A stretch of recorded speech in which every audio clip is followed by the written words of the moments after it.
Welcome to Fiction Audiobooks. If you enjoy the content, like and subscribing would be greatly appreciated. If you have any recommendations for novels, comment below. Please join my Patreon at https://www.patreon.com/fictionaudiobook. Chapter 1, Code Black. Jay had always thought his name was a joke. Victory, in Sanskrit, his mother's hopeful choice for a son she believed would conquer the world. Instead, at 25, Jay felt like he was drowning in the fluorescent-lit hell of Metropolitan General Hospital, working as a nurse practitioner in the emergency department. It was 11:47 p.m. on a Tuesday, and Jay was mechanically updating patient charts, his mind elsewhere. Another 16-hour shift, another day of watching people at their worst moments while he felt dead inside. The attending physicians treated him like furniture, patients screamed at him for things beyond his control, and the hospital administration squeezed every ounce of productivity from his soul while paying him barely enough to service his student loans. This wasn't the life he'd imagined. Hell, this wasn't living at all, it was just existing, going through the motions of a life someone else had planned for him. His mother called every week, her voice bright with questions about when he'd find a nice girl, when he'd buy a house, when he'd give her grandchildren. The same script, the same expectations, the same suffocating path everyone assumed he'd follow. Jay stared at the computer screen, cursor blinking in the notes field, and wondered what it would feel like to just disappear. Not die, exactly, but vanish from this predetermined life and start over somewhere else, as someone else. Someone free to make their own choices. The layout felt weirdly familiar. Like a half-remembered dream or a Reddit thread he'd read during a night shift. Those, what would you do if you could start over, posts that always made him scroll faster, pretending he wasn't mentally cataloging every escape fantasy. The trauma alert shattered his daydream. Multi-vehicle accident on I-95, multiple casualties inbound. Jay sighed and pushed back from the computer. More broken bodies to catalog, more families to give devastating news to, more evidence that life was just a series of random tragedies punctuated by brief moments of false hope. The first ambulance brought a screaming teenager with a compound fracture. Jay went through the motions, triage assessment, vitals, prep for the trauma team. His hands worked automatically while his mind wandered to a fantasy where he was somewhere tropical, no pager, no schedules, no one expecting anything from him except what he chose to give. The second ambulance carried an elderly man in cardiac arrest. Jay watched the trauma team work for 47 minutes before calling it. Another family destroyed, another reminder of how fragile and meaningless everything really was. At least the old man was free now, free from pain, free from expectations, free from disappointing anyone ever again. Where's the third bus? Dr. Martinez called out. Dispatch said they were 2 minutes behind. That's when they heard it, the screech of tires, followed by the sickening crash of metal meeting metal. Through the hospital's glass doors, Jay could see the intersection outside. An ambulance, lights flashing, had been T-boned by a drunk driver who'd blown through the red light. For a moment, Jay just stood there. He was tired. Bone deep, soul-crushingly tired of caring about things that didn't matter, of following protocols that served the hospital more than the patients, of being a cog in a machine that ground people up and spit them out. What was the point of running out there? More casualties, more paperwork, more of the same endless cycle. But then he thought about the EMTs in that ambulance, people probably as trapped and miserable as he was, just trying to get through another shift. Maybe they had families waiting at home, maybe they still believed their work mattered. Maybe they deserved a chance to find their own freedom, even if he'd given up on finding his. Besides, what did he have to lose? His crushing debt. His soul-killing job. His predetermined life that felt more like a prison sentence. Jay ran toward the crash, and for the first time in months, he felt something like clarity. This was it, his moment to break free from the script, to do something that wasn't expected or required or part of someone else's plan for his life. He was halfway across the intersection when the ambulance's oxygen tank exploded. Jay's last thought wasn't about heroism or sacrifice, it was about how ironic it was that dying might be the freest he'd ever felt. When consciousness returned, Jay found himself in what looked like the afterlife's customer service department. Everything was pristine white except for a single desk with 2 chairs, one occupied by someone who looked remarkably like a middle manager with infinite patience. Well, hello there, the figure said cheerfully.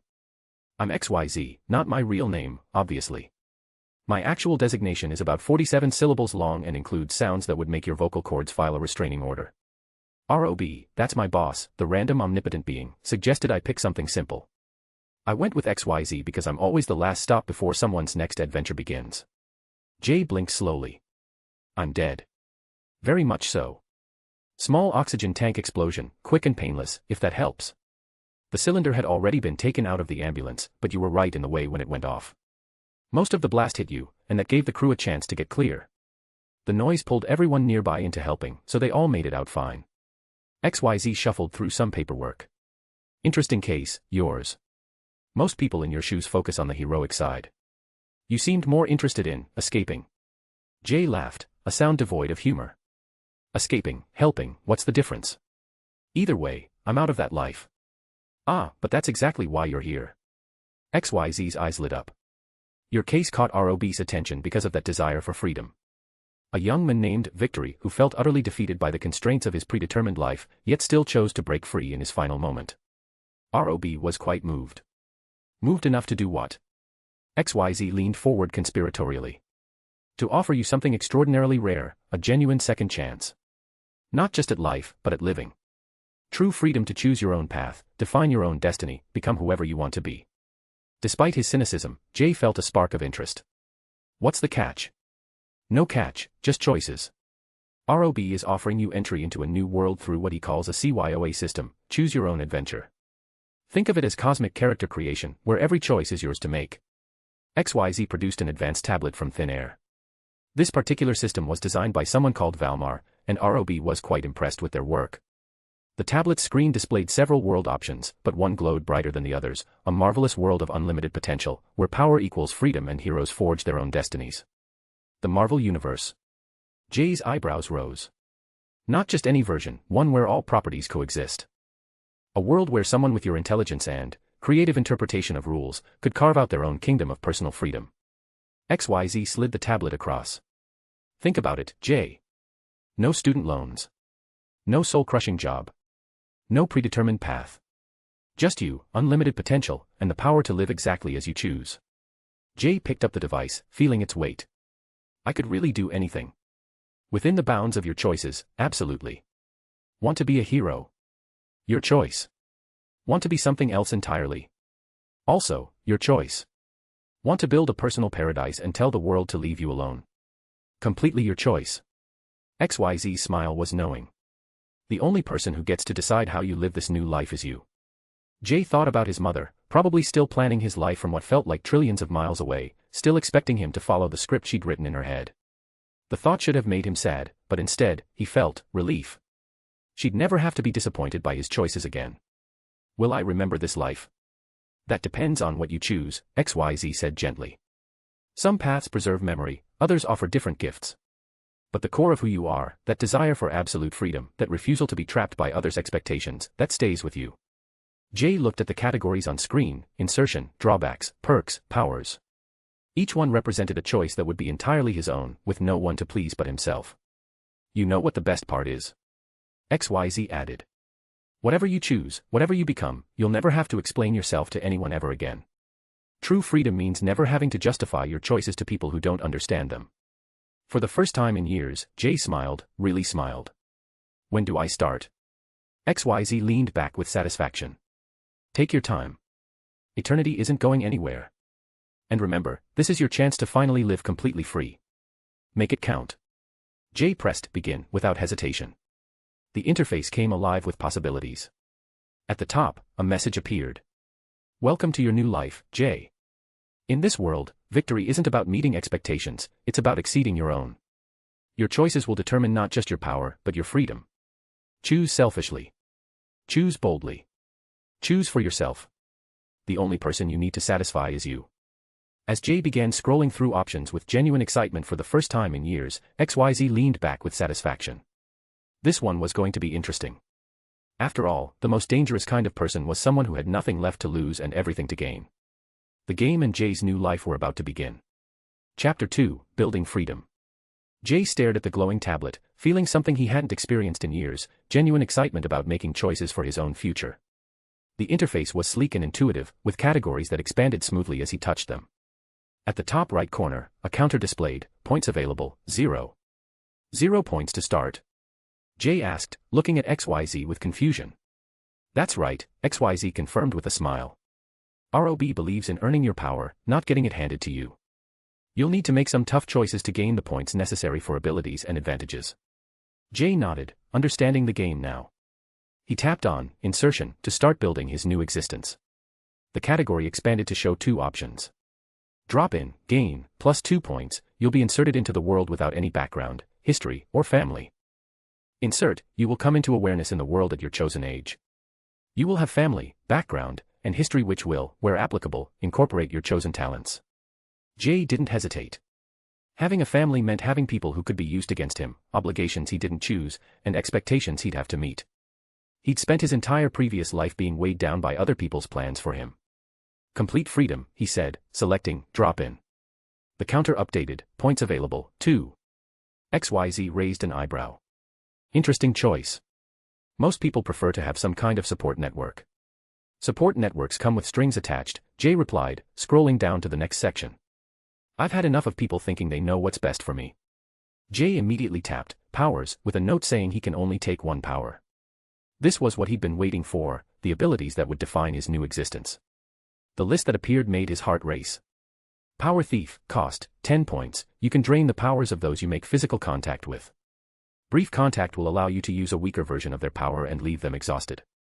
Should you drain them completely, you will take their power from them and gain a copy for yourself. There is a limit to how many powers your body can hold, depending on the strain of the ability and your own capabilities, but any stored power can be passed to another. Others for whom you grant power can only hold 2 unique powers before their bodies start giving out from the strain.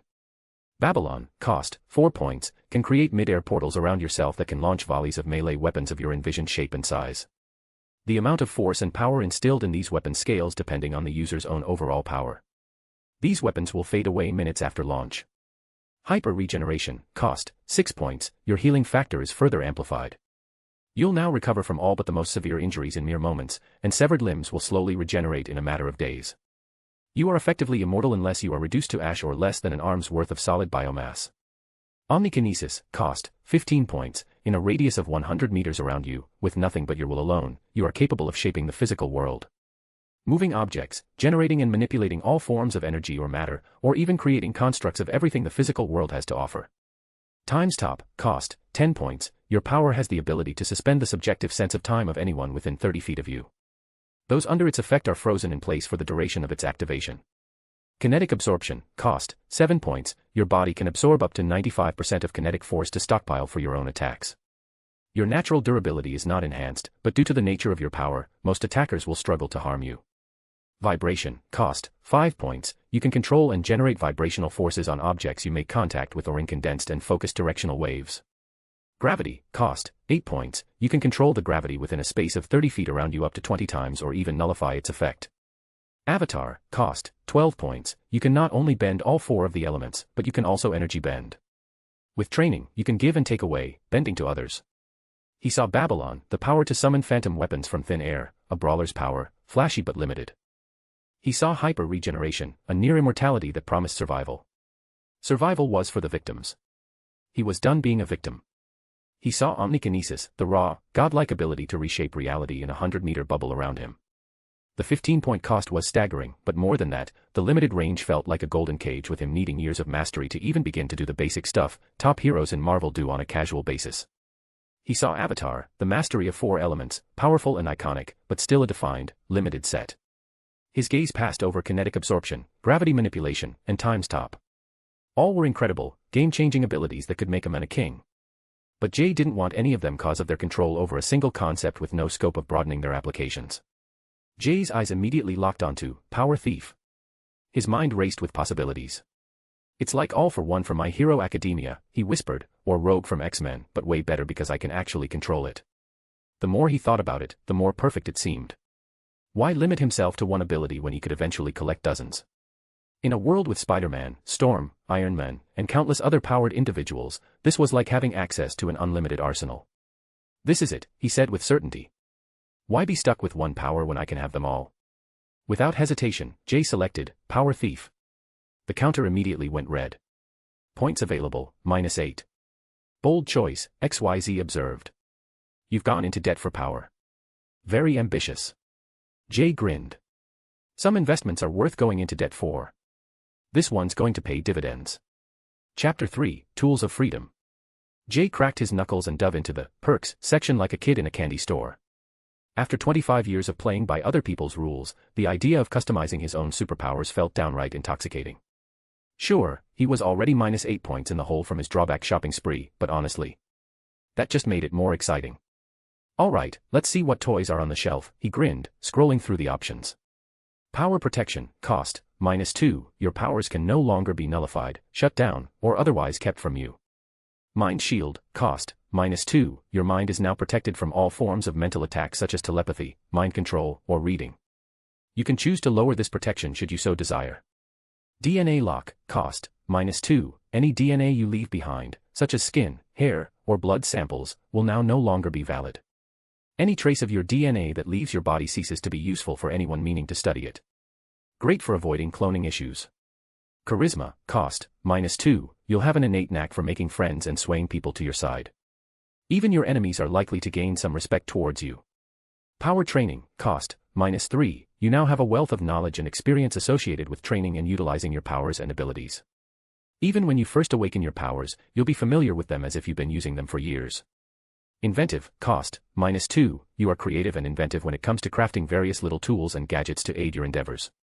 You're especially good at working up last-minute solutions when encountering problems and obstacles. Presentation, cost, -3, what truly makes a super stand out amongst their contemporaries isn't just about what power they have or how strong they are. Presentation plays a huge part for anyone who wants to truly be super, to be larger than life and enthrall a crowd. The world itself will seemingly work in your favor just to aid in this, with cameras catching your best angles, light reflecting perfectly for dramatic flair. Adaptive power, cost, -5, your powers are now more diverse in their usage. You can adapt your powers to work in unique methods beyond their initial scope, within thematic limits. Think laser vision that can curve trajectories instead of just shooting straight. Heightened potential, cost, -2, your chosen powers have twice the potential strength. They won't start twice as powerful, but you have considerably more room to grow with training and effort. Fortune's favor, cost, -2, you are unnaturally lucky. While misfortune can still happen, you're more likely to get last-minute rescues or stumble upon valuable opportunities. Comic nerd, cost, -5, something peculiar happened with your arrival. You hijacked someone else's reincarnation, some otaku who spent their life reading comics and watching anime. Their knowledge synchronized with yours briefly. While most of what they knew is useless trivia, they knew this world inside and out. You now have all the lore knowledge about the Marvel setting, even obscure stuff only hardcore fans would know. Jay rubbed his hands together like he was about to crack the world's most entertaining safe. Being in debt just made this feel more like a real gamble, the kind where you either walk away a legend or crash spectacularly. Comic nerd, cost, -5, no hesitation. Jay slammed that button. This is like having cheat codes for this reality, he laughed. I'll know who's gonna break bad, who's secretly a god, and what random junk in some shield warehouse turns into a world ender. Half the battle's just knowing what's coming. This isn't just useful, it's like having the strategy guide for the most dangerous game ever made. Balance, -13 points. Mind shield, cost, -2, another instant pick. Emma Frost could turn me into her personal puppet.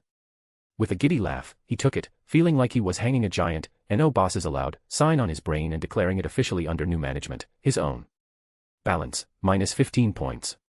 Power protection, cost, -2, essential insurance policy. Government power dampeners, sentinels, that leech kid who shuts down mutant abilities, half their playbook is, turn off the superhuman and arrest them. If they can't switch me off, they can't stop me. Balance, -17 points. DNA lock, cost, -2, practical paranoia. Jay took it instantly. I've read enough X-Men to know what happens when guys like Mr. Sinister or the Jackal get a blood sample, he thought. Next thing you know, you're fighting your evil twin in a sewer. No clones. No unauthorized science experiments. His DNA dies with him, or stays with him. Balance, -19 points. Adaptive power, cost, -5, the game changer.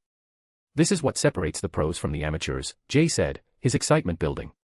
Most powered people think in straight lines. Fire powers. Throw fireballs. Super strength. Punch harder. This lets me get creative, turn any ability into a whole toolkit of applications. The example about laser vision controlling trajectory got his imagination racing. Whatever powers he'll steal, they'd evolve with him, adapting to meet any challenge. Balance, -24 points. Heightened potential, cost, -2, future-proofing at its finest. Double growth potential means high ceiling. In a world where threats range from street thugs to Omega-level threats, unlimited scaling is basically mandatory. Balance, -26 points. Jay skimmed past the perks he wanted, ones that would have made things smoother, but this build wasn't about comfort. Charisma, -2, useful but redundant. His powers and presence would already draw attention. Better to be respected for results, not supernatural charm. Power training, -3, too expensive. With adaptive power and heightened potential already locked in, growth would come naturally. The struggle would teach him more than shortcuts anyway. Inventive, -2, tempting for sure. But with the powers he had in mind, he wouldn't need gadgets, he'd be the weapon. Let Tony Stark build toys. Presentation, -3, he actually liked this idea, style mattered in the superhero game. But forcing it felt cheap. Fortune's favor, -2, actually appealing, who wouldn't want better luck? But at -26 points already, every choice had to be mission critical. Comic nerd gave him foresight, which beat luck anyway. Better to see problems coming than hope to stumble out of them. 26 points in the red, Jay announced with the satisfaction of someone who just placed the bet of a lifetime. But look what I built, perfect information, bulletproof defenses, and growth potential. XYZ looked like he was watching someone juggle chainsaws. This is quite the deficit. You're betting everything on whatever drawbacks you pick next.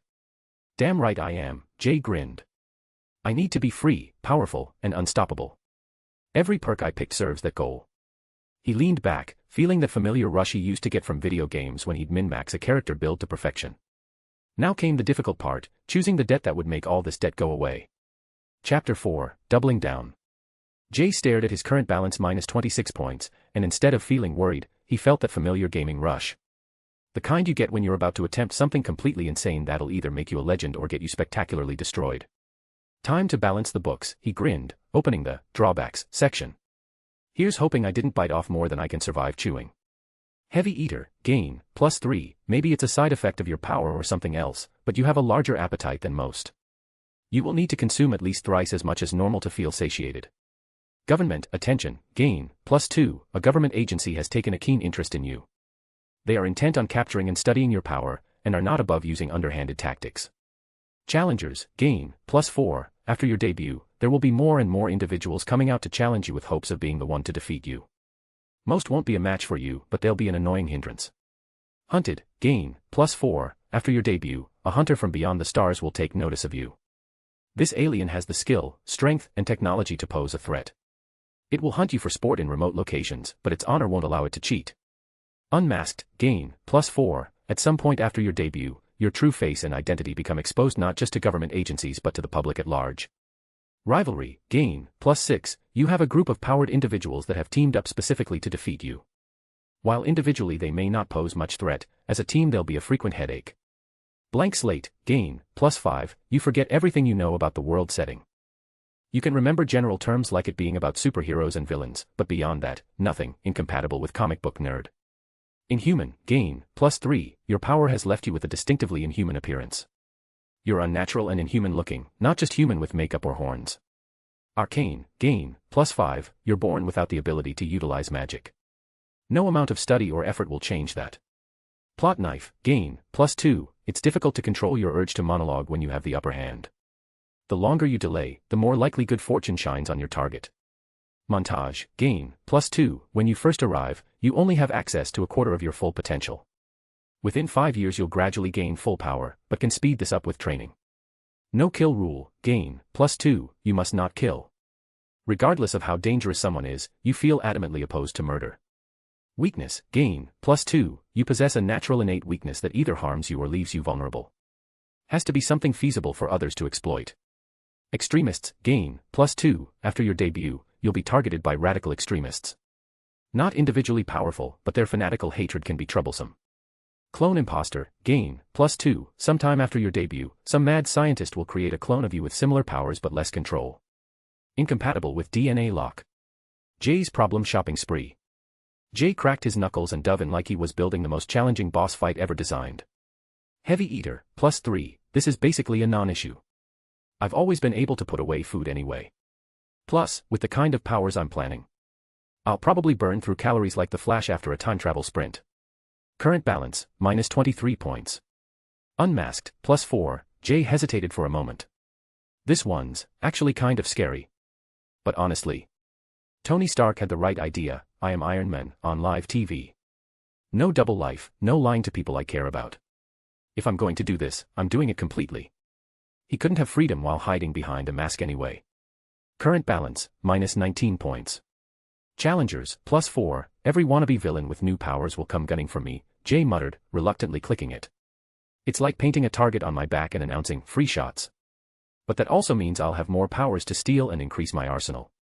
The constant interruptions would be annoying, but the reward would be worth it. Current balance, minus 15 points. Hunted, plus 4, this one made Jay pause longer. An alien hunter tracking me across the galaxy for sport. That's just a yautja who's decided I'm trophy-worthy. He took a breath. Alright, I can prepare for this. I think. Current balance, minus 11 points. Rivalry, plus 6, Jay's enthusiasm dimmed slightly. A dedicated team whose entire existence revolves around defeating me. He clicked it reluctantly. He needed the points, and every legend needed worthy enemies. Current balance, minus 5 points. Arcane, plus 5, this one hurts, Jay admitted. Magic is an entire branch of power I'm permanently cutting myself off from. In a world where Doctor Strange can reshape reality with hand gestures, I'm voluntarily handicapping myself. He stared at the option. But magic users answer to cosmic entities, follow ancient rules, get their power from borrowing dimensional energy. Cut off from magic, I'll be completely self-made, no mystical laws to navigate. It was a steep price for independence, but he needed the points and the freedom. Current balance, 0 points.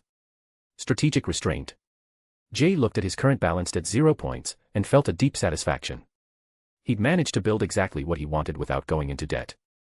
0 points, he mused with satisfaction. Perfect balance. I've got enough challenges to keep things interesting without being completely reckless. XYZ was staring at him like he was watching someone juggle live grenades.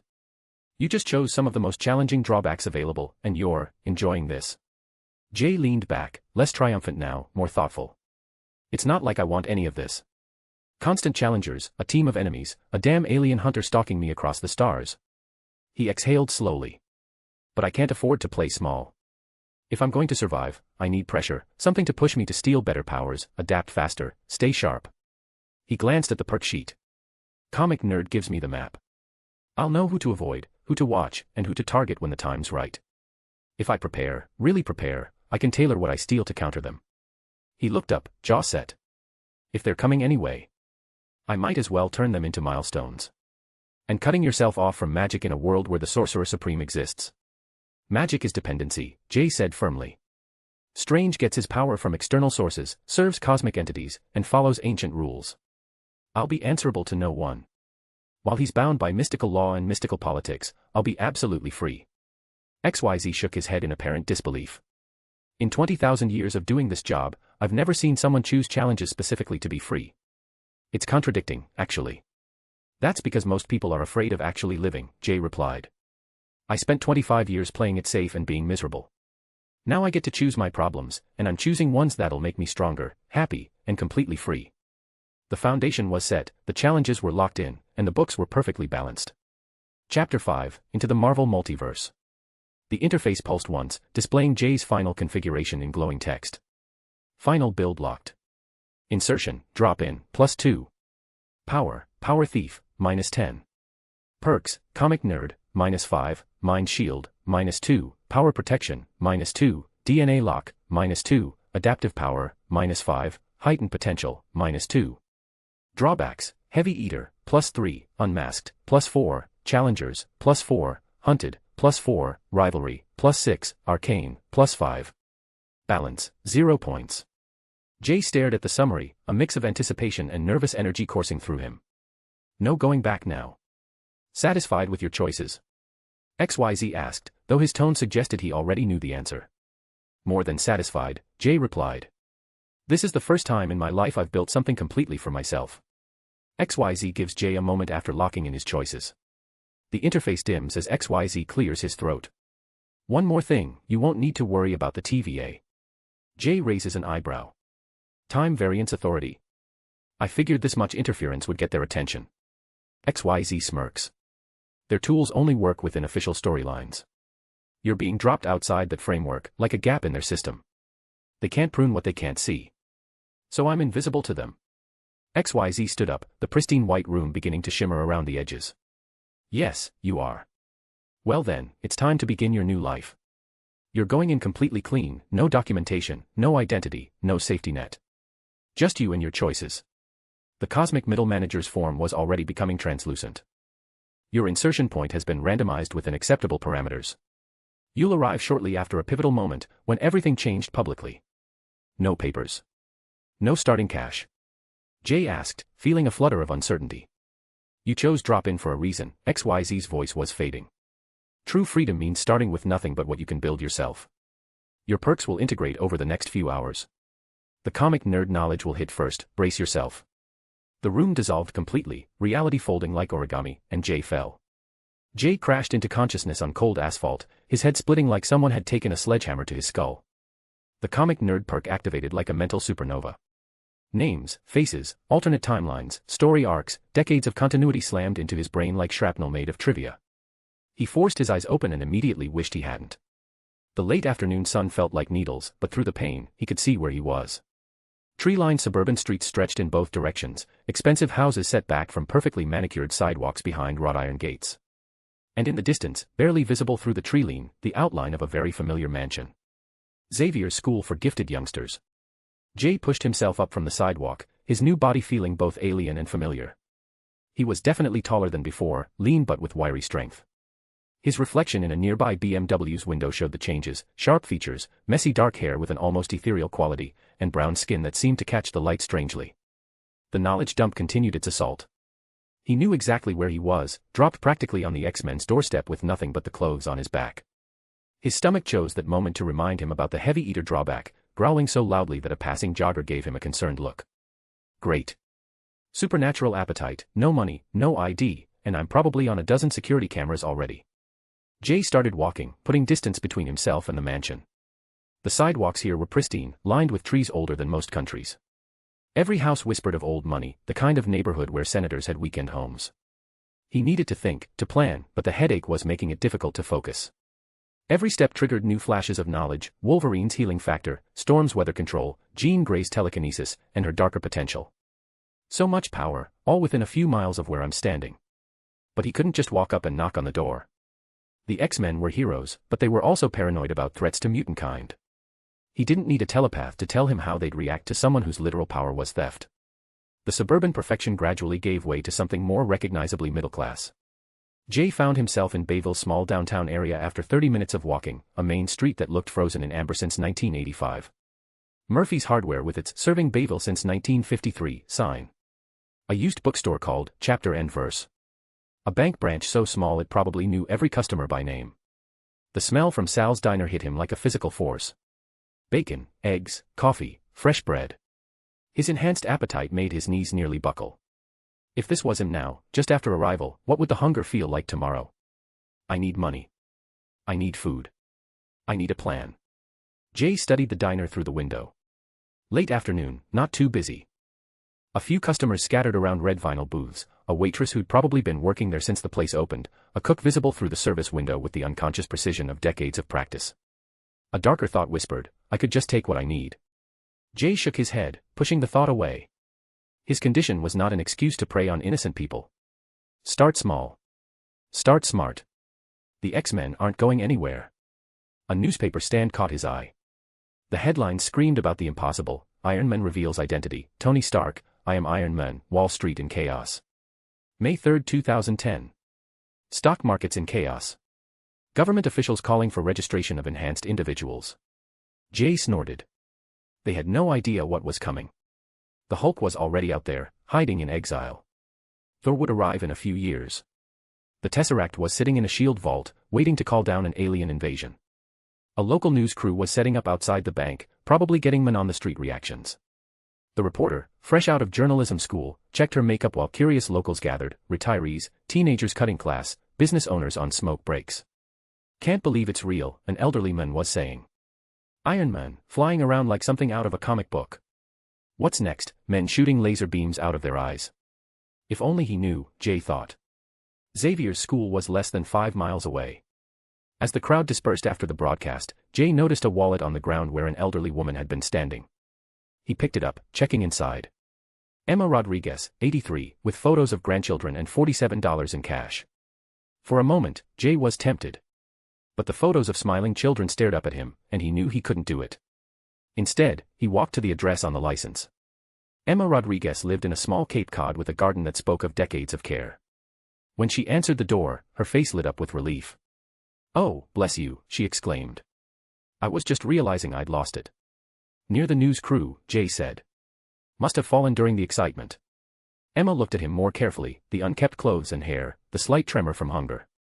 You look like you could use a meal, dear. Have you eaten today? No, actually. Well, that won't do at all. She stepped aside. I was just making lunch anyway. The simple meal, grilled cheese and tomato soup, tasted better than anything Jay could remember. His enhanced appetite made him finish 3 sandwiches before he realized he was being rude, but Emma just smiled and made 2 more. So, what brings you to Bayville? She asked. I'm between situations. Looking for a fresh start. Running from something or towards something. Both, I think. Emma nodded as if that made perfect sense. That's usually how it works. On the television, news anchors continued their breathless Ironman coverage. Different world now, Emma said. Change comes in waves, sometimes gentle, sometimes like tsunamis. This feels like a big wave coming.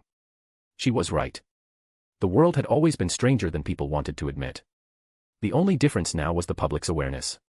When he finally left, it was with a full stomach, $10 Emma had insisted he take, and something he hadn't felt in years, hope. Chapter 6, Character Sheet. Jay, the doctor. Drop-in arrival, no background, history, or family connections. Drawbacks. Heavy eater, requires triple normal food intake to stay satiated. Challengers, constant stream of wannabe heroes/villains seeking to defeat him for fame. Hunted, alien hunter will eventually target him for sport in remote woodland location. Unmasked, true identity will be publicly exposed at some point. Rivalry, team of powered individuals specifically formed to defeat him. Arcane, completely unable to use magic, no exceptions. Perks. Power protection, powers cannot be nullified or shut down. Mind shield, immune to telepathy and mind control, can be lowered voluntarily. DNA lock, DNA samples become useless once they leave his body.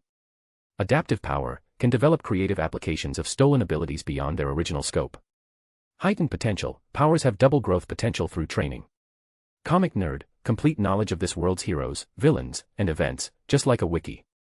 Primary power, power thief.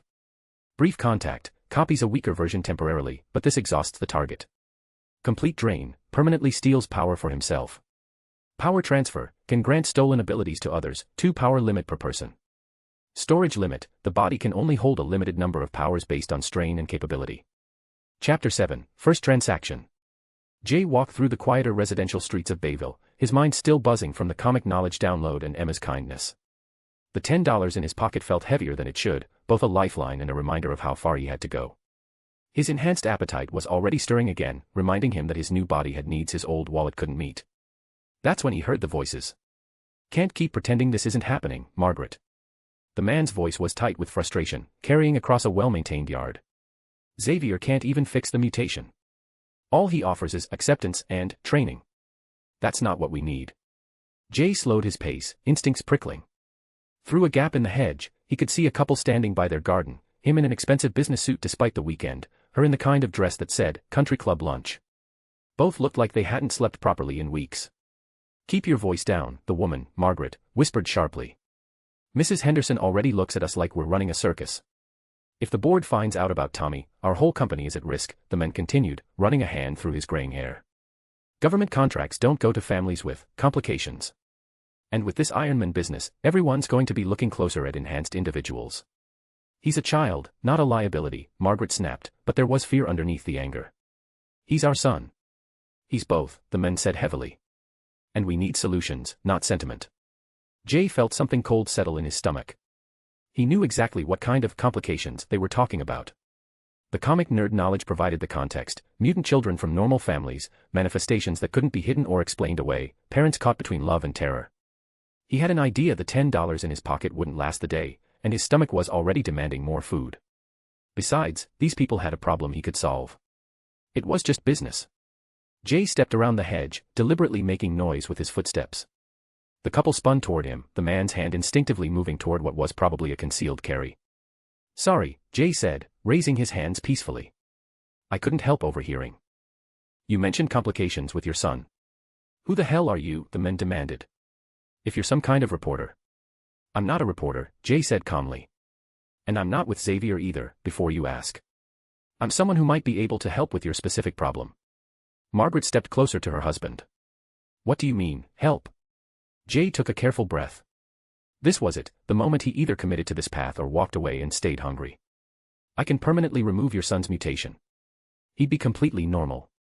The silence stretched between them like a taut wire. The man's eyes narrowed with suspicion while Margaret's widened with something that might have been hope. That's impossible, the men said finally. Xavier told us the X gene can't be erased. Xavier's not wrong, Jay replied. It can't be erased. But it can be removed. Taken away and given to someone else who's willing to carry that burden. Better not show all my cards just yet, Jay thought. You're talking about removing a part of our son, Margaret said, and there was something fragile in her voice. I'm talking about giving him a normal life, Jay corrected. No more fear of what he might do or what others might do to him. Just a regular kid with regular problems. The couple exchanged a look loaded with months of sleepless nights and whispered conversations. What would you want in return, the man asked. $50,000. Cash. That's less than you'd spend to hide his mutation, Jay interrupted. And this is permanent. One transaction, problem solved forever. Another loaded silence. Jay could see them weighing options, calculating risks and benefits like the business people they clearly were. We'd need to see him first, the men said finally. Make sure you're not some kind of con artist. Of course. They led him through their house, tasteful furniture, family photos with a conspicuous gap in recent years, the smell of expensive coffee. The backyard was a suburban paradise, manicured lawn, flower beds, a wooden swing set that looked barely used. The boy was there, maybe 7 years old, listlessly pushing himself on one of the swings. He looked tired in a way no child should, the bone-deep exhaustion that came from a body constantly fighting itself. Tommy, Margaret called softly. Come meet someone. The boy slid off the swing and walked over with the careful, measured steps of someone much older. When he looked up at Jay, there were dark circles under eyes that should have been bright with mischief. Hi, Tommy said quietly. Jay knelt to bring himself to the boy's eye level.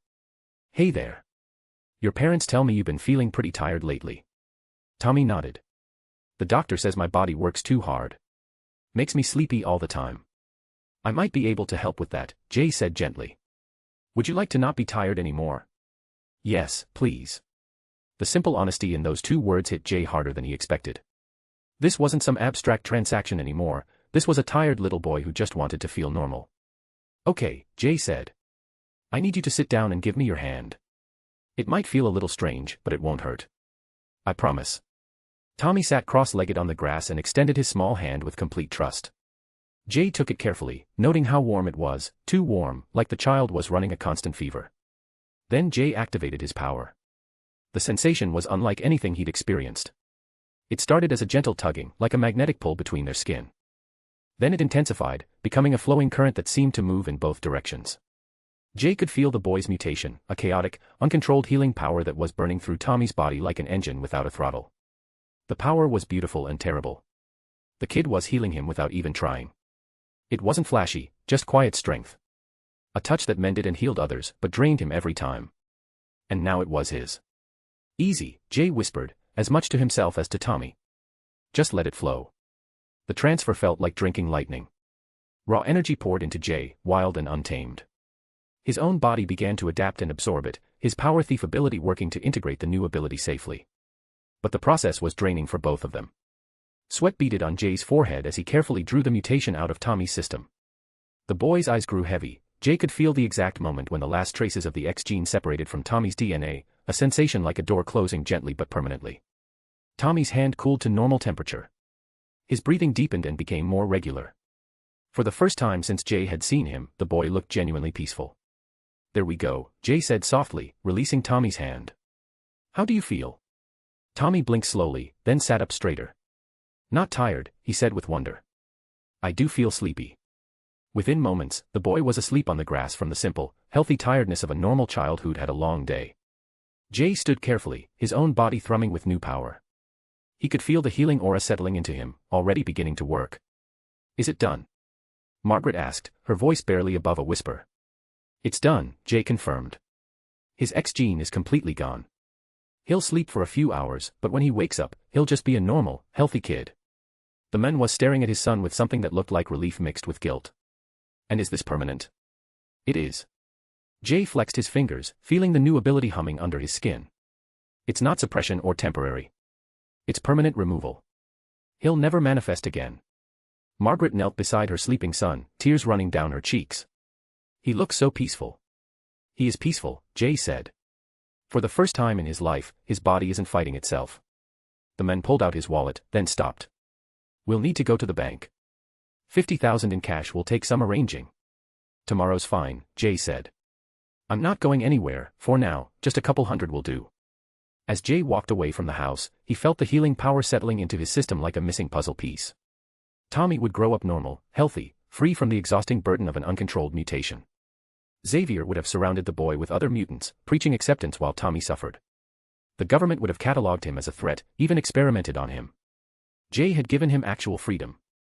Yes, he'd charged for it. But he wasn't running a charity, and everyone got exactly what they wanted.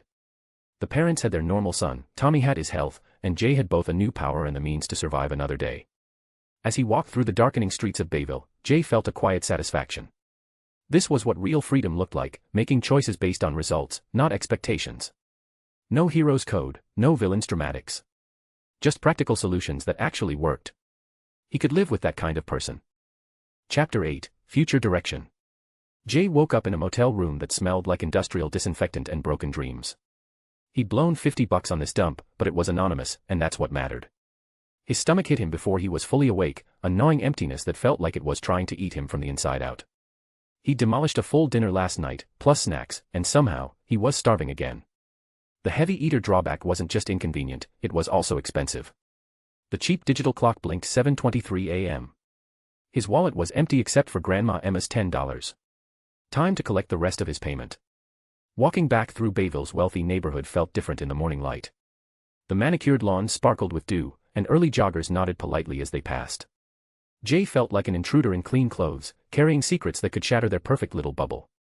The Hendersons' house looked even more imposing in daylight, all Georgian columns and expensive landscaping. Jay rang the doorbell, trying to look more confident than he felt. Mrs. Henderson answered, her face cycling through recognition, relief, and something that might have been hope. You came back, she said. Told you I would. How's Tommy? She led him inside, past oil paintings that probably cost more than most people's cars. See for yourself. Tommy was in the living room, building an elaborate fort out of couch cushions. When he saw Jay, he grinned and waved. Look. It's a spaceship. Jay knelt down beside the fort, watching the kid's animated explanation of his imaginary adventure. Tommy's eyes were bright, his color was good, and he moved with the boundless energy of a healthy 6-year-old. No trace of whatever mutation had been trying to surface. That's pretty impressive, Captain, Jay said, and meant it. For a moment, he was back in the pediatric ward, watching a kid bounce back from illness. Those moments had been rare in his old job, but they'd kept him going through the worst shifts. This felt the same, only better, he'd been the one to fix it. Mr. Henderson appeared in the doorway, still in his expensive suit even though it was barely 8 in the morning. Tommy, why don't you show your spaceship to Mom upstairs? As the boy ran off, Jay noticed Mrs. Henderson favoring her left foot. You're limping, he said. She waved it off. Stupid accident. Tripped over Tommy's bike in the garage yesterday. Twisted my ankle pretty good. Let me take a look. Oh, you don't need to. On the house, Jay said. Call it a service for good behavior. She sat on the couch and rolled up her pant leg. The ankle was swollen and decorated with an ugly purple bruise that wrapped around to her heel. Jay crouched down and gently touched the injured area. He'd done this hundreds of times as a nurse, checking for fractures, assessing damage. But now he felt something else, a warm current flowing from his chest down through his arms. This might feel strange, he warned. A soft green glow spread from his fingertips into her skin. The warmth traveled through the damaged tissue, making it revert to how it was supposed to be. Jay guided the healing carefully. The swelling receded, the bruise faded from purple to yellow to nothing. Mrs. Henderson stared at her perfectly normal ankle. How did you? Mr. Henderson had been watching the entire display with the calculating look of a man who saw opportunities everywhere. Sarah, it's okay, he said, moving to steady her. He helped Tommy, remember? He's not dangerous. Jay pushed himself up from the floor, swaying slightly. The healing had taken more out of him than he'd expected, like running a sprint after donating blood. His hands trembled as he steadied himself against the couch. Sorry, he said to Mrs. Henderson, who was still staring at him like he might spontaneously combust. I should have warned you it would look dramatic. How many powers do you have? He asked bluntly. Jay considered the question. The truth was complicated, he had one power that could become many, but explaining power theft might make them nervous. Just one, he said carefully, but with different applications. It was easier to explain it as one thing. The truth was more complicated, and more dangerous to admit. And you can heal serious injuries. Not just bruises. Depends on the injury. Broken bones, torn muscles, internal damage, yeah, I can handle most of it. But it's draining. The worse the injury, the more it takes out of me. Henderson nodded slowly. I have associates. Wealthy people who value their privacy. People who might need medical attention but prefer to avoid hospitals. Jay felt a familiar excitement. This was exactly what he'd been hoping for, a way to monetize his abilities without getting tangled up in the superhero community. The price would be substantial, he said. How substantial? Depends on what needs fixing.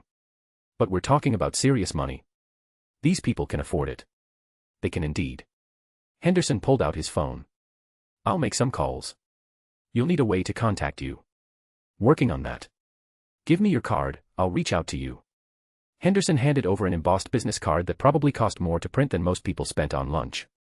Now, about yesterday, Henderson said, walking to a wall safe hidden behind a painting of hunting dogs. He spun the combination and withdrew a manila envelope. Jay tried not to stare as Henderson counted out the cash. Crisp $100 bills, neat and perfect, stacking up like green poker chips. When Henderson finished, the bundle was surprisingly compact, $50,000 reduced to a stack barely thicker than a paperback book. All there, Henderson said, handing it over. Jay flipped through it quickly, more out of habit than distrust. The bills felt real, looked real, smelled like the particular mix of cotton and ink that said, legitimate money. Pleasure doing business, Jay said, pocketing the envelope. Walking away from the Henderson house, Jay felt like he was seeing the world differently. The money in his pocket was more than he'd ever held at once, but it wasn't just about the cash. For the first time since arriving in this reality, he had a plan that made sense. The Henderson contact was just the beginning. In a world full of superheroes and villains, there had to be plenty of people who needed healing but couldn't risk going to a hospital. People with secrets, people with enemies, people with money. No more emergency rooms full of people who hated their lives. No more administrators who treated healing like an assembly line. No more insurance companies deciding who deserved to get better. Just him, his abilities, and clients who could pay whatever he decided to charge. He thought about his old life, 25 years of following someone else's script, playing by rules designed to keep him trapped. That version of himself would have been horrified by what he was planning. Taking advantage of the wealthy, charging exorbitant fees for healing, operating outside the system. But that version of himself had been miserable. This version was finally free. His stomach growled again, reminding him that freedom was expensive in more ways than one. Time to find breakfast, then figure out his next move. Maybe look into getting a phone, finding a more permanent place to stay. Chapter 9, Setting Up Shop. Back in his dingy motel room, Jay pulled out the manila envelope and stared at $50,000, more money than he'd ever owned. His hands still shook slightly from the healing session, but his mind was crystal clear. The motel's ancient safe looked like it hadn't been updated since the Carter administration, but it would do. Jay counted out 5,000 in hundreds, tucked them into his wallet, then locked the rest away. Downtown Bayville looked like Norman Rockwell, but Marvel Universe technology had pushed even small-town retailers decades ahead. The electronics store clerk barely blinked when Jay asked for their best smartphone. Top model, the kid said, sliding a device that looked like it belonged in 2025 across the counter. Stark Industries licensed their interface tech recently. Touch screen, internet, GPS, video calling, the works. Jay whistled at the price. $800 for the phone, what about off-books activation? Extra $200. After Iron Man, lots of people want privacy. Fair enough. Jay walked out with a new Stark smartphone and professional clothes that wouldn't scream scam artist to wealthy clients. The apartment hunt led him to a converted warehouse district, a small studio with exposed brick walls, decent security, and a landlord who didn't ask questions. 6 months up front, cash, Mr. Kowalski said, eyeing Jay's lack of documentation. And I don't know nothing about nothing. Perfectly. Jay peeled off 2400s. And if anyone comes asking about tenants. What tenants? I got a storage unit here. In his new room after scrubbing the phone of any trackers, Jay dove into the digital rabbit hole. The world he found was a strange mix of the overt and the hidden.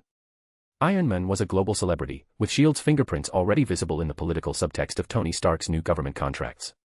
Captain America, in contrast, was a museum piece, a frozen historical icon and nothing more.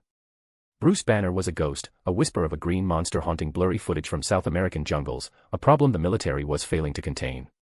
The search for mutants was more chilling. Jay bypassed the modern news, digging into older, declassified archives. There he found it, whispers of a magnetic anomaly during the Cuban Missile Crisis. Buried naval reports and redacted eyewitness accounts spoke of a single, powerful mutant who had nearly forced a nuclear exchange between the superpowers.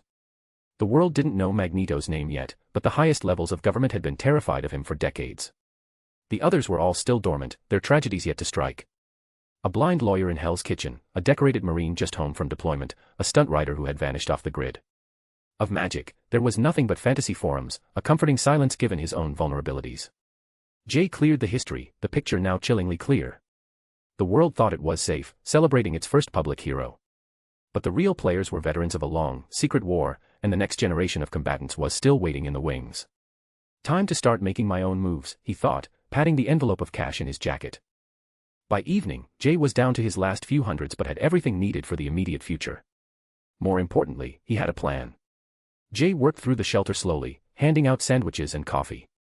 People were suspicious at first, everyone wanted something here, but food talked louder than words. "Haven't seen you before," said a grizzled man missing most of his teeth. "Just moved to town." Jay handed him a turkey sandwich. "Figured I'd meet my neighbors." He learned names while moving through the crowd. Maria with her bad back. Bobby, a vet with shrapnel still working its way out of his leg. Linda, who coughed like she was drowning. "Mind if I take a look at that cough?" he asked Linda. She wiped her mouth. "Ain't got insurance." "What you gonna do, pray over me?" "Something like that." Jay sat beside her cot. "Let me know if anything feels weird." His nursing instincts kicked in automatically. The wet rowels, shallow breathing at 24 per minute instead of 16, classic bronchopneumonia. Poor nutrition, exposure, untreated infection that migrated south. In a hospital, chest x-rays, blood cultures, 4 antibiotics. But he wasn't in a hospital anymore. Instead of healing the infection directly, Jay focused on the inflammation burning through her lungs. He shifted the damaged tissue and immune response from her alveoli to her fingernails, where it would be harmless and simply grow out. Linda's coughing stopped mid-hack. She took a clean, clear breath, then another, eyes going wide. "Jesus Christ. I can breathe without drowning." Word spread fast. Bobby limped over. "She's been hacking for 2 months." "What did you do?" "Pressure point techniques," Jay said, feeling the drain. "Your turn." "That shrapnel giving you trouble?" Bobby sat heavily. "Doctor said they got it all, but something's still in there. Hurts like hell when it rains." Through his power, Jay felt the retained foreign body, pencil eraser-sized, embedded near the femur. Normally this required surgery, fluoroscopy, careful dissection around major vessels. Instead, Jay shifted the fragment through tissue planes to Bobby's big toe, made a small incision with a sanitized knife, extracted it, and healed the wound. Bobby stood, took experimental steps. No limp, no pain. 20 years of that thing grinding my bone, and you just, what the hell are you? More gathered. Jay worked through them systematically. Maria's herniated disc shifted to her earlobes, arthritic inflammation moved to harmless toenails, burned scar tissue relocated where hair would cover it. Each healing drained him more until he was shaking against the wall. "Easy there, Doc," Tom said, pressing coffee into his trembling hands. The crowd had gone quiet. People flexed fingers that hadn't worked in years, breathed clearly, walked without pain. "How?" Maria touched her pain-free back. "Are you some kind of angel?" "Just a guy with medical training and a weird hobby," Jay managed. "Bullshit," Bobby said kindly. "That was a miracle." "You don't need to thank me," Jay said. "Just keep an eye out. I'm new in town." "Anything," Bobby said immediately. "We take care of our own." Jay slipped Bobby 100 and his phone number. "I need eyes and ears. People with powers are coming out since Iron Man went public. There's a mansion north of town, Xavier's school. Watch for wealthy people leaving angry. And anyone needing medical help they can't get normally." Bobby's expression sharpened. "You government." "Opposite. I help people like us stay off their radar." Jay let green light dance across his fingertips. "How else do you think everyone just got better?" Bobby nodded. "You got it, document." Back in his apartment, Jay called Henderson's business number. "Henderson. It's Jay." "Ah, good. Set up already." "Phone, apartment, ready for discreet house calls." "Have you spoken to your associates?" "There's interest, but some doubt." "How soon could you be available?" "I'm ready when they are." "Excellent. I'll be in touch." Lying on his new bed, Jay felt satisfaction he hadn't experienced in years. Everything was falling into place: workspace, connections, surveillance network, wealthy clients lining up for services money usually couldn't buy. His power evolved with each use, becoming more sophisticated. But his medical knowledge gave him an edge raw power couldn't, understanding pathophysiology, targeting problems precisely, working with surgical efficiency rather than brute force. His phone buzzed. Rich lady left mansion this evening. Looked pissed. Driver took her to airport. Bobby. Jay smiled in the darkness. The network was already working. Now he waited for Henderson's associates to make their move. In the meantime, he'd keep building, growing, positioning himself exactly where he needed to be. Chapter 10, Red Flags. Jay was halfway through his third breakfast sandwich when his phone buzzed, vibrating against the worn surface of his kitchen table. The caller ID flashed a familiar name, Henderson. Jay, we have a situation, Henderson said, his voice stretched taut with urgency. A high-power executive is in bad shape. This is a delicate one, strictly no hospitals, no questions. They just need someone who can fix it, quietly. Jay set his coffee mug down, the warmth of the ceramic instantly forgotten. He was alert now, the last vestiges of his morning haze evaporating. What kind of emergency? Internal injury. She was cagey with the details, but she's offering $300,000. Cash. Same day. Jay's eyebrows climbed. Where? Manhattan. Midtown Corporate District. I'll text you the address. A knot of unease tightened in Jay's gut. What's the client's name? Caldwell, Henderson replied. That's all she'd give me. But the address, well, let's just say she can afford whatever you charge. After the call ended, Jay stared at the black screen of his phone. Everything about this felt wrong, the frantic pace, the obsessive secrecy, the skeletal details. But $300,000 was $300,000, and despite the Henderson payment, his savings account was a shallow pond, not the deep lake he needed it to be. The address led him to a corporate monolith of glass and steel that seemed to punch a hole in the sky. Standing on the sidewalk, Jay craned his neck, looking up at the endless, mirrored windows reflecting a distorted version of the city below. He smoothed down his bargain bin button-down and adjusted his discount slacks, feeling like a cheap knockoff in a gallery of priceless originals. The lobby was an echoing cavern of polished marble and chrome, populated by security guards who looked like they were carved from granite. Jay forced himself forward, his cheap shoes squeaking softly on the immaculate floor as he approached the reception desk. I'm here to see Miss Caldwell, he said, pitching his voice to project a confidence he was miles from feeling. The receptionist, a woman who looked like she'd been airbrushed onto the cover of a business magazine, gave him a cursory glance. Floor 47, she said, her attention already back on her screen. You're expected. The elevator ride was a silent, unnerving ascent through layers of corporate power he could barely imagine. The air grew thinner, the pressure building in his ears with each floor number that lit up. When the doors finally slid open, they revealed a hallway that didn't just whisper money, it screamed it from the museum-quality art on the walls and the plush carpet that swallowed the sound of his footsteps. Suite 4701 was at the very end. Jay knocked once, a sharp rap against the heavy wood, and a buzzer unlocked the door instantly. The penthouse office was larger than his entire apartment building, dominated by floor-to-ceiling windows that offered a view of Manhattan that probably cost more per month than he used to make in a year. Seated behind a desk that looked like it was carved from a single piece of obsidian was a woman in her early 40s. Her blonde hair was pulled back in a severe bun, and her charcoal suit was tailored with surgical precision. Miss Caldwell? Jay asked.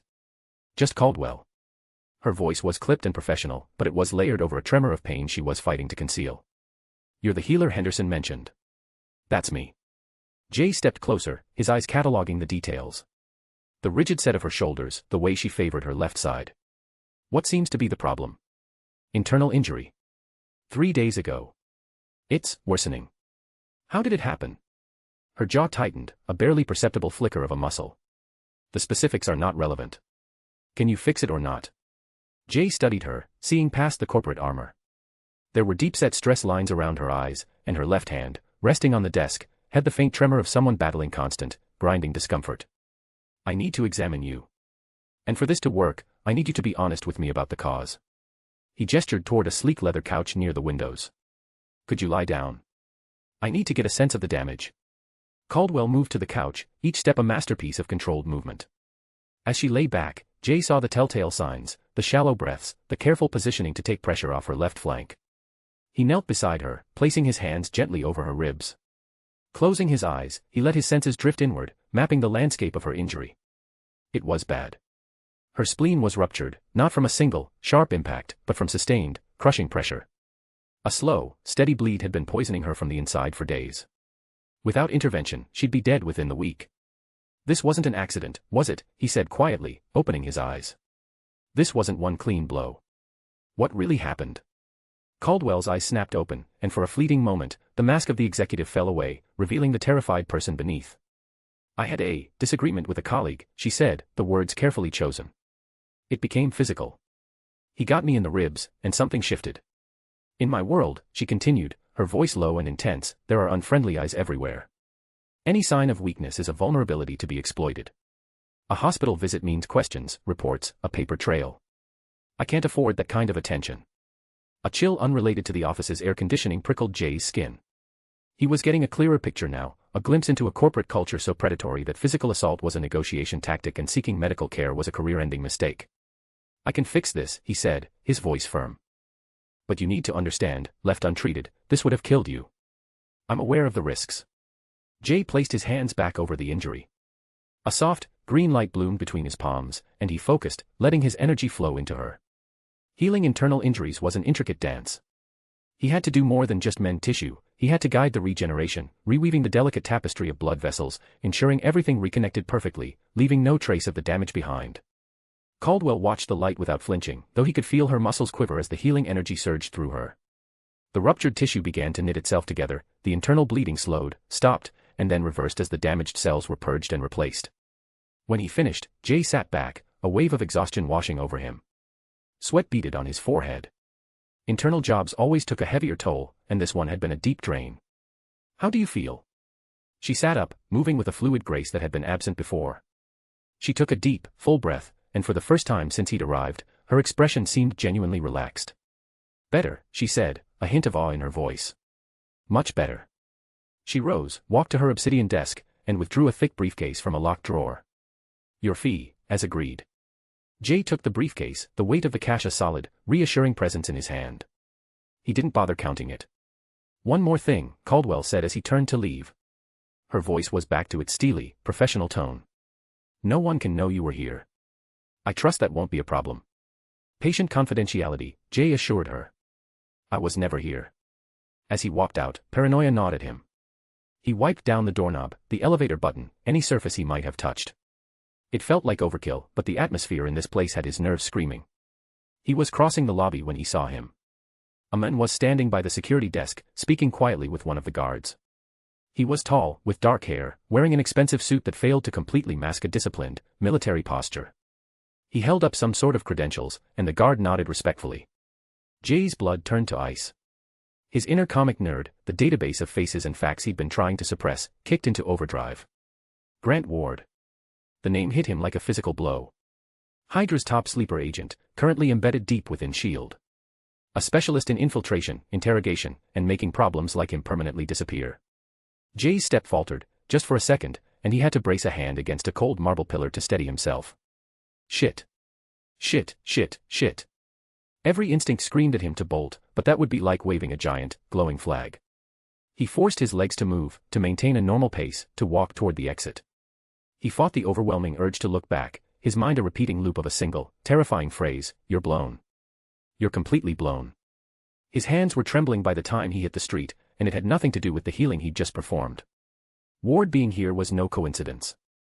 Either he'd been called to investigate an unauthorized medical specialist, or worse, this was a trap from the very beginning. By the time Jay made it back to the relative safety of his apartment, his phone buzzed. A text. New guy came asking for you. Corporate badge, Roxanne something. Big guy, looked military. Nobody told him nothing, but he was asking the right questions. Heads up. Bobby. Jay sank into his desk chair, the pieces clicking into place with sickening finality. Caldwell. Roxanne. One of the most notoriously dangerous corporations in the Marvel Universe, an entity that made the Umbrella Corporation look like a nonprofit. He had just healed a top executive. Henderson couldn't have known. The man was connected, but his world was one of hostile takeovers, not covert ops and corporate assassins. He thought he was doing Jay a favor. Instead, he'd marched him directly into the crosshairs of both Roxanne and Hydra. His mind spun, racing through contingencies. The money was good, but it wasn't get blackbagged by a Hydra death squad good. It wasn't become a permanent research subject for Roxanne's medical division good. The naive kid taking jobs at face value was gone. From now on, it had to be background checks, client screening, multiple exit strategies. His phone buzzed again. Henderson. Everything go smoothly? Henderson asked cheerfully. Jay took a breath, choosing his words with care. More or less. Though in the future, I might need a bit more information up front. Of course. Anything specific? He considered telling Henderson everything, the assault, the cutthroat culture, Grant Ward in the lobby. But Henderson was a civilian. Involving him would just put him in danger. Just standard due diligence, Jay said, the lie tasting like ash. Client backgrounds, company affiliations. The usual. Understood. I'll be more thorough. After hanging up, Jay emptied the briefcase onto his desk. $300,000 in crisp $100 bills. More money than he'd seen at one time in his entire life, old or new. But as he stared at the pile of cash, all he could see was Grant Ward's face. All he could feel was the cold dread of being seen, of being known. He'd wanted freedom. In the Marvel universe, he was learning, freedom wasn't free. It had a price, and he was just beginning to understand the cost. Time to be more careful. And time to start planning for when they inevitably came for him. Chapter 11, Contingencies. Jay woke to the sound of his heartbeat thundering in his ears, his body coiled tight with tension he couldn't explain. The morning light filtering through his apartment's blinds felt hostile, exposing rather than illuminating. He lay still for a moment, listening to the building's ambient sounds, footsteps in the hallway, muffled conversations, the distant hum of traffic, and found himself cataloging each one as a potential threat. When did I become this paranoid? But even as the thought crossed his mind, Jay was already moving. He slipped out of bed and began his new morning routine, checking locks, testing windows, running his fingers along window frames and door jambs looking for signs of tampering. A week of living with serious money had taught him that wealth came with its own vulnerabilities. He pulled out a notebook and started writing. Immediate contingencies, multiple false identities, off-site secure stash location, multiple burner phones, backup safe house. Jay was halfway through his planning when his phone buzzed. Bobby's name flashed on the screen. Yeah. Remember that rich lady from the other day? Bobby's voice was tight with excitement. She came back. But this time, she didn't come to the garage. She went to that fancy school up the hill. Xavier's school. Jay felt his stomach tighten. How do you know? My cousin cleans the streets up there. Says some lady in an expensive dress showed up yesterday afternoon, stayed maybe an hour, then came storming out like her hair was on fire. Bobby's voice dropped to a whisper. She's been at Murphy's diner for 2 hours now, just sitting in a booth looking miserable.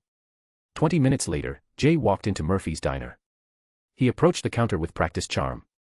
I'm meeting some friends, but they're running late. Could I get a table for 4 and maybe start with some appetizers? Jay ordered enough food for a small army, the perfect cover for extended observation and his enhanced metabolism. While he waited, he spotted her, corner booth, facing the door. A woman in her late 20s, expensively dressed but trying to look casual. Dark hair pulled back, designer jeans, and hands wrapped in white bandages. She was sitting rigidly upright, her eyes constantly scanning the room like she was expecting an attack. Every time the door chimed, she tensed. When a waitress dropped a plate in the kitchen, she actually flinched. She's constantly on alert. He ate slowly, watching her for nearly 30 minutes. She'd ordered coffee but barely touched it. Her phone sat on the table, but she wasn't looking at it. Instead, her attention kept darting to other customers, tracking their movements with obvious anxiety. Finally, Jay made his move. He approached her table, but instead of sitting down uninvited, he stopped beside it with his coffee cup in hand. Hey, he said softly, offering a gentle smile. I saw you at Xavier's earlier, didn't I? You looked pretty upset when you left. She looked up sharply, and he could see her eyes were red-rimmed with exhaustion. Panic flashed across her face. I don't know what you're talking about. It's okay, Jay said quickly, raising a hand. I volunteer there sometimes. I'm not going to out you or anything. He gestured to the empty booth seat across from her. Mind if I sit? You look like you could use someone to talk to who actually gets it. She studied his face for a moment, clearly torn between the desire for company and ingrained caution. You volunteer there? Yeah. Mostly just helping with day-to-day stuff, but I've been around long enough to recognize that look. Jay sat down slowly, keeping his movements non-threatening. They just don't understand, look. She let out a bitter laugh. Is it that obvious? Only to someone who's seen it before. Let me guess, they told you to embrace your gift. Learn to live with it. Maybe suggested you'd be happier around your own kind. Her shoulders sagged. Something like that. Yeah, that's their standard pitch. Don't get me wrong, they mean well. But sometimes what people need isn't acceptance, it's solutions. Jay leaned back casually. What's your situation, if you don't mind me asking? She was quiet for a long moment, her fingers absently picking at the edge of her bandages. You ever feel like your own body is betraying you? How so? Like it's giving you information you don't want. Making you aware of things that would be easier to ignore. She looked out the window. I can sense things. Emotions, stress, danger. It started small, but now. She unwrapped her bandaged hands, revealing precise, deliberate cuts across her palms.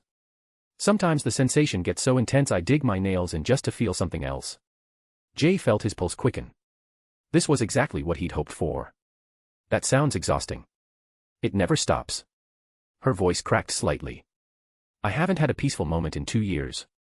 Professor Xavier was very kind, but he kept talking about training and control. Learning to live with it. But my family. She shook her head. My father works defense contracts. My fiancé's family owns a private security company. If they knew what I was, I'd lose everything that matters to me. Jay nodded sympathetically. The professor's approach works for some people. But he's pretty committed to the idea that mutations are permanent parts of who we are. Aren't they? Not necessarily. Jay kept his voice carefully casual. There are alternative approaches. Less mainstream ones. Her eyes sharpened with interest. What kind of alternatives? Well, I have a unique ability. I can permanently remove X gene mutations from people who don't want them. She stared at him for a long moment. That's possible. I've done it before. Helped a little boy whose mutation was making him constantly sick. His parents were desperate. Now he's just a normal, healthy kid. And the removal, it's permanent. Completely. Once it's gone for good. Claire was quiet for a moment, then pulled out her phone and showed him a photo, herself smiling next to a handsome man in an expensive suit at what looked like a corporate event. That's my fiancé, David. We're supposed to be married in 6 months. He's a good man, but his family has very specific ideas about the ideal bride for him. She put the phone away. I just want to feel normal again.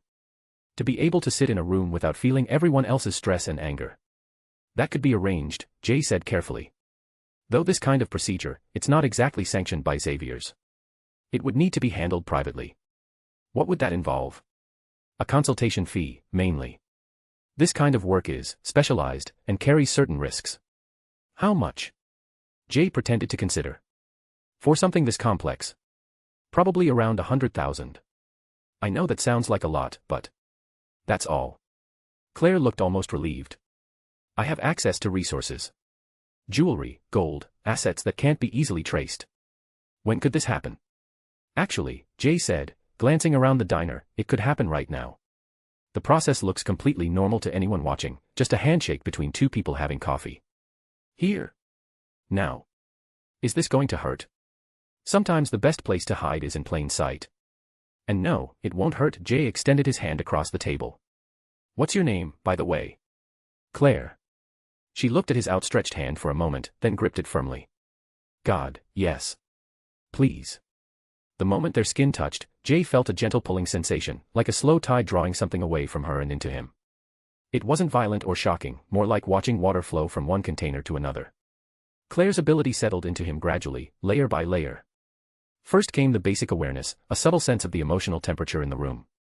Then deeper, the cook's irritation, the businessman's frustration, the teenage waitress's anxiety about her finals. But it was more than emotions. He could sense potential dangers too, the wet spot near the kitchen where someone might slip, the frayed cord behind the coffee machine, the tension building between a couple 3 booths over that might escalate into an argument. The sensation refined itself as his adaptive power kicked in, organizing the input into something manageable. He could filter now, focusing on immediate concerns while pushing background noise to a gentle hum. Claire, meanwhile, had gone completely still. Her rigid posture melted away, her shoulders dropping as years of constant tension finally released. She blinked slowly, like someone waking from a long, troubled sleep. Oh my God, she whispered, tears starting to form. It's quiet.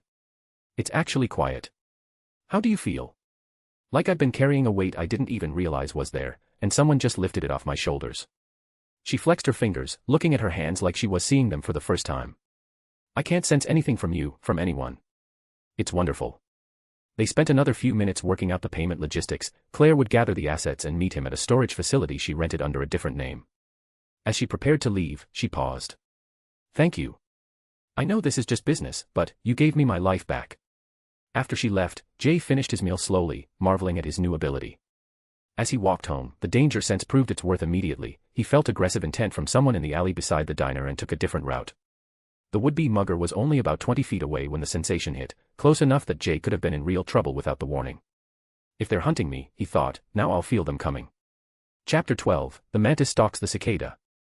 A/N, this is for Jamaxter for his support to my work. Jay stepped off the Metro North train at Grand Central, letting the Tuesday morning rush hour swallow him whole. The commuter crowd flowed around him, suits heading to midtown offices, tourists clutching subway maps, students rushing toward Columbia. Perfect camouflage for someone who needed to disappear into the city's background noise. He'd spent the ride from Bayville thinking about scale. Claire's payment had padded his accounts nicely, but he was still thinking too small. Playing it safe in the suburbs, taking one client at a time, that wasn't freedom. That was just a prettier cage. If you want powered individuals in bulk, you go where powered people are broke. And in Marvel. That's always New York. The city hit him like a physical force. The smell of hot dog carts mixed with exhaust and that indefinable urban musk of 8 million people living on top of each other. Car horns created a symphony of barely controlled chaos while construction crews jackhammered through another, essential infrastructure project. Jay loved it immediately. He started in Hell's Kitchen, walking narrow streets between tenements that looked like they'd been standing since the city was founded. This was ground zero for the street-level superhero community, Daredevil's territory, though the blind lawyer was still just a blind lawyer for now. He was walking past Josie's bar when he saw her. Tall woman in a leather jacket, dark hair hanging loose around her shoulders. She was walking out of Golden Dragon Chinese takeout with a plastic bag. Her posture was casual but alert, like someone who'd learned to be ready for trouble without looking like she was expecting it. Jay's comic knowledge kicked in like a searchlight cutting through fog. Jessica Jones. He forced himself to keep walking, but his mind was already racing. Jessica Jones meant Luke Cage was somewhere in the city. It meant there was an entire underground community of powered individuals living paycheck to paycheck. More importantly, it meant somewhere out there was Kilgrave. Jay ducked into a newspaper stand, pretending to browse while he processed the implications. The Purple Man, the mind controller who could make anyone do anything with a few spoken words. In the comics and show, he'd controlled Jessica for months, turning her into his puppet. I can't be mind-controlled, Jay realized, touching the mental shield perk he'd chosen. Purple Man is the perfect first real villain. And his power will be a great weapon for my arsenal. It was strategic brilliance. Kilgrave was terrifying on a personal level but operated small scale. He was psychological horror that most heroes couldn't touch. But Jay could. His mind shield made him immune, and power theft would let him turn Kilgrave's greatest strength against him. Jay pushed the thought away. First things first, he needed to upgrade his infrastructure. The forger worked out of a massage parlor in Little Odessa, Brighton Beach. Jay had gotten the contact from Bobby, who'd gotten it from someone who knew someone who'd once needed to disappear from some very unfriendly creditors. The parlor's waiting room was decorated in aggressive tackiness, red velvet everything, gold-framed mirrors. The clientele looked like extras from a mob movie, men in expensive tracksuits, women with hair that defied gravity. You here for Dimitri? The receptionist was a blonde with an accent thick enough to cut with a knife. She led him to a back office where sat Dimitri, a man who looked like he'd been assembled from spare parts of other, larger men. Even Kingpin would look thin compared to him. You need papers. Dimitri's English was precise but heavily accented. Multiple identities. High quality. Medical credentials for one, courier license for another. Expensive. I figured. Within an hour, Jay walked out with 2 driver's licenses, a medical assistant certification, and a courier ID that would pass anything short of federal scrutiny. He also left with 3 prepaid burner phones and a storage locker key for Queens. The gun dealer operated out of a fishing boat moored near the South Street seaport. Which would have been more intimidating if the boat wasn't called "See You Later" and painted in colors that made it visible from orbit. Toby, not his real name, obviously, was a Vietnam vet who discovered that selling firearms to people who couldn't buy them legally was considerably more profitable than actually fishing. Say, do you also kiss your girlfriend upside down in the rain, or? Jay asked. What? You messing with me? Toby barked. Jay appeased him. Nah, man, just nervous, that's all. You ever actually fire one of these? Toby asked, watching Jay examine a compact Glock 19. Some. Jay had spent quite a bit of time at shooting ranges during his residency. Stress relief, he told himself, though honestly it had just been another way to avoid going home to his empty apartment. Toby led him to the boat's hold, converted into a surprisingly professional shooting range. The sound suppression was so good that the gun's report was barely louder than a hand clap. Nice grouping, Toby admitted after Jay put 6 rounds into the center of a target at 15 yards. You want the suppressor? Yes. And something non-lethal. Taser, maybe pepper spray. Planning to take down some superheroes? Toby's grin suggested he was joking, but his eyes suggested he really wasn't. Just covering all the bases. Jay left with the Glock, 2 magazines, a quality suppressor, and a tactical pen that was really a disguised taser. His phone buzzed as he walked back toward the subway. Bobby's number. How's the city treating you? Bobby's voice carried background noise of traffic and construction. Like it's trying to mug me, but in a charming way. What's the word from the network? It's grown, Jay. A lot. We've got people in Queens, the Bronx, Hell's Kitchen, Harlem. Word gets around about a guy who heals people and asks for nothing but information. Folks are starting to call you the document. Jay winced. Please tell me that's not catching on. Little late for that. But here's the interesting part, we're seeing more enhanced individuals who don't want to be enhanced. People hiding from things that normal cops can't handle. Perfect. Jay found a relatively quiet corner near a hot dog cart. I need you to start tracking someone. Woman, tall, dark hair, leather jacket. Name's Jessica Jones. He texted Bobby a photo he discreetly snapped. She's been spotted in Hell's Kitchen and the Lower East Side. You want her found? I don't care about her. I care about who's watching her. There's a man who's interested in her, very interested. Goes by Kilgrave. He's dangerous. Bobby was quiet for a moment. You sure you want to tangle with this guy? There's stories, Jay. People who cross certain lines in the city, they don't come back the same. Some don't come back at all. Jay watched the crowd flow around him, workers heading home, couples on dates, families navigating the subway system. Normal people living normal lives, completely unaware that there were predators who could rewrite their minds with a whisper.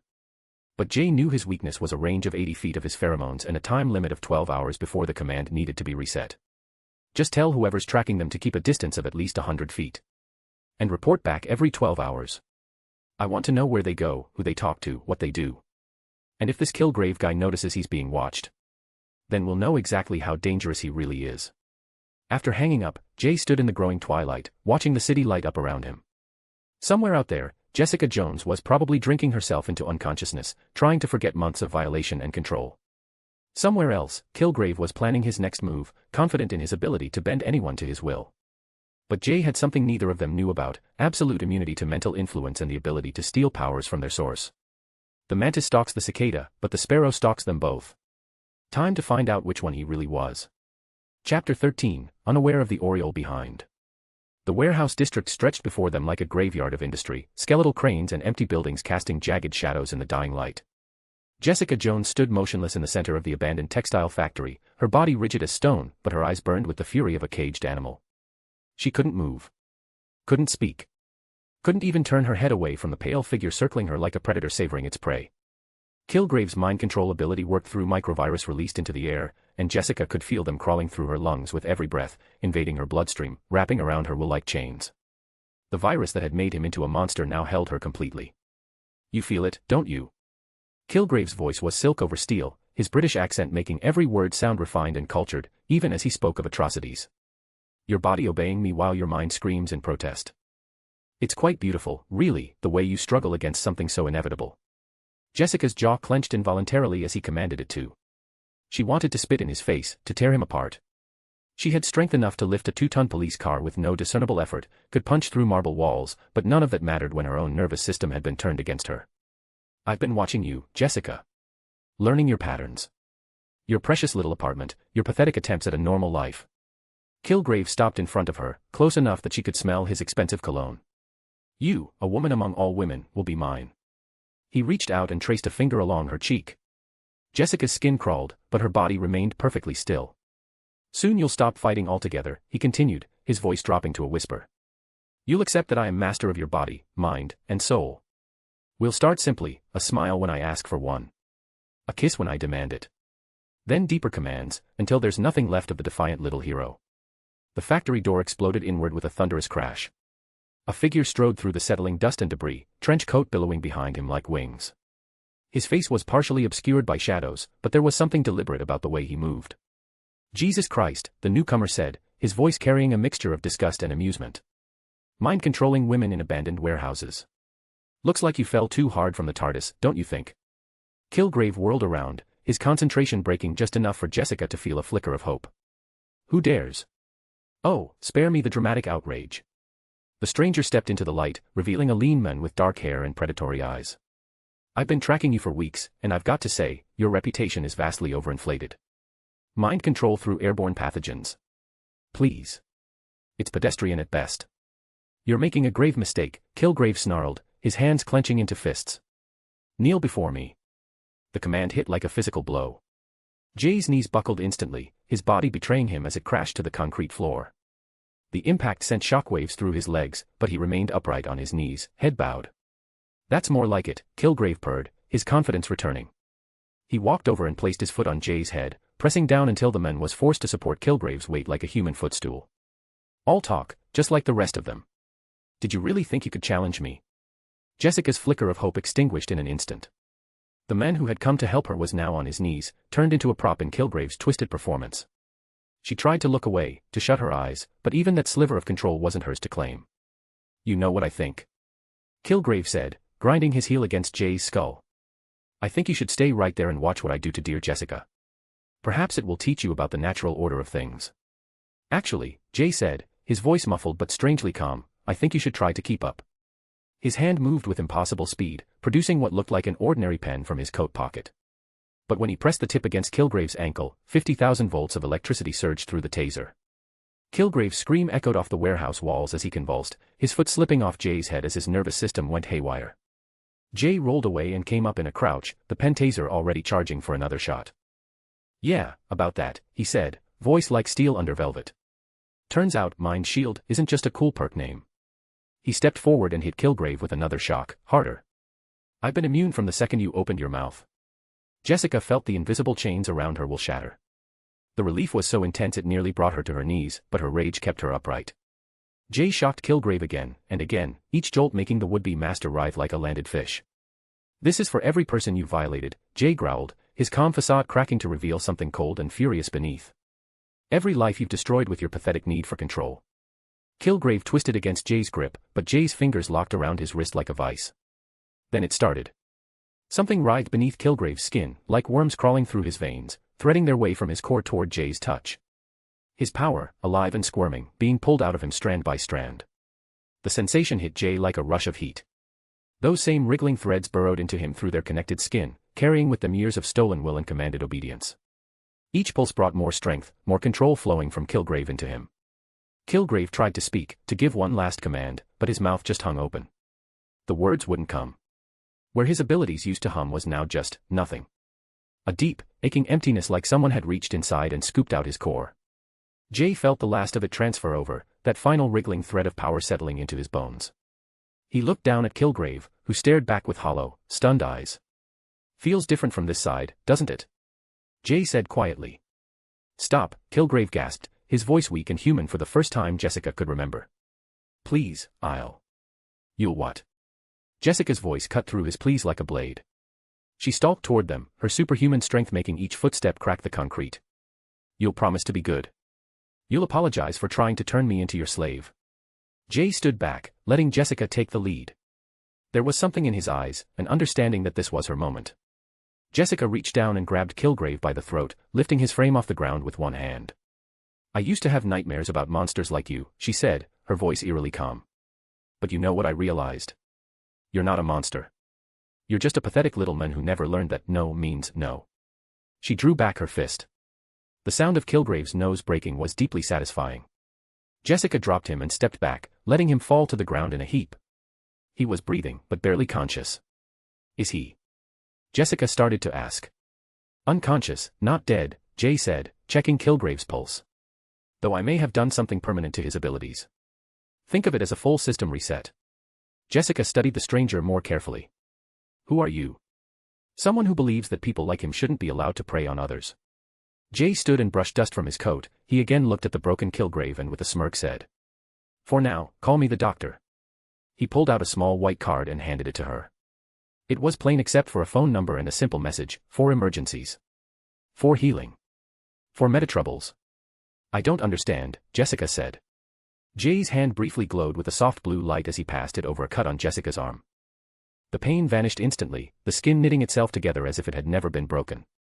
Let's just say I have weird hobbies, he said with a slight smile. If you ever find yourself in a situation like this again, or if you know other enhanced individuals who need assistance, call that number. Wait, Jessica called as he turned to leave. What happens to him? Jay glanced back at Kilgrave's unconscious form. That's up to you. But I'd suggest making sure he can't hurt anyone else. His powers are gone, but the list of his victims is very long. With that, he disappeared into the shadows as mysteriously as he'd arrived, leaving Jessica alone with a decision to make. She looked down at the card in her hand, then at Kilgrave's broken form. The control has been shattered, and she was free again to make her own choices. A/N, guys, what are your thoughts on the story so far? Share it with a review. Chapter 14, The Chains We Choose. The apartment was darker than usual, which was saying something considering Jay's general aversion to overhead lighting. He sat on the edge of his bed, still wearing the same clothes from the warehouse confrontation hours ago. His trench coat lay crumpled on the floor where he'd dramatically dropped it, because apparently even in private, he couldn't resist a bit of theater. The takeout container on his nightstand remained untouched, the Chinese food long cold and probably achieving sentience by now. Outside, the city hummed its familiar night song. Inside his small space, there was only silence and the lingering smell of beef and broccoli. He'd turned off his phone an hour ago, which was probably a new personal record for him. Jay pressed his palms against his temples and sighed. The adrenaline had worn off completely, leaving behind something heavier. Not quite guilt, he wasn't ready to call it that, but definitely something in the guilt family. He'd taken Kilgrave's power, and honestly, it felt gross. Like really, genuinely disgusting in a way that made his skin crawl. It was different from Tommy's healing warmth, which felt like drinking hot chocolate on a cold day, or Claire's protective instincts, which hummed pleasantly in the background like a well-tuned engine. This new power felt like having food poisoning of the soul. You could make this so much easier, it whispered in the back of his mind, sounding way too reasonable for something that was basically psychic roofies. One word, and people would just listen. No more awkward conversations. No more having to actually convince people you're right. Nope, Jay said out loud to his empty apartment. Absolutely not happening. He needed to deal with this properly, which meant doing that weird meditation thing where he talked to his powers like they were roommates he couldn't evict. Rising from the bed, he moved to the center of the room and sat cross-legged on the hardwood floor.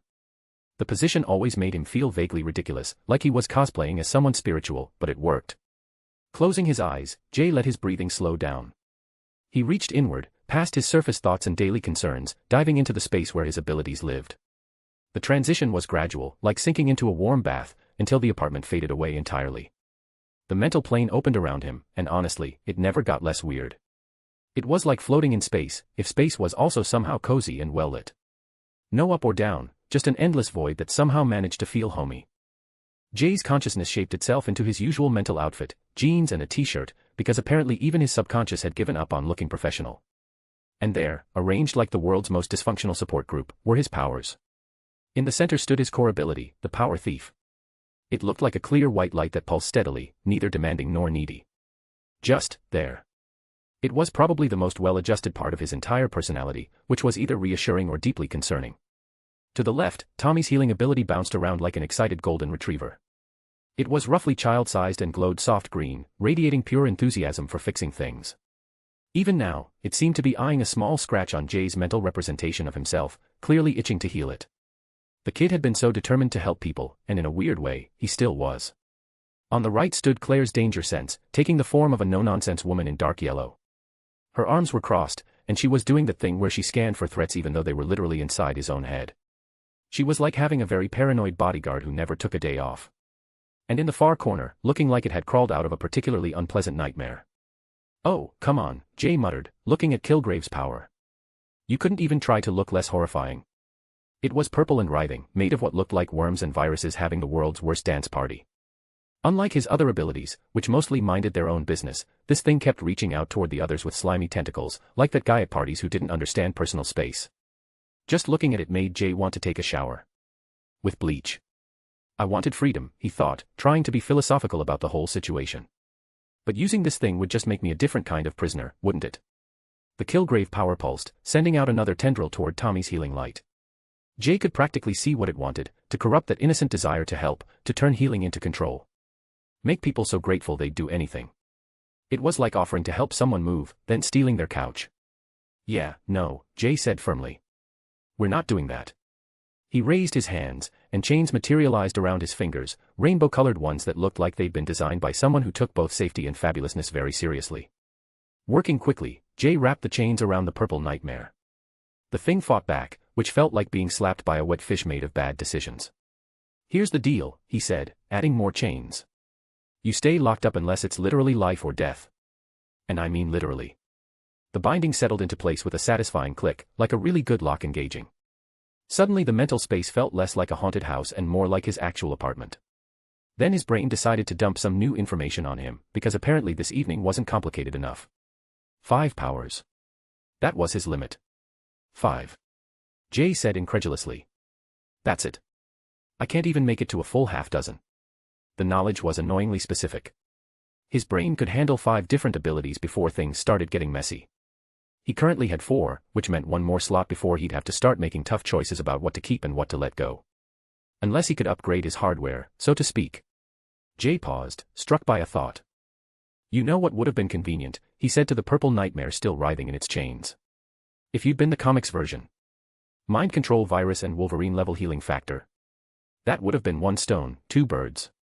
But no, I get the discount Netflix version." Physical enhancements came to mind: Luke Cage's unbreakable skin, Jessica Jones' enhanced strength.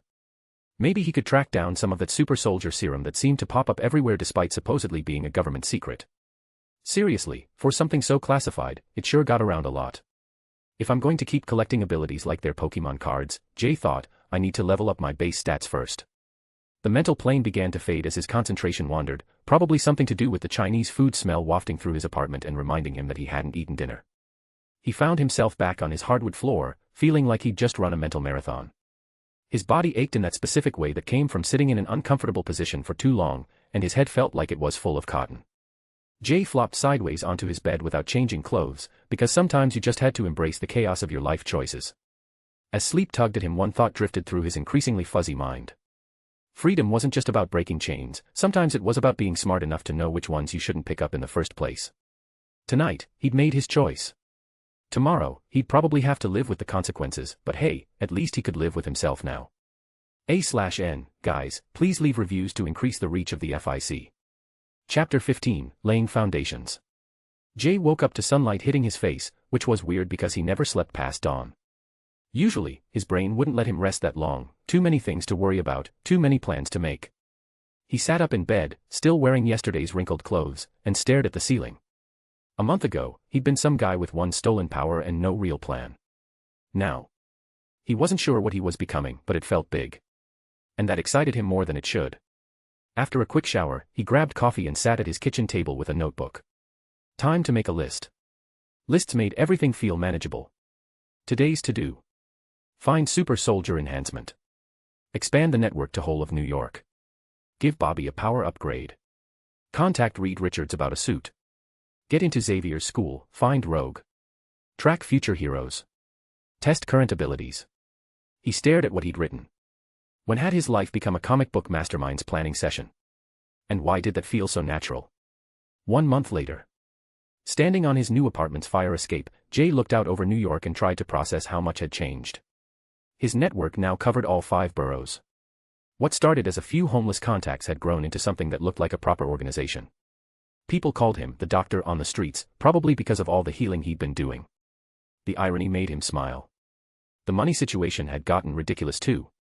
Nearly $1 million in cash and assets, all from discreet healing jobs for people who could afford to pay premium prices. Rich folks with embarrassing wounds, politicians with inconvenient injuries, celebrities who needed to look perfect for cameras. Bobby had stepped up as his main contact for the network. It was working. Better than Jay had hoped. I'm building something, Jay thought, watching the city lights flicker below. Let's see how far we can take it. The Isaiah Bradley research had taken weeks, but Jay's comic book knowledge finally paid off. Isaiah Bradley, one of 300 black soldiers used as test subjects for super soldier experiments in the 1940s. The government buried his story so deep that most people didn't know he existed. But Jay knew. He knew Isaiah had gotten an imperfect version of the serum, knew he'd served as Captain America when Steve Rogers was missing, knew the man was still alive somewhere in Baltimore. S.H.I.E.L.D. probably had eyes on him, but Isaiah was old news to them. Forgotten. Which made him approachable. Jay just needed a blood sample. The serum in Isaiah's system was degraded after decades, but it would be a starting point. A foundation to build something better on. Bobby was already waiting on the rooftop when Jay arrived after sunset.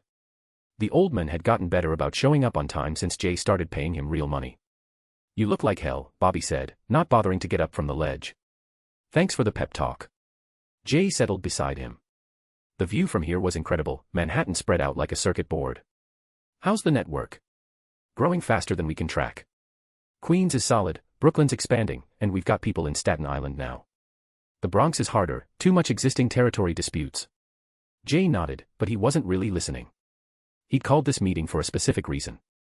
"Bobby," he said, "how would you feel about being more than just my eyes and ears?" The veteran looked up from his tablet. "What do you mean?" "I mean becoming part of the backbone." Jay held out his hand. "I got something that could help you do your job better." Bobby's eyes fixed on Jay's outstretched palm. "What kind of something?" "Lie detection. By scent." Jay had found the mutant near Canal Street, nervous kid who could smell deception like smoke. The power was useful but not flashy, and the kid had been desperate enough to sell it. "One touch, and you'll know when people are lying. Could save your life out there." Bobby was quiet for a moment, considering. "Will it hurt?" "Nah, you'll just feel a tingle." Jay met his eyes. "But Bobby, once I do this, you're not just someone who helps me occasionally. You're part of something bigger." Bobby looked out over the city. The networks already saved dozens of people. Kids who were sick, families that couldn't afford the hospital, people who needed help and couldn't get it anywhere else.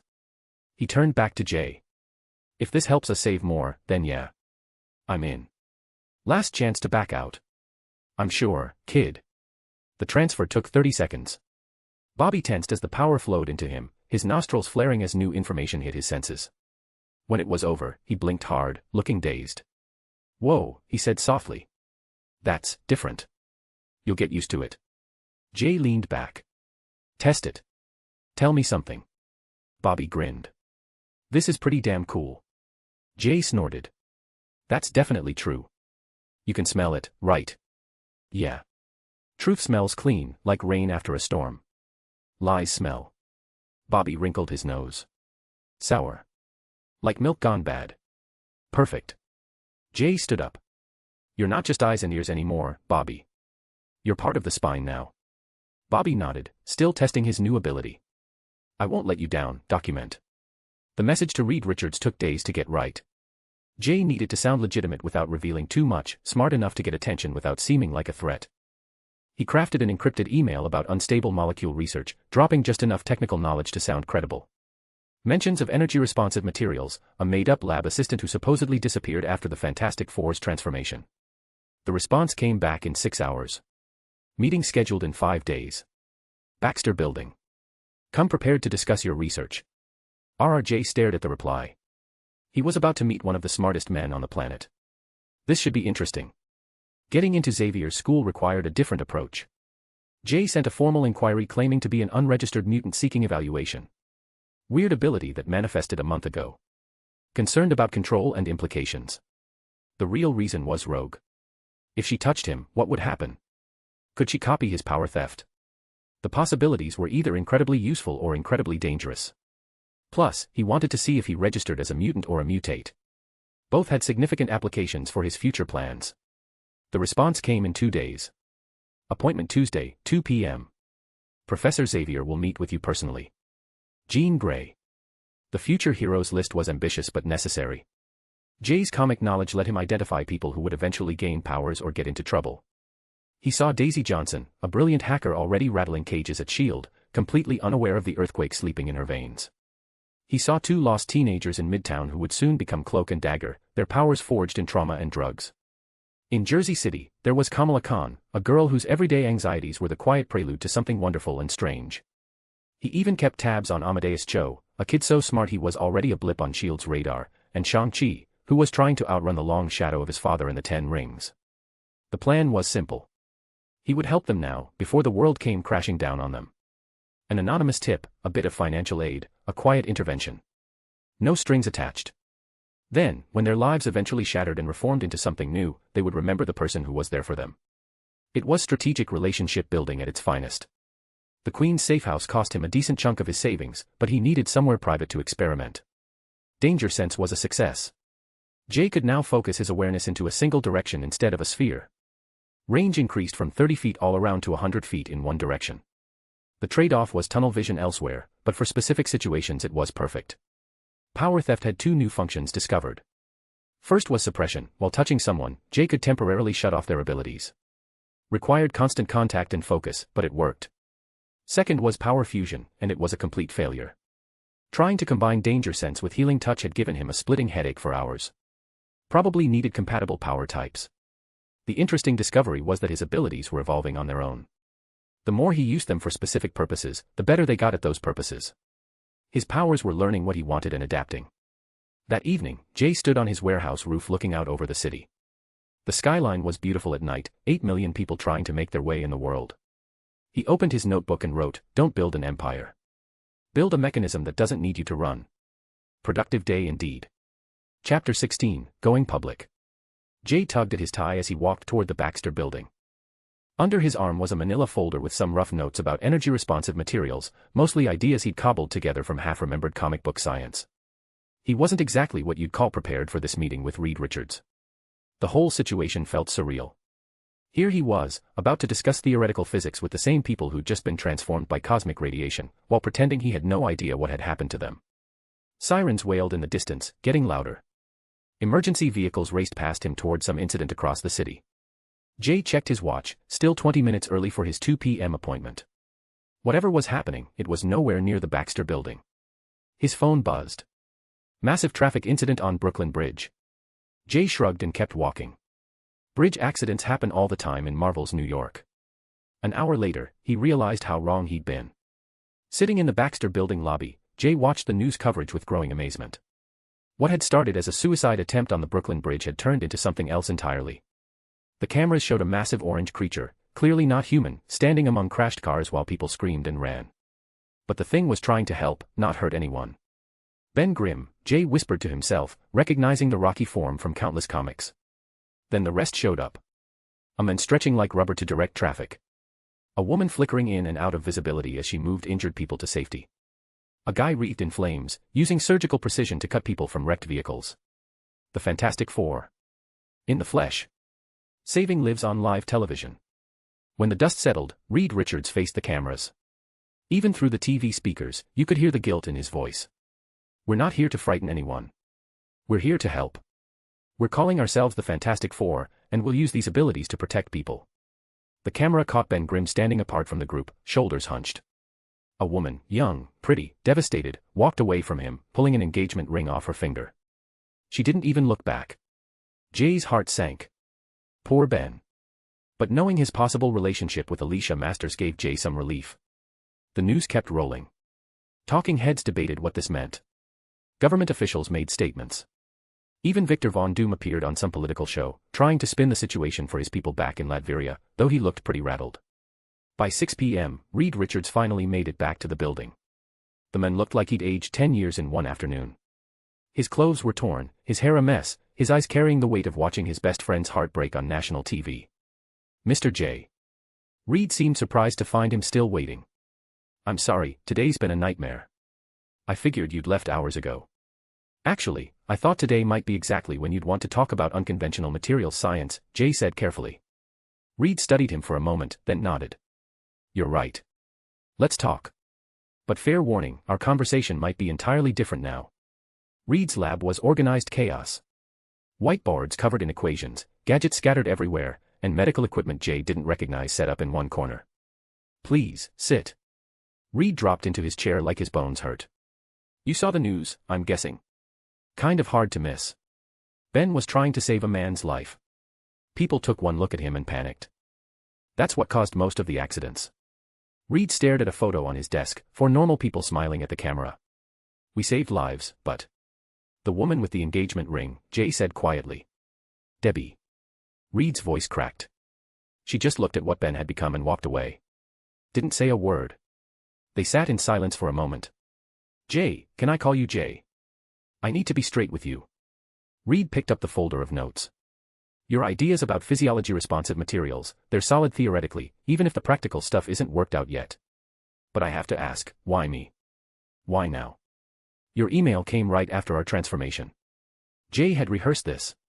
"Honestly, I had this wild idea about molecules that could be unstable but controlled, responsive to different biological states. Your work suggested you might be the only guy who could make sense of it. Timing was just luck. Luck. Reed looked at him directly. When you saw the footage today, what did you think of Ben? What he's become? Jay considered his answer. You know what got me? With all those people screaming and running, he never stopped trying to help. That tells you everything about who he really is. Reed's expression softened. That's Ben all right. Best man I know, stuck in a body that scares people. And you want to change him back? I have to. I did this to him. To all of them. It's my job to fix it. Jay leaned forward. Why go public, though? Why not masks, secret identities? Reed's whole demeanor changed. He got this distant look, like he was talking to someone else entirely. You want to know the real reason? I can't believe I'm telling a complete stranger, but maybe it's the adrenaline. This has to stay between us, okay? Jay nodded. Reed turned to his whiteboard, shoulders sagging. Once upon a time, there was a genius who, he stopped, shook his head. No. Once upon a time, there was a very bright man who, another pause, frustrated. Once upon a time, there was a very arrogant man who did something very stupid. He faced Jay directly. Without proper preparation or shielding, he took his friends through a wave of radiation that made them all something other than human. The guilt was written all over Reed's face. I endangered the people I love. Changed their lives forever. They were going to be labeled as freaks, or worse. He gestured at a letter on his desk. Jay could see official government letterhead, probably demanding secrecy for national security reasons. Unless he changed that fate somehow, Reed continued, his voice gaining strength. Unless he made the world see them for what they could represent. The best and bravest people anyone could hope to meet. Reed started pacing, getting more animated.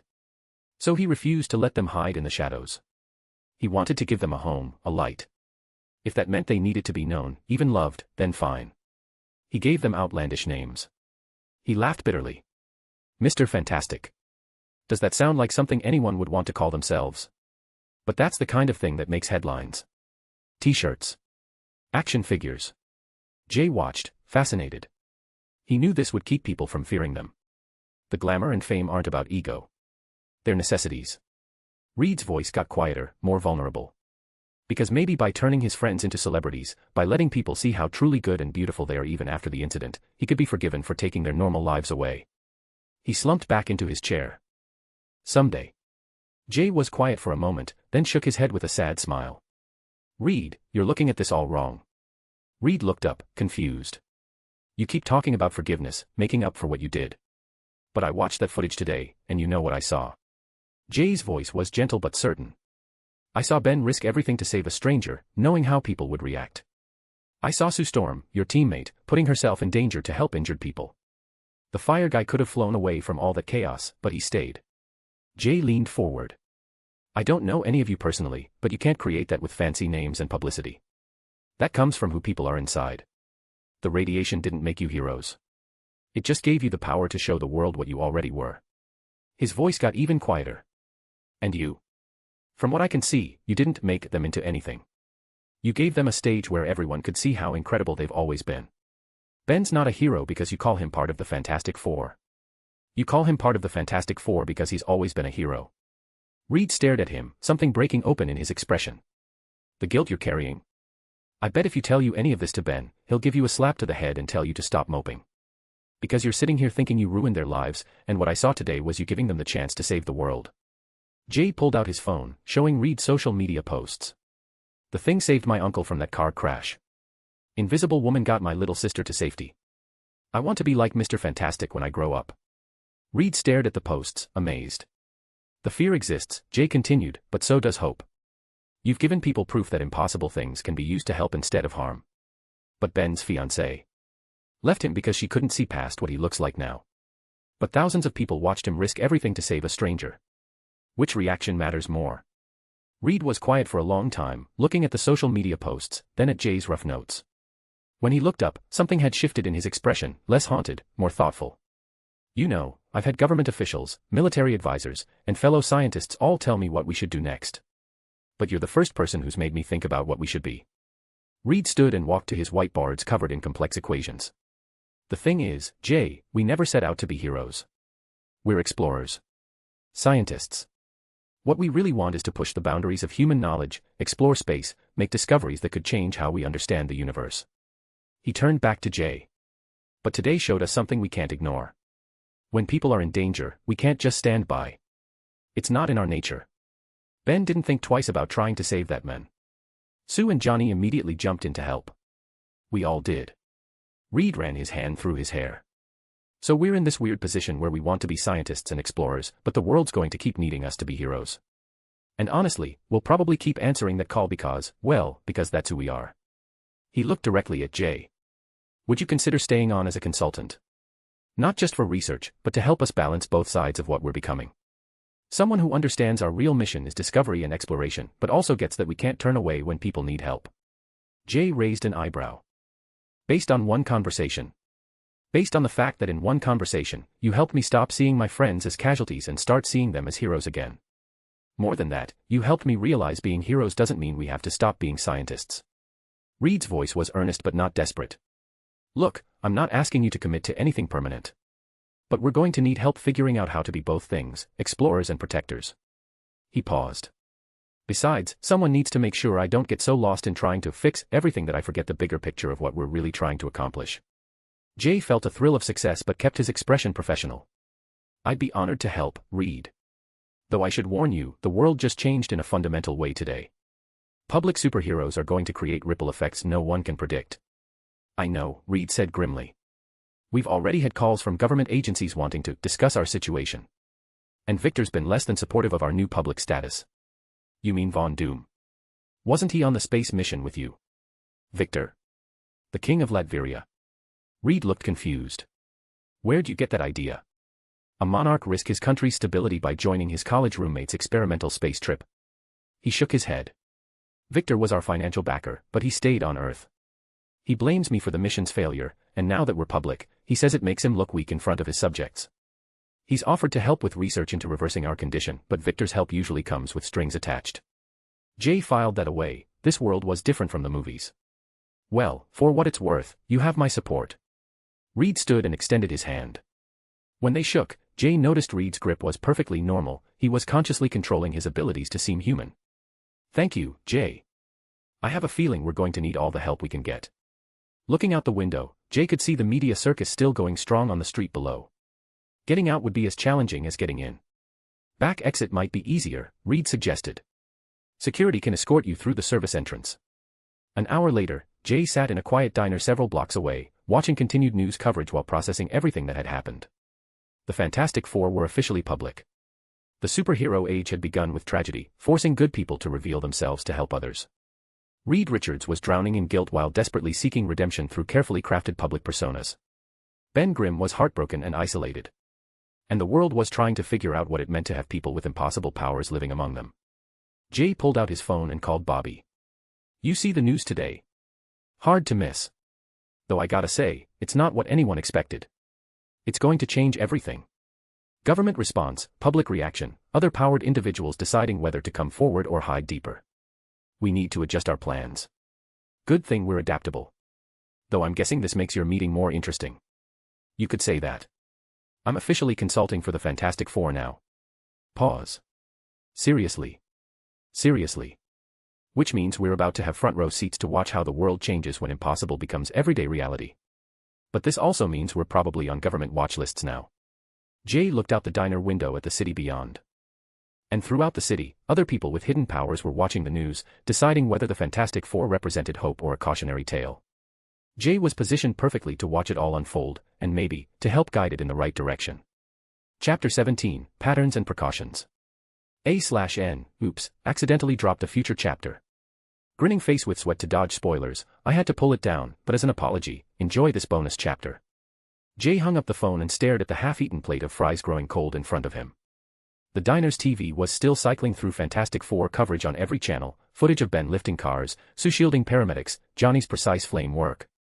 His coffee had gone cold, but he kept stirring it anyway, needing something to do with his hands while processing everything. The meeting with Reed had gone better than he dared hope.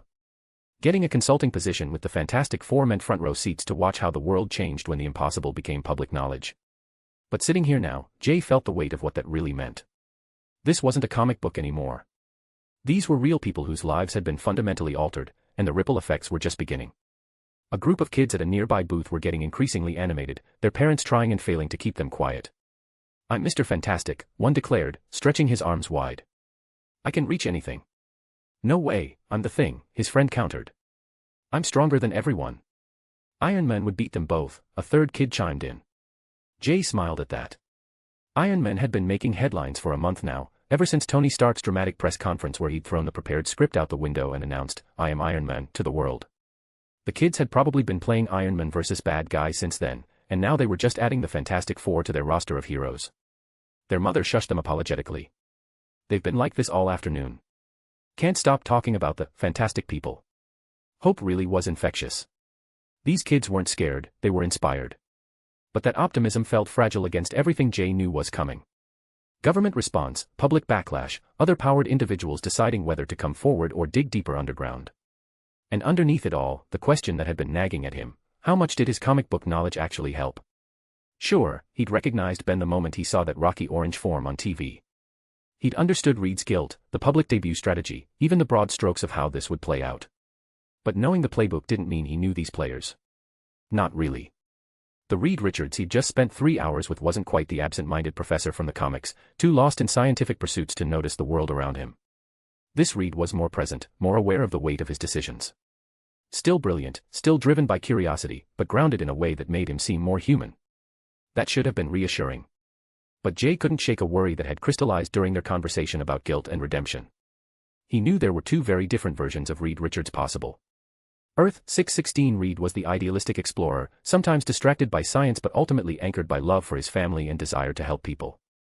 But Earth 1610 Reed, the ultimate universe version, had started similarly enough before something broke inside him. He'd become detached, hyperlogical, morally hollow. The Maker, they'd called him eventually, a brilliant mind that decided emotion and human connection were inefficiencies to be eliminated.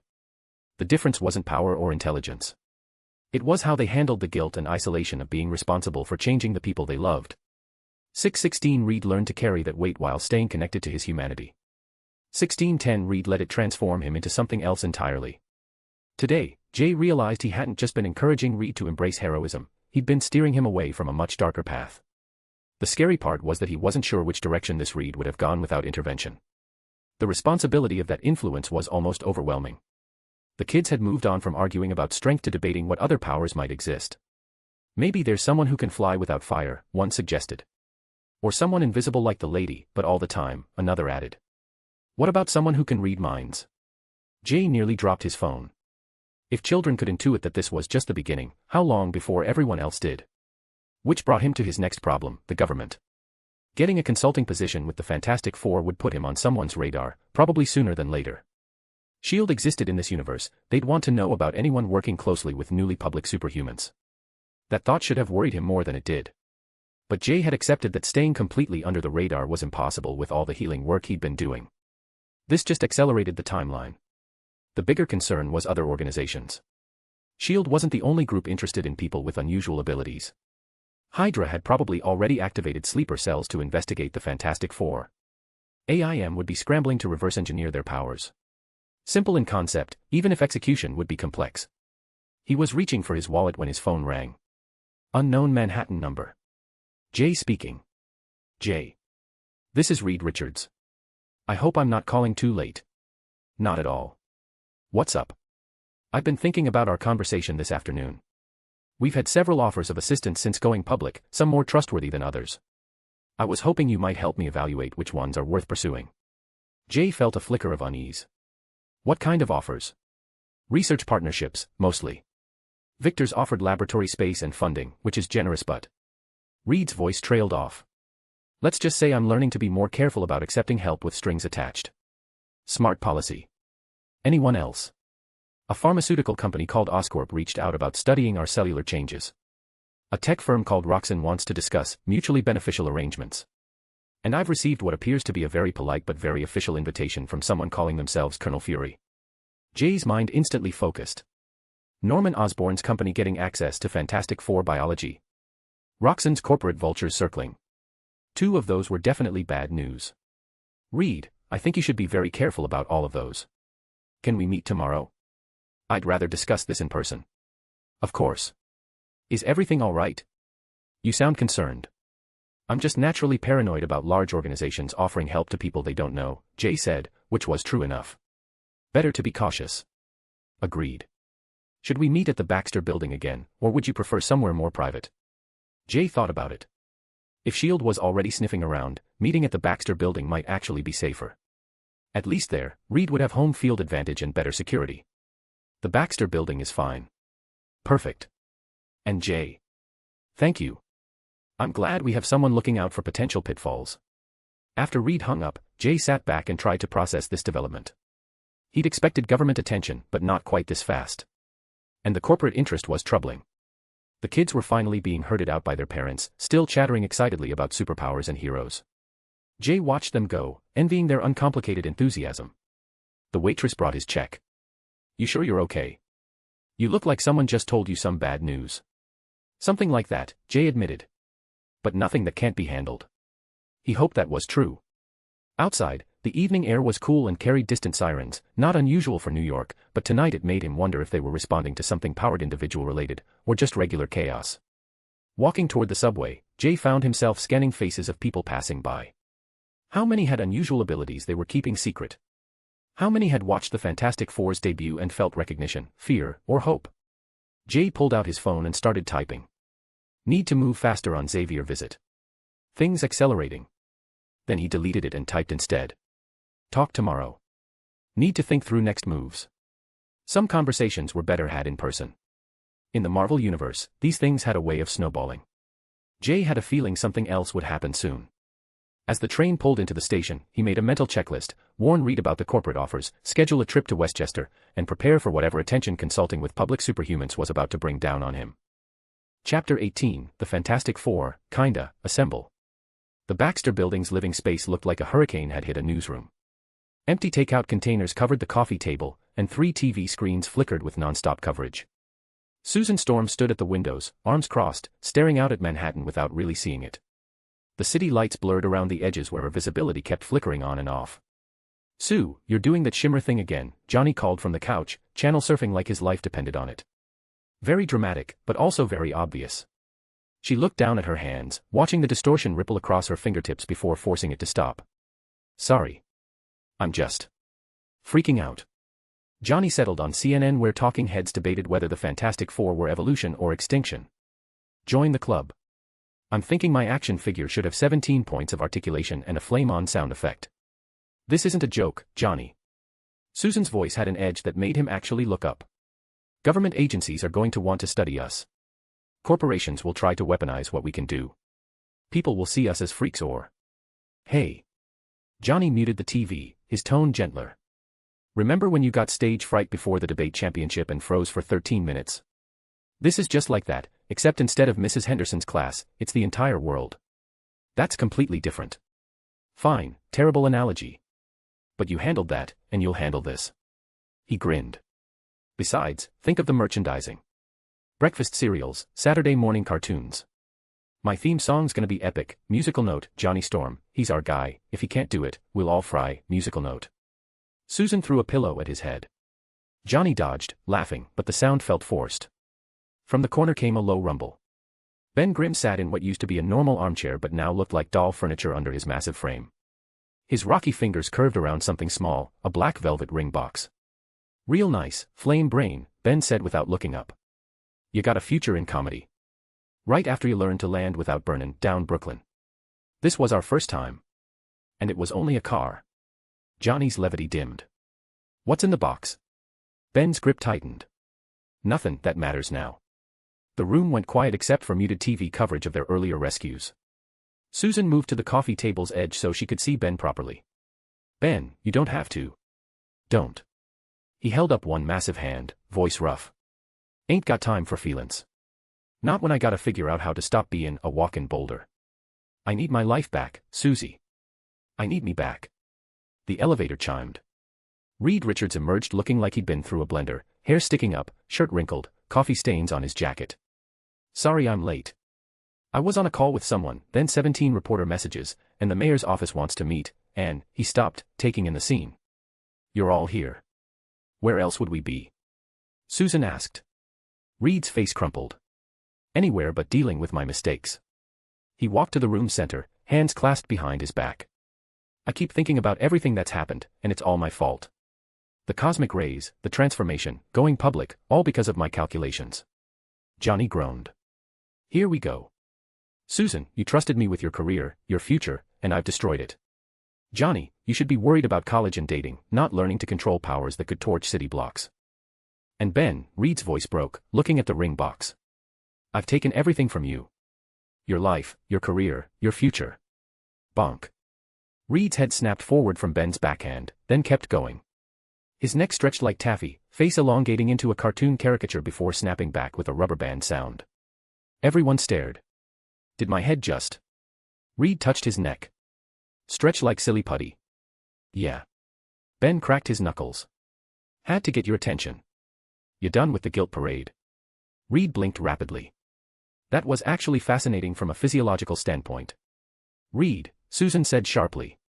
Right. Sorry. He focused on Ben. You hit me. Damn right. And I'll do it again if you keep talking like we're victims. Ben stood up, and the armchair groaned with relief. You want to know what I think? I think you've been watching too much news instead of listening to people who actually know you. Ben. Nah, shut up. My turn. Ben crossed his arms. I heard you talk with that Jay guy. Nice fella, even if he sounds like a textbook. He was right, this guilt trip's getting old. Johnny leaned forward. Oh, this is good. Ben's going full Brooklyn philosopher. Stuff it, hotshot. Ben kept his eyes on Reed. What happened up there, that was our decision. All of us. You told us the risks, showed us the math, gave us every reason to walk away. And we didn't. You know why? Reed opened his mouth, but Ben held up a warning finger. 'Cause we believed in ya. Still do, even if you're too busy feeling sorry for yourself to notice. You think this is about cosmic rays? It ain't. It's about 4 people who trusted each other enough to reach for something bigger. Yeah, it went sideways. But we're still here, still breathing, and now we are savant people. But your fiancé, Reed started. Deserves better than a guy too scared to see himself in the mirror, Ben finished. Maybe if Mr. Fantastic lives up to his name, he'll figure out how to give her that choice. But wallowing ain't gonna solve nothing. The room fell silent. Reed stared at Ben, then at Susan and Johnny, something shifting in his expression. Mr. Fantastic, he said finally. You know, I still think that name's ridiculous. Yeah, well, you might want to workshop it, Ben shrugged. But the point stands. You got a brain the size of Manhattan and the heart to match. Time to start using both. Susan smiled, the first genuine one all day. He's right, Reed. We're not your victims. We're your family. Speak for yourself, Johnny said, grinning. I'm just here for the fame and groupies. Do superheroes get groupies? That would really help my dating situation. You know, dating situation usually requires actually talking to people instead of making everything about yourself, Susan said with exaggerated patience. Hey. I talked to that reporter earlier. Very charming. You mean when you literally flew away mid-question? Strategic retreat. Completely different. Ben snorted. Kid's got a point though. We gotta figure out how to handle all this attention. He looked at Reed meaningfully. Startin' with stoppin' the guilt trips. Reed was quiet, looking at each of them. When he finally spoke, his voice was steadier. You're right. All of you. I've been so focused on what we lost that I forgot what we might accomplish. Now you're talking, Ben said. Though I still think Mr. Fantastic sounds like a children's entertainer. Better than Stretchy McStretchface, Johnny offered. What about the Elastic Avenger? Susan suggested, then looked horrified. Oh God, I can't believe I said that. See? Even Susie's getting into it. Ben settled back into his protesting chair. Though I vote we stick with classics. Fantastic Four's got a ring to it. Reed laughed, actually laughed, for the first time since their transformation. It sounded rusty but genuine. You know what? You're right. It sounds like us. Changed, but us. Course I'm right. I'm from Brooklyn. That's not how geography works. Says the guy who miscalculated cosmic ray exposure. Hey. Johnny grinned, reaching for the remote. You know what? I think we're gonna be okay. Weird, stretchy, rocky, invisible, and flammable, but okay. He turned up the volume just in time to catch. Unprecedented heroism has left the city asking, who are the Fantastic Four, and what does their emergence mean? The Fantastic Four, Susan repeated. I guess it's official. Better than those weird people who saved everyone, Johnny pointed out. Reed looked around at his family and felt something he hadn't in days, hope. Reed smiled, and this time it reached his eyes. Ben saw this and said. Now you're getting it. Though next time you start spiraling, I mean higher. Maybe see if that stretchy head can touch the ceiling. Please don't. No promises. A/N, so, what do you think? Did this chapter capture the Fantastic Four vibe you know from the comics? And for those who've seen the movies, how close do you think it came to their personalities and iconic lines? Man superhero, woman superhero, I'd love to hear your thoughts in the comments. Chapter 19, A Visitor at the Mansion. A/N, police car light, big news, guys, we've crashed into the rankings. Sitting at rank 60 right now, but if we smash our way into the top 10 by Monday, I'll release not 1, not 2, but 5 bonus chapters as a thank you blast. Collision high voltage. Your power stones are our ammo, let's rain fire on the leaderboard and show them we're here to dominate. Flexed biceps fire. Jay stared up at the ornate iron gates of Xavier's School for Gifted Youngsters, trying to remember his first day in this world near this mansion itself. Guess ROB itself has its own machinations. 2 weeks of phone calls, appointment scheduling, and polite persistence had finally gotten him here. The mansion beyond the gates looked exactly like something out of a postcard, elegant, sprawling, the kind of old money architecture that screamed, definitely not hiding a secret mutant academy. Why would you even think that? Of course, Jay's comic knowledge told him there were probably laser turrets disguised as decorative stonework and enough high-tech security to make S.H.I.E.L.D. jealous. It was like Hogwarts, if Hogwarts had the budget of a small country and students who die and come back as if it's Tuesday. The gates opened smoothly, no doubt after some kind of skin he couldn't detect, and Jay walked up the long driveway, taking in the carefully maintained grounds. A few students were visible in the distance, and Jay had to consciously keep his expression neutral as he spotted a girl casually floating 3 feet off the ground while reading a book. First time visiting. Try not to be afraid of my looks. Jay turned to find a young man with blue skin and pointed ears approaching with a friendly smile. Nightcrawler, though probably not going by that name here at school. Yeah, I have a meeting with Professor Xavier, Jay said, extending his hand. I'm Jay. Kurt Wagner, the young man replied with a slight German accent, shaking Jay's hand firmly. I'll walk you toward the main building, Ja. Though you might want to watch the grounds. Sometimes the students get enthusiastic with practice. As if on cue, a burst of golden sparks erupted from near the tennis courts, followed by teenage laughter and what sounded like someone shouting Jubilee in exasperation. Kurt chuckled. See? Enthusiastic. As they walked, Jay caught glimpses of the student body that made his heart do weird things. A girl with green skin sat under a tree, flowers blooming in her footsteps. 2 boys were having an animated conversation, one with scales covering his arms, the other with small horns protruding from his forehead. None of them were hiding. None of them were afraid. In the outside world, visible mutations were still dangerous. People stared, whispered, sometimes worse. But here, it was just normal.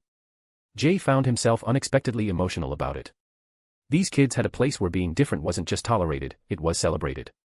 The professor is in meetings for another few minutes, Kurt said as they approached the main building. Would you like to wait in the garden?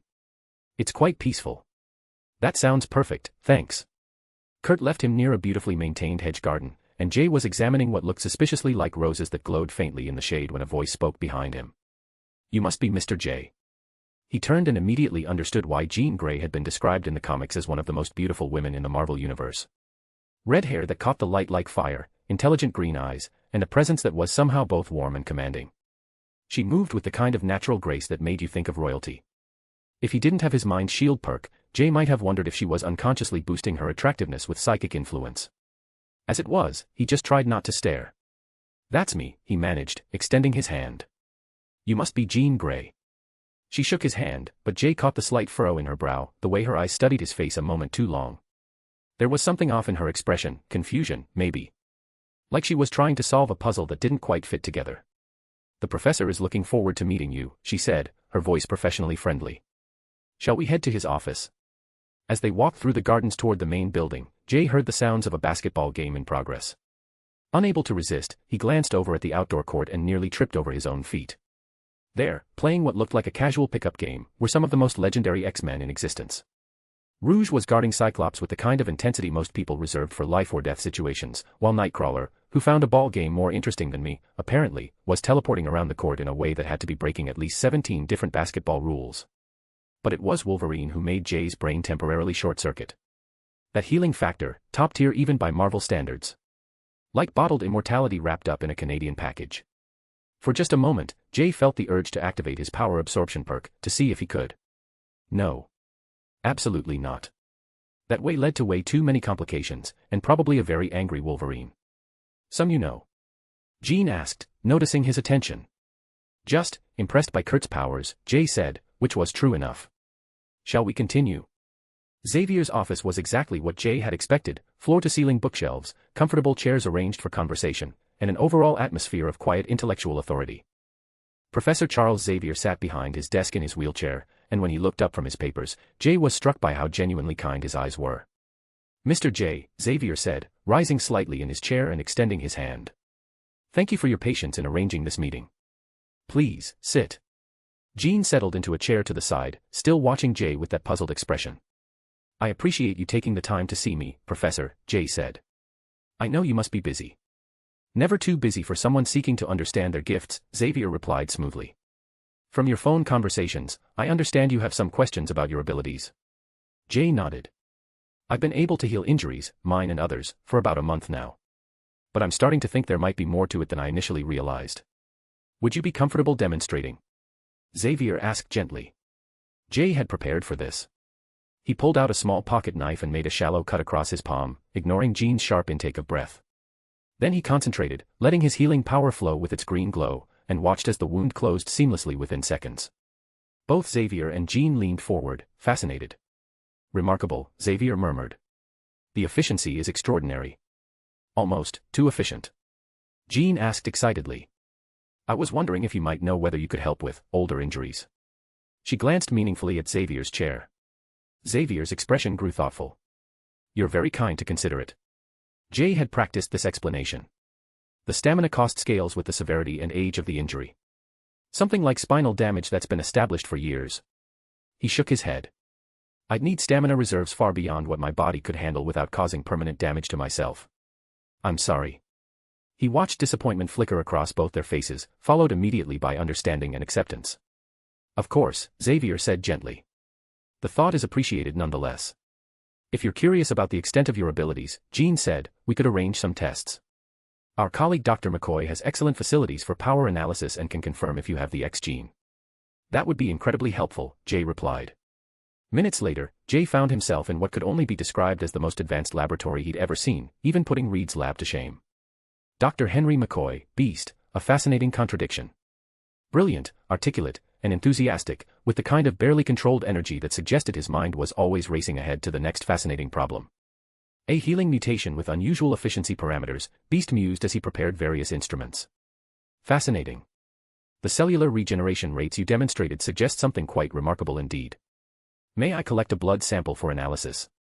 Of course, Jay said, rolling up his sleeve. Also, to test his DNA lock perk. Beast drew the blood with practiced efficiency, immediately transferring it to various testing apparatus. Jay tried to look casually interested while internally hoping his perk would interfere with any readings that might be too revealing.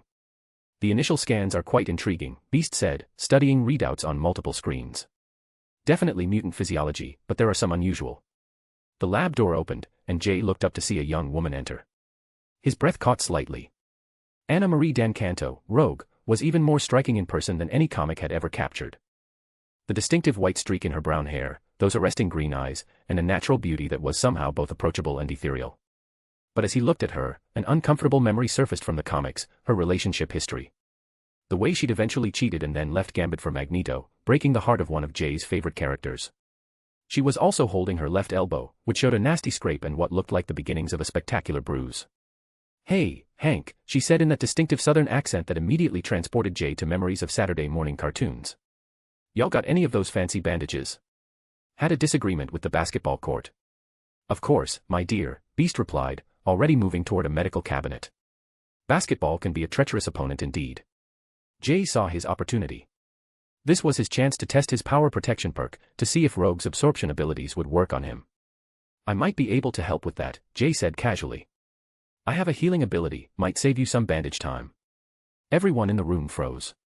Wait, don't, Beast started. Sugar, that ain't a good idea, Rogue said quickly, backing up a step. My skin, it ain't safe to. But Jay was already reaching toward her injured elbow, deliberately making contact with her bare skin. Silence. Rogue stared at where Jay's hand touched her arm, her eyes wide with confusion. That ain't right. What's wrong? Jay asked, feigning ignorance while concentrating his healing power on her injuries. I ain't feelin' nothin', she said quietly, wonder creeping into her voice. Normally when someone touches me, I feel everything. Their pain, their fear, their whole life just pouring into me. But you. She looked up at his face. You feel like nothin'. Like touchin' air. Jean had stood up, moving closer with obvious fascination and concern. Xavier's wheelchair hummed as he approached, his expression intent.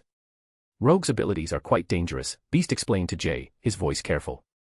She absorbs life energy, memories, and in the case of mutants, their powers through skin contact. For her to feel nothing. Oh, Jay said, trying to look appropriately surprised while finishing healing Rogue's elbow. Should I not have done that? You all seem pretty alarmed. No, sugar, you're fine, Rogue said, flexing her now healed arm. It's just. I ain't been able to touch another person safely since I was 14. This is. The lab door burst open again, and suddenly Jay was surrounded by X-Men. Wolverine stalked in first, followed closely by Cyclops, with Storm and Jubilee bringing up the rear. Apparently, the commotion was too loud. Heard there was some kind of situation, Wolverine growled, his eyes immediately focusing on where Jay was still touching Rogue's arm. No situation, Logan, Xavier said calmly. Though we may have encountered something quite extraordinary. Jay reluctantly released Rogue's arm and faced the assembled heroes, trying to project casual confusion rather than the excitement he was feeling. His power protection perk had worked exactly as hoped, Rogue's absorption abilities had been completely nullified. I should probably explain, Jay said. What I showed you earlier, the healing, that's not the whole story. Xavier's eyes sharpened with interest. Oh. There's another aspect to my abilities. Something reactive. When I touch someone, I can suppress their powers. Jay paused, letting that sink in. I didn't realize how significant that might be until now. The room erupted in quiet murmurs. Cyclops and Storm exchanged glances, while Jubilee whispered something to Wolverine that made him grunt thoughtfully. That's quite a significant secondary mutation, Jean said carefully. I'd like to verify this claim, Xavier said, rolling forward slightly. Would you mind if I attempted a light telepathic scan? Nothing invasive, just. Professor, Jay interrupted, then paused as he felt Xavier's mental probe touch the edges of his consciousness and slide off like water off glass. Xavier's eyes widened slightly in surprise. Jay smiled internally and allowed himself to look confused and then increasingly agitated. Did you just try to read my mind? I apologize, Xavier began. I simply wanted to. That's private. Jay snapped, putting real heat into his voice. I came here looking for answers about my abilities, trying to find a place among my own people, and your first instinct is to go poking around in my head. The temperature in the room seemed to drop. Everyone was staring, some shocked, others defensive. Now hold on there, bub, Wolverine said, stepping forward with his hands curling into fists. The professor was just. The professor was just what? Jay demanded, letting his voice rise. Violating my mental privacy. Reading my thoughts without permission. You call yourselves educators, protectors of mutant rights, and this is how you treat someone seeking help. He turned back to Xavier, genuinely angry now, though not entirely for the reasons they thought. How can anyone trust you if you go straight to mind-raping everyone you meet? Exactly the kind of thing that makes people afraid of mutants in the first place. The silence that followed was deafening. Xavier looked genuinely stricken, while several of the X-Men shifted uncomfortably. You're absolutely right, Xavier said quietly. I apologize. That was inappropriate and a violation of your privacy. But Jay was already moving toward the door, making a show of being too upset to listen to apologies. I need some air, he said shortly. This was a mistake. As he stalked out of the lab, he made sure to accidentally drop a couple of his business cards near the door, by Rogue's feet. Behind him, he heard Rogue's voice, well, that went well. Jay allowed himself a small smile as he made his way through the mansion toward the exit. Phase 1 complete. By the time he reached his car, Jay could already imagine the conversations happening back in that lab. Jean would be explaining why she couldn't get any stray thoughts from him, how he'd seemed completely silent to her telepathic senses. Beast would be staring at test results that showed definite mutant markers but blood samples that degraded too quickly for thorough analysis. Xavier would be questioning his own methods while grappling with the implications of meeting someone completely immune to his telepathy. And Rogue? Rogue would be holding his business card, thinking about what it meant to touch another person without causing them harm.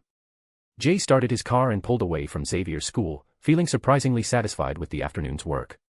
He'd established himself as a mutant, which he finally confirmed, with useful abilities, demonstrated that he was immune to both telepathic intrusion and power absorption, and left them with just enough questions to ensure they'd want to contact him again. More importantly, he'd planted the seed of a possible solution to Rogue's isolation. When they eventually reached out, and they would, he'd have the upper hand in any negotiations. The drive back to the city gave Jay time to think about what he'd learned. His abilities worked exactly as he'd hoped against both telepathy, DNA analysis, and power absorption. The X-Men were every bit as noble and well-intentioned as their comic book counterparts, but also just as prone to the occasional lapse in judgment. Jay smiled as he merged onto the highway. Sometimes the best way to help people was to make them think it was their idea to ask for help in the first place. Chapter 20, Plans and Pancakes. A/N, police car light. We're climbing fast. We've just hit rank 50, but now we need to step on the gas. So we break into the top 10 by Monday, and you guys get not 1, not 2, but 5 bonus chapters as a thank you blast. Collision high voltage. Your power stones are our ammo. Let's turn up the heat and storm the leaderboard. We're on our way there. Let's finish this in style. Flexed biceps fire. The little cafe in Brooklyn was exactly the kind of place Jay had grown to love: worn wooden floors, mismatched chairs, and the perpetual smell of fresh coffee and butter. It was also the kind of place where nobody batted an eye at unusual requests, which made it perfect for his current situation. Bobby slid into the booth across from Jay and immediately did a double take at the spread covering their small table. Jesus, Jay, you feeding a basketball team? Your appetite still amazes me. Jay grinned around a mouthful of his second breakfast sandwich, gesturing at the array of plates: scrambled eggs, bacon, hash browns, fruit, and what appeared to be a foot-high stack of pancakes. I burn through calories like you burn through cigars, Bobby. Powers don't run on miracles. I need the calories to keep them firing. He paused, spearing another piece of bacon. Plus, the heavy eater drawback is coming in handy, actually. Makes the whole stuffing calories thing more natural. Bobby shook his head in amazement as he ordered just coffee from the waitress. Most people try to hide their weird habits. You're out here treating yours like a superpower. Because it practically is, Jay said, already moving on to the pancakes. Speaking of superpowers, this morning's expedition went better than expected. The Xavier visit. Bobby leaned forward, lowering his voice. How'd it go? Jay gave him the highlights: the demonstration, meeting the X-Men, Rogue's power not working on him, and his dramatic exit after Xavier's telepathic probe failed. Bobby listened intently, occasionally wincing at the more audacious parts. So you basically walked into the most powerful psychic on the planet's house and told him to get out of your head, Bobby summarized. Then stormed out in a huff. I prefer to think of it as establishing boundaries, Jay said innocently. But yes, the line is cast. Now we wait for the bite. Bobby took a long sip of his coffee. You know S.H.I.E.L.D. or other organizations are probably tracking you now, right? Xavier's not exactly subtle about his connections. That was always going to happen. These recent meetings will just accelerate the timeline, Jay said, finishing off the last of his eggs. He wiped his mouth with a napkin. Besides, we're tightening security anyway. Speaking of which, how's our other project coming along? Bobby's expression grew more serious. Isaiah Bradley. The one and only. Well, we found him all right, Bobby said, pulling out a manila folder and sliding it across the table. Lives in Baltimore now, keeps to himself mostly. Problem is, we can't get anywhere near him. Jay raised an eyebrow as he flipped open the folder, revealing surveillance photos and notes. Other people watching him. Government types, mostly. Nothing too on the nose, but there's definitely a rotation of people keeping tabs. Guy's a living piece of history they'd rather keep buried. Bobby tapped one of the photos showing an elderly black man walking down a suburban street. He's in his 80s now, but according to our research, he's still in remarkable shape for his age. The serum's still working. Jay studied the photos intently. Isaiah Bradley, the Black Captain America, one of the forgotten heroes of the Korean War. If the stories were true, his blood contained a version of the super soldier serum that was potentially even more stable than Steve Rogers. I just need a blood sample, Jay said quietly. Now with Reed's help, and if we can get access to the original Dr. Erskine files, we might be able to reverse engineer something. Might be easier said than done, Bobby warned. The man's been through hell courtesy of his own government. He's not exactly trusting of strangers, especially ones asking for blood samples. Jay nodded, closing the folder. We'll figure something out. Maybe approach through his grandson, Elijah Bradley. Kid's got a good heart, according to the intelligence reports. Before Bobby could respond, Jay's phone buzzed against the table. The caller ID showed only, unknown number. Jay speaking, he answered, taking another bite of pancakes. "Hello," said a voice that was somehow immediately familiar despite Jay never having heard it before. "My name is Zabi. I heard about your powers from this morning's incident. I have a problem that I think you might be able to help with." Jay's comic nerd perk activated like a lightning bolt. Forget-me-not, the mutant whose power made him essentially invisible to everyone around him. People would forget he existed the moment they weren't directly interacting with him. Family, friends, lovers, everyone just forgot. Jay quickly put the phone on speaker, gesturing for Bobby to stay quiet. "What kind of problem, Zabi?" There was a pause, as if the caller was surprised Jay hadn't immediately hung up or forgotten he was there. "I heard that you might have the ability to temporarily suppress other mutants' powers." "That's one way to put it," Jay said carefully. "Why do you ask?" Another pause, longer this time. When Zabi spoke again, there was a tremor in his voice. "I haven't been remembered by another human being in 15 years. My own mother forgets I exist the moment I leave the room. My sister. God, my sister doesn't even know she has a brother anymore. Not to mention the people at Xavier's school."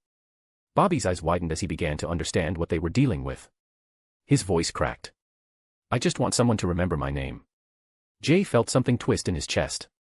Forget-me-not's power was simultaneously one of the most useful and most tragic abilities in the Marvel Universe. The man was the ultimate spy, the perfect infiltrator, but at the cost of complete social isolation. "Where would you like to meet?" Jay asked gently. You're willing to try?" "Of course I am." There was silence on the other end, and Jay could practically hear the men crying. "Tomorrow morning. Early. I can meet you wherever you want." "I'll text you an address," Jay said. "And Zabi, I'll remember this conversation. I promise." After he hung up, Bobby stared at him. "That was heartbreaking," Jay finished. "His power makes him forgettable to everyone. Completely isolated from human connection." "Huh. Mind shield's probably the only reason I still remember him," Jay thought. "And you can help him?" Jay nodded slowly. "Temporarily, at least. But Bobby, this could be huge for us too." Bobby frowned. "How do you mean?" "Think about it. A man who can walk into anywhere, do anything, and nobody remembers he was there afterward. That's the ultimate stealth power." Jay trailed off, his mind racing with possibilities. "If I could adapt to it, even partially." "You're thinking about trying to take his ability?" "I'm thinking about a lot of things," Jay said, signaling for the check. "But first, I'm thinking about helping him and reconnect with his family. Everything else is secondary." Bobby studied his face. "You mean that?" "I do." Jay pulled out his wallet, leaving enough cash to cover both their meals and a generous tip. "Powers are useful, Bobby, but they're not worth losing your humanity over." They walked out of the cafe together, Jay already mentally composing the text message he'd sent to Zabi with tomorrow's meeting location. The morning sun was climbing higher, and he had a meeting with Reed at the Baxter building to prepare for. As they parted ways, Jay's phone buzzed with a text message. He glanced at it and smiled. It was from an unknown number, just 3 words, "Thank you, Zabi." Jay quickly typed back an address for a small park in Queens, adding, 10 a.m. "I'll be wearing a blue jacket." "And Zabi, I meant what I said about remembering." Walking toward his car, Jay felt the weight of the morning's conversation settling on his shoulders. Isaiah Bradley represented a chance to unlock one of Marvel's most sought-after enhancements. Forget-me-not offered both an opportunity to help someone desperately in need and potentially acquire an incredibly useful ability. His phone buzzed again as he started his car. This time it was a text from an unknown number with a familiar area code, Westchester County. "Hey, Mr. J. This is Rogue. I got your number off that card you dropped. Just wanted to thank you for helping with my elbow. Ain't used to folks touching me without consequences, so it meant a lot. If you're ever back this way, maybe we could grab a coffee. My treat. Take care. Marie." Jay smiled, slipping the phone back into his pocket. Phase 1 of his Xavier plan was definitely complete. Phase 2 would begin whenever they worked up the courage to reach out officially. Chapter 21, One Surprise Too Many. A/N, Police Car Light Update, Squad, we're on the move.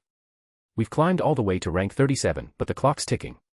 Just 2 days left to push into the top 10, and if we make it, I'll unleash not 1, not 2, but 5 bonus chapters as promised. Collision High Voltage. Your power stones are the fuel, let's go all in and make this final sprint count. Top 10 is within reach, let's grab it. Flexed biceps fire. The Baxter building rose above Manhattan, and Jay stood on the sidewalk, craning his neck to take in all 35 floors of it, feeling simultaneously impressed and slightly intimidated. He'd been to Reed's lab before, but arriving as an official consultant felt different. The elevator ride was smooth and silent, giving Jay time to review his strategy. The doors opened directly to the top floor, which had been converted into a combination laboratory, workshop, and living space, while holographic displays showed everything from weather patterns to molecular structures. Jay. Reed's voice carried across the space as he emerged from behind a bank of computers, his arm stretching an extra few feet to shake hands. Perfect timing. I was just running some calculations on our body's cosmic radiation absorption rates. Naturally, Jay said with a grin. Reed laughed. Come on, let me introduce you to everyone properly. They're in the common area, well, most of them. Everyone, Reed said, his voice carrying that particular tone people used for important announcements. I'd like you to meet Jay officially. He's going to be working with us as a strategic consultant. Susan stood gracefully, extending her hand. Susan Storm. Reed's told me about you.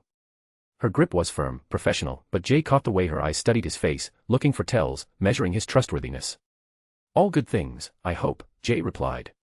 Mostly, she said with a slight smile. Ben raised a massive hand in greeting. Ben Grimm. Thanks for keepin' Stretch here from blowin' himself up the other day. Actually, it wasn't that bad. Reed started.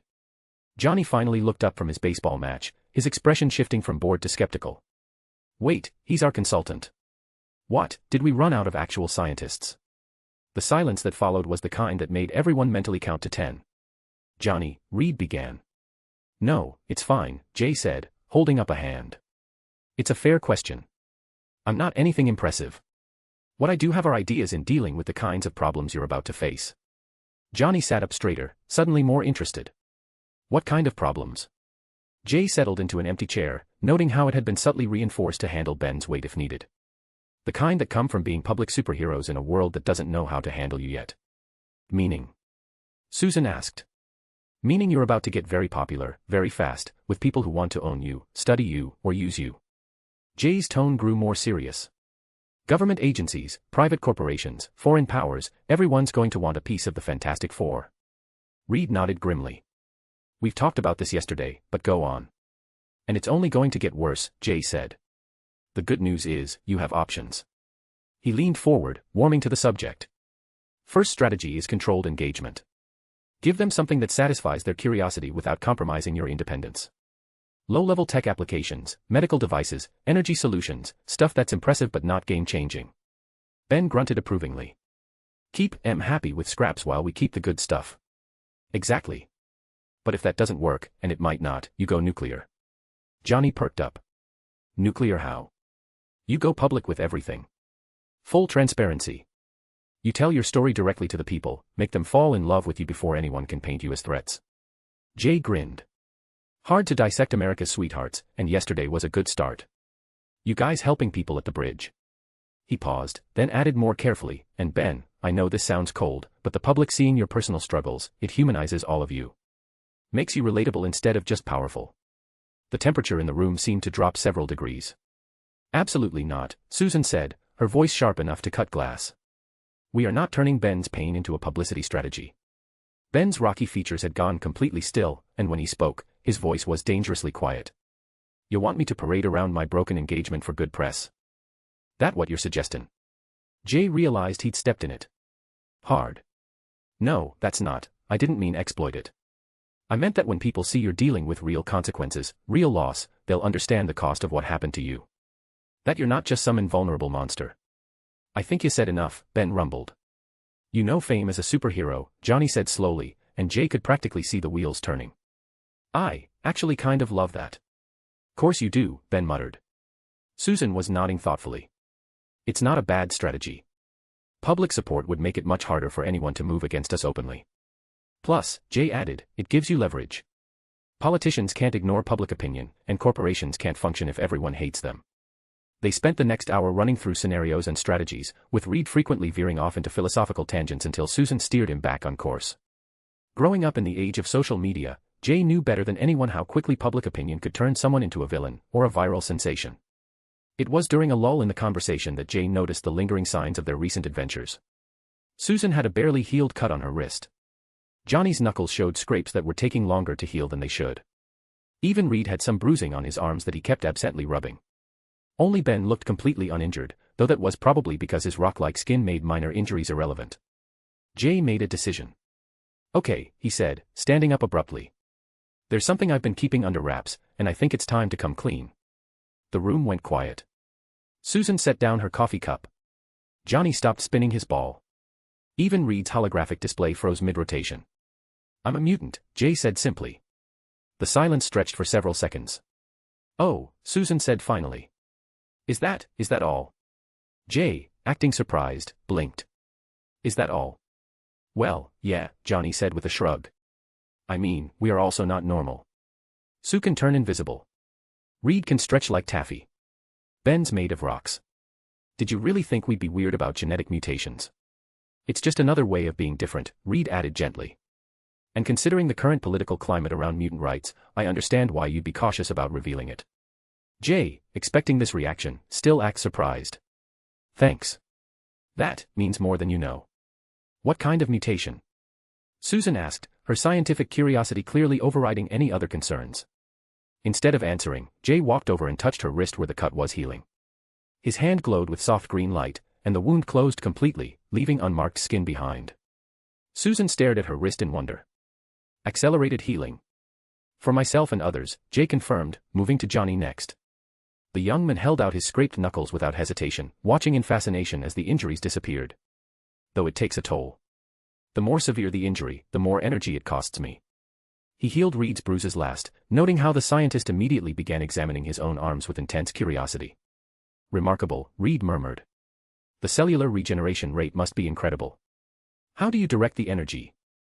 Is it conscious control or instinctive? Bit of both, Jay said, settling back into his chair. He was definitely more tired now, but not dangerously so. It takes a bit of intuition, but my background in human biology and medical science helps a lot. That's amazing, Susan said softly. How many people know? Not many. I had some tests done at Xavier's school recently, that's how I confirmed the mutant thing. But given the current anti-mutant sentiment. Jay shrugged. Seemed safer to keep quiet. Johnny was examining his now perfect knuckles with obvious delight. Dude, this is so cool. No more waiting for bruises to fade before photo shoots. Johnny, Susan said with fond exasperation, there are more important applications than your non-existent modeling career. Hey, looking good is important too. Ben had been unusually quiet during the healing demonstration, watching with an expression Jay couldn't quite read. Now he spoke up, his voice carefully neutral. So, how severe an injury we talking about? Like, could you fix a broken bone, or? Jay met his eyes directly. I can't heal anything too severe or if the injury is too old. Which was technically true, even if it wasn't the whole truth. But I'm not done with the reveals, Jay added, standing up again. There's something else I want to show you. He walked over to where Ben sat, the massive man looking suddenly uncertain. Ben, would you trust me for a minute? Sure, but what? Jay placed his hand on Ben's rocky forearm and concentrated, using the newly discovered application of power theft, power nullification. He reached out with his power, for a moment, nothing happened. Then Ben's rocky orange skin began to shimmer, like heat waves rising from summer pavement. What the hell, Ben started, then stopped as his forearm began to change. The rocky exterior softened, transforming back into human skin. Not completely, just his hand and part of his forearm, but it was unmistakably human flesh, complete with the scars and calluses Ben had accumulated over the years. The silence was deafening. Ben stared at his human hand like it was the most precious thing in the world. How did you? The transformation lasted maybe 30 seconds before the rocky exterior returned, but those 30 seconds changed everything. Looks like suppressing physical mutations is a lot harder than I thought. Sure, I managed to block his super strength, but his transformation. That's a whole other level. I'd probably have to fully steal it to reverse that. Holy fuck. Johnny exploded, jumping up from the couch. Did he just, Ben, you were human. Language, Susan said automatically, but she was staring at Ben's arm with wide eyes. Ben, meanwhile, had gone completely still. When he looked up at Jay, his eyes were bright with unshed tears. You can make me human again. Jay felt the weight of that hope like a physical thing. Partially, and only temporarily. It's exhausting, and I can only sustain it for short periods right now. But you did it, Ben said softly. Even for a few seconds, you made me again. Hey now, Reed said gently, moving closer to his friend. You're always you, Ben. Powers or no powers. Yeah, but. Ben held up his rocky hand, flexing the massive fingers. I ain't been able to feel textures properly in months. Can't touch nothing delicate without breaking it. And Alicia. He trailed off, shaking his head.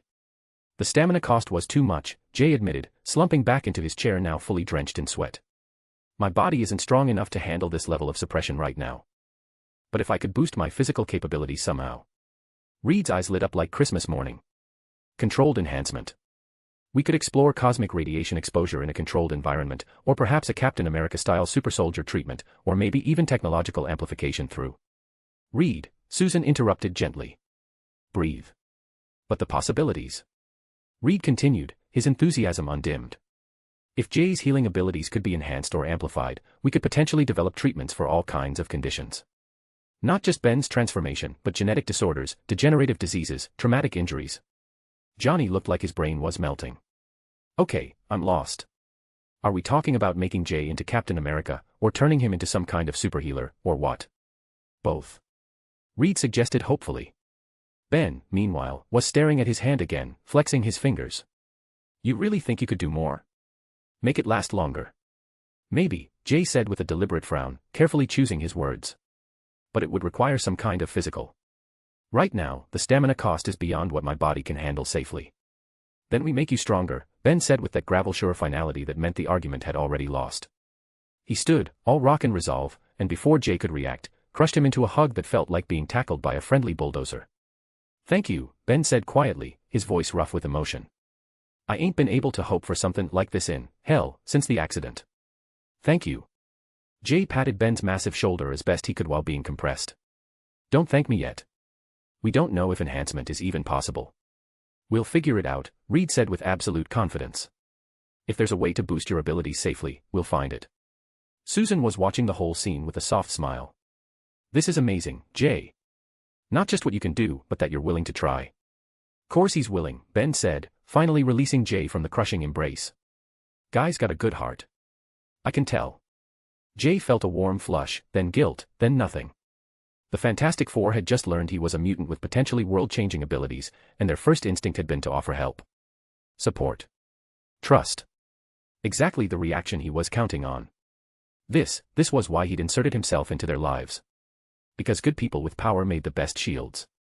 The lies, the half-truths, the carefully curated image, they were all worth it if it meant protecting his freedom. In a world that hunted anything different, trust was just another resource, and he intended to use it. I should probably go, Jay said after a moment. This is a lot to process, and I have another appointment. What, you got another superhero team to consult? Johnny asked with a grin. Something like that. Jay stood, still feeling the lingering effects of his demonstration. But I'll be in touch about the enhancement research. If there's a way to make this work. There will be, Reed said firmly. I'll start the research immediately. Genetic enhancement, technological augmentation, controlled radiation exposure, we'll explore every option. Susan, seeing Jay walk to the elevator, thoughtfully said. Well, this was an interesting meeting. Jay smiled as the elevator descended. Phase 1 was complete. He'd given them hope, revealed carefully selected secrets, and opened the door to possibilities none of them had imagined before today. More importantly, he positioned himself as indispensable, the key to Ben's humanity, the solution to problems they didn't even know they had yet. The guilt tried to surface again, but Jay pushed it down. This wasn't about manipulation, he told himself. This was about survival. If they happened to benefit from the arrangement too, well, that just made it easier to sleep at night. Chapter 22, Remember Me. Please. A/N, Police Car Light Soldiers. We fought our way up to rank 31, but the real battle is now. Only one day left to push into the top 10, and if we make it, I'll unleash not 1, not 2. But 5 bonus chapters as a victory feast. Collision High Voltage. Your power stones are our swords and shields, so let's rally, charge, and show the leaderboard the strength of this army. The final push is here. Tatakai. Flexed biceps fire. The same Brooklyn cafe where Jay had met Bobby looked different in morning light, less like a place for secret meetings, more like where normal people grabbed coffee before work. Jay showed up 15 minutes early and snagged a corner booth with a clear view of both doors. A habit he'd picked up from Bobby, who treated every public space like a potential battlefield. He'd been watching the crowd for 10 minutes when his eyes passed over some guy at the counter. Completely ordinary, brown hair, forgettable face, the kind of person you'd walk past without a second glance. Jay's gaze started to move on, then snapped back hard as something in his head went ping, like his mind shield had just blocked a punch. He blinked, and suddenly the man's name surfaced through whatever fog had been clouding his thoughts. Zabi. Forget-me-not. The guy who lived in the spaces between memories. Jay's comic book knowledge kicked in with all the details. Professor X had to surgically implant a mental alarm in his own brain just to remember this man existed. Even then, Xavier could only hold onto the memory for minutes before Zabi faded back into the forgotten corners of his mind. Zabi had already paid and was heading for the exit when Jay called out. Zabi. The coffee cup nearly slipped from the man's hands. He turned around slow, like he was moving through a dream, eyes wide with something between hope and terror. You remember my name? It came out like the most important question in the world. Jay waved him over. Come sit. We should talk. Zabi walked to the booth like he was afraid the moment might shatter if he moved too fast. Up close, the toll was obvious, dark circles under his eyes, the hollow look of someone carrying weight that no one else could see. You're the first, Zabi said, voice cracking. Besides Xavier, you're the first person to say my name without someone reminding you I exist. Jay tapped his temple. Psychic defenses. Your power makes people forget, but my mind's got some built-in resistance.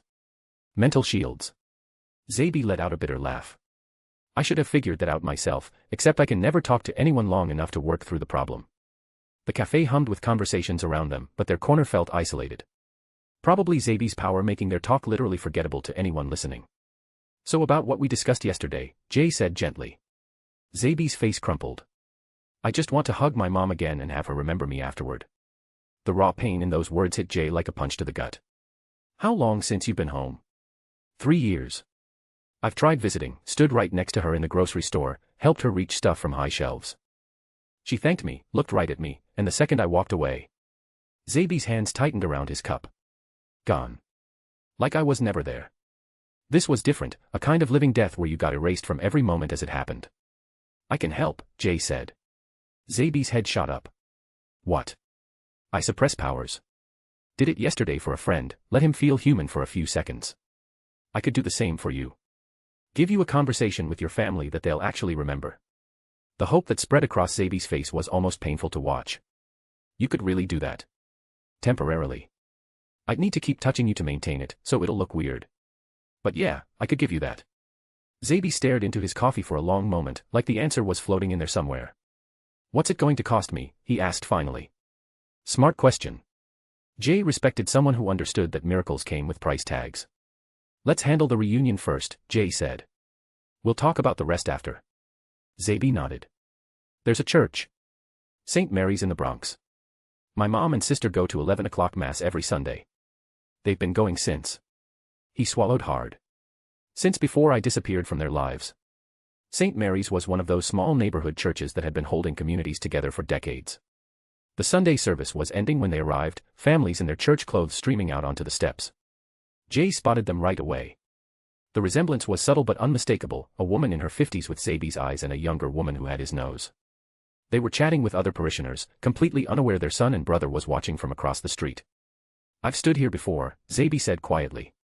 Watched them leave, followed them home, sat in their living room during dinner. They never know. They will today, Jay promised. He put his hand on Zabi's shoulder, concentrating. The suppression felt weird this time, less like flipping a switch, more like trying to grab smoke. Okay, Jay said through gritted teeth. Let's go. But I have to keep contact, so this is going to look awkward. They crossed the street together, Jay's hand firmly planted on Zabi's shoulder. They probably looked like someone helping a drunk friend, but it was working, people were actually seeing Zabi instead of looking right through him. Mama.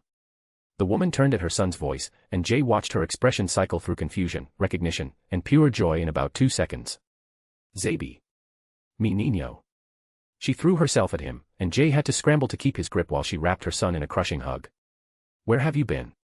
We've been so worried. Zabi's sister went white. Zabi. Oh my God, Zabi.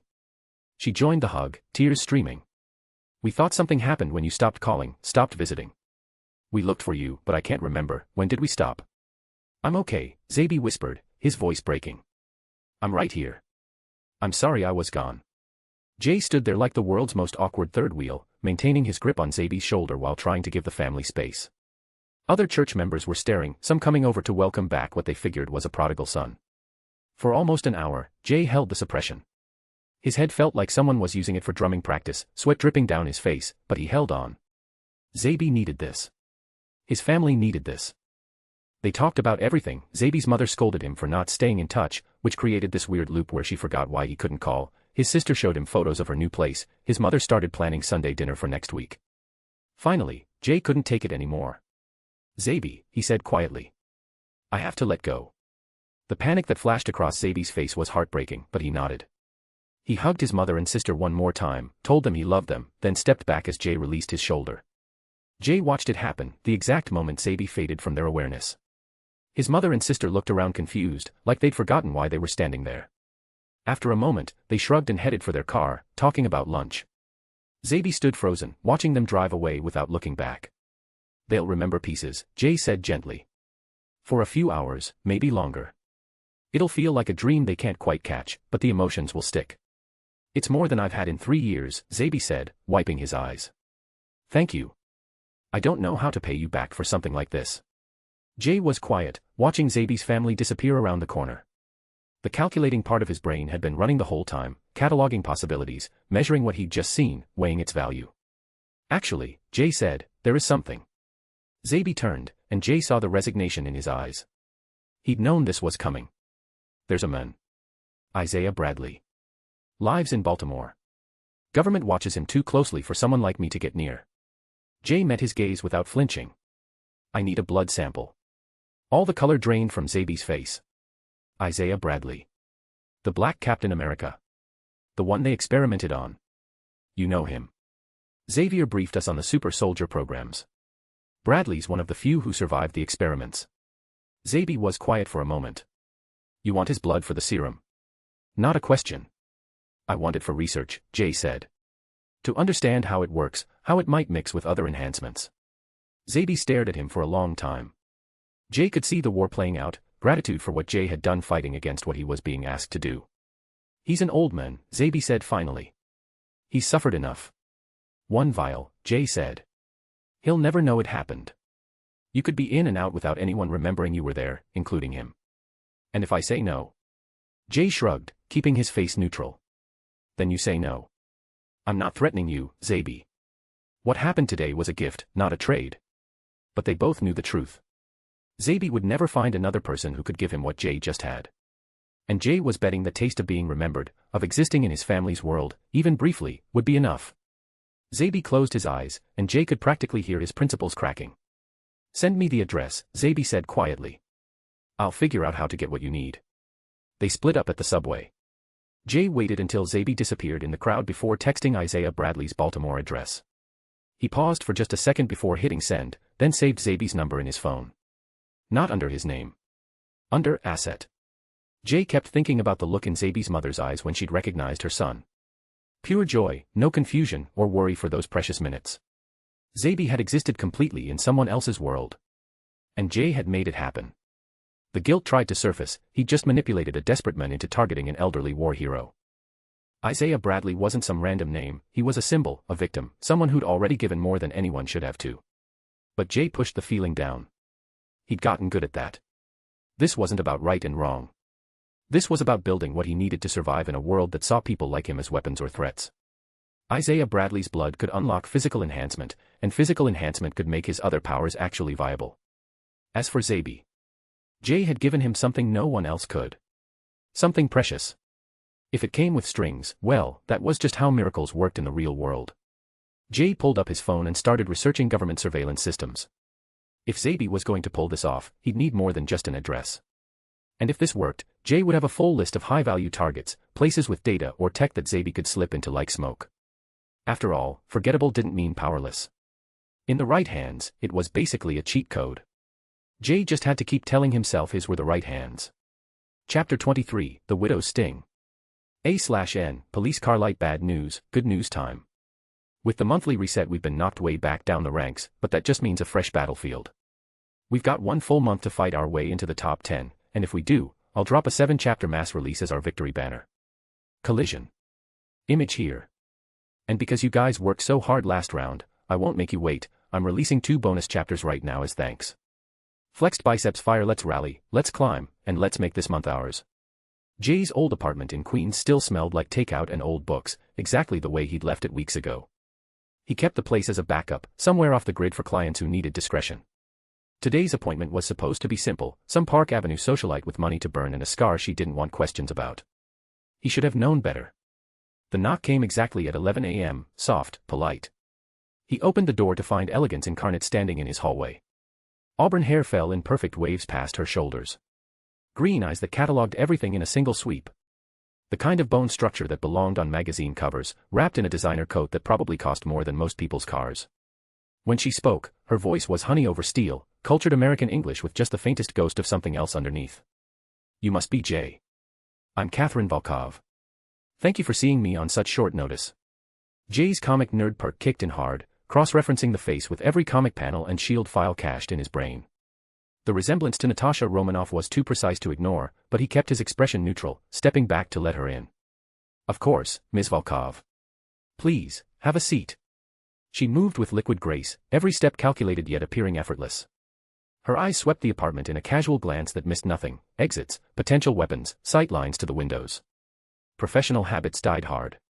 I appreciate your discretion, she said, settling onto his couch like she belonged there. The injury is delicate.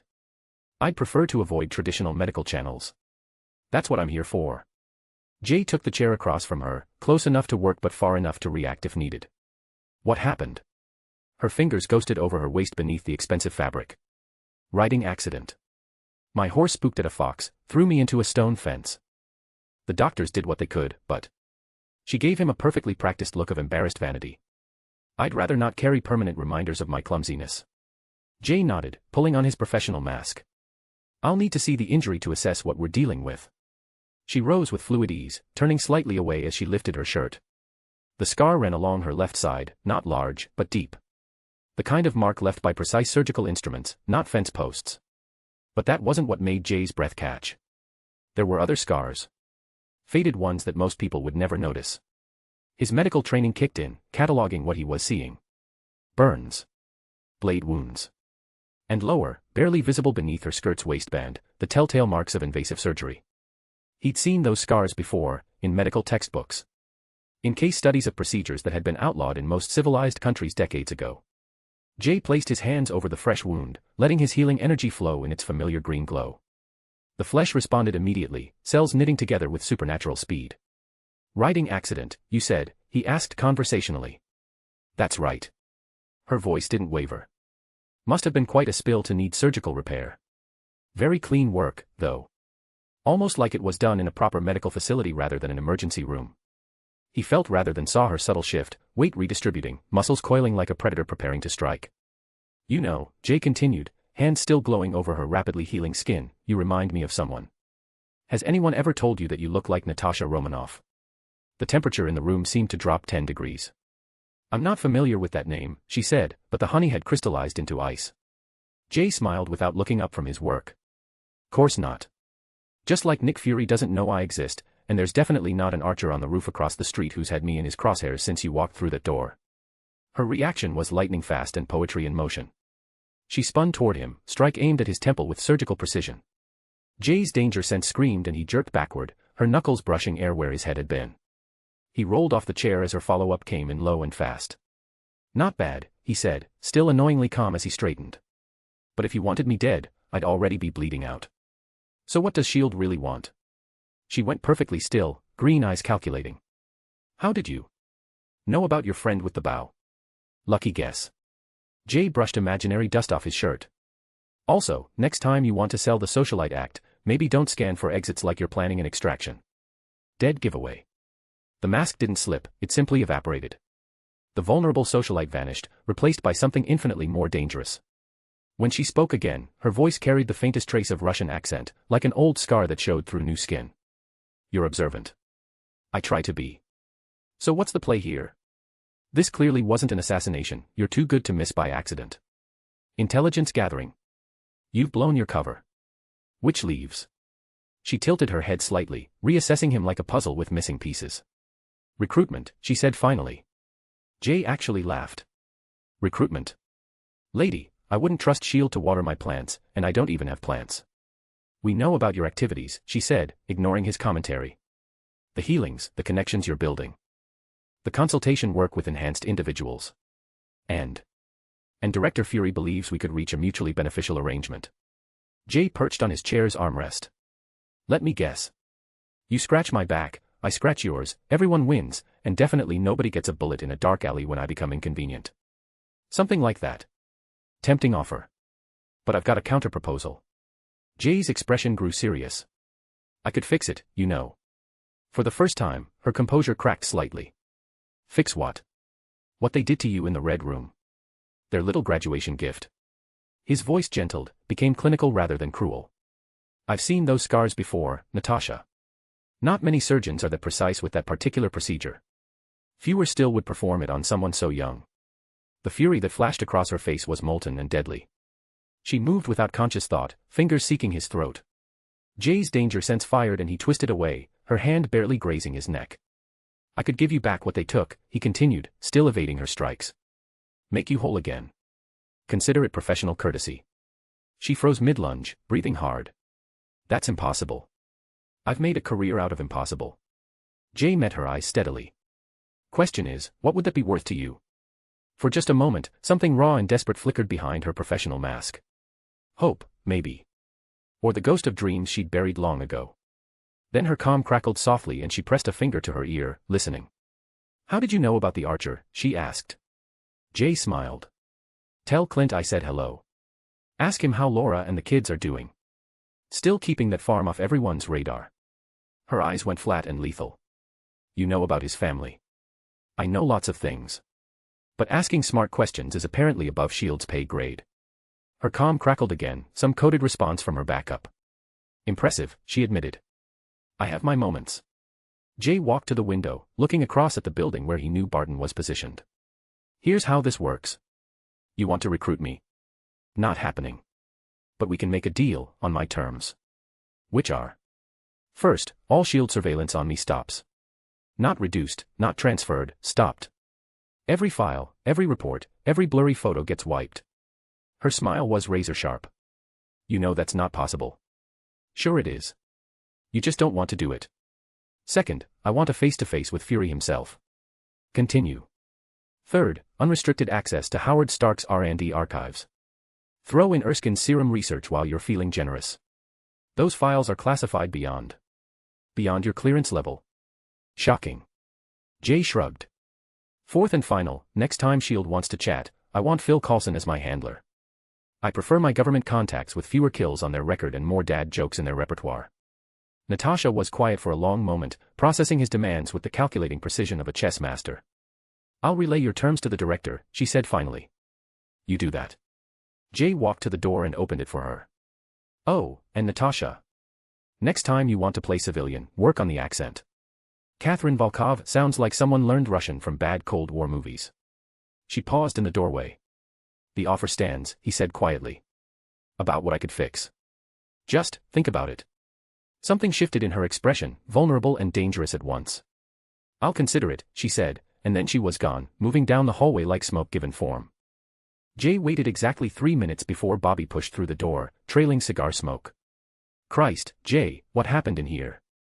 Sounded like you were redecorating with your face. Jay walked to the couch and pressed his palm against the armrest. A small electronic device popped free, its frame now crushed. Company, he said simply. S.H.I.E.L.D. finally decided to poke the hornet's nest. Bobby examined the listening device, whistling low. How long they been watching? Don't panic, we knew they were coming. Jay pulled a burner phone from his jacket and tossed it over. Time to activate the network. Get word to our people, the Queen's safehouse is back in business. Any mutants with useful powers who want out of the life, route them through here. You really think this escalates from here? Jay looked out the window.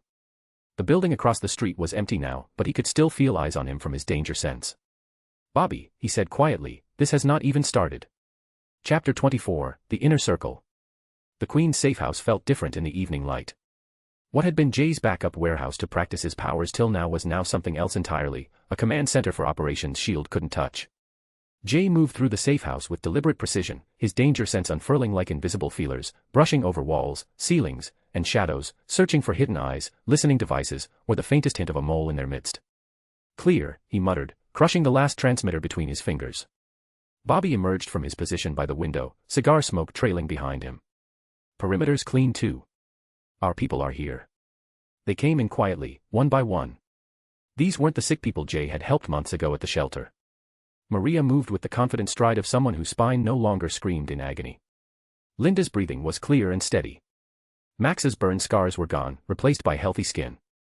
Tom had put on 30 pounds of muscle since Jay had first found him starving in the shelter. But it wasn't just physical healing. There was something else in their bearing now: purpose. Direction. The kind of loyalty that couldn't be bought or coerced, only earned through genuine care. "Doc," Maria said, settling onto the couch with easy familiarity.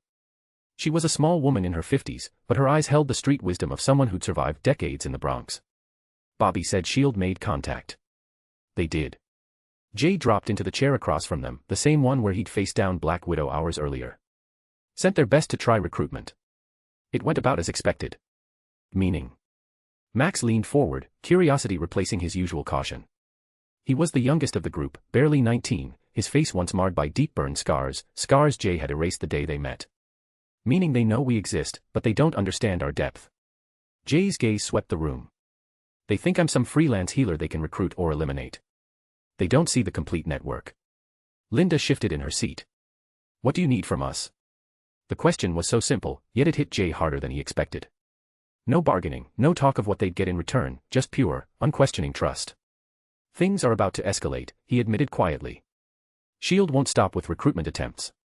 When that fails, they'll try pressure. Surveillance, harassment, maybe worse. I need you all to be able to protect yourselves and your people. Max frowned. We've got good networks, Doc, but we're talking about the government here. How do we fight that? By becoming something they can't predict or control. Jay pushed himself up, walking to the window. I'm going to offer you all something. Powers. But once I do this, there's no going back. Shield will eventually figure out that you're enhanced, and they'll come for you too. The room fell silent. Doc, Bobby's voice was rough with emotion, you pulled shrapnel out of my leg with your bare hands. You gave Linda her lungs back. You straightened Maria's spine when doctors said she'd never walk right again. You gave Max his face and confidence back. We don't follow you to get something out of you, Maria added firmly. We follow you because you're the only one who ever gave a damn about people like us. Jay felt that these people had been invisible to the world, homeless, sick, forgotten. Society's throwaways. But now they'd become the foundation of something powerful. All right then. Jay turned back to them, a slow, deliberate grin tugging at his lips. Let's make sure you can go toe-to-toe with them. Jay had been preparing for weeks, tracking down specific mutants whose abilities he could repurpose. A thief from Brooklyn, a runaway from Philadelphia, a former military contractor who'd been wrongfully discharged, and many more. He'd convinced each of them to come with him to the Queen's safe house, knowing he had to act fast. With only a single storage slot available, he couldn't afford to extract their powers and save them for later. It all had to happen now, tonight. Maria went first. This might feel strange, Jay warned, placing his hands on her shoulders. A current surrounded them both as he transferred the tracking ability. Small, antenna-like growths appeared behind her ears, barely hidden by her hair. Make a physical contact with your targets, and you'll be able to track them anywhere in the world. I can feel it, she whispered, touching the tiny protrusions. Like having extra senses. Next came Linda. The new mutation manifested as a small diamond-shaped mark on her forehead, like a third eye. Picture someone's face, speak their name, and you'll know their medical condition. Perfect for keeping tabs on our people's health. For Max, Jay transferred the most important ability. The change was internal, but Max's eyes briefly flickered with electric blue light as the power settled. Any network you're connected to, you can now encrypt or decrypt all communications. Even Shield won't be able to intercept our messages. Tom received the shared vision ability, the power to see through someone else's eyes with their consent. A thin ring of silver appeared around his irises, visible only in certain light. It was perfect for the network, he could see through the eyes of any homeless person on the street, creating an invisible surveillance web across the city. Someone getting hassled by cops, a safe shelter filling up, dangerous areas to avoid, information could flow instantly without anyone having to risk exposure by making calls or sending messages. Finally, Jay approached Bobby. This one was special. This stays between us, I can give 2 abilities, not just one, he said quietly, placing his hand on Bobby's chest. Truth inducement. People will be more honest around you than they intend. Combined with your lie detection, you'll know when they're lying and be able to guide them toward the truth. Bobby felt the power settle as he tightened his jawline. He met Jay's eyes. Your secret's safe with me, kid. When it was done, Jay slumped against the wall, exhausted. Transferring 5 different abilities had pushed his limits, but the look in their eyes made it worth it. Time to test them, he announced, straightening despite his fatigue. Maria closed her eyes, concentrating. There's a guy 3 blocks south who grabbed my wrist yesterday when he was drunk. I can feel where he is. 4th floor, apartment facing the street. Linda studied Jay intently. Jay, the diamond mark on her forehead pulsed with soft light. Severe exhaustion, dehydration, stress hormones through the roof. She shook her head. You need to take better care of yourself, document. Max pulled out his phone, connecting to the building's Wi-Fi. Encrypting, he murmured, current arcs flying over the screen. No one's reading our digital traffic now. Tom glanced at Max, may I? Max nodded, and suddenly Tom was seeing the room from Max's perspective, a disorienting but functional split-screen vision. Bobby studied Jay with genuine concern. Doc, are you holding something back about how dangerous this really is? Yeah, Jay admitted without hesitation. SHIELD has resources we can't match. If they decide we're a threat rather than an asset, people will die. But the alternative is letting them control how enhanced individuals are treated, and we've all seen how the government handles people like us. The weight of his words settled over them. So what's the plan? Maria asked. Jay straightened, exhaustion momentarily forgotten. We do what we've always done. We take care of our own. But now we have the tools to do it properly. He moved to a map of New York City pinned to the wall, territories marked with different colored pins. You all know your territories, Jay began, his tone shifting to business. Maria, the Bronx is yours. Use your tracking to keep tabs on anyone who threatens our people. Linda, Manhattan, your diagnostic power makes you our early warning system for health crises. Max, Brooklyn's networks are your domain. Tom, Staten Island, and coordinate with everyone using your vision sharing. He paused, catching each person's attention. Bobby, you're with me in Queens. We'll handle the intelligence work, your truth detection combined with the inducement will help us figure out who we can trust and who's feeding us lies. What about SHIELD? Bobby asked. They made their play today. Tomorrow, I'll make mine. Jay's eyes hardened. They think they're dealing with a lone healer and some street contacts. They are in for a real surprise. As they prepared to leave, Linda paused at the door, her voice thick with emotion. Doc. What you did for us, not just the powers, but seeing us when everyone else looked right through us. Giving us purpose when we had nothing left. I could do it, so I did, Jay replied simply. Bobby stepped forward, the scar on his jaw catching the light. We won't let you down, kid. Any of us. The others nodded, a silent promise passing between them. Maria was the last to speak, her voice steady but her eyes bright. You gave us more than abilities, document. You gave us a family. After they'd gone, Jay stood alone in the safe house, watching the city lights blur together like fallen stars. Somewhere out there, Natasha Romanoff was writing her report. Nick Fury was calculating risks. Phil Coulson was updating threat assessments. They thought they were playing chess with a street kid who got lucky. They had no idea he'd just built himself an army. Chapter 25, Quiet Moves. A/N, police car light look at us go. After the reset we were way down, but in just one day we've already clawed our way back up to rank 34. Fire flexed biceps. This is proof, when we push together, we climb fast.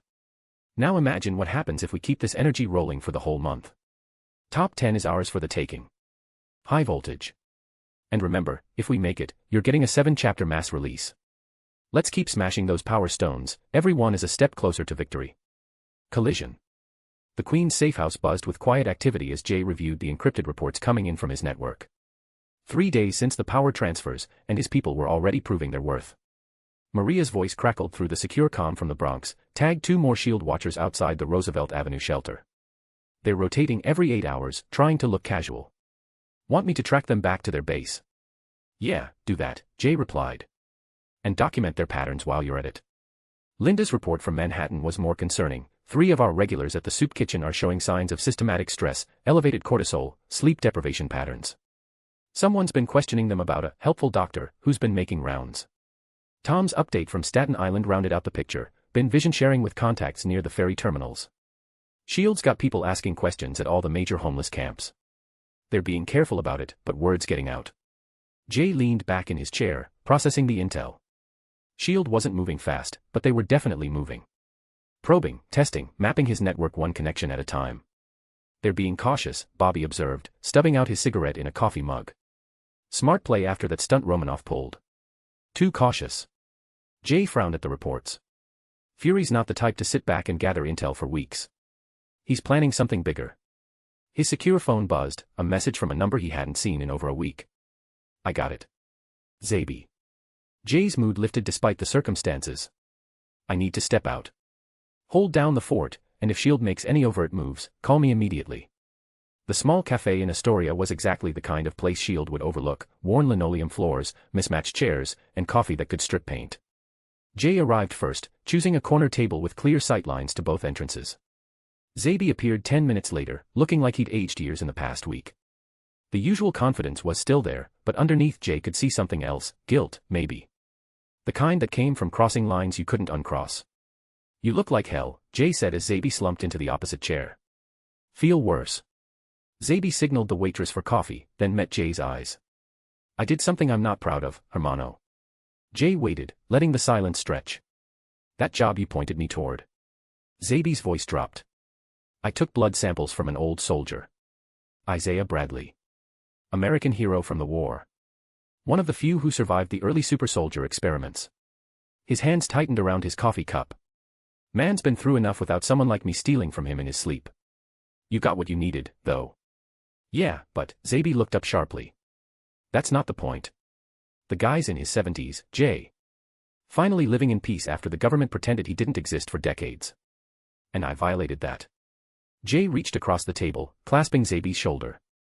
You did a job. Clean, professional, nobody got hurt. Sometimes that's all we can control. Easy for you to say. You help people. And you help your family. Jay leaned forward. Speaking of which, how about we go to Sunday Mass at St. Mary's? Let's meet them. The guilt on Zabi's face cracked, replaced by surprise. You serious? Zabi straightened. Jay grinned. Of course. When they parted ways, Zabi looked lighter somehow, the guilt still there but no longer crushing him. The Baxter Building's security had been upgraded since Jay's last visit. Reed was taking his advice seriously. Jay. Reed's greeting was enthusiastic as always, but Jay caught the exhaustion around his eyes. Perfect timing. I've been diving deep into Dr. McCoy's mutant growth hormone 1 research. Reed led him to the lab, where holographic displays showed complex molecular structures rotating in three-dimensional space. The theory is sound, Reed continued, manipulating the display with practiced gestures. Mutant growth hormone could significantly enhance your base physical capabilities if we can combine it with stored cosmic radiation. The challenge is finding a safe binding agent. Jay studied the projections, recognizing some of the compounds from his enhanced medical knowledge. What kind of enhancement are we talking about? Potentially dramatic. Enhanced strength, speed, reflexes, all within human limits but pushed to their absolute peak. Think Captain America-level base attributes before you add your other abilities on top. The possibilities were tempting, but Reed's tone carried a warning. There's a problem though, Reed continued. MGH is something only Dr. Hank can properly manufacture, and for good reason. In the wrong hands, it's been used to create temporary superhuman abilities in normal humans. The side effects were severe. Jay nodded, then reached into his jacket and produced the vial of dark red liquid. What about this? Reed's eyes widened as he accepted the vial, immediately moving to place it in an analysis scanner. Jay, where did you get this? Black market contact. Said it came from some kind of enhanced individual, but couldn't tell me more than that. Jay kept his voice casual. Figured it was worth checking out. The scanner hummed to life, and Reed's expression grew increasingly alarmed as data streamed across the displays. This is. Reed turned to face him, and Jay could see concern bordering on fear in his friend's eyes. Jay, this blood contains genetic markers I've seen before. Enhanced metabolism, incredible cellular regeneration, and something else, something that looks almost like steroids but on a level I've never encountered. Good thing or bad thing? Reed set the vial down carefully, as if it might explode. Whoever's blood this is, they had super soldier serum injected into their system, although it's highly degraded. Jay could see Reed's mind racing, connecting dots and reaching conclusions Jay wasn't ready to share. You're thinking about taking shortcuts, Reed said quietly. I understand the temptation, believe me. But going down this path, using illegal methods and acquiring who knows whose blood, that's how good people become cautionary tales. And sitting on our hands while S.H.I.E.L.D. builds a file thick enough to justify a black site is how good people disappear entirely, Jay shot back.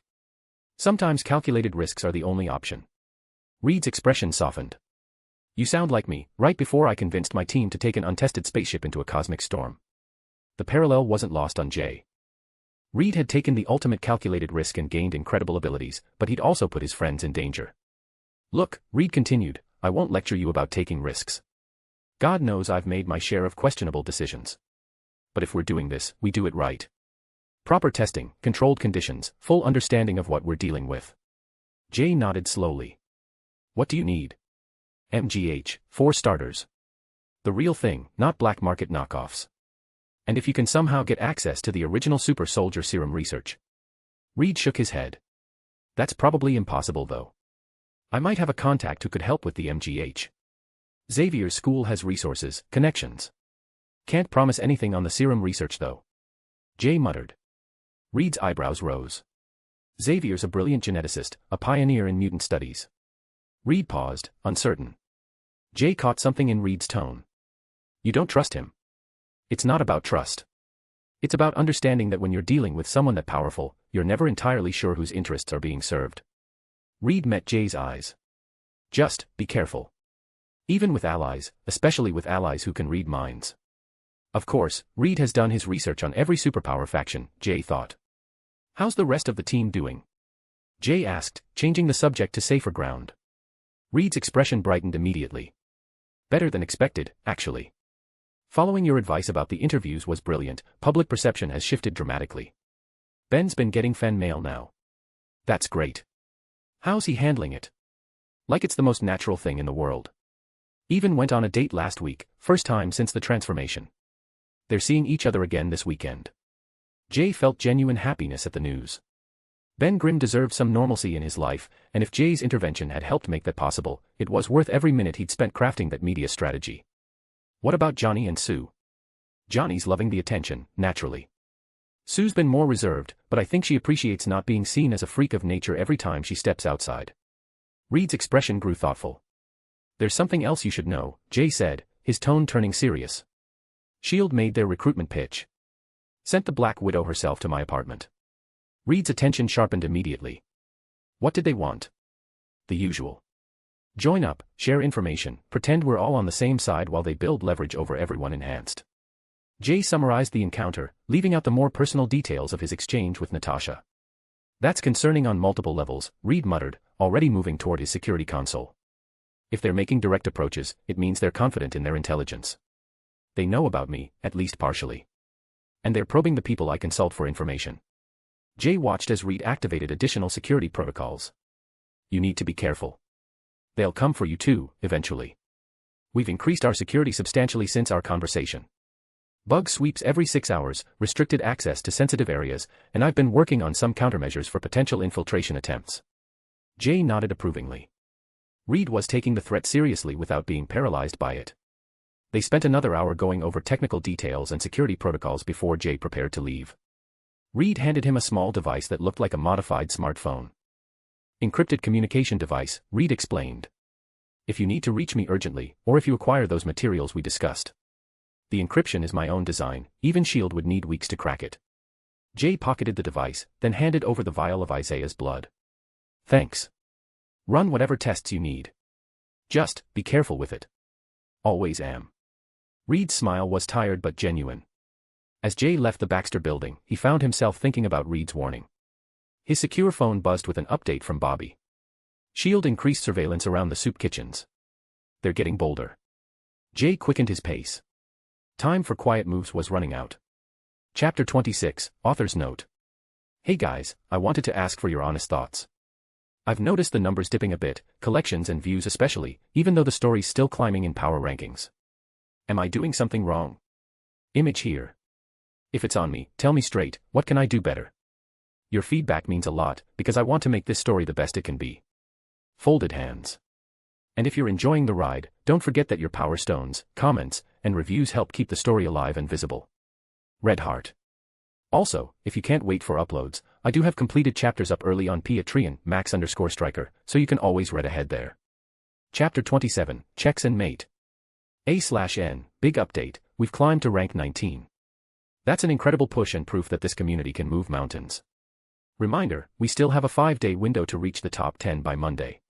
If we get there, I will publish a 7-chapter mass release. If you can, please drop power stones, share the chapter, and leave a quick comment or like. Every action moves us closer. Let's keep this momentum and finish the climb. Oh. 3 days passed in calculated silence, punctuated only by Rogue's increasingly desperate messages. First came requests for a private cafe meeting. Then dinner at an upscale Manhattan restaurant. Finally, formal sit-downs at the Xavier mansion, complete with voicemails about misunderstandings that could be easily cleared up. Jay ignored every single one, letting each unanswered call twist the knife deeper into Xavier's desperation. The longer he let her stew, the more frantic the telepath would become. Desperate people made stupid compromises, gave away things they'd sworn to protect. He needed Xavier desperate enough to hand over access to Hank McCoy's mutant growth hormone research without a fight. His secure phone buzzed with routine updates. Maria had tracked 3 more SHIELD surveillance teams to a staging area in Queens. They were closing the net, thinking they were adorably subtle. Jay almost pitied them. Almost. The danger sense slammed into him like a sledgehammer the moment he stepped onto his building's front stoop. Someone was upstairs. Someone radiating enough controlled lethality to scream danger at his enhanced senses. Jay immediately texted Bobby. Check in every 20 minutes. If I miss one, assume trouble and tell Maria to find me. Bobby's reply, you sure? I can be there in 10. Jay's thumb hovered. For a moment, he almost said yes. Instead, trust me. This is exactly what I've been waiting for. Because it fucking was. After days of amateur hour surveillance and second-string agents, the real player had finally shown up. Jay had been preparing for this moment since he'd owned Natasha. The walk-up 4 flights felt like climbing toward a war zone.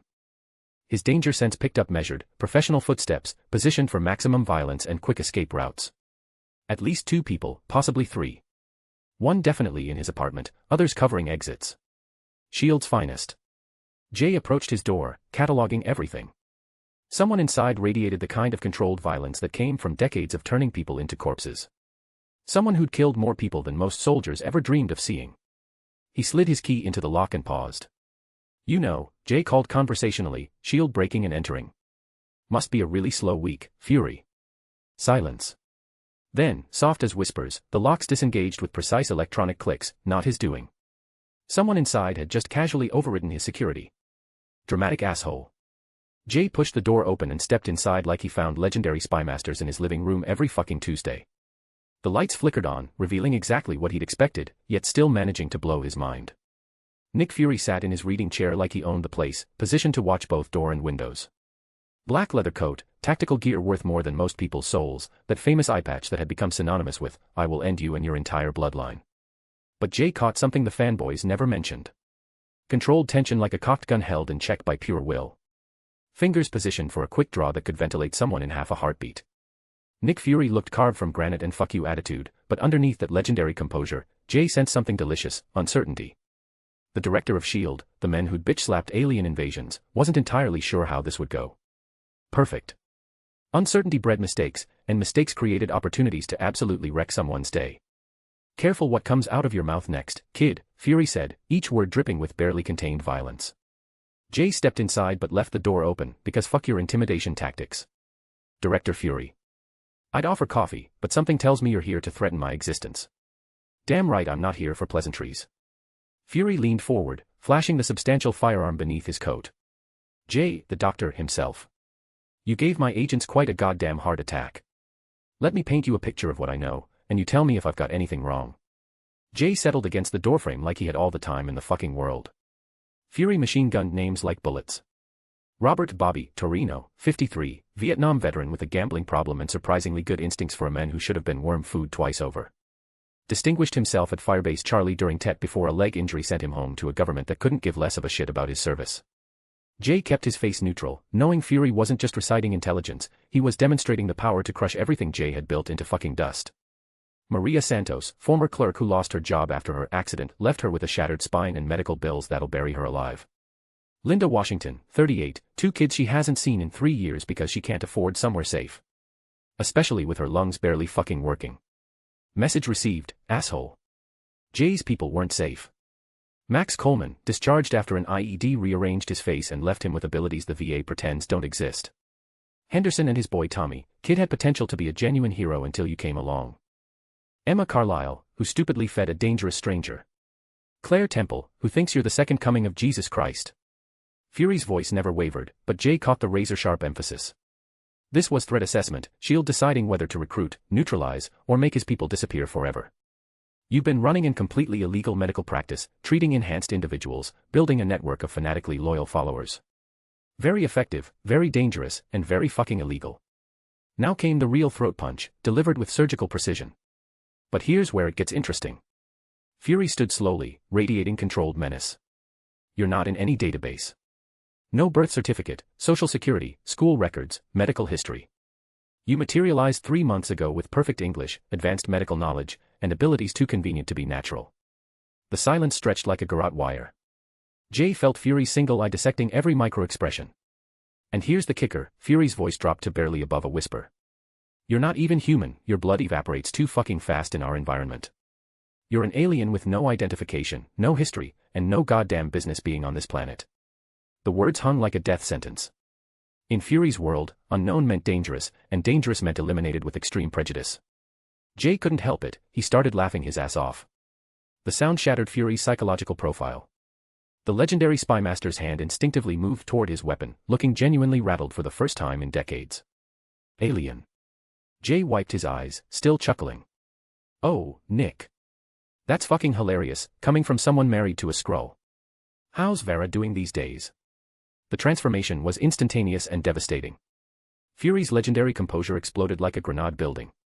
His hand froze halfway to his gun, every muscle going statue rigid with shock. The single eye that had stared down cosmic horrors went wide with something Jay had never expected to see. Pure, undiluted terror. For the first time in anyone's living memory, Nick Fury looked completely and utterly fucked. Silence stretched for 30 agonizing heartbeats. When Fury finally moved, it was to frantically cut external audio. When he spoke, his voice was death incarnate, the tone of a man who'd killed for much, much less. How the fuck did you know that? Jay stepped forward into the kill zone like he was taking a casual stroll. Same way I know you lost your eye to a cat named Goose. Adorable little thing, really, if you ignore the face-melting tentacles. Tell me, do you still piss yourself when you hear purring? Fury's eye went dinner plate wide, his hand completing its journey to his weapon without drawing, muscle memory screaming danger. Who the hell are you? Someone who knows every dirty secret you've buried, Jay said, stepping well inside Fury's personal space. Like how you've been harboring illegal fucking aliens for years. How you fell head over heels for a shape-shifting spy sent to catalog human weaknesses. How you've built your entire goddamn career on secrets that would topple governments and start wars if they got out. Each revelation hit Fury like a physical assault. Jay could see calculations frantically running behind that single eye, most scenarios ending with someone in a body bag. Answer me right fucking now, how do you know about Vera? Jay's smirk could have cut glass. Same way I know about the Tesseract. Same way I know about the Avengers Initiative. Same way I know about Project Pegasus and what Wenzel Volker was really trying to accomplish. Fury's composure crumbled further. Answer the goddamn question right now, or I swear to Christ. I know because knowing things keeps me breathing in a world full of trigger-happy psychopaths like you, Jay interrupted, his voice hardening to match Fury's intensity. People who see a problem and reach for the fucking gun. People who think secrets are currency and lives are completely expendable. People who'd rather murder an unknown than risk losing control. He straightened, suddenly looking less like a young man and more like a predator wearing human skin. And here's what you need to fucking understand, Director, if S.H.I.E.L.D. so much as breathes wrong on me or my people, if Bobby gets arrested on bullshit charges, if Maria disappears into a black site torture chamber, if Claire gets sent to a mind rape facility, the world gets free fucking access to every black operation you've sanctioned, every illegal alien you're harboring, and a detailed GPS guide to finding your wife. The threat hung between them like a loaded nuclear warhead. Both men knew Jay wasn't bluffing, couldn't be bluffing, not with the information he'd just casually demolished Fury with. Something snapped behind Fury's eye. Motherfucker. The punch came fast and professional, thrown by a man who'd learned to fight in back alleys and black sites, aimed to drop Jay unconscious without permanent damage. But danger sense made Jay know the attack was coming before Fury's neurons finished firing. The director's fist cut through empty fucking air as Jay sidestepped effortlessly. His foot swept Fury's ankle at the perfect moment of overextension, sending the legendary spymaster tumbling forward like a drunk amateur. Jay caught him by the shoulder, steadying him while demonstrating complete and utter dominance. The moment stretched, predator and prey, though it wasn't remotely clear who was which. Easy there, Nick, Jay murmured, maddeningly calm. Losing your cool doesn't suit you. Kind of ruins that whole, unflappable mastermind reputation you've spent decades building. Fury shrugged out of Jay's grip and stepped back, breathing hard, his single eye blazing with fury and something else, grudging professional admiration. Anyone who could make Nick Fury throw the first punch and then embarrass him like a fucking amateur deserved respect. You cocky little shit, Fury said, but there was genuine admiration in his voice now. So, Jay said, straightening his shirt like absolutely nothing had happened, shall we negotiate like civilized adults, or do you want to throw more laughably telegraphed punches? Fury stared at him for a long moment, wrestling with homicidal rage and professional training. Training 1, barely. He moved back to the chair and sat heavily, suddenly looking every one of his hard-earned years. What the fuck do you want? Same things I told your Black Widow when she tried this with more subtlety and better legs, Jay replied. Agent Coulson is my handler, and before you ask, it's because he resembles a character I like. Surveillance stops completely. And access to the Stark and Erskine research archives. First one's already done, Fury said, composure returning. Coulson was briefed this morning. The second. I don't have complete control of S.H.I.E.L.D. The World Security Council calls the shots. I know about Pierce, Jay said quietly, watching Fury's eye sharpen like a blade. But the surveillance team's harassing my network, that stops. Your people stop treating them like enemy combatants. Fury nodded slowly. That I can do. But research archives are completely off the table. No way I'm giving an unknown entity access to weapons of mass destruction. Jay tilted his head, smile turning predatory. What if I sweetened the pot considerably? With what? Call Coulson in first. And don't lie to me, I know he's waiting in dear old Lola. Fury's jaw worked silently, running frantic calculations. Then he reactivated his comm. Coulson, get your ass in here. Now. The door opened 90 seconds later, admitting Phil Coulson, immaculate suit, shell-shocked expression, exactly like Jay remembered. Professional, competent, and looking slightly overwhelmed by the cosmic shitstorm he'd walked into. Tell me, Jay said, laser focusing on the newcomer, why does Captain America matter to the world? Coulson blinked. I'm sorry. Humor me, Jay said, his smile becoming genuinely warm for the first time. Why does Steve Rogers matter? Not as a symbol or political tool, but as a human being.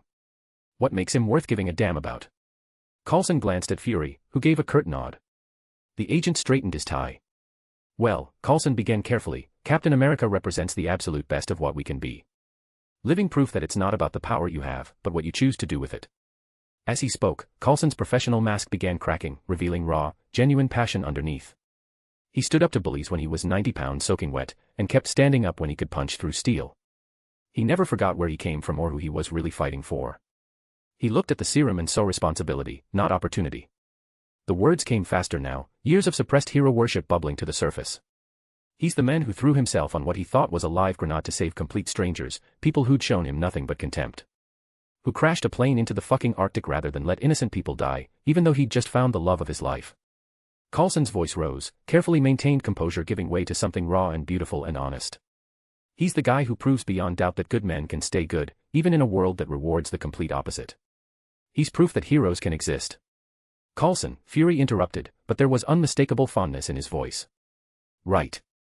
Sorry, sir. Coulson straightened his tie, looking embarrassed. Jay was grinning like a maniac now, the expression completely transforming his face. Oh, Phil. I'm about to make your entire fucking year. Both S.H.I.E.L.D. agents looked at him with electric tension.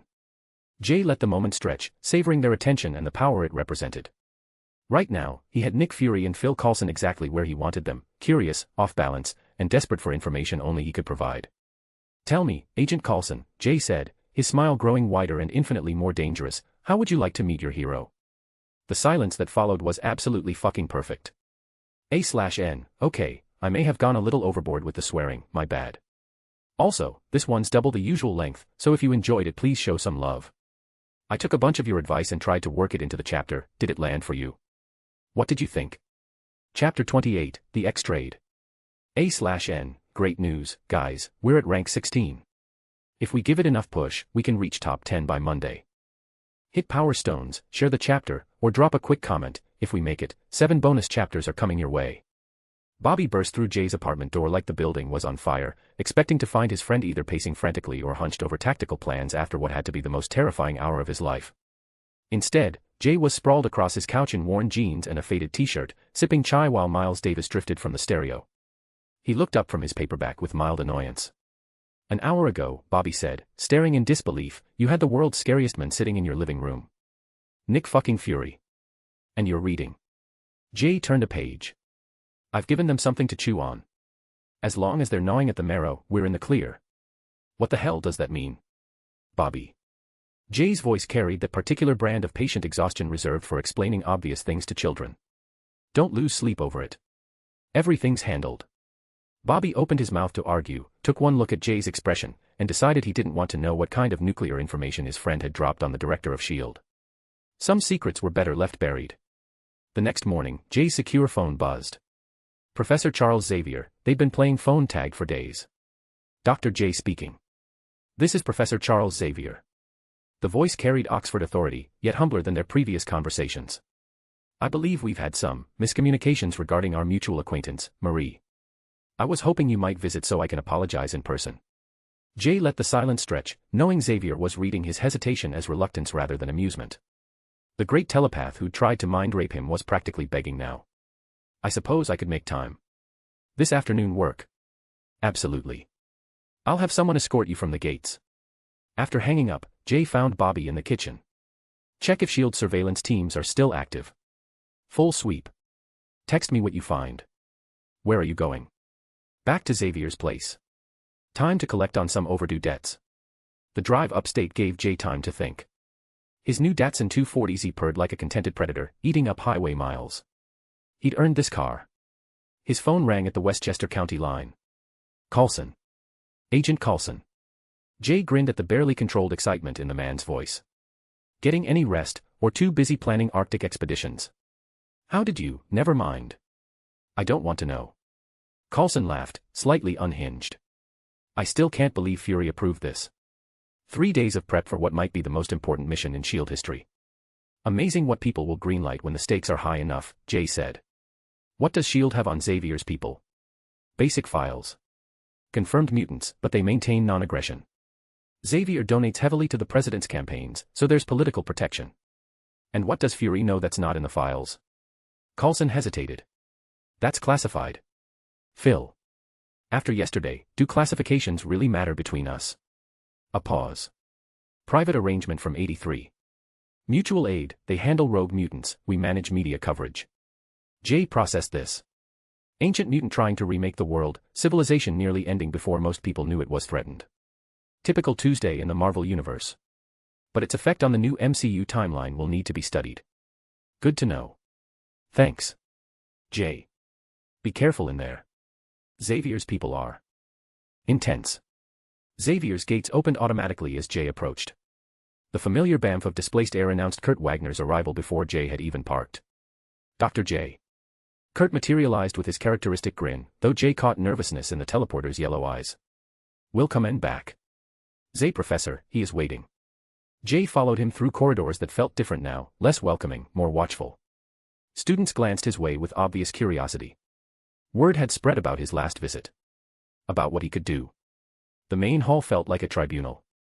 Jay settled into the same leather chair, picking up a newspaper while cataloging everyone's positioning. Rogue appeared first, nervous energy barely contained despite her attempt at casual confidence. Jay, she said in her southern drawl, sugar, I am real glad you could make it back. After last time, well, I know things got heated. Ancient history, Jay replied, not looking up from the sports section. Logan showed up next, positioning himself near the door, predatory eyes tracking Jay's every movement. Back again, bub. Either you're real brave or real stupid. Little of both, probably. Storm entered, air pressure shifting. Her white hair moved with its own wind. Doctor, she said coolly. I trust this visit will be more productive. Scott entered with projected authority while clearly waiting for Xavier's cues. We appreciate you coming back despite the misunderstandings.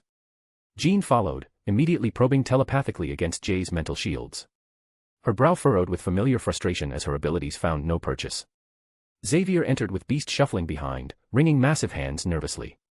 The professor wore his diplomatic smile, reserved for delicate negotiations. Dr. J, Xavier said with measured warmth. Thank you for returning despite our unfortunate first meeting. I owe you a sincere apology. Jay folded the newspaper and looked up. Do you now? Xavier's composure flickered slightly. My attempt to skin your thoughts was inappropriate and invasive. You came seeking understanding, and I responded with suspicion rather than support. He paused carefully. However, you must understand our perspective. When you demonstrated your ability to suppress Marie's powers, it felt like removing what fundamentally makes us who we are. Jay let the silence hang. And violating someone's mental sanctity is different how. The words landed like a gentle slap. Several X-Men shifted uncomfortably. There's a significant difference, Xavier began, academic authority reasserting itself, between temporary suppression chosen by the individual and permanent removal forced upon them. Under the circumstances, telepathic assessment seemed prudent. Jay stood slowly, suddenly commanding every eye in the room. Yet he projected curiosity rather than confrontation. I'm trying to understand the philosophy here. You've built quite an impressive place. He gestured around the elegant hall. Beautiful architecture, world-class facilities, students who feel safe. Remarkable, really. Xavier relaxed slightly. We try to provide sanctuary for those who need it. For some. The ones who can benefit from what you offer here. Storm's eyes flashed. We help anyone who comes to us seeking aid. Jay turned back thoughtfully. I'm sure you do your best. But resources are limited, right? You can't save everyone. Scott replied, tone heavy with impossible decisions. We do what we can. Jay nodded with apparent understanding. Of course. Practical considerations. He paused conversationally. When's the last time someone whose mutation makes them leak acid constantly enrolled here? Beast's scientific mind wrestled visibly. Such cases would require specialized medical. Jay interjected gently. Right, exactly. Not feasible. Too dangerous for other students. I understand completely. His tone remained reasonable, but something sharp flickered in his eyes. And someone whose appearance is significantly altered. That must present image challenges. Well, aside from Hank with his achievements or Kurt with his convenient teleportation. We don't discriminate based on appearance, Jean said quickly. Jay agreed easily. Of course not. But practically speaking, there are limits, right? A student who causes uncontrollable nausea in everyone around them would disrupt the learning environment. The room grew uncomfortable, though Jay's tone remained conversational. I've done medical work in New York's underground. The Morlock tunnels. Fascinating community down there. Kids whose mutations make them less suitable for surface life. Xavier's hands tightened on his wheelchair arms. The world above ground. Jay finished with apparent understanding. Isn't ready, right? Makes sense. You work within the system, build bridges, show mutants can integrate. Smart approach. Logan straightened, instincts detecting something others missed. Where you going with this, bub? Jay smiled with apparent warmth. Just exploring different perspectives. He turned back to the group. You're doing incredible work here. Teaching these kids control, showing the world mutants can be heroes. Inspiring, really. The genuine-sounding praise made the underlying tension more unsettling.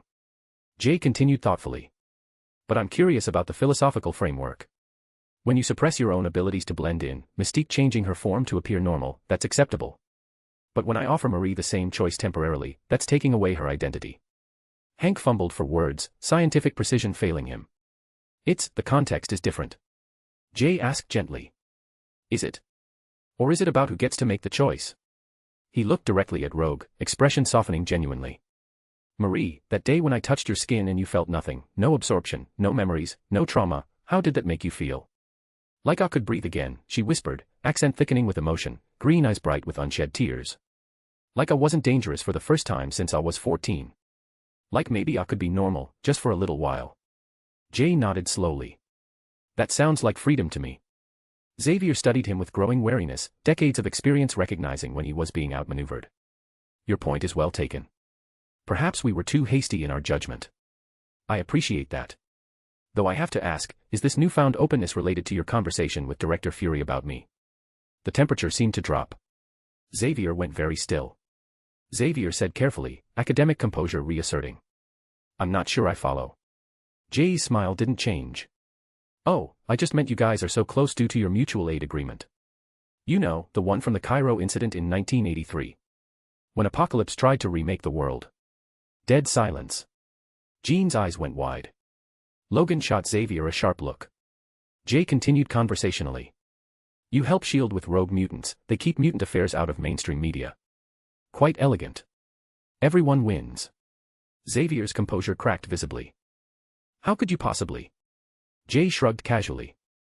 I make it my business to understand the people I work with, Professor. Speaking of which, I should mention why I'm really here. The shift was unmistakable. Suddenly, Jay wasn't the curious visitor, he was controlling this conversation, having systematically dismantled their moral high ground. Jay said simply. I need access to Hank's MGH research. Beast jumped in, panic evident. Absolutely not. That research is classified, dangerous, and completely unethical to share with. Jay interrupted mildly. With someone who could give Marie normal human contact whenever she wants it. Someone who could let you pass for human when needed. The applications extend far beyond suppression. We're talking about controlled, temporary modifications that could revolutionize how mutants interact with the world. Jean's telepathic probe hit his shields again, bouncing off. Jay glanced at her with amusement. Most people consider it rude to keep trying to read someone's mind after they've made it clear they don't appreciate it. Jean flushed. It's mostly involuntary. Jay's smile turned razor-sharp. Here's a thought, maybe work on that impulse control before someone decides your involuntary violations deserve a more permanent solution. Xavier and Beast exchanged a look laden with decades of shared secrets. Xavier's fingers steepled as he weighed options. Xavier said slowly, each word measured. The research data would remain highly classified. Any access would require strict oversight and limitations. We cannot simply hand over years of genetic research to. Jay's smile turned genuinely pleased. That someone happens to be the new consultant for the Fantastic Four. Reed Richards requires this research to understand the cellular changes their team underwent from cosmic radiation. The scientific applications alone justify collaboration. In exchange, I'm offering temporary power suppression for Rogue and Beast, or anyone else here who might benefit, on an as-needed basis. The reactions were telling. Rogue looked like every dream she'd ever had was suddenly within reach, hands trembling as she imagined simple human touch. Storm watched Jay with the wariness of someone recognizing a storm more dangerous than her own. Beast appeared torn between scientific curiosity and the growing certainty he was making a deal with something far more complex than initially assumed. Kids got stones, Logan growled, but with grudging respect. I'll give him that. Xavier studied Jay with the intensity of someone solving an impossibly complex equation. There would be additional conditions. Dr. McCoy would supervise any research access. We would maintain final approval over applications. Jay agreed easily. Of course. But Reed's involvement is non-negotiable. He's the leading expert in cellular mutation outside of Dr. McCoy here. And if we discover you're using this information for harmful purposes. Jay's eyebrows rose in genuine surprise. Professor, I'm offering your people the freedom to choose when and how they express their gifts. Wasn't that what you taught? He stood, collecting his jacket with casual satisfaction. The conversation had gone exactly where he'd wanted, yet somehow everyone felt they'd been part of the decision. Jay said pleasantly. I should let you all discuss the specifics. Marie, I'll coordinate with Dr. McCoy regarding research access. You can decide when you'd like to move forward with treatments. As he headed for the door, he paused and turned back with apparent afterthought. Oh, and Professor. Next time someone comes looking for help understanding their abilities, maybe try listening before poking around in their head. Just a thought. The gentle rebuke hit harder than any angry confrontation. Jay left them to process what had happened, knowing every person in that room now believed the arrangement had been their idea while he made his way toward Beast's lab. Perfect. Chapter 29, Fist of the Moon. A/N, let's go, guys, we're at rank 13. If we give it enough push, we can reach top 10 by Monday. Hit Power Stones, share the chapter, or drop a quick comment. If we make it, 7 bonus chapters are coming your way. The warm July air bit at Jay's face as he stepped through Xavier's front doors, satisfaction radiating through him like warmth from a good whiskey. Hours of careful negotiation had netted him access to Beast's MGH research, Rogue's gratitude, and the grudging respect of the most powerful telepath on Earth. Even Logan had looked impressed by the end. Check and mate, Jay thought, fishing his car keys from his jacket pocket.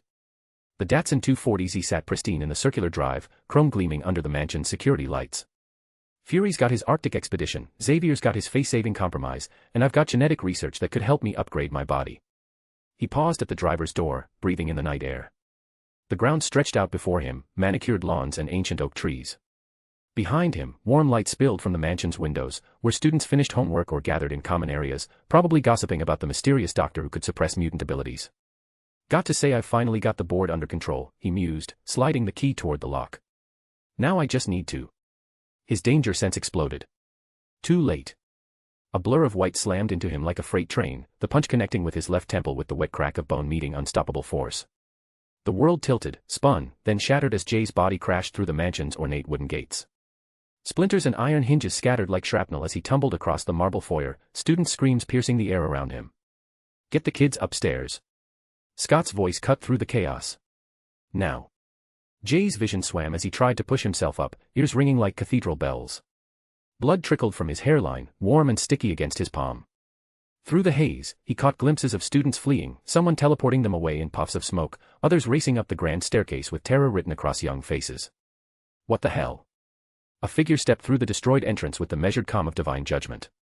White armor gleamed under the foyer's crystal chandelier, flowing cape rippling in the night breeze. The hood cast shadows across features that seemed carved from marble and moonlight, but the eyes burned with silver fire. Moon Knight. Jay pressed a glowing green palm to his temple, letting his healing aura knit damaged tissue back together. The healing warmth spread through his skull, clearing the fog of concussion even as his mind raced to process the impossibility before him. Who the hell are you? Cyclops demanded, ruby quartz visor already glowing with barely contained optic force. And why are you attacking us? The figures had turned with predatory precision, studying each X-Man as they took defensive positions around the foyer. Logan's claws extended with metallic snicks, Storm's eyes went white as barometric pressure plummeted, and Jean's hair began to lift with telekinetic energy. When Moon Knight spoke, his voice carried the weight of divine authority, cold and absolute. I am the Fist of Khonshu, Avatar of the Moon's will. He stepped forward, mystical weapons materializing in his hands, crescent darts that gleamed with sharpness. The X-Men stand accused of crimes against the gods of Egypt. Your battle with the false god Apocalypse laid waste to Cairo, desecrated sacred sites, and weakened the faith of millions. Xavier's wheelchair whispered across marble as he rolled into view, telepathic probe already reaching out. The Apocalypse crisis required silence. Moon Knight's roar seemed to shake the foundations. The devastation you caused damaged the balance between life and afterlife. Ancient temples reduced to rubble. Believers turning from the old ways in fear and confusion. You took no responsibility.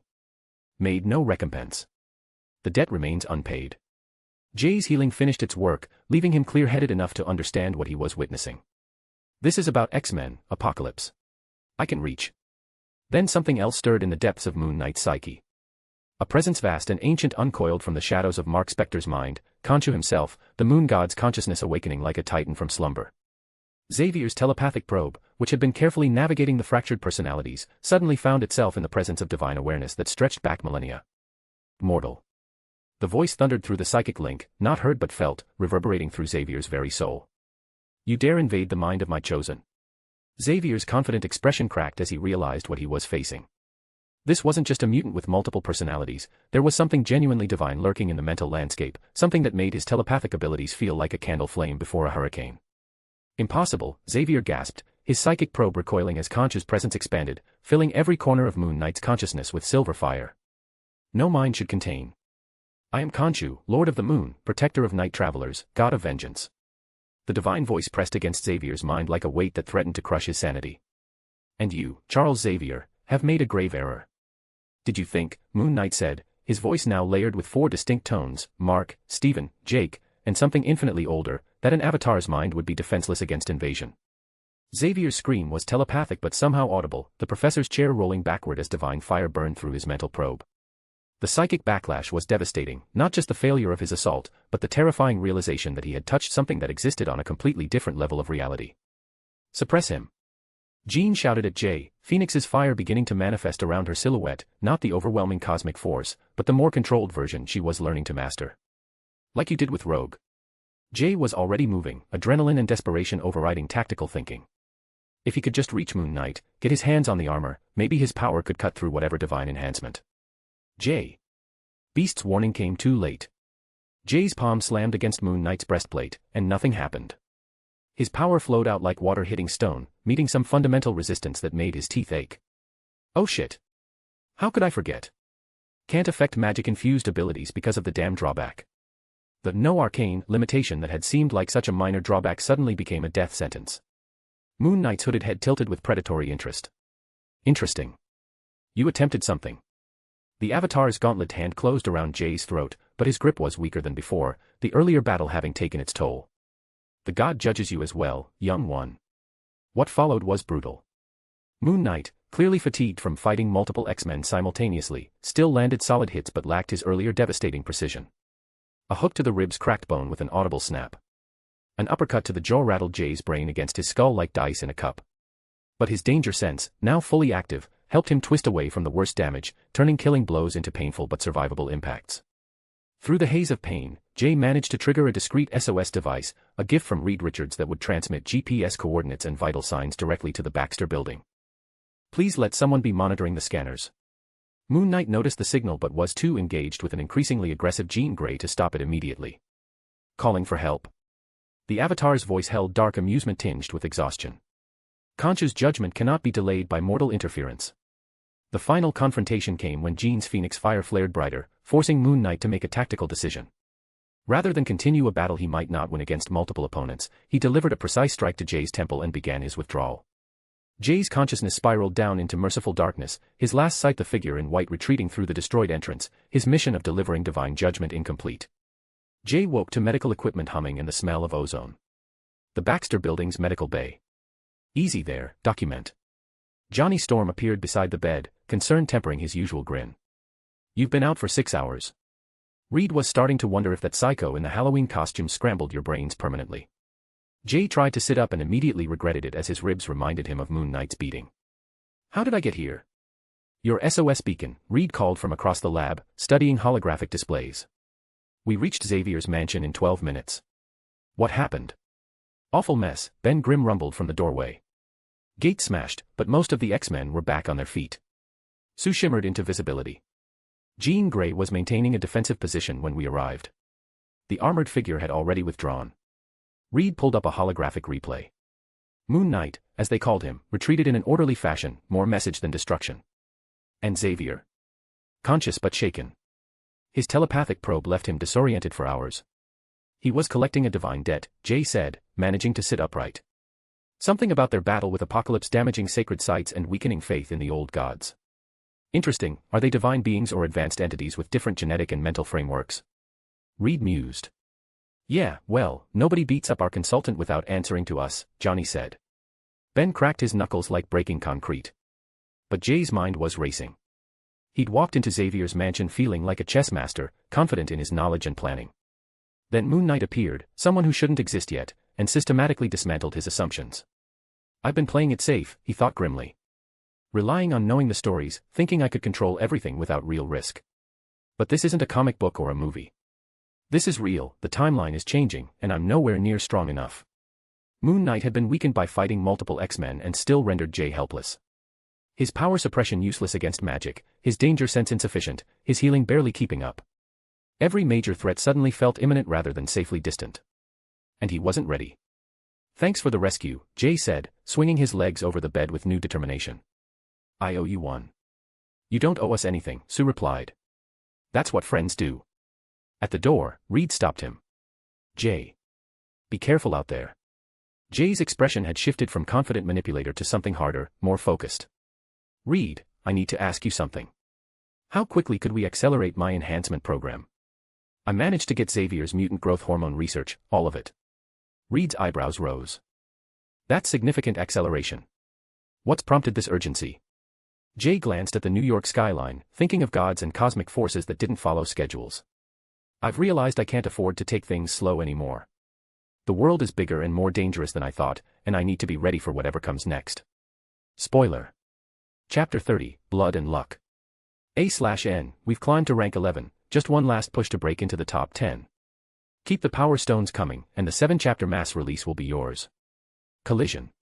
The Baxter Building's elevator hummed softly as Jay ascended to Reed's laboratory, his ribs still having phantom pain from Moon Knight's beating 3 days ago. The healing had helped, but some aches lingered as reminders of how close he'd come to something far worse than broken bones. Reed looked up from a complex array of equipment as Jay entered, his expression of genuine concern. Jay, good timing. I've been analyzing your blood samples from the medical bay. He gestured to a holographic display showing cellular breakdown in real time. It's remarkable and problematic simultaneously. How problematic? Jay asked, though Reed's tone already suggested he wouldn't like the answer. Your blood starts breaking down the instant it leaves your body, seconds, Jay, Reed said, fingers flicking through the holographic display. The decay pattern pulsed red as he zoomed in. Even under perfect lab conditions, we'd have maybe 90 seconds of usable sample time. That's nowhere near enough for the genetic modifications we're aiming for. Jay wasn't sure whether to thank or curse his DNA lock perk for working overtime. Reed rubbed his temples, a gesture Jay recognized as his thinking pose. I hate to admit this, but we might need to bring Dr. McCoy fully into the project. His expertise in mutant genetics could be the difference between success and catastrophic failure. What are the odds with just you? Reed's lengthy pause spoke volumes. Honestly. Even with Hank's help, you'll need a ridiculous amount of luck for this to work. We're essentially rewriting your genetic code on the fly while racing against cellular breakdown. Jay stared at the holographic decay patterns. The comfortable illusion of control he'd maintained was shattered. Leave everything to me, Reed.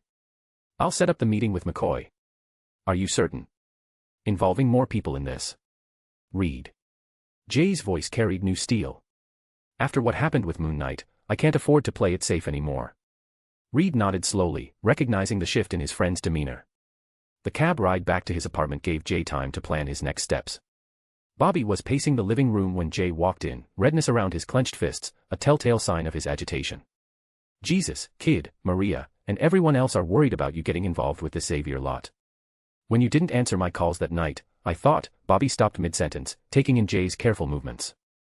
Thanks for the pep talk, Jay said dryly, easing himself onto the couch and favoring his left side. But you should see the other guy. Actually, no, he looked fine. That's part of the problem. You're still holding out on me. Come on, tell me everything, Bobby said, settling into the opposite chair. Jay explained the Moon Knight encounter, the divine judgment, the systematic beating, the realization that his power had limitations he hadn't fully considered. A god, Bobby said flatly when Jay finished. You got your ass kicked by an actual god. Avatar of a god, technically. But yes. Jay pulled out his phone, scrolling through his contacts. Which is why I need you to put every available contact on finding two specific people, Felicia Hardy and Nina Thurman. The second one might go by Domino. Who are they? Insurance, Jay said, already dialing a number. The kind I should have invested in a long time ago. Offer them any price they ask to meet with me. Bobby nodded. Consider it done. But Jay. Yeah. I have a proposition that could benefit all of us. He handed out the cups, noting how both mutants remained slightly on edge despite the comfortable setting. The Moon Knight incident had affected everyone's sense of security. Sounds ominous when you put it like that, Rogue said with a slight smile, though her eyes remained watchful. Not ominous. Ambitious. Jay took a sip of his tea, choosing his words carefully. I've made a deal with the Fantastic Four. They're going to attempt a genetic enhancement procedure on me. If it works, I might be able to permanently cure Ben Grimm of his condition. Hank nearly choked on his chai. My word. That's extraordinarily ambitious. And exponentially dangerous. To enhance your abilities to that level. Which is where you come in. Jay leaned forward, meeting Hank's concerned gaze. My blood has unique properties that make the procedure extremely difficult. Reed needs your expertise in mutant genetics to make this work. Rogue set down her cup with a soft clink against the saucer. Jay, sugar, you know how Hank feels about people who can remove powers. We all do. I do, Jay said quietly, standing and moving to Hank's chair. Which is why I want to show you something first. May I? Hank looked uncertain but nodded. I suppose. Jay placed a gentle hand on Hank's shoulder, his power flowing out in controlled waves. The change was immediate and startling. Hank's distinctive blue fur began shedding in clumps, falling away to reveal pale human skin underneath. His pronounced canine features softened, becoming more conventionally human, though he retained his impressive height and muscular build. Oh my stars and garters, Hank whispered, staring at his suddenly human hands in wonder. They trembled as he flexed fingers, longer and more dexterous than his usual clawed digits, watching tendons move beneath skin instead of fur. How you looked before the secondary mutation, Jay said softly. Hank stumbled toward the darkened window, pressing his palms against the glass. In the reflection, a tall, athletic man with striking blue hair stared back, brilliant, human, and whole. I'd forgotten, he whispered, his cultured voice cracking with emotion. Tears streamed down his now human cheeks. Dear Lord, I've been the beast for so long, I'd forgotten what it felt like to be just. Henry. His hands moved to his face, fingers tracing the human contours with desperate wonder. My mother's smile, he breathed, attempting it in his reflection. I haven't seen it in 30 years.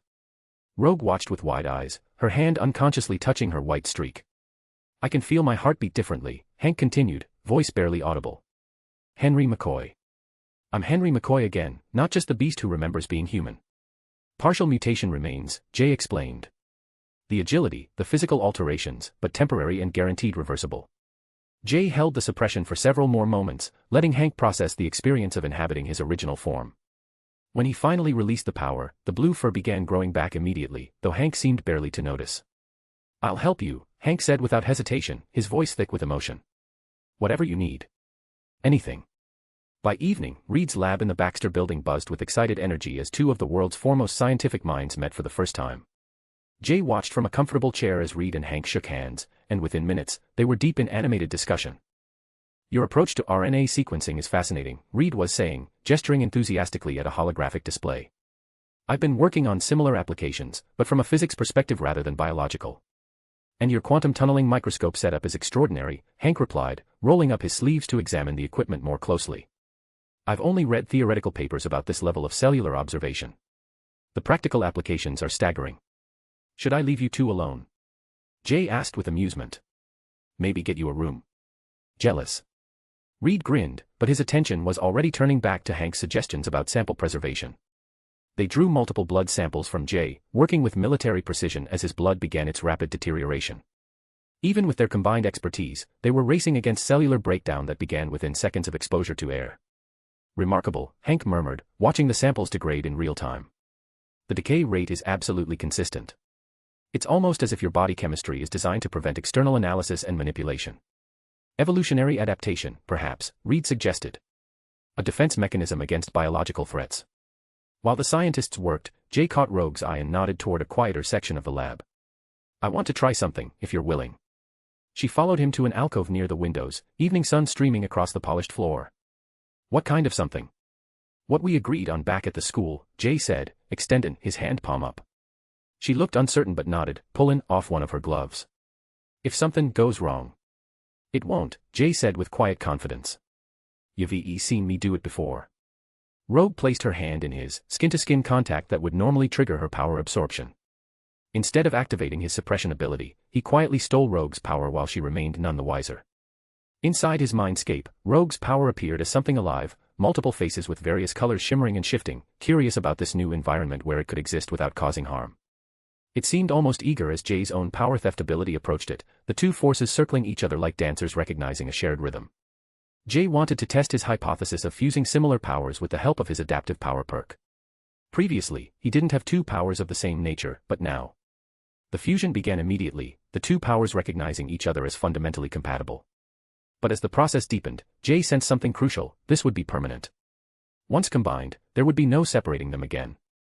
Rogue's absorption ability would become part of his permanent power set, but she would lose it forever. This would strengthen him while keeping a slot open, but it would lead to complications.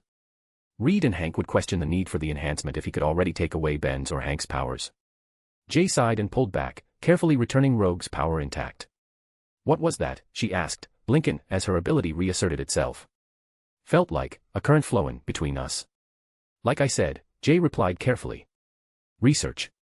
They rejoined the group to find Susan Richards leaning against a lab bench, watching the proceedings with obvious amusement. Johnny was perched on a stool nearby, his expression somewhere between boredom and mischief. How'd the hand-holding go?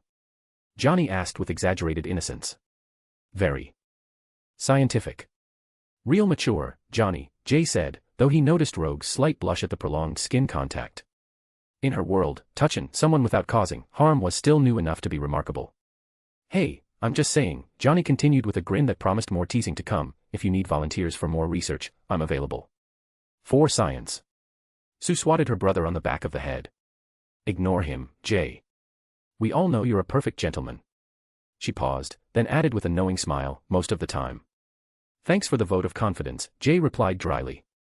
Reed and Hank looked up from their preliminary results as the group reconvened around the central lab table. We'll need a full month to prepare the enhancement procedure, Reed announced, pulling up a timeline on the holographic display. Even then, success isn't guaranteed. We're essentially performing experimental surgery on your DNA while racing against rapid cellular breakdown. The theoretical framework is sound, Hank added, adjusting his glasses as he studied the data, but we're venturing into uncharted territory. The margin for error is. He paused, searching for appropriately diplomatic language. Significant. Jay hummed thoughtfully, his mind already moving to the next phase of his increasingly complex plans. Bobby's contacts would hopefully locate Felicia and Domino within the month. The timing might actually work out perfectly. That works fine, Jay said, gathering his jacket from the back of his chair. I have some meetings to arrange anyway. He headed for the elevator, leaving behind a group of brilliant minds dedicated to either enhancing his abilities or accidentally killing him in the attempt. Reed and Hank were already back to their animated discussion about cellular matrices and genetic stability. As the elevator doors closed, Jay reflected on the day's revelations. The enhancement procedure would be monumentally risky, but the alternative, remaining weak while gods and aliens took notice of Earth, was worse. The odds weren't in his favor. Hell, they were downright terrible. But he'd learned that sometimes the universe required more than careful planning and superior knowledge. Sometimes, just sometimes, it demanded a ridiculous amount of luck. Chapter 31, Lasso and the Morlocks. A/N, I can't believe you lunatics actually did it, we've hit rank 9. Party Popper, keep an eye out for the well-deserved 7 bonus chapters coming your way. And hey, let's not slow down now, keep those power stones coming so we can ride this momentum even higher. High voltage. As he reached his apartment, his phone was already in his hand. Bobby. I need you to bring supplies. Massive quantities. Christ, kid, what kind of supplies? Bobby's gruff Brooklyn accent carried concern. You sound like you're planning for World War III. Food, drinks, medical supplies, toys for kids. Enough to feed a tunnel community. Jay unlocked his apartment door, moving toward his desk where maps of the city's underground lay scattered. You know, the one you've been handling for the past month. Time to cash in. 2 hours. Jay, we sure it's time for? Bobby. Steel entered Jay's voice. We can't play it safe anymore. Trust me. A long pause. Then Bobby's resigned sigh crackled through the speaker. All right. But you're gonna explain everything when I get there. Deal. And Bobby. Your codename, you mentioned wanting to use Lasso, right? Yeah, Lasso, Bobby replied, his gruff tone warming with pride. Short for Lasso of Truth, like the Wonder Woman you were telling us about in your stories. Figured it fits, I rope people in with the truth about M. Jay smiled. Perfect. See you in 2 hours. Oh. The humid August air hung heavy around the 14th Street subway entrance. Late-night commuters hurried past, too absorbed in their phones to notice the men with the dolly stacked high with duffel bags and supply crates. Bobby checked his watch and adjusted the simple black mask covering most of his face, the fabric already sticking to his skin. Right on time, Jay announced, appearing beside him with his own mask in place, a sleek design covering everything except his eyes. Food for 50 people, basic medical supplies, enough toys to stock a daycare. Bobby gestured to the loaded dolly. Plus some intel updates you're gonna want to hear. Some of this stuff wasn't easy to track down on short notice. They navigated through the crowd toward a maintenance store marked with warning signs. Bobby produced a key card with practiced ease. Talk to me, Jay urged as they descended into the service tunnels. Domino's located. Currently on an assassination gig in Australia, but my contact says she's open to negotiation if the price is right. Bobby's voice echoed in the narrow corridor. Felicia Hardy's different, she's still in high school, Jay. Kid's got potential seeing who our father is, but she's only 17. What exactly you planning with her? Offer Domino triple her current pay to cancel the job and meet with me. For Felicia, just gather background intel for now. I want to know everything, family situation, interests, grades. You know I won't hurt the kid. Bobby nodded, then paused at a junction in the tunnels. Jay, before we go further, you sure it's time to cash in our goodwill? 'Cause if we do this, it'll change our whole network. Jay just hummed. The descent continued in silence, their footsteps echoing off concrete walls. As they went deeper, polished tiles and fluorescent lighting gave way to rough concrete lit by sporadic bulbs casting long shadows. The transformation from subway maintenance area to living community happened gradually, then all at once. The smell hit first, cooking food, wood smoke, the scent of a community making do. Then sounds, children's laughter echoing off tunnel walls, conversation murmur, the distant clang of metal on metal. They've expanded since my last visit, Bobby observed, adjusting his grip as the tunnel widened into a vast underground chamber. What lay before them was miraculous. The abandoned subway platform had become a thriving underground city. Makeshift homes from salvaged materials lined the walls, connected by catwalks and rope bridges. Gardens grew under improvised grow lights, tended by figures whose mutations had made them outcasts above. Lasso. The cry came from everywhere as the Morlocks recognized Bobby. Lasso's here. A woman with metallic skin like polished chrome rushed forward, genuine smile breaking across her face. You're early this month. We weren't expecting, she stopped mid-sentence, silver eyes fixing on Jay's masked form. Who's your friend? Bobby straightened, falling into his role. This is our sponsor. He's been funding our supply runs. The word sponsor rippled through the community like a stone in still water, creating expanding circles of whispered conversation and curious glances. Within moments, they were surrounded by figures that would have sent most surface dwellers screaming. A men whose skin hung in loose folds like melted wax. Children with scales, extra limbs, faces that defied conventional understanding. Their leaders emerged from the crowd, Callisto, tall and scarred with enhanced senses, Mask, whose face was a great canvas of flesh, and others whose mutations had made them rulers here and exiles above. "So you're the mysterious benefactor," Callisto declared, her voice carrying authority, her enhanced hearing picking up Jay's steady heartbeat. "Lasso's mentioned you, but he's been tight-lipped about details. I don't appreciate mysteries when it comes to my people's safety. I prefer to let my actions speak," Jay replied, gesturing to the supplies. The next hour was chaos as supplies got distributed. Jay found himself in the middle of it all, handing out medical supplies, watching Bobby coordinate food distribution with practiced efficiency. But when the toys came out, something shifted. The Morlock children had learned early to be cautious around strangers, their mutations often making them targets of fear and hatred. But something about this masked figure, the way he crouched to their eye level, spoke to each child with genuine interest, never flinched at their unusual features, made their wariness begin to melt. "This one's for you," Jay told a young girl whose skin was covered in beautiful alien patterns. He handed her a kaleidoscope, watching her eyes widen as she held it to one of the tunnel lights. "Every time you turn it, you see something new. It's so pretty," she whispered, wonder in her voice, shifting patterns reflecting in her unusual eyes. "Just like you," Jay replied simply. The girl beamed, clutching the kaleidoscope, and Jay felt something tighten in his throat at the pure joy on her face. Moving through the crowd with purpose, he spotted his real target, a small figure hanging back, watching with intelligent eyes that seemed too old for his young face. Leech had positioned himself near a support pillar, close enough to observe but far enough to avoid accidental contact. Jay approached slowly, pulling a wrapped package from his jacket. "Hey there. I brought something special, just for you." Leech eyed him warily. At 12, he'd learned that adults who paid him special attention usually wanted something to do with his power, something that never ended well. "What's that?" "See for yourself." Jay offered the package carefully. "It's okay. I know what your power does, and it doesn't scare me." The boy's dark eyes widened slightly. With careful fingers, he unwrapped the package to reveal a handheld electronic game. "The batteries are rechargeable, and I included extra games," Jay explained, settling cross-legged to bring himself to Leech's eye level. "Thought you might get bored with just one. Why'd you bring me this?" The question came out barely above a whisper, suspicion and hope warring in his voice. "Because everyone deserves to have fun," Jay answered simply. Something in his tone reached the boy, because Leech took a small step closer. "Are you like us?" "Different." "Very different," Jay confirmed. "But I'm learning that different doesn't have to mean alone." Chapter 32, The Power Broker. Word had spread through the tunnels like wildfire. Their mysterious benefactor had finally shown himself, and the platform filled with Morlocks of all ages, curious, suspicious, all drawn to someone who didn't flinch at their appearances. The crowd pressed in from every tunnel entrance. Ape emerged from the eastern passage, knuckles scraping stone. Tar Baby oozed down from an overhead grate, her liquid form reforming as she hit the platform. Even reclusive Sibel had ventured from her deep sanctuary, her pale form ghost-like in the shadows. Callisto pushed through the crowd, scarred face hard with suspicion. "Enough games.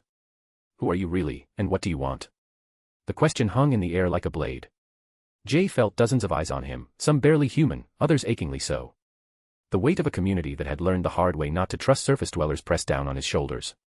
Behind Callisto, other leaders had gathered. Mask's gray flesh rippled with tension.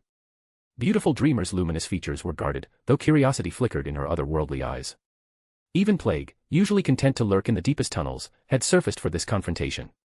"You've been generous," Callisto continued, her enhanced hearing picking up every shift in his breathing, every micro-expression. "More generous than anyone from up there has ever been. But generosity always comes with a price." Murmurs of agreement rippled through the crowd. These people had been burned before, by scientists, by government agents, by well-meaning do-gooders who saw them as problems to be solved rather than people to be helped. Jay stood slowly from his position beside Leech. The boy, sensing something important was about to happen, moved behind him, still clutching his new handheld game. The small device seemed almost ridiculous now, a child's toy in the face of whatever was coming. "You want to know why I do this?" Jay asked, his voice carrying clearly in the tunnel's acoustics. "Why I send supplies down here. Why I care what happens to people the world has written off." The crowd leaned in despite themselves. Even the most suspicious among them wanted answers. "I've seen what the surface world does to people who are different," Jay said. "The fear. The hatred. The assumption that different means dangerous.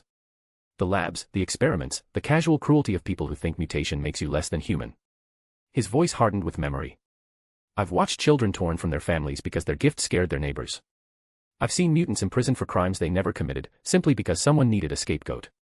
I've stood in rooms where supposedly civilized people debated whether mutants deserved basic human rights. Sack shifted his massive frame closer, radiation scars glowing faintly in the dim light. You talk like someone who's been there. Because I have been, Jay said calculatingly. And I decided that's not acceptable. Not anymore. Pretty words, Callisto shot back, her scarred features skeptical. But words don't change anything. They never have. You're right. Jay's expression hardened, something fundamental shifting in his posture. Words don't change the world. Power does. Something shifted in the tunnel itself, a pressure that made everyone suddenly aware they were in the presence of something extraordinary. The air seemed to thicken, charged with potential energy that raised the hair on every arm, human or otherwise. Leech looked up sharply, his power-nullifying abilities registering something impossible. His yellow eyes widened as he felt nothing. No drain. Whatever power was building in this man existed beyond his reach. Jay knelt beside the boy again, his voice gentle despite the energy crackling around him. May I show them something, buddy? The crowd held its collective breath. Leech looked up with those two old eyes, processing the weight of the moment. He'd learned to read adults, to see through their masks and promises. But in Jay, he saw something different. The boy nodded with the complete trust only children could give. What happened next shattered everything the Morlocks thought they knew about mutation and power. The transformation was instantaneous, impossible and revolutionary. Despite Leech's presence, despite the boy's power-nullifying field that could drain any mutant ability within yards, Jay's power blazed to life like a star being born. Jay to create an impact, artificially let light emanate from him, warm white radiance. The very stones of the tunnel seemed to respond, ancient concrete and steel humming with newfound energy. But it wasn't the light that stopped every heart on the platform. It was what it was doing to Leech. The boy gasped as his transformation began. His pale, sickly green skin bloomed with a healthy color. The gaunt angles of his face, the hollow cheeks and sunken eyes that spoke of too many missed meals, filled out into those of a normal 12-year-old. His thin, brittle hair grew thick and lustrous brown before their eyes. When he looked up at Jay in wonder, his flat yellow eyes, the mark of his mutation, had become warm, human hazel. The change was profound, transcendent. This wasn't just healing. This was possibility made flesh, hope given form. The silence that followed was absolute. Not a breath, not a heartbeat seemed to disturb the cathedral quiet of that moment. Then Annalie whispered, "Impossible," and the dam burst. Gasps erupted from dozens of throats. Cries of amazement, prayers in languages both human and other echoed through the tunnel. Even Mask's usually impassive features showed something approaching awe, his gray flesh cycling through colors it had never displayed before. "You're still you," Jay said softly to Leech, his voice somehow carrying to every corner of the vast space despite its gentle tone. The boy stared at his own hands in amazement, flexing fingers that looked nothing like what he'd known all his life. All the important parts are exactly the same. Your kindness, your courage, your heart, that's all still there. But now you can choose how the world sees you. When he stood and turned to address the crowd, every eye was fixed on him with a mixture of reverence and desperate hope. "My name is Power Broker," he announced, and his voice carried an authority that seemed to resonate in the very stones around them. "And I'm here to make you an offer." He didn't need to raise his voice. The presence he commanded was absolute, through the simple, undeniable proof of what he could offer. Here was someone who could do what no government program, no charitable organization, no well-meaning X-Men ever could, give them choice. "I can't promise to cure everyone," he continued, his gaze sweeping across the crowd.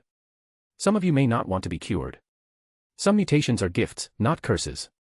But I can promise this, any one of you who wants to join me, who wants to use your abilities to help others like yourselves, will never want for anything again." His voice grew stronger, more confident. "Food that doesn't come from dumpsters. Shelter that doesn't leak when it rains. Medical care from doctors who see you as patients, not specimens. Education that doesn't end because someone's afraid of how you look." The crowd stirred. These were dreams most had long ago abandoned. Chunk stepped forward on unsteady legs, her voice barely audible. "What? What do you want in return?" "Help," Jay stated with a controlled tone. "There are others like you all over the world. Mutants who've been driven underground, persecuted for being different, told they're monsters when they're really just people with extraordinary gifts. I want to find them. I want to help them. And I want to build something better than the world that rejected us." Caliban emerged from the shadows where he'd been watching, his pale features intense as he studied the aura surrounding Jay. His ability to track mutants was telling him something impossible, that Jay's power signature was unlike anything he'd ever encountered. "You speak truth," he whispered, his voice carrying the weight of someone who could sense deception in others. But there is power in you beyond understanding. Dangerous power. All power is dangerous, Jay replied, meeting the mutant tracker's unsettling gaze without flinching. The question is how we choose to use it. I could have stayed hidden, used my abilities for myself alone. Instead, I'm here, offering to share what I can do with people who need it most. The tunnel's atmosphere had transformed completely. Children who'd been taught to hide pressed forward, their eyes bright with wonder at the possibility of walking in sunlight without shame. Adults who had learned to expect nothing but cruelty found themselves believing in something they'd thought impossible: hope. What about those who don't want to leave? Callisto asked, her voice still carried its earlier suspicion. The sight of Leech, healthy, whole, human-looking but still himself, had shaken her worldview to its core. Then this place becomes better, Jay declared with absolute conviction. Better supplied, better protected, better connected to the resources you need. I'm not here to destroy what you've built in these tunnels. You've created something remarkable down here, a community, a family. I'm here to make sure you have choices. The response started with Sack. The massive, radiation-scarred mutant stepped forward, his movements deliberate and ceremonial. Slowly, with the gravity of a moment that would define their future, he dropped to one knee. You offer us hope, he rumbled, his deep voice carrying absolute conviction. That is more than the surface world has ever given any of us. What followed was unlike anything the tunnels had ever seen. One by one, then in groups, then in a wave that swept across the entire platform, the Morlocks knelt. Not in submission, but in recognition of something they had thought lost forever, the possibility of being more than just their mutations, more than just survivors hiding in the dark. Tubbs knelt beside his guardian, Annalie. Erd dropped to his knees despite the energy constantly crackling around his form. Even proud Caliban, tracker of the outcasts, slowly bent his knee, tears he hadn't shed in years cutting tracks down his scarred face. Jay looked out over them all, dozens of beings who had been cast out, rejected, told they were abominations, and felt the weight of their faith like a physical thing pressing against his chest. The guilt tried to resurface again more intensely than usual, but Jay was practiced in suppressing it. I want you to remember something, he said, his voice carrying perfect clarity to every corner of the platform. You are not mistakes. You are not monsters. You are not accidents of nature to be hidden away and forgotten. The words seemed to take on a life of their own, echoing through the tunnel and hearts that had been told the opposite for far too long. Some wept openly. Others whispered prayers to gods they'd thought had abandoned them. All felt something fundamental shift in their understanding of what was possible. You are pioneers, Jay continued, gesturing to the community they had built in impossible circumstances. You're building something new in a world that wasn't ready for you yet. But that world is changing, whether it wants to or not. And in that moment, surrounded by the faithful, radiating power and purpose like a beacon in the darkness, Jay understood that he had crossed a line from which there could be no return. He was no longer just someone with abilities trying to help. He had become their savior. And whether willingly or unwillingly, they had become his people. Chapter 33, Cleansing the Rot, Part. The old subway platform had never seen this many people. Makeshift seats carved from concrete and salvaged materials formed rough circles around where Jay stood, the air thick with whispered conversations and nervous energy. Nearly 100 Morlocks had gathered, not just locals, but people who'd risked dangerous journeys through the underground to witness what they were calling a miracle. Jay scanned the crowd from behind his mask. Children sat wide-eyed next to their parents while the older residents watched with careful suspicion. The leadership clustered at the front in defensive formation, Callisto at the center, flanked by Sack and Beautiful Dreamer, with Caliban lurking in the shadows. And there, sitting slightly apart, was Mask. Before we move forward, Jay began, his voice carrying easily through the chamber, we need to address something that's been troubling me. We need to cleanse ourselves of any rot within our ranks. The temperature seemed to drop. Conversations died. Callisto's scarred face hardened. Careful, power broker. You're walking into dangerous territory. Am I? Jay turned his gaze to Mask. Tell me, friend, with your power to reshape flesh and bone, why have you never helped your fellow Morlocks? Why haven't you offered to give them normal appearances? Silence. Mask's gray, waxy features rippled slightly. When he spoke, his voice was smooth, practiced at deflection. I don't know what you're talking about. My mutation gave me this hideous bullshit. The word cut through his explanation like a knife. Jay stepped forward, and several Morlocks instinctively leaned back. I've done my research. Your power could help everyone here, but you've used it for nothing. You don't understand. I understand perfectly. Taking resources from people who need them while giving nothing back. Living off your community's charity while hoarding your gifts. That's the rot I'm talking about. The crowd stirred uneasily. A young woman with scale-covered skin spoke up. Mask helped us build this place. He's been here since the beginning.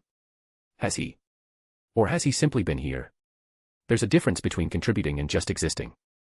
Callisto rose, her enhanced senses picking up the rising tension. That's enough. You're an outsider here. You don't get to come into our home and make accusations. You're people. Jay's laugh was cold. Look around, Callisto. How many of the most severely disfigured Morlocks are here? How many are still hiding in the deep tunnels, too ashamed to show themselves even to their own kind?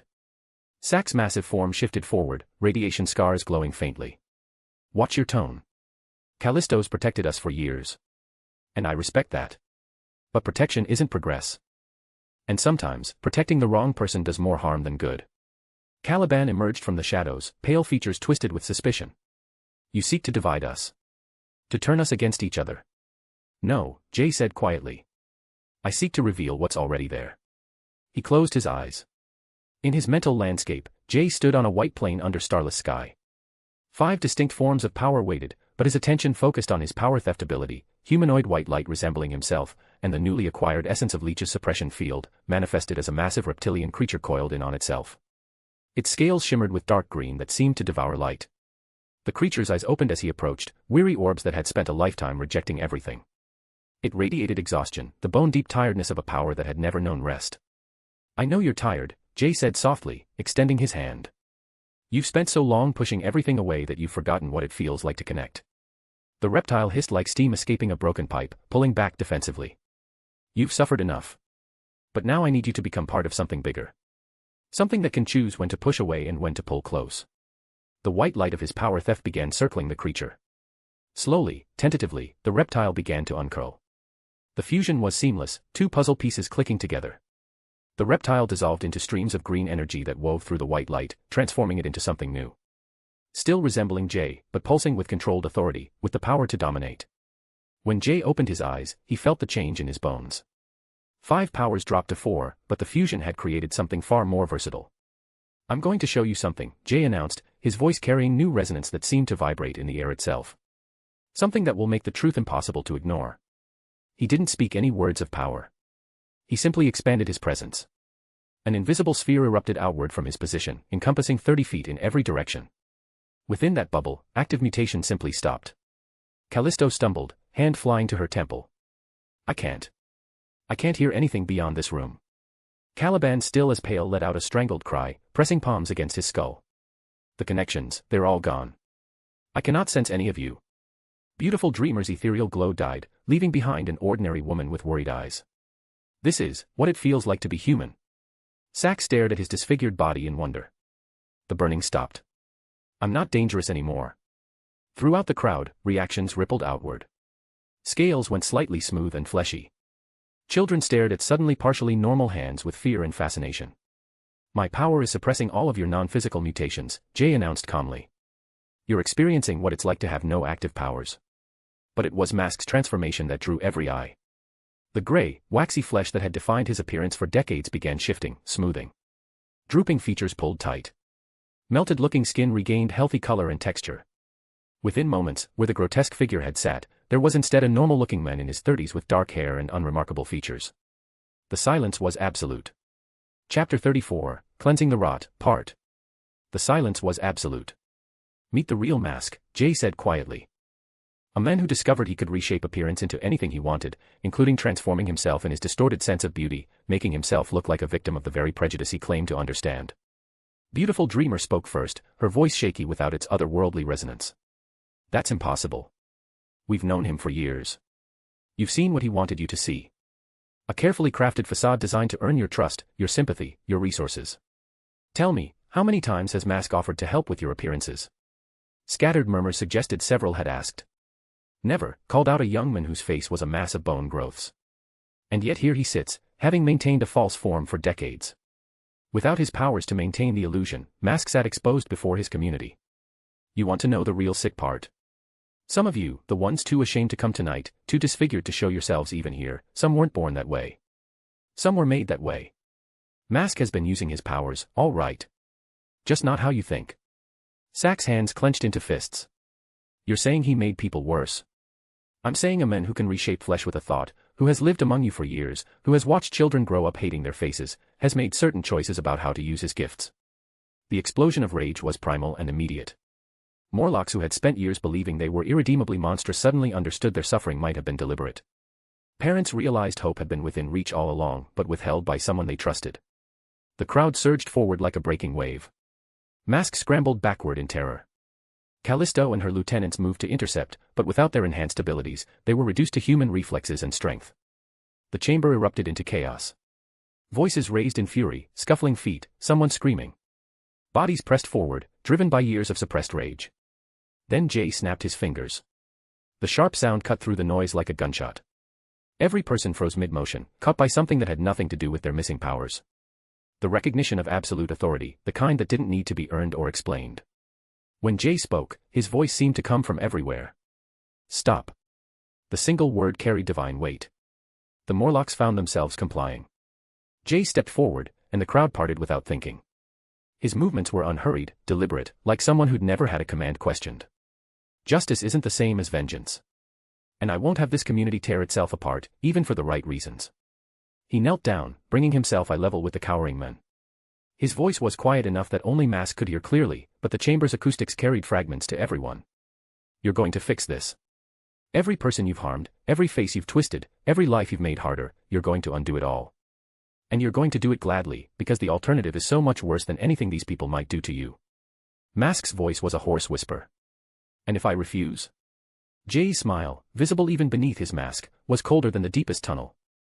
Then I'll let them have you. The threat was real. Everyone felt it. I accept your terms.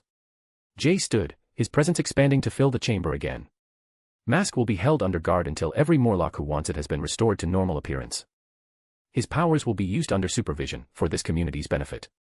He will work, without compensation, until his debt is paid. It wasn't the instant revenge they'd wanted, but it was something better, hope. Hope that the damage could be undone, that their children might yet see normal faces in mirrors. Callisto, still adjusting to her reduced senses, spoke up. And what gives you the right to make such decisions for our community? Jay turned to face her, and she took an involuntary step backward. The same right that gives anyone authority. The willingness to take responsibility for the consequences. I'm not asking you to follow me blindly, Callisto. I'm asking you to look around and decide whether my leadership has been beneficial for your people. She did look around, at the supplies that had transformed their quality of life, at Leech sitting in the front row with his normal human appearance, at faces that held hope for the first time in years.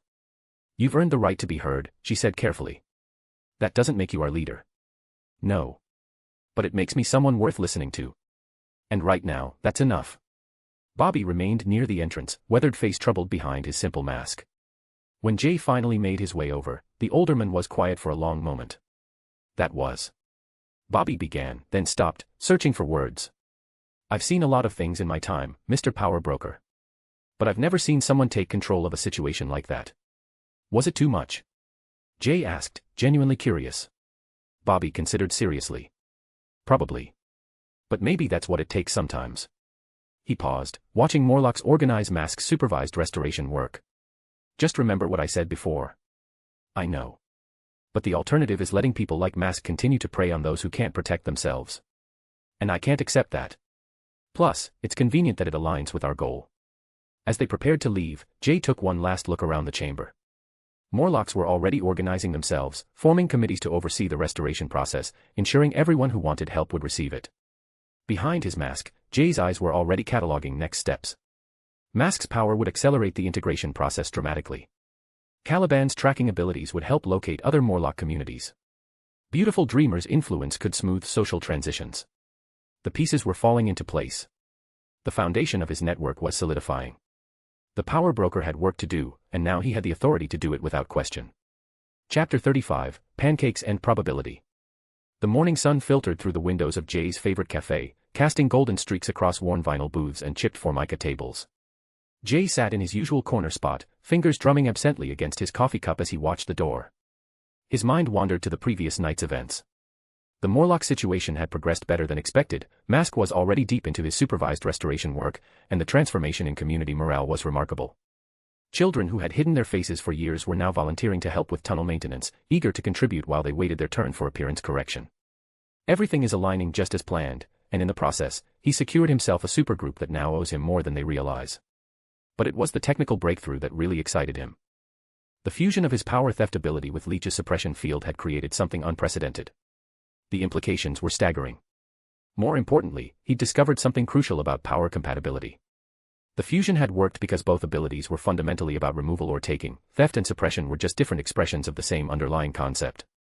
Finding new fusions was now basically a matter of permutation and combination. The enhancement procedure with Reed and Hank was scheduled for a month from now. Everything hinged on that working perfectly. Also, Bobby's people had run the checks. Felicia Hardy was clean, just another 17-year-old with a thief for a father and an attitude problem. Right now, she was just a kid. Whatever she'd become later, that was still years away. Which meant psychokinesis was out of the question, which made this meeting all the more important. The door chimes jingled, and Jay looked up to see exactly who he'd been waiting for. Domino stepped into the diner with the fluid grace of someone perpetually ready for trouble. She was striking in an unconventional way, chalk-white skin marked by a distinctive black circle around her left eye that gave her face an asymmetrical beauty. Her short black hair was styled with casual ease, and she wore dark jeans with a fitted leather jacket that suggested both style and practicality. Most people would see her as an unconventional, attractive woman in her late 20s. Jay saw something far more valuable. She scanned the room with practiced efficiency before her eyes settled on him. A slight smile played at the corners of her mouth as she approached his booth. "Let me guess," she said, sliding into the seat across from him, "you're the one who's been asking around about me." "Guilty as charged." Jay signaled the waitress. "I recommend the pancakes. They're the best thing on the menu." "Pancakes, huh?" Domino leaned back, studying him with pale blue eyes that missed nothing. "Not exactly the breakfast of mysterious benefactors. You sure you're not just some guy with a weird fetish for syrup?" Jay laughed. "Fair question. But no, I'm Jay, and I'm here because I know about your particular talents, and I need them for something delicate." The casual atmosphere shifted imperceptibly. Domino's posture remained relaxed, but her weight shifted to the balls of her feet, hands positioning for quick movement. She was sizing him up. "My talents," she repeated carefully. "Most people wouldn't pay triple rates for basic merc work. You're right, I'm after a special talent of yours which most people would call impossible luck." Jay kept his voice conversational but watched her reaction closely. "In a month, I'm undergoing a medical procedure that's a bit risque." Domino's eyebrows rose slightly. She hadn't expected such directness. "That's either very clever research or a very lucky guess." "I don't believe in lucky guesses. I believe in preparation and the right tools for the job." "You're the right tool." The waitress appeared with coffee and a notepad. "What'll it be, hon?"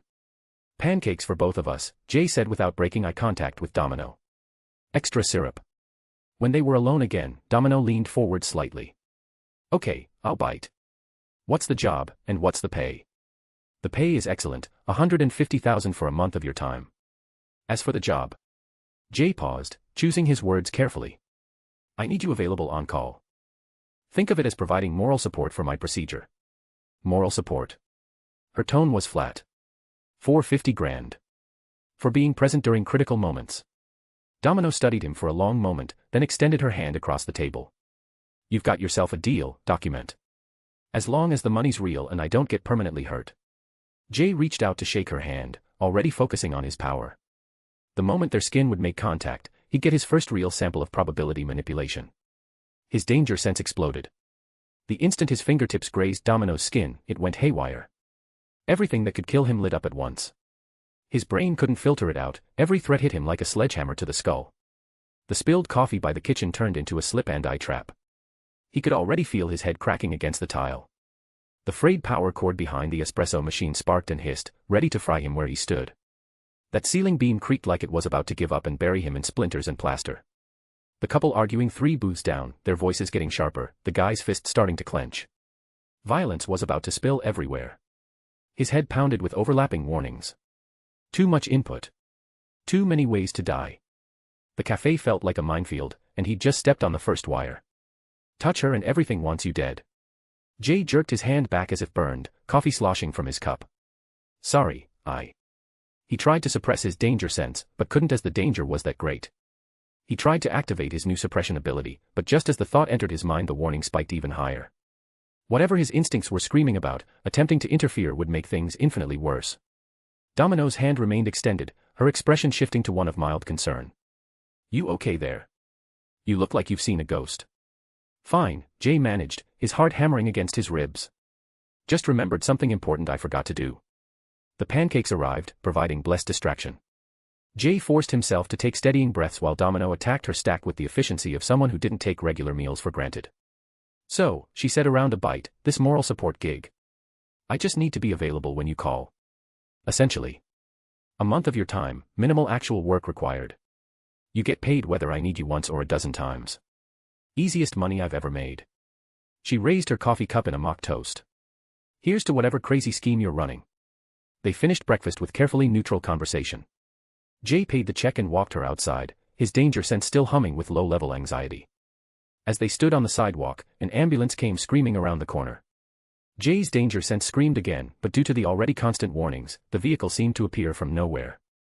He threw himself backward, feeling the wind from its passage ruffle his jacket as it missed him by inches. For a moment, he was somewhere else entirely, lying burnt to pieces on asphalt while sirens wailed in the distance. He remembered how his previous life had ended. "Jesus." Domino grabbed his arm, steadying him. "Are you sure you're okay?" That thing came out of nowhere. Jay stared after the disappearing ambulance, pieces clicking together in his mind.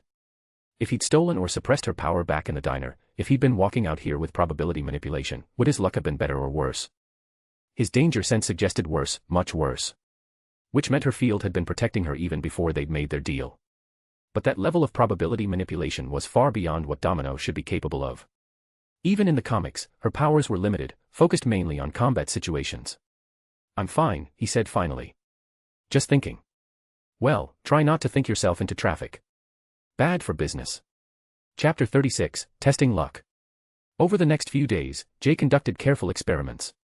He took Domino to an arcade first, feeding quarters into skee-ball machines and claw games while she watched with amused tolerance. His scores improved noticeably, not dramatically, but enough to suggest her proximity was having some effect. The casino was more revealing. Jay had expected to win big, but instead found himself losing slightly more than the statistical average. Interesting, but hardly the significant influence he'd hoped for. At a corner lottery stand, Jay bought a dozen scratch-offs with Domino looking on. 2 small winners, 10 losers. Hardly jackpot material. "This is your master plan." Domino laughed as Jay crumpled the last losing ticket. "Buy lottery tickets and hope for the best. I'm trying to understand how your luck works. The effects seem inconsistent."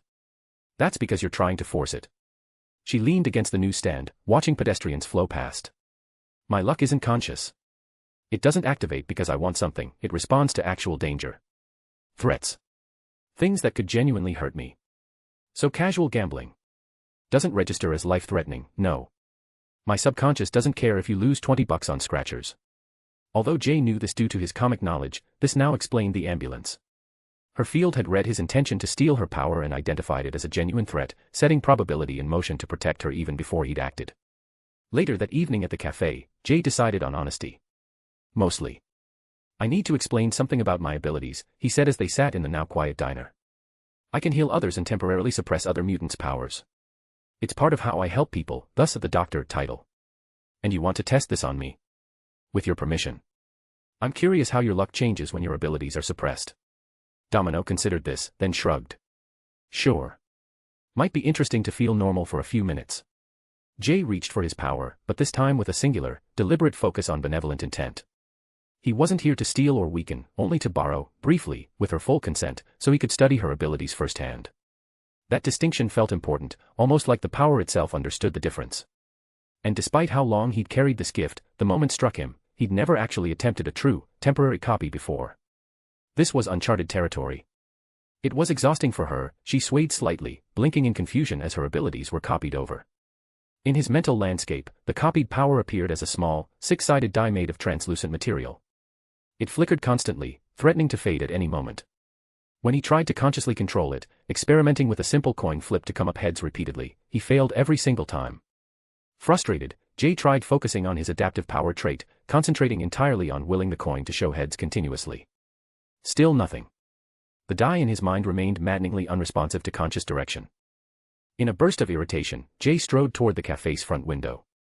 The copied power flickered weakly in his mental landscape, that translucent die spinning frantically as if sensing what was coming. "What are you doing?" Domino asked, but Jay was already drawing his arm back. He hurled the coin with everything he had, watching it arc through the evening air beyond the glass. It caught the streetlight for a moment, spinning silver against the darkening sky before disappearing into the urban maze below. The moment it left his sight, Domino's copied power faded from his mind like smoke. "Well," she asked, steadying herself against the booth. "Learn anything interesting?" "No change in luck, even when your powers were suppressed temporarily." Jay lied. She accepted a refill of coffee gratefully. "Anything else?" Jay stared out at the darkening street, thinking. The only way to potentially benefit from her abilities during his enhancement procedure was to have her physically present. Even then, it was wishful thinking. Her field would only activate if it perceived genuine danger to her specifically.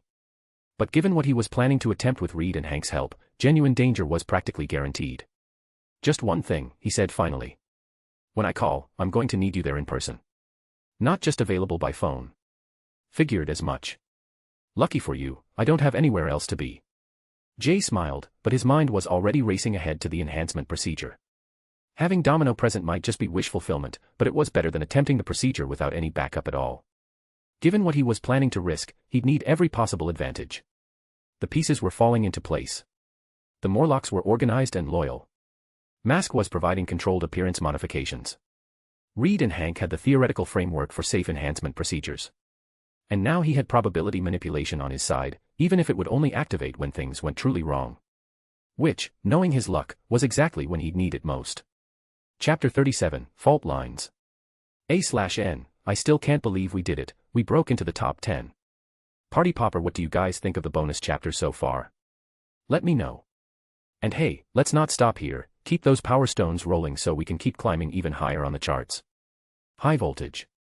The monitoring equipment hummed steadily around Jay as electrodes tracked every neural impulse. Reed's lab had been transformed into something resembling a high-tech medical facility, with Hank's additional equipment creating a maze of cables and blinking displays. Jay tried to focus on the readouts, but his mind kept drifting to the upcoming enhancement procedure. The irony wasn't lost on him. Here he was again, surrounded by medical equipment, his life measured in beeps and data streams. Just like Metropolitan General, except now he was the patient instead of the practitioner. It should have felt liberating, but instead the weight in his chest grew heavier with each steady beep. "Neural pathways look stable," Reed murmured, adjusting something on his tablet. "Hank, are you seeing any anomalies in the mutant gene expression?" "Nothing unexpected," Hank replied from behind a bank of monitors. "Though I must admit, Jay's physiology continues to surprise me. The sheer instinct of his genetic material to protect itself from any foreign interference is remarkable. It's almost as if your body is designed to reject any attempt at external control or manipulation." Jay's stomach twisted at those words. External control. Manipulation. Even his own DNA was calling him out.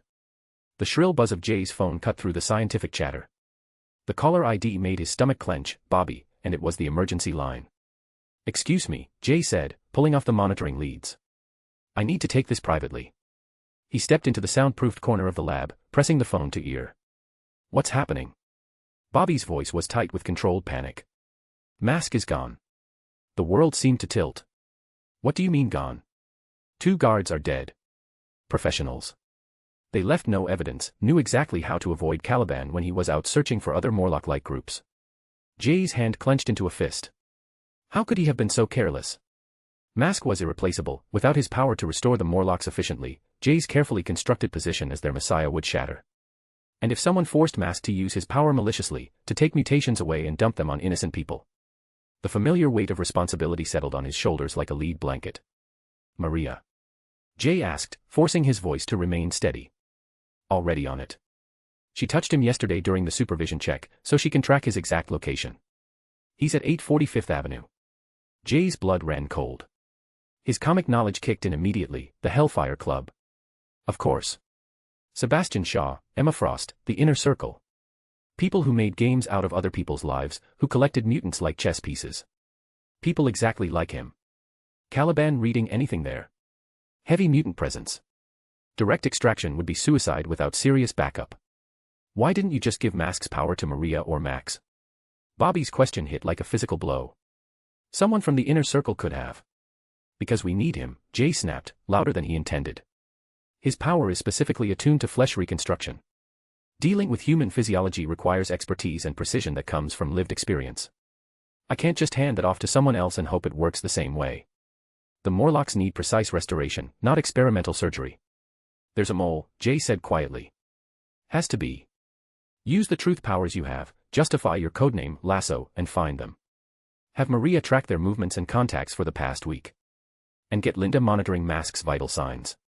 They won't kill him yet. He's too valuable as leverage. Already started the process, Bobby said. What about you? Jay looked back at the lab, at Reed and Hank preparing equipment that might fundamentally change him. For a moment, the thought came, unbidden and sharp, if he used Kilgrave's powers, this wouldn't be happening.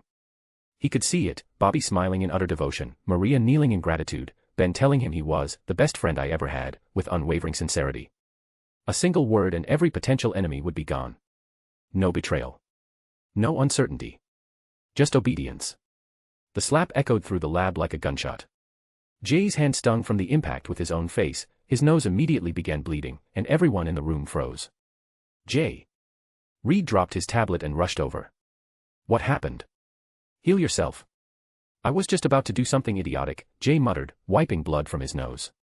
The pain was grounding, real in a way that cut through the spiral of dark thoughts. Need some fresh air. He was already moving toward the exit when Hank's concerned voice followed him. Perhaps the stress from the upcoming procedure is affecting his judgment. Ben had been leaning against the wall by the door the whole time, arms folded. He straightened as Jay passed, concern etched deep into his rocky face. Without a word, he followed him out. The alley behind the Baxter building was mercifully empty. Jay leaned against the brick wall, letting the cool air clear his head. What was wrong with him? He'd just seriously considered using mind control, the one power he'd sworn he'd never touch. The line between him and Kilgrave had felt paper-thin for a terrifying moment. He was supposed to be better than this. He was supposed to be free from the suffocating expectations of his old life, free to make his own choices. Instead, he'd built another prison, just with different bars. Here. Ben's gravelly voice interrupted his spiral. The large man held out a napkin. You're still bleeding. Jay accepted it gratefully, pressing it to his nose. Thanks. Come with me, Ben said. I want to show you something. Despite everything, curiosity won out. Jay nodded and followed Ben through the streets of Manhattan. They walked in companionable silence, interrupted only by the occasional person asking for Ben's autograph or shouting encouragement from apartment windows. The warmth in their voices was real, not fear, not obligation. Jay couldn't remember the last time someone had looked at him like that. Eventually, they stopped in front of a small Soho studio apartment building. Ben's entire demeanor changed as they climbed the stairs, the rough edges of his voice softening, his massive frame somehow becoming less imposing. The woman who answered the door was beautiful in a way that had nothing to do with conventional standards. Her dark hair framed a face that radiated warmth and intelligence, and when she turned toward Ben's voice, Jay realized she was blind. Ben. Her face lit up with genuine joy, not relief that he could help her, not calculation about what he could do for her, just pure happiness at his presence. I wasn't expecting you until tomorrow. I know, darlin', Ben's rough voice gentled in a way Jay had never heard before. I brought someone I wanted you to meet. This is Jay, Dr. J. Jay, this is Alicia Masters. Jay's comic knowledge supplied the rest, Ben's future wife, one of the few people who had ever seen past his monstrous appearance to the man underneath. Coffee. Alicia offered, already moving toward the kitchen with the easy confidence of someone navigating familiar territory. Water would be great, thank you, Jay said, feeling oddly intrusive in this intimate space.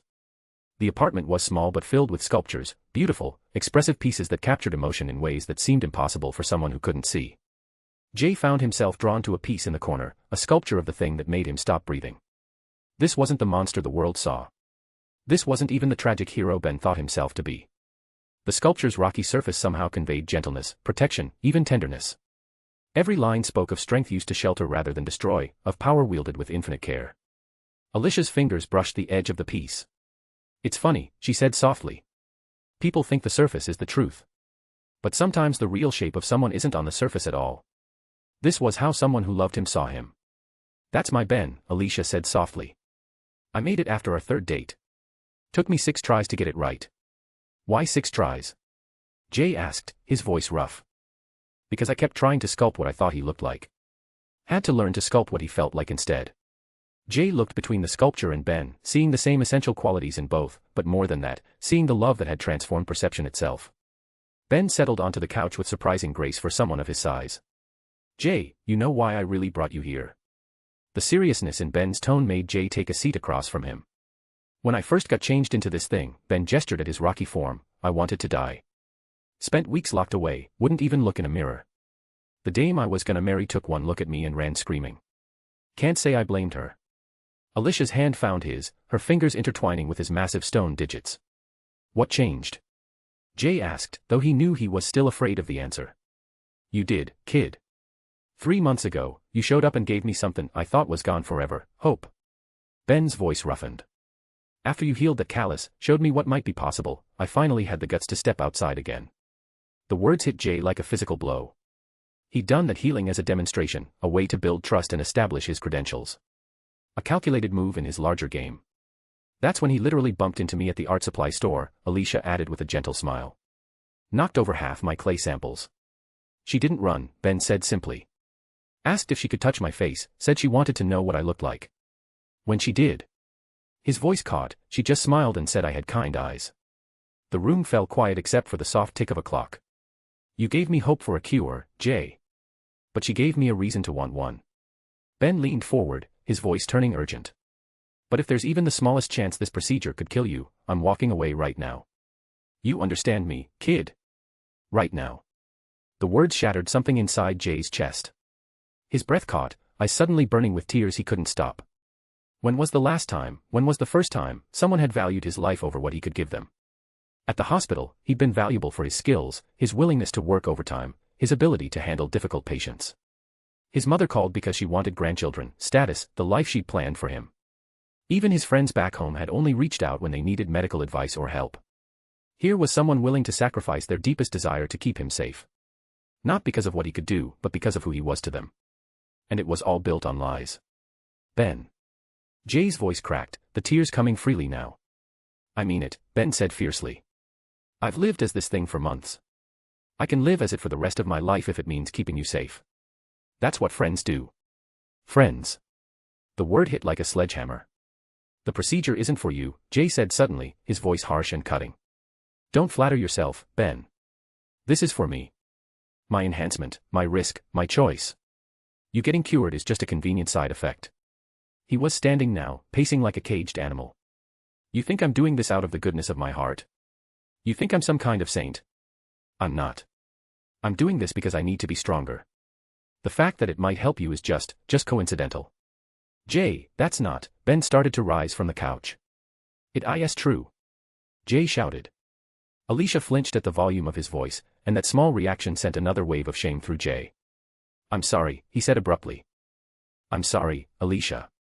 You didn't deserve that. Neither of you did. He was at the door before either of them could respond, slamming it behind him as he fled into the street. He wondered if anyone would ever sculpt him like that, and if the clay would crack the moment they touched it. A/N, I wrote this chapter as a crucial turning point in Jay's story. What do you guys think? Did it land the way I hoped, or should I dial it back? Your thoughts mean a lot here. Chapter 38, A Fancier Cage. A/N, I tried something, what do you think? The cool New York air stung Jay's face as he walked away from Ben and Alicia's apartment building, his footsteps loud on the empty sidewalk. He jammed his hands into his jacket pockets, but it didn't stop the shaking that had started when he slammed their door. What the hell is wrong with me? The question wouldn't leave him alone. Why had he yelled at her? Alicia was blind, for Christ's sake. She'd welcomed him into her home and he'd screamed at her like some kind of animal.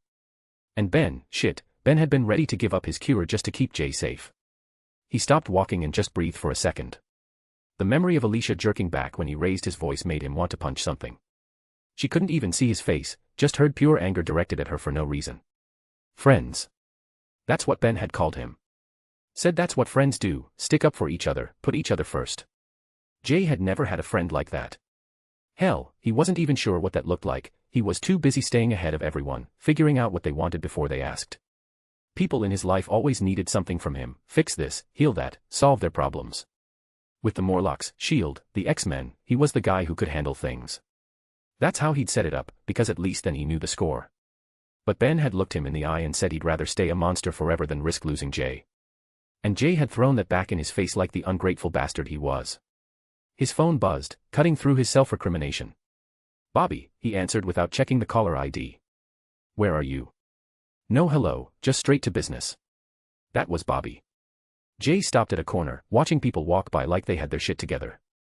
Dealing with something. Why? We need to talk about mask. Here we go. Right. Because this shit wasn't complicated enough already. I'll get to it. He sounded defensive and hated it. No, you won't. Bobby's voice got that edge that meant the conversation was over. Where are you? Jay knew better than to argue when Bobby used that tone. Washington Square Park. Good. Don't move. Bobby, I don't need. Yeah, you do. 20 minutes. The line went dead. Jay stared at his phone for a moment, mind already racing through possibilities. Bobby never moved that fast unless something was seriously wrong. 20 minutes later Bobby showed up carrying a stack of pizza boxes like he was feeding an army. What's this? Jay stared at him. After everything today, mask getting grabbed, 2 people dead, him losing it on the only people who gave a damn, Bobby brings pizza. Fuel. Bobby set the boxes on a bench. When's the last time you ate? Jay opened his mouth, then closed it. He honestly couldn't remember. Right. Bobby opened the top box.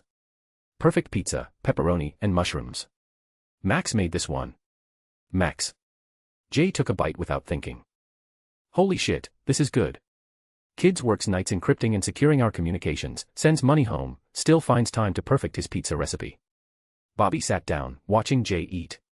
You know what the difference is between him and you? He's not a screw-up. He's busy as hell but he doesn't look like he's about to snap. Bobby leaned back. When's the last time you did something because you wanted to? Not because someone needed it from you. The question hit like a slap. What do I want? When was the last time he'd even thought about that? Jay set down the pizza. I don't know. That's the problem. Bobby's voice got gentler. Remember when we started the network? You said you were tired of being trapped at that hospital job. Yeah, I remember. The pizza suddenly tasted like nothing. But I wasn't trapped by the job. I was trapped by needing to be needed. By knowing exactly what my value was. And now. Jay looked around the park, families playing, couples walking, people just existing without calculating their next move. Now I'm in a bigger cage. Fancier bars, same prison. Metropolitan General J, Miracle Healer J, Strategic Asset J. Different titles, same trap. Same cage, he said out loud. Just convinced myself it was freedom. Bobby nodded. There it is. Everyone who tries to care about me. Jay's voice cracked. Ben, you, Alicia, you're all caring about a lie. Maria, Linda, Max, Tom, you're all caring about this person I pretend to be when I need something. Bobby was quiet for a long moment, then leaned back against the bench. You think that's what I'm doing right now? You think I brought pizza because I need something from you? The question stopped him cold. Am I calculating this too? Right now. Jay looked at Bobby, really looked at him. His friend had dropped everything, brought food, sat here listening to him fall apart. No. You're just here. Right. And you know what? Maria, Linda, Max, Tom, we're not idiots, Jay. We weren't born yesterday. Bobby's voice got more serious. We knew you needed something from us when you showed up at the shelter. Hell, life taught us that everyone wants something. That's how we ended up homeless in the first place, trusting people who took everything and gave nothing back. Jay felt his stomach drop. They knew. Of course they knew. But then you gave us something we'd never seen before, Bobby continued. A real miracle. Healing that actually worked. Treatment for people the system had thrown away. Powers that made us more than we ever thought we could be. And we figured, okay, we'll get used if it means our friends and families get the medical care they need and the abilities to protect ourselves and each other. Fair trade, right? Bobby, Let me finish. Bobby held up a hand. But then we realized something. You were just a guy too scared to do good deeds and call them good. You had to package everything in transactions and mutual benefit because you couldn't handle people thinking you were actually decent. Scared. Shit, that's exactly what this is. Of course, we know you're doing it for real reasons, Bobby said with a slight smile. Nobody's purely selfless, well, maybe Captain America, but that guy's not human.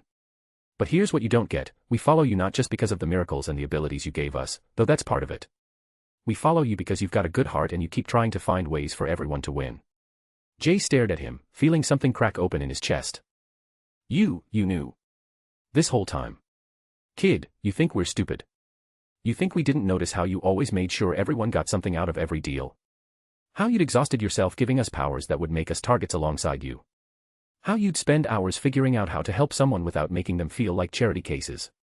Bobby shook his head. You gave Maria tracking abilities and then worried for 3 hours about whether the physical changes would make her self-conscious.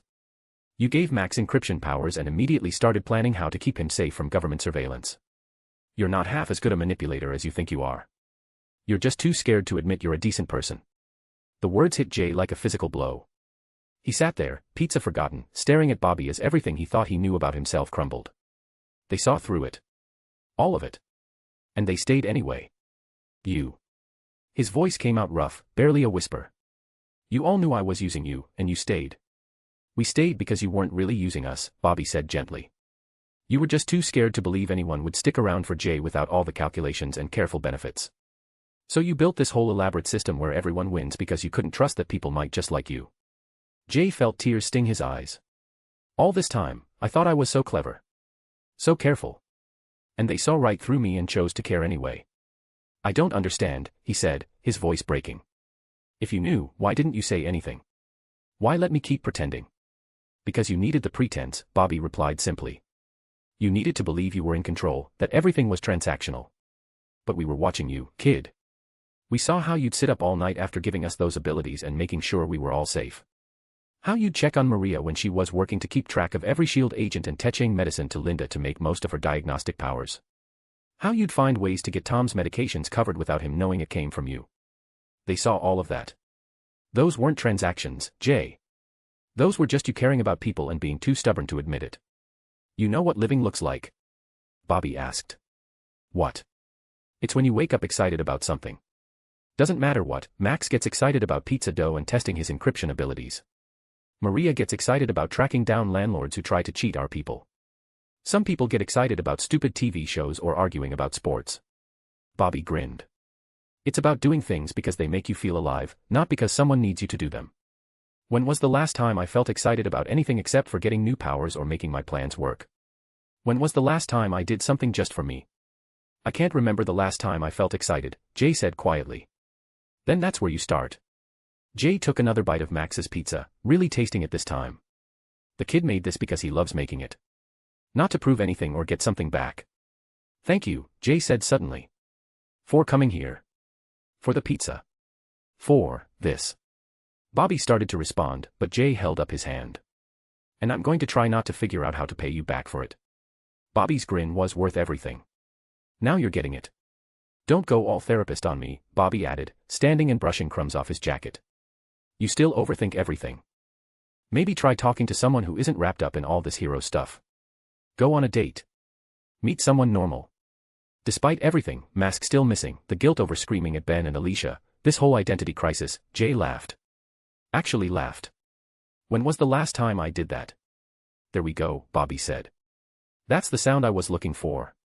Though knowing you, you'll probably turn dating into some kind of strategic operation. Probably, Jay admitted, and it felt honest instead of shameful. Bobby. Jay called as his friend walked away. Yeah.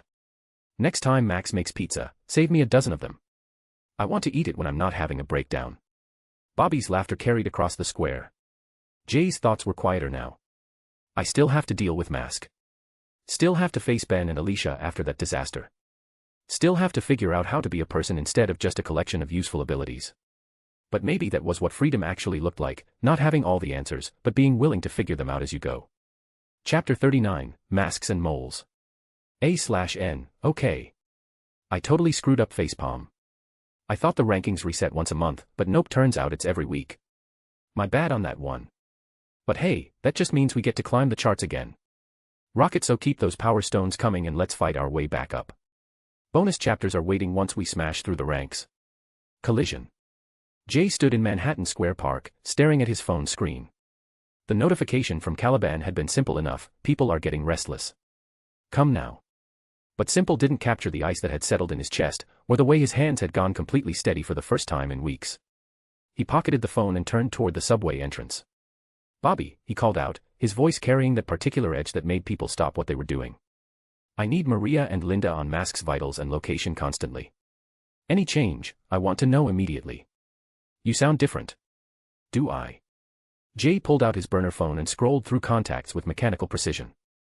I'm calling in a favor first. The phone rang twice before a familiar voice drawled, rich with Mexican accent and street-smart attitude.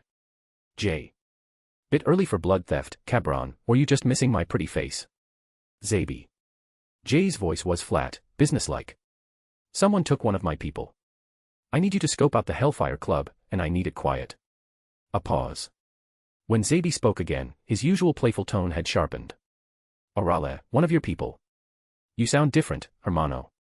Like someone stepped on your tail. Can you help or not? The silence stretched for 3 heartbeats. Then, claro. Better than bleeding old pendejos dry anyway. Give me a few hours, eh? Jay hung up without pleasantries and caught Bobby staring at him with those weathered eyes that had seen too much. What? Nothing. Bobby set the coffee down carefully. Just.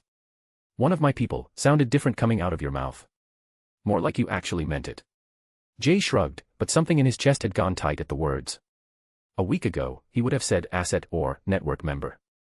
Now the phrase felt natural, protective. Possessive in a way that should have worried him but didn't. Have we confirmed the moles? 3 confirmed Hellfire contacts, but there's overlap with S.H.I.E.L.D. and X-Men connections too. Someone's playing multiple angles. Bobby showed him the tablet, data streaming across the screen in neat columns. Classic intelligence work, creates so much noise you can't tell who's working for who. How many suspects total? 5. All Morlocks, all with different potential motivations, but we couldn't narrow it down further without. Bobby gestured vaguely at Jay's head. Without your particular methods. Jay studied the data, feeling that familiar analytical calm settling over him like armor. It was the same feeling he'd had when planning the mass confrontation, cold, clear, and absolutely certain of what needed to be done. We'll need the masks for this. Get Power Broker and Lasso ready. Bobby nodded and headed for their equipment cache. Jay was already mentally cataloging what he'd need, the voice modulator, the modified costume that made him look more imposing in the tunnels, and most importantly, the psychological distance that came with wearing someone else's face. His phone buzzed with an incoming call. Jay glanced at the screen, Domino's number. For a moment, he considered letting it go to voicemail. Then, on pure impulse, he answered. Hey, Domino. You free for dinner tonight? Complete silence on the other end. Finally, her voice came through, incredulous and amused in equal measure. Are you asking me out right now? Wasn't I supposed to be your lucky mascot, not your dinner date? Maybe. She laughed, a sound like dice hitting felt. You know what? Sure. This should be interesting. Either you're having a breakdown, or you're finally getting your priorities straight. Either way, I want a front row seat. After hanging up, Bobby stared at him with an expression caught between amusement and genuine concern. You know, when I said you should go on dates, I didn't. Right now, while hunting traitors, I know. Jay waved him off, but felt something loosening in his chest. I was gonna say I'm proud of you, but out, old man. But Jay felt lighter somehow, like something had loosened in his chest. The kind of lightness that came from doing something purely because you wanted to, not because it served some larger strategic purpose. Bobby held up his hands in mock surrender. Fair enough. Just don't blame me when she shoots you for being late because you were busy terrorizing Morlocks. She'd probably find that charming. That's what worries me. The Morlock tunnels felt different with the mask on. Heavier. More dangerous. Jay adjusted his Power Broker voice modulator as they descended through maintenance corridors that hadn't seen city workers in decades. The familiar weight of the costume changed how he moved, how he held himself. The Power Broker wasn't just Jay with better equipment, he was someone else entirely. Someone who made hard choices and lived with the consequences.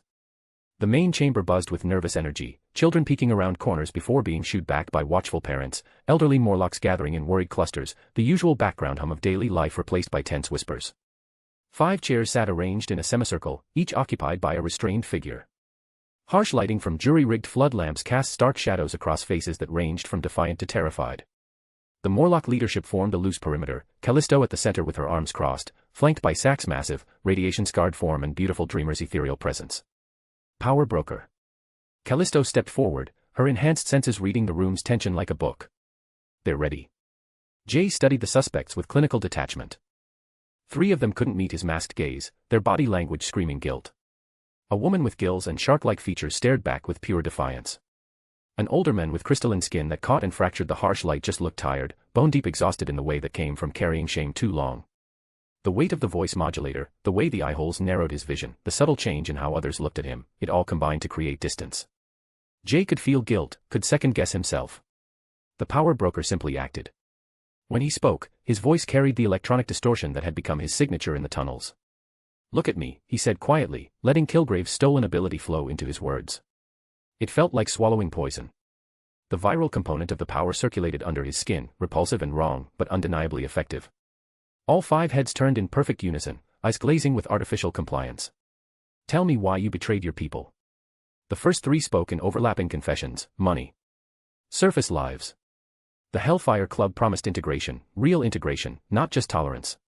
The woman with gills fought the compulsion, her enhanced physiology giving her some resistance. When she finally spoke, her voice carried more venom than submission. I didn't betray anyone. Storm was our real leader before she handed the position to Callisto. Then you showed up, taking authority you never earned, making decisions for people whose struggles you've never lived. But it was the crystalline men whose words cut deepest. His voice carried the weight of a father's desperate love. Shield offered to pay for my wife's surgery, the kind that costs more than I'll make in 10 lifetimes. All I had to do was report on activities and provide information about the power broker's methods and capabilities. The old Jay would have focused on the betrayal. This Jay couldn't stop thinking about the desperation that had led to it. Beautiful dreamer, he said, his modulated voice carrying absolute authority. Adjust their memories. Remove operational knowledge and details of this interrogation. Replace it with confusion about recent events. Beautiful dreamer stepped forward, already drawing on her cigarette to induce the dream smoke necessary for memory manipulation. Her power took hold of the first suspect smoothly, but then Jay felt something else, the lightest brush against his own mind. A whisper of compulsion: trust me completely. His mental shield slammed up automatically. Jay's hand was around her throat before conscious thought caught up with instinct. He lifted her just enough that her toes barely touched the ground, his power suppression ability severing her telepathic connection like a blade through silk. The chamber went absolutely silent. Even breathing seemed to stop. Never, Jay said, his voice carrying the kind of quiet menace that was somehow worse than shouting, try that again. He set her down with deliberate gentleness that was somehow more threatening than violence would have been. Beautiful dreamer's hands shook as she nodded understanding. Finish the memory work. Just that. Nothing else. She completed the task in silence, her usual ethereal confidence replaced by the stark awareness of how quickly mercy could become judgment. After the suspects were led away, the 3 guilty of simple greed to face exile, the father to face community service until his debt was worked off, the defiant woman released with a warning, Jay addressed the crowd that had gathered. Mask has been taken by the Hellfire Club. His voice carried through the chamber with the kind of authority that didn't need amplification. They've infiltrated us, bought our people, turned them against each other. The crowd leaned forward, drawn by the gravity in his words. Every one of you came here because the surface world decided you didn't matter. You built something better down here, a real community, a place where being different wasn't a crime. The Hellfire Club wants to destroy that. They want to prove that you're still victims, still powerless, still at the mercy of people who see you as things rather than people. Jay's gaze swept the chamber, making eye contact with faces that had learned to expect disappointment. They took Mask to send a message that they can reach into your home and take anyone they want. They took your children's future, your right to exist peacefully among above-ground people. His voice rose, carrying the kind of conviction that could start revolutions or end them. But you're not victims. Not anymore. You're a community that survived everything the world threw at you and built something worth protecting. Mask might be a scumbag who caused you all harm and suffering, but he's ours to punish. And no one gets to just take what's ours. Hands rose throughout the crowd. Not just the leadership, but ordinary Morlocks ready to fight for one of their own. Callisto, Jay said, tension crackling in his voice, hit them directly. Loud and visible, but clean, no civilians get hurt. Direct assault. Callisto's scarred face hardened. That's not how we operate. We survive by staying invisible. Invisibility didn't protect Mask. The words came out sharper than Jay intended. Sometimes you have to make noise to be heard. And sometimes noise gets people killed, she shot back. These are my people's lives you're risking. They're their own people who choose to do this. The statement hung in the air between them. Caliban, I need tracking on all their mutants. Every enhanced individual in that building, I want to know their positions. His comm unit buzzed with an incoming transmission. Zabi's voice came through crystal clear, got what you need, mate. 3 floors above ground, but the basement's showing unusual activity, can't enter due to the bio lock. Heavy security for a would-be club, and you wouldn't believe the members I managed to peek at. Jay looked around the chamber, strike teams forming, Caliban's pale features tightening in concentration as his tracking ability reached out across the city, Morlocks who'd spent years hiding now preparing for a fight they'd chosen rather than one forced on them. This was what leadership actually looked like. Tell me everything, Jay said into the comm. Chapter 40, Diamonds are forever. A/N, turns out I messed up the rankings reset every week, not every month. Guess we're starting fresh, but that just makes the climb more exciting. Rocket, keep those power stones coming, and to keep spirits high, I've dropped a double-length chapter for you guys. Collision. The chandeliers cast warm golden light across the marble floors of Le Bernardine's private dining room, where crystal glasses caught the flicker of candles on pristine white tablecloths. Jay adjusted his charcoal Tom Ford suit, the fabric flowing like liquid silk as he pulled out Domino's chair. She looked stunning in a midnight blue dress that hugged her curves perfectly, her alabaster skin seeming to glow against the dark fabric. "What's with the sudden date?" Domino asked, settling into her seat with practiced grace. Her mismatched eyes studied him with curious intensity. Jay loosened his tie slightly, offering a self-deprecating smile. "Recently had a breakdown, thought it'd be refreshing to enjoy life, especially with a beauty like you." He gestured to the opulent surroundings. "Life's too short to waste on brooding in dark corners." A faint blush colored Domino's cheeks, though she tried to hide it behind her wine glass. "How recent?" "About 3 hours ago." Domino paused mid-sip, her eyes widening before she burst into laughter, a genuine, melodic sound that turned heads at nearby tables. "I thought only Wade could be so silly.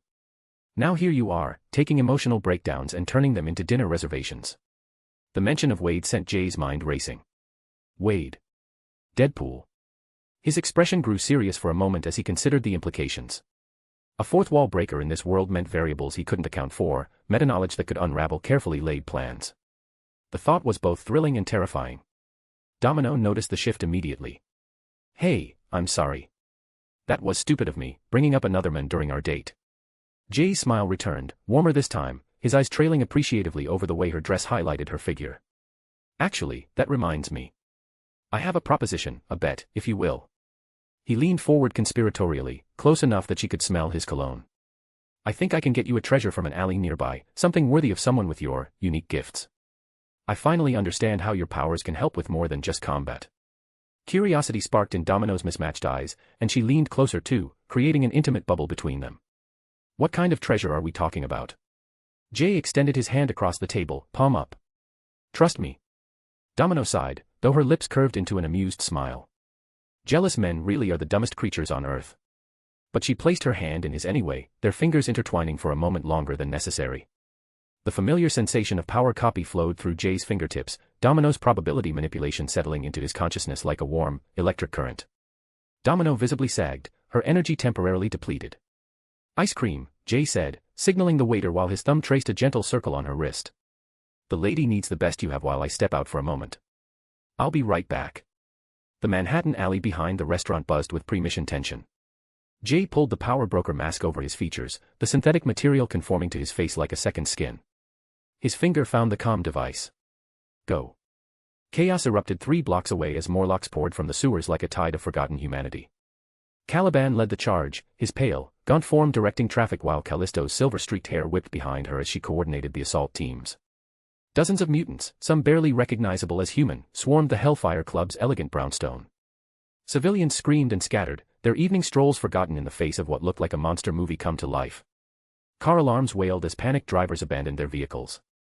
The Hellfire Club's security forces emerged in tactical formation, but they were prepared for human threats, not an army of desperate mutants. Within minutes, the Inner Circle members themselves stepped onto the battlefield, Donald Pierce's cybernetic enhancements gleaming under the streetlights, Harold Leland's bulk making the sidewalk crack beneath his feet, Tiresia's calculating eyes scanning for strategic advantages, and Shinobi Shaw materializing from the shadows with his father's arrogance but none of his experience. Jay activated his suppression field, normally a 30-foot sphere but compressed through adaptive power to a precise 10-foot radius. The translucent barrier moved with him as he waded into the fight, now with the benefit of selectively neutralizing Hellfire members' abilities while leaving the Morlock's powers intact. 10 minutes maximum, Jay's distorted voice crackled through Caliban's earpiece. Find Mask and retrieve him. No unnecessary casualties. Shinobi lunged forward, his usual smirk faltering as his density powers failed him completely within Jay's suppression field. His phasing attempt turned into nothing more than an awkward stumble. Leland tried to increase his mass, his face contorting with concentration, only to topple forward as his power cut out completely. Tiresia's enhanced mental faculties flickered and died, leaving her looking around in confusion as if she'd suddenly forgotten where she was. Only Pierce remained unaffected, his cybernetics still functioning. The Hellfire members quickly adapted, drawing firearms. But Jay's borrowed luck had already begun to manifest, translucent dice spinning lazily in his mental plane, each tumble shifting probability in his favor. Pierce fired first. His cybernetics locked on with machine precision, right up until the bullet smacked a street sign, pinged off a hydrant, bounced across 3 car windows, and somehow split his hair perfectly down the middle before burying itself in a hot dog cart. The cart didn't just burst, it went off like a condiment volcano, drenching him in mustard, sauerkraut, and relish. What in the Sam Hill? Pierce sputtered, pawing mustard out of his cybernetic eye. Leland, still blinking through pickle juice, decided to charge. Bad idea. His foot landed on a banana peel, probably launched from the cart's explosion, and he went airborne, crashing through the window of a lingerie boutique in a mess of shattered glass and collapsing mannequins. Teresia tried to cover him, but got distracted by a street mime who picked that moment to start doing the world's slowest invisible box routine right in her line of sight. She still fired, and missed, thanks to a pigeon dive-bombing her face mid-shot. Screaming in academic Latin, she stumbled backward straight into an open manhole a city worker had uncovered seconds earlier. Shinobi, watching all this, decided retreat was the smart play. He tried to phase into the ground, except Jay's suppression field turned that into sinking waist-deep in wet cement. The harder he struggled, the deeper he went. "This is impossible," he yelled, panic cracking through his usual smug tone. And then, because the universe wasn't done with him, a construction crane, its hydraulics rattled loose from the earlier chaos, swung around and dumped an entire load of concrete right on his head. When the dust settled, only his perfectly styled hair stuck out, like a monument to awful timing. "Jesus Christ," Callisto muttered into her comm, her enhanced hearing picking up every ridiculous sound effect. "Power broker, are you seeing this? It's like the universe has a personal grudge against these people."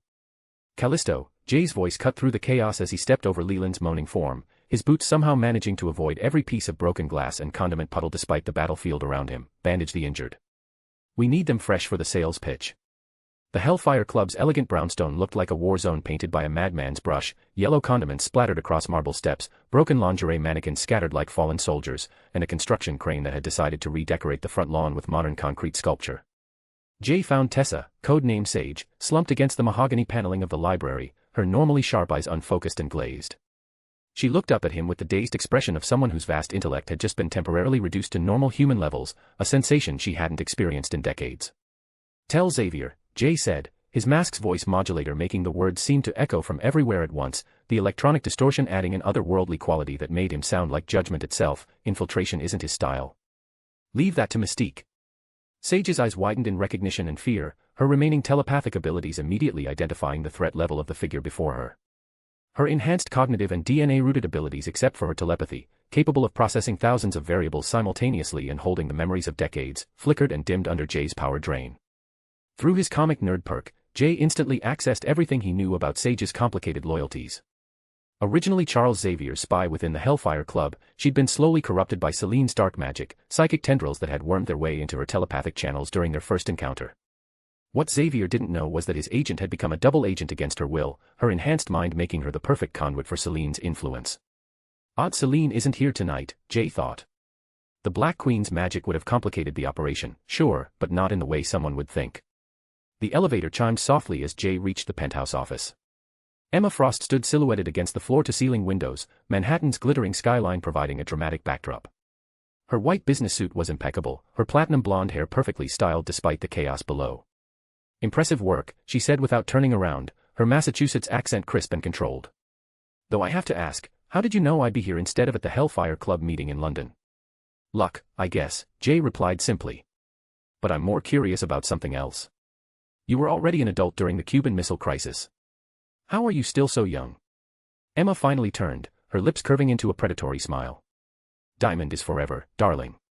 Her transformation was instantaneous, skin shifting from porcelain to brilliant crystal, refracting the city lights into rainbow patterns across the walls. She launched herself forward with inhuman speed, her diamond fist aimed directly at Jay's masked face. But Domino's luck was still flowing through his system, and the translucent dice in his mind rolled sixes. Emma's punch, meant to shatter bone and end the fight instantly, instead connected with the corner of her own antique desk at precisely the wrong angle.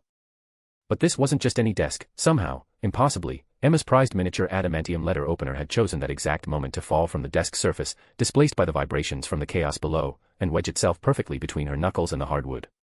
The collision created a chain reaction of improbable physics, her diamond fist struck the adamantium with tremendous force, but instead of crushing the metal, the impact created a harmonic resonance that traveled up her crystalline arm like a tuning fork. The vibration caused her to stumble backward into her high-backed leather chair, which spun around with suspicious momentum and launched her head first toward the floor-to-ceiling windows behind her desk. Her perfectly manicured diamond nail, a uniquely shaped crystal formation that had cost more than most people's cars, cracked under the stress and broke off, spinning through the air like a deadly crystalline throwing star. Just as she was about to crash into the reinforced glass, Jay deactivated her powers with surgical precision. Emma's diamond form flickered back to vulnerable flesh just as she impacted her own reflection in the mirrored surface of the window. The shock of suddenly being human again, combined with the disorientation of her failed attack, sent her stumbling into a collision course with the corner of her liquor cabinet. The double impact, first the window, then the cabinet, created a perfect storm of confusion and momentum. Emma's eyes rolled back as the combination of physical shock and power suppression overwhelmed her nervous system, and she collapsed to the Persian rug with all the grace of a falling chandelier, her white suit now wrinkled and her perfect hair disheveled. Jay caught the diamond nail as it spun past his head, laughing despite himself. Super luck, he mused, pocketing the gem. Got to love it.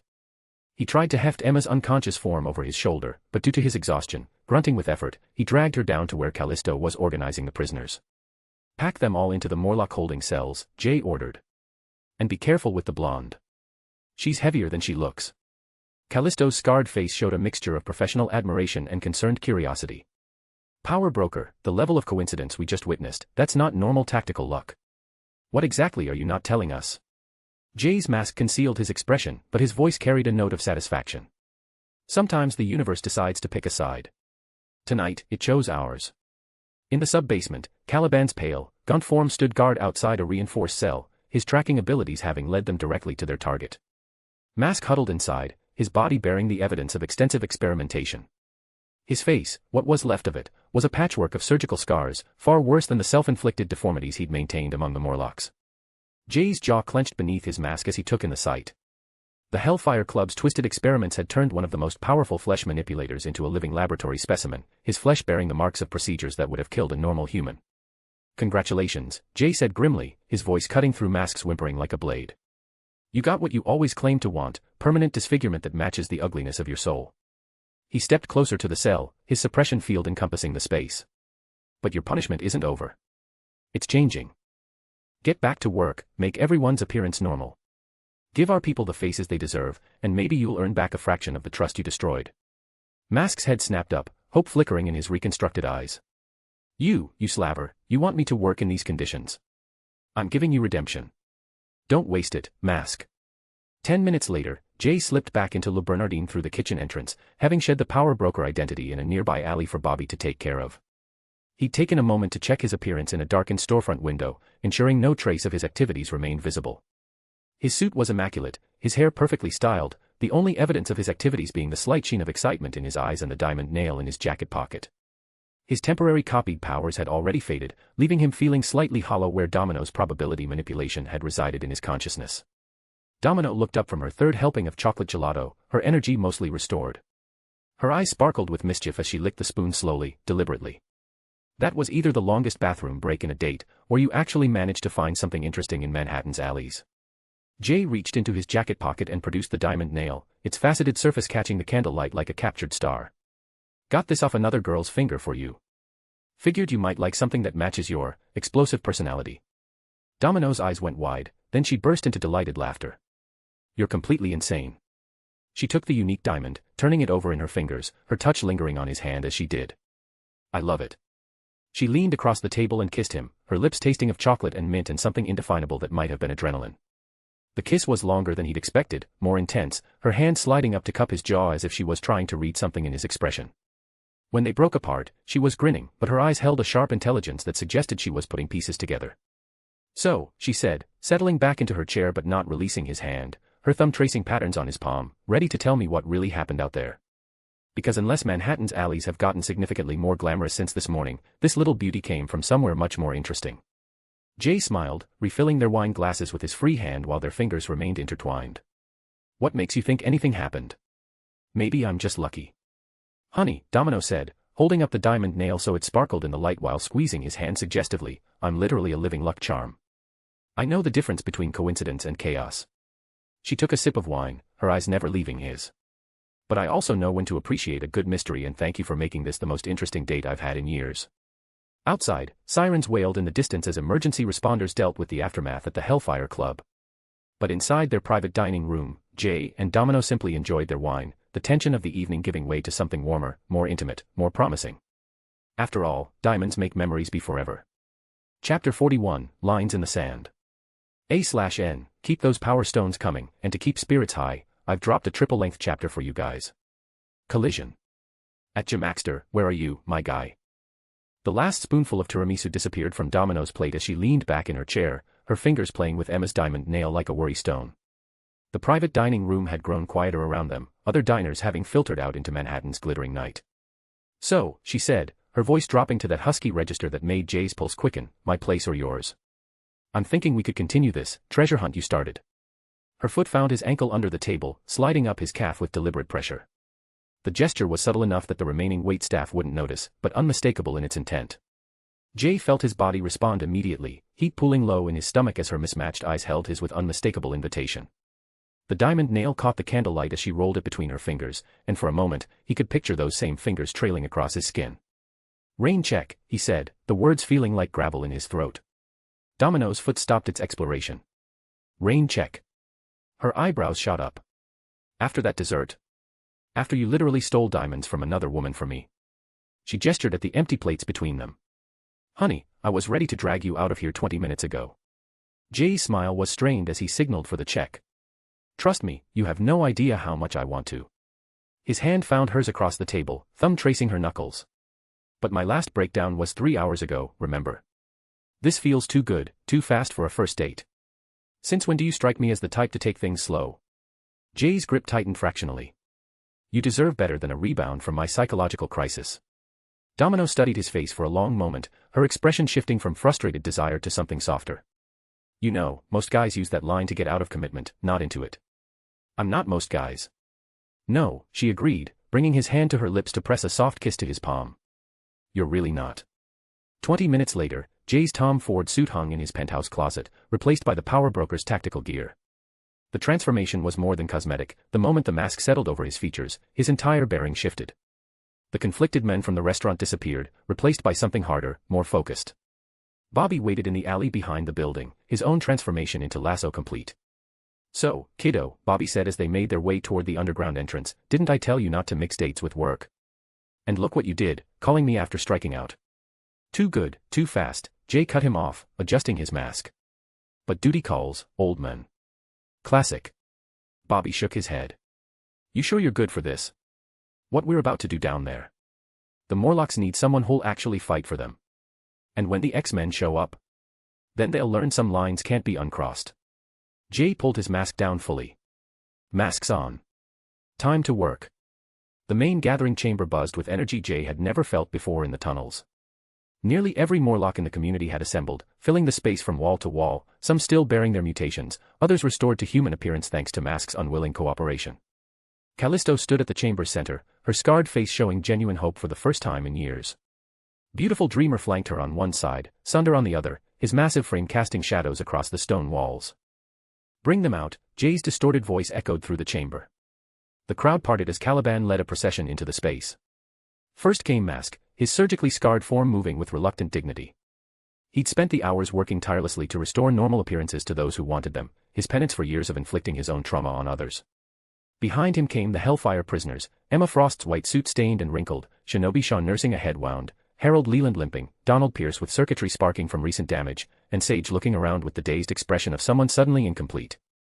3 hours ago, Jay called out, his voice carrying to every corner of the chamber, "I made you a promise.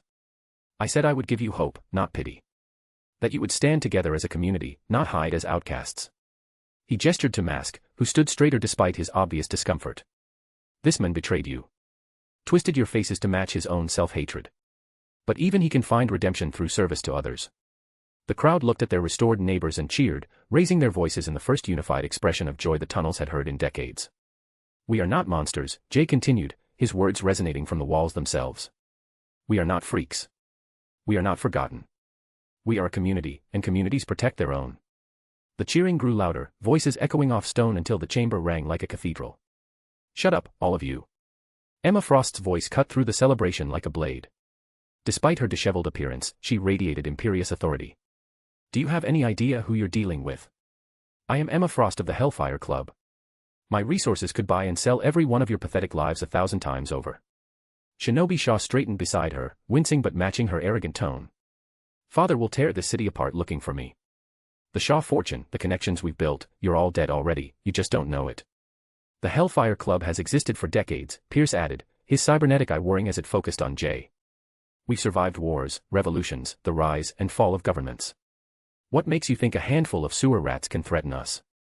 Harold Leland laughed, a sound like grinding stone. I've crushed buildings with my bare hands. Once my powers return. The laughter died in his throat as Jay stepped closer, his suppression field expanding like an invisible wave of negation. Leland's expression shifted from confident threat to dawning horror as he felt his mass manipulation ability simply stop. Pierce's cybernetics remained functional, but Shinobi's phasing flickered and failed, Emma's diamond transformation refused to activate, and Sage was too dazed to even notice the change. Powers won't return, Jay said simply, his voice carrying electronic authority that made even the stones seem to listen. Not while you're in my presence. He tilted his head slightly, the gesture somehow managing to radiate casual dominance. Did you really think you could threaten my people and walk away? How adorably naive. Emma's composure cracked first. You want money? I can transfer 50 million to any account you name. Untraceable, no questions asked. Power. Shinobi tried next, desperation creeping into his voice. Join us instead. The Hellfire Club could use someone with your unique abilities. Full membership, seat at the inner circle table. When Jay didn't respond, Emma's facade crumbled entirely. Sex, then. You want me? She stepped closer, her voice dropping to a purr despite the dirt on her clothes and the fear in her eyes. I can be whatever you need me to be. Whatever sick fantasies you have about the White Queen. Diamond is forever, Jay quoted back at her, his mask's modulation making the words sound like judgment itself. Isn't that what you said? Just another fossil with a shiny coat. The threat hung in the air like a blade, and Emma's face went ashen. The Morlocks' voices began to rise around them like a gathering storm. Kill them, someone shouted. Make them pay, called another. The bloodlust was building, feeding on decades of accumulated rage and fresh wounds. Sunder's massive voice boomed over the crowd. How many others are still missing? How many would have died in their laboratories? The calls for execution grew louder, more unified. Jay could feel the mob's energy building toward a tipping point that would end in blood and screaming. Not happening, bub. Logan stepped into the torchlight, claws extended, adamantium gleaming like liquid death. Behind him came the rest of the X-Men, Storm floating with her white hair flowing, Cyclops with his hand hovering near his visor, Jean Grey's eyes beginning to glow with phoenix fire, Rogue floating behind Storm with absorbed energies crackling, Colossus in his metallic form reflecting the flames, Nightcrawler perched on a wall outcropping like a blue gargoyle, Beast hanging from a support beam with predatory grace, Kitty Pryde phasing through the stone floor, and Angel's wings spread wide. Enough to cast shadows across half the chamber. Professor Xavier's hoverchair hummed quietly as he entered, his bald head gleaming, his presence commanding attention through sheer force of will and decades of earned authority. The Morlocks' reaction was immediate and fucking beautiful to watch. About a tenth of them, mostly those who remembered Storm's leadership, dropped to one knee in instinctive deference. Old habits died hard, and Aurora had once been their goddess-made flesh. But the others, led by Beautiful Dreamer and Sunder, stepped forward with outright hostility radiating from every pore. You don't get to judge us now, Beautiful Dreamer called out, her voice carrying across the stone. Where were you when they came for Mask? Where were you when we were rotting down here, forgotten and abandoned? Sunder's massive frame blocked the torchlight as he moved closer.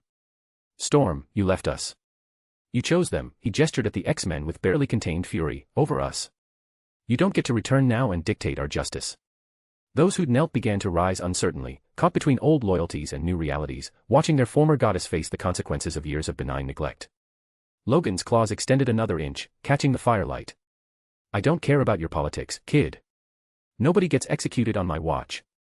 Kid. Jay's electronic laugh was like broken glass wrapped in silk. He turned to face Wolverine fully, and something in his posture made the legendary X-Men's instincts scream danger. James Howlett. Born 1832. You want to talk about age, old man?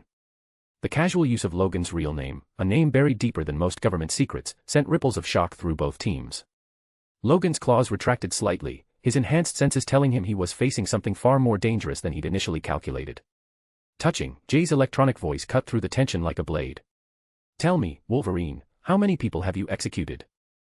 How many throats have you opened? How many lives have you ended because someone told you they deserved to die?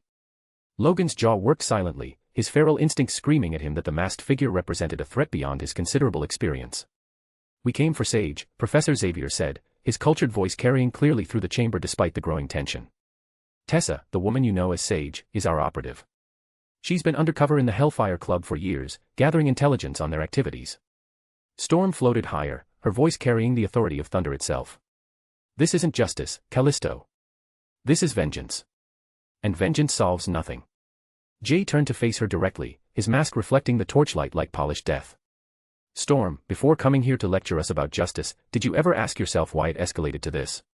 He gestured to the restored Morlocks with theatrical precision. How many years did you tell them to wait? To be patient. To trust that things would get better while they rotted in darkness. Storm's eyes began to glow with nascent lightning. I gave them hope. You gave them empty fucking promises. Jay's voice carried across the chamber with electronic authority that made everyone present feel the weight of judgment. Hope without action is just another word for lies. How many more would have died while you negotiated with people who see mutants as experimental animals? Cyclops stepped forward, his hand moving to his visor with practiced precision. Stand down. This ends now. Does it? Jay's laugh echoed strangely through his voice modulator, sounding like broken glass and dark promises. The X-Men powered up in perfect unison, a display of coordination that spoke to years of training together. Jean's eyes blazed with blue telepathic fire, Rogue's fists clenched as absorbed energies rippled beneath her skin like caged lightning, Colossus's metallic form reflected the torchlight in patterns of liquid steel, and Storm's hair began to whip in winds that had no earthly source.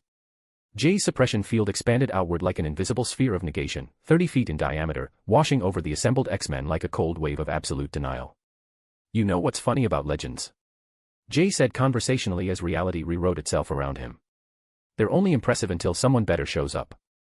The effect was immediate and absolutely devastating to watch. Iceman's frost evaporated instantly, leaving Bobby Drake staring at his suddenly normal hands in disbelief. Jean's glow died like a snuffed candle, and she staggered as the vast psychic energy she'd been channeling simply ceased to exist. Cyclops' hand flew to his visor as his optic blasts cut out entirely, leaving him as powerless as any baseline human. Storm dropped from the air like a stone, landing hard on the chamber floor as her weather manipulation vanished without a trace. Only Beast and Nightcrawler remained visibly unchanged, their physical mutations beyond the reach of Jay's power suppression, though Kurt's teleportation abilities were as dead as the rest. Mein Gott, Kurt breathed, his German accent thick with shock and something approaching religious terror. What has happened to us? What the hell? Wolverine snarled, his claws retracting against his will, leaving him staring at normal human hands for the first time in decades. Jay walked through the chaos like he owned it, completely unbothered by the fact that he'd just neutered the most famous superhero team on the planet. Feels weird, doesn't it? Being normal. Being limited. His electronic voice carried a hint of amusement. Welcome to what everyone's Tuesday. Beast's brilliant mind raced like an overclocked computer, his enhanced intellect working overtime despite the chaos erupting around him. Something nagged at him, a pattern he couldn't quite identify, an itch his scientific mind couldn't scratch. The suppression was too precise, too selective, too fucking convenient. And the way this power broker spoke, the tactical knowledge he displayed, the intimate familiarity with their codenames and abilities. Most fascinating, Beast muttered under his breath, his keen eyes studying Jay's masked form with the intensity of a researcher examining a particularly intriguing specimen. The specificity of this power negation suggests an intimate knowledge of our individual abilities. Almost as if. Jay's voice cut through the chamber with electronic authority that made everyone present straighten unconsciously. My name is Power Broker. The words carried weight, not just sound, but presence itself. And I protect those who cannot protect themselves. He gestured to the restored Morlocks around him, his voice softening with genuine care. These people, my people, have suffered enough. They've been hunted, experimented on, treated like animals. That ends now. Mask has the ability to reshape flesh at a molecular level. The Hellfire Club kidnapped him specifically to study that power, to see if they could replicate it, weaponize it, turn it into another tool for their sick experiments. Xavier's wheelchair hummed as he tried to move closer, but his telepathy remained completely suppressed, leaving him more isolated than he'd been since childhood. You can't simply execute them. There are legal channels, proper procedures. Oh, Charles. Jay's electronic voice dripped with condescending amusement. The great Professor X, reduced to begging. Tell me, how does it feel to be just another man? No telepathy means no way to make people do what you want them to do. The casual cruelty of the observation made several X-Men flinch, but Xavier's isolation was complete, he couldn't even sense their emotional support. Legal channels that have ignored every complaint, every missing person report, every piece of evidence we provided, Callisto interrupted, her scarred face set in hard lines that spoke to years of disappointment and betrayal. Professor, with all due respect, your legal channels failed us long before Power Broker arrived. Logan lunged forward despite his powerless state, his instincts and training still making him dangerous even without his claws. Decades of combat experience didn't disappear with his mutation, he was still a predator in human skin. But before he could reach Jay, a small figure stepped between them with the kind of courage that stopped hearts. Jimmy, previously called Leech, his face now perfectly human thanks to Jay's intervention, placed himself directly in Wolverine's path. The 12-year-old child, despite his years underground living in darkness and fear, looked up at the legendary X-Man without flinching. "Please don't hurt him," Jimmy said quietly, his young voice carrying clearly through the chamber. "Power Broker gave me back my face. He gave me friends. He gave me hope." Jay placed a gentle hand on the boy's shoulder, the gesture somehow managing to be both protective and utterly menacing. "You heard him, Logan. Are you really going to hurt a child to get to me? Is that what heroes do now?" The simple words hit Logan like a physical blow, stopping him mid-charge. Around them, the other X-Men shifted uncomfortably, realizing they'd been outmaneuvered by a 12-year-old's courage and their enemy's tactical brilliance. Jay's voice softened as he addressed the boy. "Jimmy, step back. Let the adults handle this." The electronic modulation couldn't hide the genuine affection in his tone. "You've already shown more bravery than most grown men ever will." One by one, other restored Morlocks stepped forward, forming a human barrier between the X-Men and their chosen leader. Men and women who had hidden in shadows for years now stood tall, their normal faces reflecting the torchlight as they made their choice crystal fucking clear. Jay's voice carried across the chamber, no longer electronic and cold, but warm with genuine pride. "Look at them. Look at these people who were told they were monsters, freaks, unwanted. They're standing together. They're standing strong. They're standing for each other." Caliban's pale, gaunt voice carried with ethereal authority. "We lived in darkness because the world above told us we were monsters. Power Broker didn't just give us hope, when that hope was stolen, he gave us the courage to fight for it ourselves." Sunder's massive frame cast shadows as he spoke. "You want to know why we follow him? Because he's the first person who ever asked what we wanted, instead of telling us what we should accept." A young woman, her face now showing the beauty that had been hidden beneath mutation-induced growths for decades, stepped forward with tears streaming down restored cheeks. "Storm, I knelt to you because I remembered when you led us with wisdom and strength. But leadership means knowing when to step aside for someone who can do what you cannot." The X-Men found themselves facing a wall of determined people, not the broken outcasts they'd expected to find, but a unified community ready to defend their chosen protector. Fighting would mean harming innocents, and every hero in the chamber knew it. They'd built their entire fucking lives around protecting people exactly like these. Storm rose from where she'd fallen, her powerless form somehow still radiating the kind of authority that came from being worshipped as a goddess. "I order you to stand down. All of you. You order." Beautiful Dreamer's laugh held no humor, just bitter disappointment. "Ororo, you haven't been our leader for years. You forfeited that right when you chose Xavier's dream over our reality. You don't get to issue orders now." Even those Morlocks who had initially knelt remained standing. The community that had once looked to Storm for guidance had found new leadership, and old loyalties meant nothing in the face of fresh hope. "We're taking Sage," Xavier said firmly, his chair humming as he tried to move closer to where the dazed telepath sat in confused silence. "She's our responsibility." Jay's laugh echoed strangely through his mask's modulation, sounding like broken promises and shattered illusions. "Your responsibility? Charles, do you even know what Celine did to her?" The chamber fell silent except for the crackle of torches and the sound of hearts beating too fast.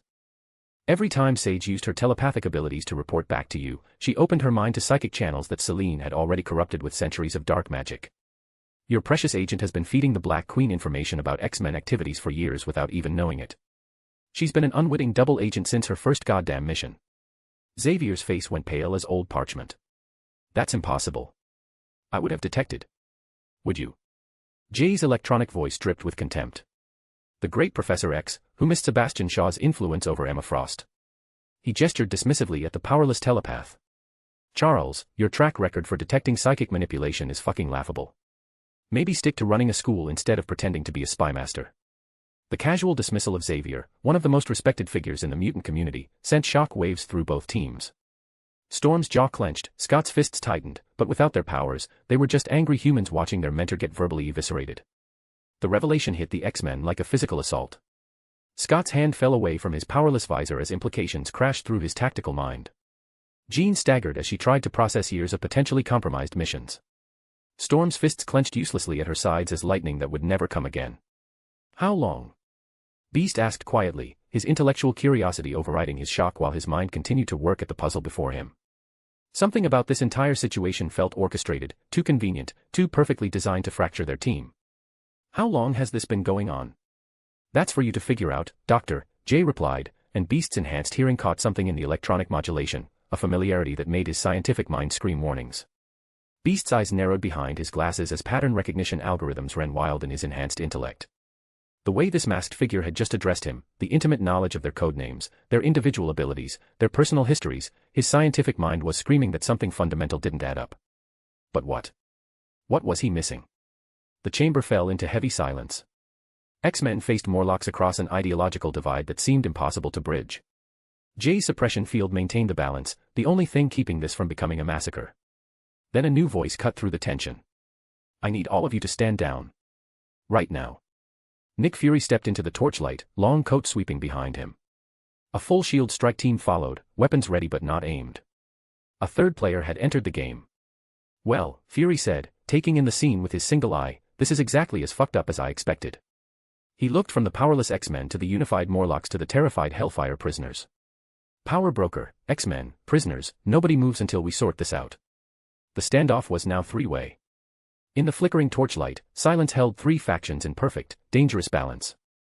Chapter 42, Glass Houses. Author's note. I'm back. Fire. Starting the week strong with a bonus chapter for you guys, couldn't resist dropping some extra content. Power Stones equals more bonus chapters. You know the drill. Let's push for top 10 in the rankings, and I'll keep the chapters coming. The silence stretched until Fury's presence filled the chamber. His single eye swept across the scene with the practiced assessment of a man who'd seen every kind of clusterfuck the world had to offer. Behind him, S.H.I.E.L.D. agents held tactical positions, their weapons ready but not yet aimed, professional restraint barely containing the tension. Well, Fury said, his voice cutting through the underground stillness, this is about as fucked up as I expected it to be. The director of S.H.I.E.L.D. stepped further into the torchlight, his long coat settling around him like a battle standard. Power broker, X-Men, prisoners, nobody moves until we sort this mess out.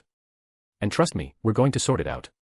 Jay's mask reflected the flickering flames as he turned to face this new player. His suppression field hummed invisibly around him, keeping the X-Men powerless while the Morlocks stood ready behind their human shields of restored faces. Director Fury, Professor Xavier said, relief evident in his cultured voice despite his powerless state. We came here to retrieve our operative.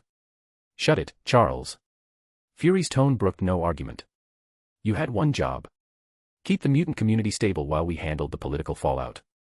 Instead, I've got Morlocks fighting in the streets, Hellfire Club facilities destroyed, and half of Manhattan's emergency services tied up dealing with what looks like a goddamn monster movie. Storm, her powerless form still radiating authority. Director, the situation is more complex than. Complex. Fury's laugh was bitter. Lady, I've got my superiors breathing down my neck, asking why we can't contain a bunch of sewer rats. Your original deal with us was to prevent exactly this kind of public incidents. Jay stepped forward, his electronic voice carrying across the chamber with calm menace. Stay out of it, Fury. Let mutants solve mutant matters. That's not how this works. Fury's single eye fixed on Jay's masked form. The moment you took your little underground rebellion public, it became my problem. And I solve my problems. The S.H.I.E.L.D. agents shifted slightly, weapons still held ready. The message was clear, they were prepared to escalate if necessary. X-Men, Fury continued, you're going to pair with my agents for immediate containment. We shut this down before it spreads to other cities. Bobby Drake, still staring at his powerless hands in disbelief, looked up. Director. We've got a slight problem with that plan. What kind of problem, Drake? The kind where our powers don't work anymore. Bobby gestured helplessly at his normal skin. Whatever this guy did, only Beast and Nightcrawler still look like mutants, and even Kurt can't teleport. Beast's brilliant mind continued working through the puzzle, his enhanced intellect racing through possibilities. Most curious, Beast muttered, adjusting his glasses as he studied Jay. The specificity suggests an intimate knowledge of our genetic structures. Jay's laugh echoed strangely through his mask's modulation. Dr. McCoy, always the scientist. Tell me, Fury, which UN Security Council member is a Hellfire lackey? I'd like to have a conversation with them. The temperature in the chamber seemed to drop several degrees. Even the torchlight flickered as if responding to the menace in Jay's distorted voice. Fury's expression hardened. How do you know about Security Council involvement? Same way I know you were too late to stop their influence from spreading through your organization. Jay stepped closer, his suppression field moving with him like an invisible sphere of negation. You want to talk about problems, Director? Let's talk about how S.H.I.E.L.D. is no better than anyone here. The Morlocks shifted behind their leaders, tension rippling through the crowd like electricity. They could sense their protector building toward something, and they were ready to follow wherever he led. Working with dictators when it suits you, Jay continued, his voice carrying to every corner of the chamber. Making deals with terrorists when they have information you need. Partnering with the Hellfire Club when their resources prove useful. Using the X-Men as your pet peacekeepers while letting innocents suffer to maintain your precious status quo. Fury's jaw clenched. That's how the world works, son. You pick your battles and make hard choices. Someone has to keep the lights on while idealists like you play Revolution in the sewers. Idealists. The electronic modulation couldn't hide the edge of genuine amusement in Jay's voice. Director, I think you've got me confused with someone who still believes in fairy tales. The moment stretched taut as both men sized each other up, the seasoned spymaster who'd built an empire on necessary compromises, and the masked figure who'd emerged from nowhere to challenge everything Fury thought he understood about mutant politics. Then Fury fired back, his voice sharp with authority and frustrated anger. You want to talk about fairy tales? Let's talk about you, power broker. Coming out of nowhere, manipulating an entire population with parlor tricks and false promises. Handing out facelifts like some bargain basement messiah, giving these people hope you can't possibly deliver on. The effect on the Morlocks was immediate and volcanic. Voices rose in outrage throughout the chamber, men and women who'd found dignity through Jay's intervention now faced with casual dismissal of their transformation as worthless trinkets. The sound was like a hive of angry wasps, decades of suppressed fury finding voice in unified rage. Caliban's pale form tensed with barely contained violence, his gaunt features twisting with something dangerous and primal. Beautiful Dreamer's ethereal features hardened into something that promised retribution. Even the restored children pressed forward, their newly human faces flushed with indignation that ran deeper than their years. Fake hope. SKK's reptilian voice carried clearly over the crowd's growing rage. You think their restored faces are fake? Our dignity is fake. Callisto stepped forward, her scarred face set in hard lines. Our unity is fake. The mood shifted from tense standoff to the precipice of violence. The air itself seemed to vibrate with potential energy, like the moment before a dam bursts. Even without their powers, the X-Men recognized the signs, a mob building towards savage retribution, decades of suppressed rage finding a target in the men who'd just dismissed their transformation as circus tricks. Then Jay simply snapped his fingers. The sound echoed through the chamber like a gunshot, sharp and commanding. Suddenly, the Morlocks fell silent from choice, choosing to listen to their leader rather than act on their justified fury. It was a display of absolute authority that needed no supernatural power to enforce, just the complete trust of people who'd found someone worth following into hell itself. Much better, Jay said calmly, as if the near riot had been nothing more than a minor interruption. Now, Director Fury, since we're discussing the credibility of hope. Jay walked toward Fury with measured steps, his boots echoing off stone as the suppression field moved with him invincible to all. The S.H.I.E.L.D. agents tensed, but Fury held up a hand to keep them from escalating. There's an old Indian proverb, Jay said, stopping just outside Fury's personal space. His mask caught the torchlight, making it impossible to read any expression beneath. Those whose houses are made of glass shouldn't throw stones at others' houses. Speaking of glass houses, Jay continued conversationally but silently enough for only Fury to hear, his electronic voice dropping to a whisper that somehow carried more menace than any shout. How's Natasha's family doing? You know, the ones you've been telling her are dead for years, while they either rot in Russian prisons or under the still operating Red Room's control. Fury's single eye widened fractionally, the only sign of shock on his carefully controlled features. But Jay caught that micro-expression that revealed everything. The legendary spymaster's poker face had cracked, just for an instant. Or should we discuss Project TAHITI? Jay's electronic voice carried a note of dark amusement that made Fury's blood chill.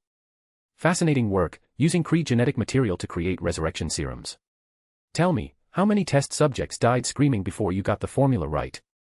How the hell do you know that? Fury's voice was deadly quiet, his hand moving unconsciously toward his sidearm. The same way I know you've been running illegal human experimentation programs under the guise of enhanced individual research. Jay tilted his head, the gesture somehow managing to convey casual interest despite the mask. The same way I know about the fridge facilities, the index, and your delightful habit of recruiting criminals and terrorists when their skills prove useful to your little shadow empire. Fury's mind raced as he felt a strange déjà vu wash over him. This conversation, this casual revelation of state secrets, felt familiar. You're connecting me to someone, Jay observed, watching Fury's face carefully through his mask's eye holes. The doctor, perhaps. Cool guy, I heard he was single and available in the market. His head turned slightly toward the X-Men, the gesture somehow managing to appear amused despite the electronic distortion. Who are you? Fury demanded, not falling for his psychological tricks, his composure finally cracking. Jay's laugh echoed through the chamber, and for a moment, just one terrifying moment, the electronic distortion seemed to glitch, allowing something else to bleed through. Something that made Beast's enhanced intellect freeze in sudden, impossible recognition. Chapter 43, The Price of Beauty. A/N, here's your totally not a bribe bonus chapter. I'm definitely not trying to butter you up for those sweet, sweet power stones. Nope. Not me. Winks obviously. So anyway, drop those power stones. Smirking face. The laugh cut off abruptly, Jay's mask turning toward Beast with laser focus, as if he'd caught the mutant scientist's moment of recognition. I'm exactly who I said I am, Director, Jay said, his electronic voice steady once again. I'm the power broker. And if you want to keep being Director of S.H.I.E.L.D. instead of just another corpse in a shallow grave, I suggest you back the hell off. The threat hung in the air, but Fury wasn't a man who'd survived this long by backing down from dangerous situations. His jaw set with stubborn determination. I can't leave empty-handed. The Council expects results, and if I don't deliver, they'll find someone who will. Someone who might not be as diplomatic as I've been tonight. Then take your results, Jay said simply. Take the Hellfire prisoners. But understand, you're not taking what makes them superior. Fury's eye narrowed. What's that supposed to mean? Instead of answering directly, Jay turned toward where Mask waited among the other Morlocks. The surgically scarred mutant straightened when his leader's attention focused on him, a slow grin spreading across his damaged features. Mask, Jay's electronic voice carried clearly, each word dropping into the silence like stones into still water. These prisoners have hidden their true nature behind pretty faces for far too long. Why don't you bring their real beauty to the surface? To your heart's content. The grin on Mask's face widened into something genuinely unhinged, years of suppressed rage and creative sadism finally finding an outlet. His hatred of Hellfire Club experimentation would finally get its revenge through him as an instrument of poetic justice. Finally, Mask whispered, his voice carrying a sick joy that made several people step back. Finally, I get to show them what it feels like. No, Storm said immediately, her powerless form still radiating moral authority. This is too much. You cannot. Can't what? Caliban interrupted, his pale, gaunt face turning toward the former goddess of the Morlocks with bitter accusation in every line. Make them look like us. Make them experience what we've lived with every day of our miserable fucking lives. The cutting observation hit the X-Men like a physical blow to the solar plexus. Beast's enhanced intellect processed the moral trap immediately. How could they argue that permanent disfigurement was too cruel a fate without implying that the Morlocks' original appearances were somehow worse than death itself? That's not, we didn't mean, Jean Grey stammered, her powerless state making her feel more vulnerable than she had in years. Oh, so looking like us is worse than death? Caliban's voice carried a bitter edge that decades of underground existence had honed to razor sharpness. So our faces are so horrific that inflicting them on others constitutes cruel and unusual punishment. How very fucking enlightening to learn what our supposed allies really think of us. The X-Men fell silent, the ugly implications of their moral outrage exposed like infected wounds. They could weep for beautiful people facing disfigurement while accepting the Morlocks' monstrous appearances as natural consequences. They could protect the Hellfire Club's lost perfection while ignoring the ugly ones who suffered in darkness. Mask didn't wait for further debate. His power flowed outward like liquid creativity, targeting the Hellfire prisoners who weren't protected by X-Men intervention. Shinobi Shaw's perfect features twisted into a grotesque parody of his father's arrogance. Harold Leland's face became a reflection of the cruelty he'd shown others. Donald Pierce's remaining human features warped to match the mechanical coldness of his cybernetics. Their screams echoed through the chamber as flesh reshaped itself according to Mask's twisted artistry, their bodies reflecting the ugliness of their souls for the first time in their pampered lives. Only Emma Frost and Sage were spared. The X-Men had moved to intervene just in time, though their powerless state meant they could offer only physical protection rather than any real defense. Enough, Xavier said firmly, his wheelchair humming as he positioned himself between Mask and the two women. We understand your point. The disfigurement ends here. Jay nodded approvingly. Acceptable. Emma can leave, but all assets under her name, legal and illegal, go to the Morlocks. Consider it community improvement funding. You can't just steal, Emma started, her diamond transformation trying and failing to activate under Jay's suppression field. Can't I? Jay's electronic voice carried dark amusement that made Emma's blood turn to ice water. Director Fury, Professor Xavier, do you guarantee this deal will be honored? Because I'd hate for Emma to discover what happens when people break their word to me. Fury and Xavier exchanged glances, both men recognizing the political trap they'd walked into like lambs to slaughter. Emma Frost's fortune was built on decades of exploitation and illegal activities. Legally, she had few protections. Morally, they had even fewer grounds to defend her blood-soaked wealth. The deal will be honored, Xavier said reluctantly. S.H.I.E.L.D. will ensure compliance, Fury added through gritted teeth. Jay stepped toward Emma, who instinctively backed away until she hit the stone wall behind her. Her diamond form tried desperately to activate, but the suppression field held her powers in complete check. What do you want? Emma asked, her voice steadier than her expression suggested. My body. Is that the price of keeping what's left of my face? Your body. Jay's modulated laugh echoed strangely, like broken promises and shattered illusions. Emma, you're old enough to be my grandmother. I have standards. Instead of the sexual assault she'd expected, Jay reached out with stolen power, Sage's enhanced mental abilities and X-gene jumpstart, stolen during their earlier encounter and modified through his own understanding of mutant genetics. His touch was clinical, precise, reaching not for her flesh but for the genetic structures that governed her mutation, and a new application of this was born.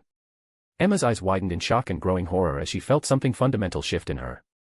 Her diamond transformation activated suddenly, her skin shifting to brilliant crystal, but instead of the controlled shift she'd mastered over decades, the change felt different. Permanent. Locked. What did you do to me? Emma's crystalline features couldn't express emotion properly, but her voice carried pure panic. Insurance, Jay replied simply, his electronic voice carrying the weight of absolute finality. You'll remain in diamond form until every cent of your assets has been transferred to Morlock community funds. Try to break the deal, try to hide resources, try to welch on any part of the agreement, and you'll spend eternity as a living statue, conscious but unable to feel, unable to touch, unable to experience anything but the cold perfection of your own reflection.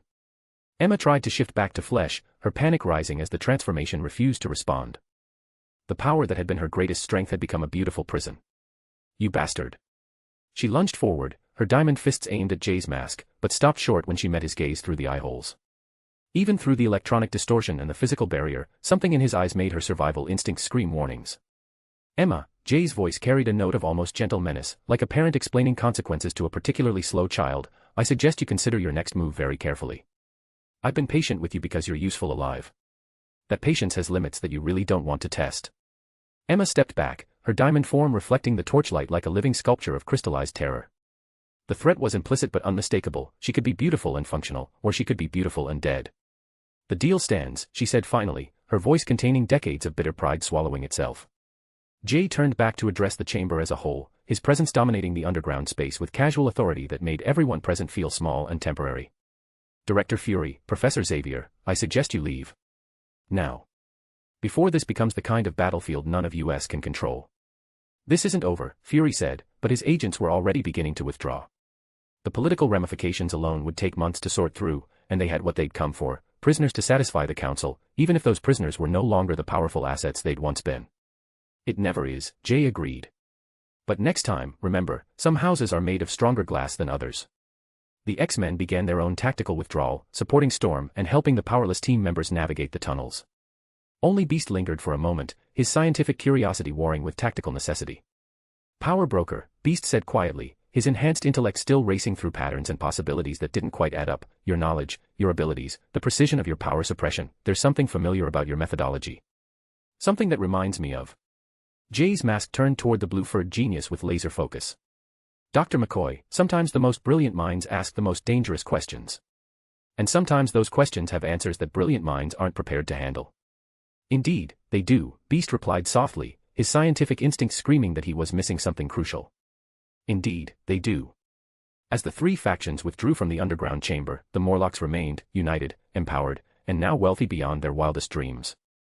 Their cheers echoed off stone walls as Jay stood among them, his suppression field finally dissipating as the immediate threat passed. Chapter 44, Interlude 1, Diamond Economics. A/N, this one's a filler. Chapter 1 wrote just for fun after watching Comic Drake's video. How much is Emma Frost's diamond form worth? Gemstone. You can treat it as canon or just a side piece, totally up to you. If you enjoyed it, be sure to check out the original video for the full breakdown. The Blackbird lifted off from the Morlock tunnels with Emma Frost locked in her diamond form, a crystalline prisoner who made their aircraft look like it was smuggling a disco ball. The weight distribution was shot. Emma's transformed state had added nearly 300 pounds to their passenger limit, and Storm was compensating by manipulating the weather. Scott sat rigid in the co-pilot's seat, his jaw working overtime. Housing a terrorist at the school went against every tactical bone in his body, but arguing with the professor about moral obligations was pointless. The cabin hummed with post-mission tension. Emma sat in crystalline silence, probably plotting ways to murder Power Broker and the whole of Morlocks once she figured out how to turn back. Then Kurt Wagner teleported into the seat across from her with his trademark BAMF, sulfur still curling around his blue form. So, Emma. Kurt's yellow eyes studied her diamond body. I have been thinking about that, Power Broker said back there. Emma's diamond features couldn't convey the, oh God, what now, expression she was feeling, but her voice carried that weary resignation reserved for dealing with idiots.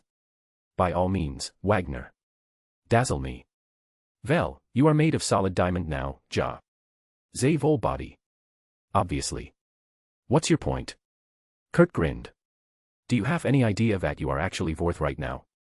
The cabin went dead silent except for the Blackbird's engines and Logan choking on his beer. I beg your pardon. Zay 4 Cs. Color, clarity, cut, and carat. Emma, you are ZE biggest diamond in ZE world. From his corner, Beast looked up from his tablet. Kurt, you magnificent fool, you've stumbled onto something here. Don't. Emma's voice cut like a laser. Don't you dare, McCoy. But Beast was already in full mad scientist mode, fingers dancing across his tablet. From a gemological standpoint, this is unprecedented. According to our medical records, Emma's mass increases from 144 pounds to 436 pounds in diamond form. Bobby looked up from his magazine. Okay, she's chunky. So what? Diamonds aren't measured in pounds, Bobby. They're measured in carats. 1 carat equals 0.2 grams, which means 436 pounds converts to roughly 198 kilograms, multiplied by 5,000. His tablet beeped. 988,831 carats. Kitty's head snapped up. Did you just say almost a million carats? Kurt's jaw hit the floor. Mein Gott. That is the size of a small building. A small building made of what appears to be vivid blue diamond, Beast added. Natural blue diamonds are among the rarest gems on Earth. Emma's laugh was bitter. Oh, this just gets better. Kitty had that look, the same expression she got before pranking someone. Beast, how much is a blue diamond worth per carat? Kitty. Emma's voice was full of warning. Beast adjusted his glasses, missing the homicidal aura radiating from their passenger. The Blue Moon of Josephine, a 12.03 carat fancy vivid blue, sold for $48.4 million in 2015. That's roughly $4 million per carat. Silence. Kurt's tail went rigid. Veer million. Per carat. For larger stones, the Oppenheimer Blue was 23.24 carats and sold for $35 to $50 million. More reasonable at $1.50 to $2.20 million per carat. Beast dove back into his calculations. Using the conservative estimate of $1.5 million per carat, multiplied by Emma's 988,831 carats. His tablet dinged. That would be approximately $1.48 trillion. Bobby's soda went everywhere, Rogue dropped her cards, and Warren fell out of his seat. Trillion. Kitty shrieked. With a T. Logan spoke up from his corner, cigar dangling. Darlin', you're worth more than Canada's entire GDP. Kurt was hyperventilating. That is more money than most countries. Scott's voice came out strangled. Emma's walking around worth more than. Stark, Rogue finished. More than Apple, Amazon, and Google combined. But Bobby had that look he got before doing something stupid. Wait, Beast, she's technically artificial, right? Not naturally formed. Emma's death glare could have cut through Logan's skeleton. Drake, I swear to God. Beast's curiosity reignited. Absolutely. Emma's diamond transformation is artificially induced. In gemological terms, that classifies her as laboratory-grown rather than natural. That difference does that make? Kurt leaned forward. Lab-grown diamonds are typically 80 to 90% cheaper than natural stones. The cabin held its breath. So instead of $1.35 trillion. Beast paused. We're looking at $112 to $319 billion. Warren blinked. That's still enough to buy half of a state. But wait. Kitty was vibrating with glee. What about regular prices instead of fancy auctions? Like, if you walked into a jewelry store. Beast was in his element now, while Emma radiated enough fury to power a nuclear reactor. For commercial-grade blue diamonds, market prices average around $711.73 per carat. Beep. $703.78 million and 47 cents. Logan's laugh was pure evil.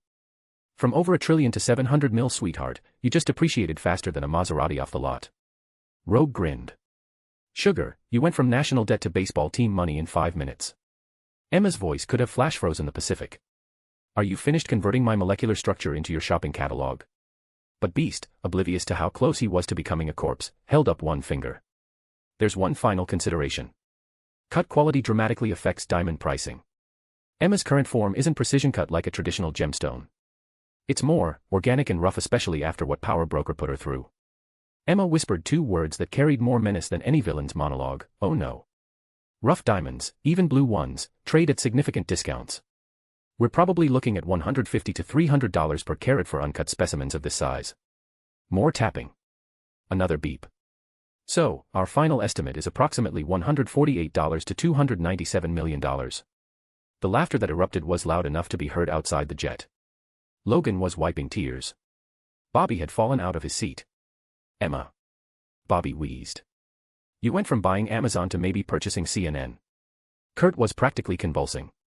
From White Queen with corporate empire to, still ZE White Queen, just with a smaller empire. Logan lit a fresh cigar, grinning through smoke. Darlin', I've seen stocks with better price stability.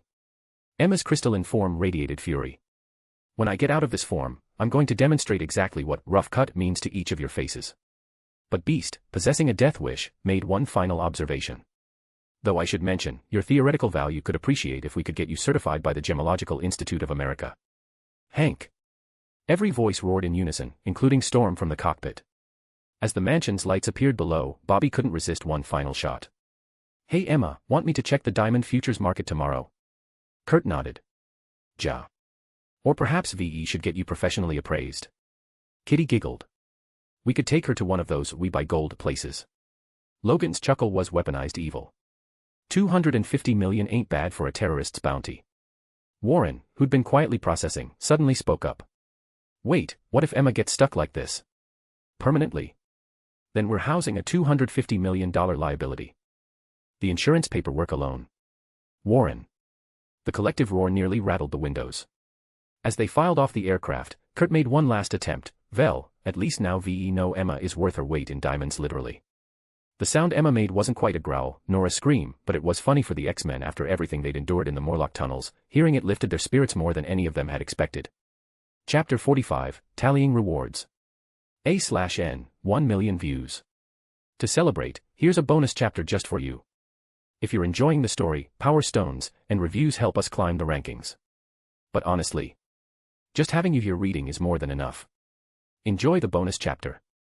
Jay's eyes cracked open to his ceiling, every muscle in his body screaming in protest. The digital clock on his nightstand showed 11:47 a.m., but the exhaustion weighing down his bones suggested he could sleep for another week and still wake up feeling like he'd been hit by Thor's hammer. Oh my OAA, he thought, rolling over with a groan. When did saving people start feeling like getting run over by the entire Fantasticar? The events of the past 24 hours crashed over him like a tsunami. Beast and Reed's clinical diagnosis at the Baxter building, getting ready for his enhancement procedure. Bobby's panicked call about Mask's kidnapping, the terror in his voice cutting through Jay's carefully constructed emotional walls. The crash out at Ben and Alicia's apartment, where he'd finally let someone see the scared kid hiding behind all that stolen powers. Bobby finding him in the park afterward, talking him down from the edge of doing anything stupid. Then came the gathering, convincing the Morlocks to trust him with their lives for a raid that would have been suicide. Balancing a date straight out of a spicy novel with Domino with raiding the Hellfire Club to get Mask back. The battle itself, where he'd felt more alive than ever while temporarily copying Domino's luck powers. The screams still echoed in his memory, but they didn't bother him nearly as much as they should have. And finally, a Mexican standoff with both X-Men and S.H.I.E.L.D. Jay pushed himself upright, his spine popping like bubble wrap as he surveyed his bedroom. Clothes scattered across the floor. The power broker's mask sitting on his dresser, its eye holes staring at him with judgment he didn't particularly want to unpack right now. But despite the bone-deep weariness, Jay couldn't shake the satisfaction humming through his chest. The rewards had been worth every bruise, every moment of uncertainty, every ounce of stress while facing the standoff in those underground tunnels. First, the Morlocks' total acceptance. He'd seen it in their eyes during the standoff, the way they'd fallen silent when he'd snapped his fingers. That kind of loyalty that had to be earned through blood and sweat, and tears. Second, his strategic positioning in the broader mutant political landscape. Fury knew his name now, knew he was a player worth taking seriously. The X-Men had felt his power firsthand and wouldn't underestimate him again. The Hellfire Club's inner circle was either disfigured or financially ruined. He'd carved out a space at the table where mutant politics were decided. Third, Emma Frost seized assets, which would fund Jay's plan for Morlock community improvement for years. Clean water, proper medical supplies, real food instead of scrap scavenged from the surface world, and some decent housing that didn't require crawling through sewer tunnels to reach. The look on Emma's diamond face when she'd realized her fortune was gone forever had been worth the price of admission all by itself. Fourth Sage's powers, stolen during their brief encounter and now integrated into his own growing arsenal. The potential applications were staggering: enhanced mental processing, perfect memory, and the ability to perceive DNA structures at the genetic level. He could jumpstart dormant X genes. Even tweak existing mutations, if he could get Reed's enhancement procedure done. And fifth, the most important reward of all, his personal breakthrough. For the first time in both his lives, he'd learned to express himself honestly. The scared guy trapped in the hospital was still there, would always be there, but he wasn't driving anymore. Jay swung his legs over the side of the bed. Time to see exactly what he'd gained from this whole clusterfuck of violence and politics. He closed his eyes, sinking into the meditative state that granted access to his mental plane. The world fell away like shed skin, into the endless white void where all his powers manifested as living representations of their true nature. The space stretched infinitely in all directions, a blank canvas where consciousness took visual form. His original ability dominated the center of the plane, massive, imposing, carved from gray. The figure radiated absolute control. It had grown so much since his first visit here. Tommy's healing aura stood to the left, a bright green figure that pulsed with life energy so pure. The power radiated warmth and hope. Claire's danger sense manifested as a golden yellow sentinel, its surface reflecting light like polished armor. The figure stood in a protective stance, arms spread wide as if shielding something precious from harm. It had saved his life more times than he could count. Kilgrave's mind control took the form of purple smoke and worms given humanoid shape, persuasive and repulsive even in this abstract representation. And finally, the newest and most complex, stood Sage's stolen power, or rather, what had once been Sage's power. The figure appeared as a steel-blue robotic form, perfectly balanced between human and machine. But unlike the others, this power felt divided. Incomplete. Jay approached the steel-blue figure, studying its construction. Sage's abilities weren't a single power but rather two distinct aspects that she'd never learned to separate, mental computation and DNA perception. Instead of a simple combination, Jay tried and dissect this stolen ability, understand its parts, and rebuild them according to his own specifications. The steel-blue figure seemed to sense his intent, its form flickering with resistance as his original power theft reached out to claim dominion over it. But resistance was futile against the gray giant that stood at the center. His power theft took what it wanted and reshaped them to accommodate its need. The robotic figure split down the middle like a cracked mirror, dividing into two separate entities that orbited each other. The first fragment, DNA perception, flowed toward his original power. The gray giant accepted the integration with casualness, its carved features remaining unchanged, but its eyes shifting to deep oceanic blue. Now he could see the genetic structures that govern mutation, identify latent powers hiding in dormant X genes, and, with enough training and his upcoming enhancement, actually tweak existing abilities to create something entirely new. The second fragment, mental computation, spun through the air toward his danger sense, the two powers recognizing their natural compatibility. The golden sentinel accepted the steel-blue computation parts, its surface gaining blue streaks that pulsed with electronic-like circuitry. Suddenly, Jay's mind felt sharper, more focused, capable of processing multiple information streams simultaneously while maintaining perfect recall of every detail. Photographic memory, he realized with growing excitement. Kinetic memory. Enhanced pattern recognition. Multitasking capabilities. And the danger sense to tie it all together into something far more. The fused power felt incomplete, like the first stage of something that could evolve much further with enough boost. But even in its current state, the enhancement was staggering. He could feel his mind operating on multiple levels simultaneously. Jay opened his eyes, returning to the physical world with a sharp intake of breath that felt like surfacing from deep water. His apartment looked the same, but his perception of it had fundamentally shifted. He could see the dust patterns on his nightstand that revealed the building's air circulation systems, noticed the structural weaknesses in the ceiling that suggested the apartment above had water damage. The enhancement was intoxicating, like being handed a Sharingan after spending his entire life functionally blind. But it came with a price, constant information overload that needed to be shut down, as Jay could feel his brain heating up. Gonna take some getting used to, he thought, pushing himself off the bed and padding toward the kitchen. Jay filled his kettle with precise measurements, exactly 16.9 fluid ounces of water, heated to 195 degrees Fahrenheit for optimal chai brewing. While the water heated, he leaned against his counter and let his thoughts settle into order. Fury's words from last night echoed in his enhanced memory with perfect clarity, coming out of nowhere, manipulating an entire population with parlor tricks and false promises. Handing out facelifts like some bargain basement messiah. The accusation stung because it contained truth. Jay did control the Morlocks, and he did hide his face behind a mask. From the outside, the power broker probably looked exactly like the kind of manipulative cult leader who preyed on desperate people for personal gain. Old Jay would have left it that way, content to rule from the shadows while letting others make assumptions about his motivations. But the breakthrough had changed something fundamental in his approach to leadership. He'd learned the value of honest expression, of letting people see the real person behind the power. The Morlocks deserved better than a faceless dictator, even if that dictator had their best interests at heart. They deserved to know who they were following, to make informed choices about their loyalty instead of blindly trusting. Which means I need to have a real conversation with them, Jay realized, measuring chai spices with precision that would have impressed a molecular gastronomist. Vulnerability had never been his strong suit, but last night had proven its value. Bobby's support in the park, the way the Morlocks had rallied to his cause, all of it had come from moments of genuine human connection rather than displays of overwhelming power. His kettle whistled, and Jay poured the water over his spice mixture with focused attention that would have made a tea ceremony master proud. The ritual of making chai was always soothing. He also needed to apologize to Ben and Alicia. The breakdown at their apartment had been cathartic, but it had also been unfair to two people who'd only been trying to help. They deserved an explanation. Ben, if he got a chance, would probably get a kick out of meeting the Morlocks, Jay thought with the first genuine smile he'd managed since waking up. Guy knows what it's like to be judged for how you look. And Alicia could probably teach some of the kids about art, give them something beautiful to focus on instead of just survival. Jay poured himself a cup with hands still a bit shaky, given his exhaustion. The first sip sent warmth spreading through his chest, familiar comfort, and the sensation of taste and satisfaction. He was about to head for the shower when his phone rang, the electronic trill cutting through his peaceful morning. The caller ID showed a number he recognized, Agent Coulson, S.H.I.E.L.D.'s most persistent middle management sociopath. Jay stared at the phone for 3 rings, seriously considering letting it go to voicemail. But if Coulson was calling this early after last night's clusterfuck, it was probably important. Or catastrophic. With S.H.I.E.L.D., those were often the same thing. Agent Coulson, Jay replied carefully. To what do I owe the pleasure? Straight to business. I like that. Coulson's tone suggested he was smiling. My team and I just returned from an extended expedition in the Arctic. Your wild goose chase finally bore fruit. The humor vanished from Coulson's voice, replaced by excitement. We found something up there, Jay. Something that's going to require your particular skill set to handle properly. I'm sending you an address. We need you there within the hour, a car is waiting for you below your apartment.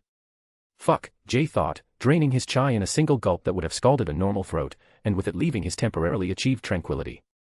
Can't even get one peaceful morning in this world. Time to finally meet the moral compass of this world.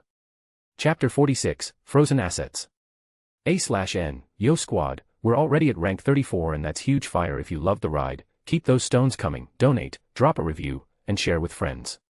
Every bit rockets us up the charts, bonus chapters. Yours. Top in charts equals more bonus drops. Rocket collision. Jay stood in front of his closet, running his fingers over a charcoal gray suit. The fabric felt expensive, Egyptian cotton blend with just enough sheen to look good against his skin without screaming money. He pulled on the jacket, adjusting it until it sat right. His brain, still getting used to all the upgrades, automatically catalogued every little detail, how the shoulders fit, the collar angle, whether his burgundy tie was knotted tight enough. Funny, he thought, checking himself in the mirror. 3 months ago I was wearing stolen scrubs and calling it fashion. Now I'm about to meet Captain fucking America, and I'm worried about whether my tie looks good. Jay headed for the door. 4 flights of stairs felt easier today, even though he was dead tired, adrenaline was one hell of a drug. The black sedan outside his building screamed government from half a block away.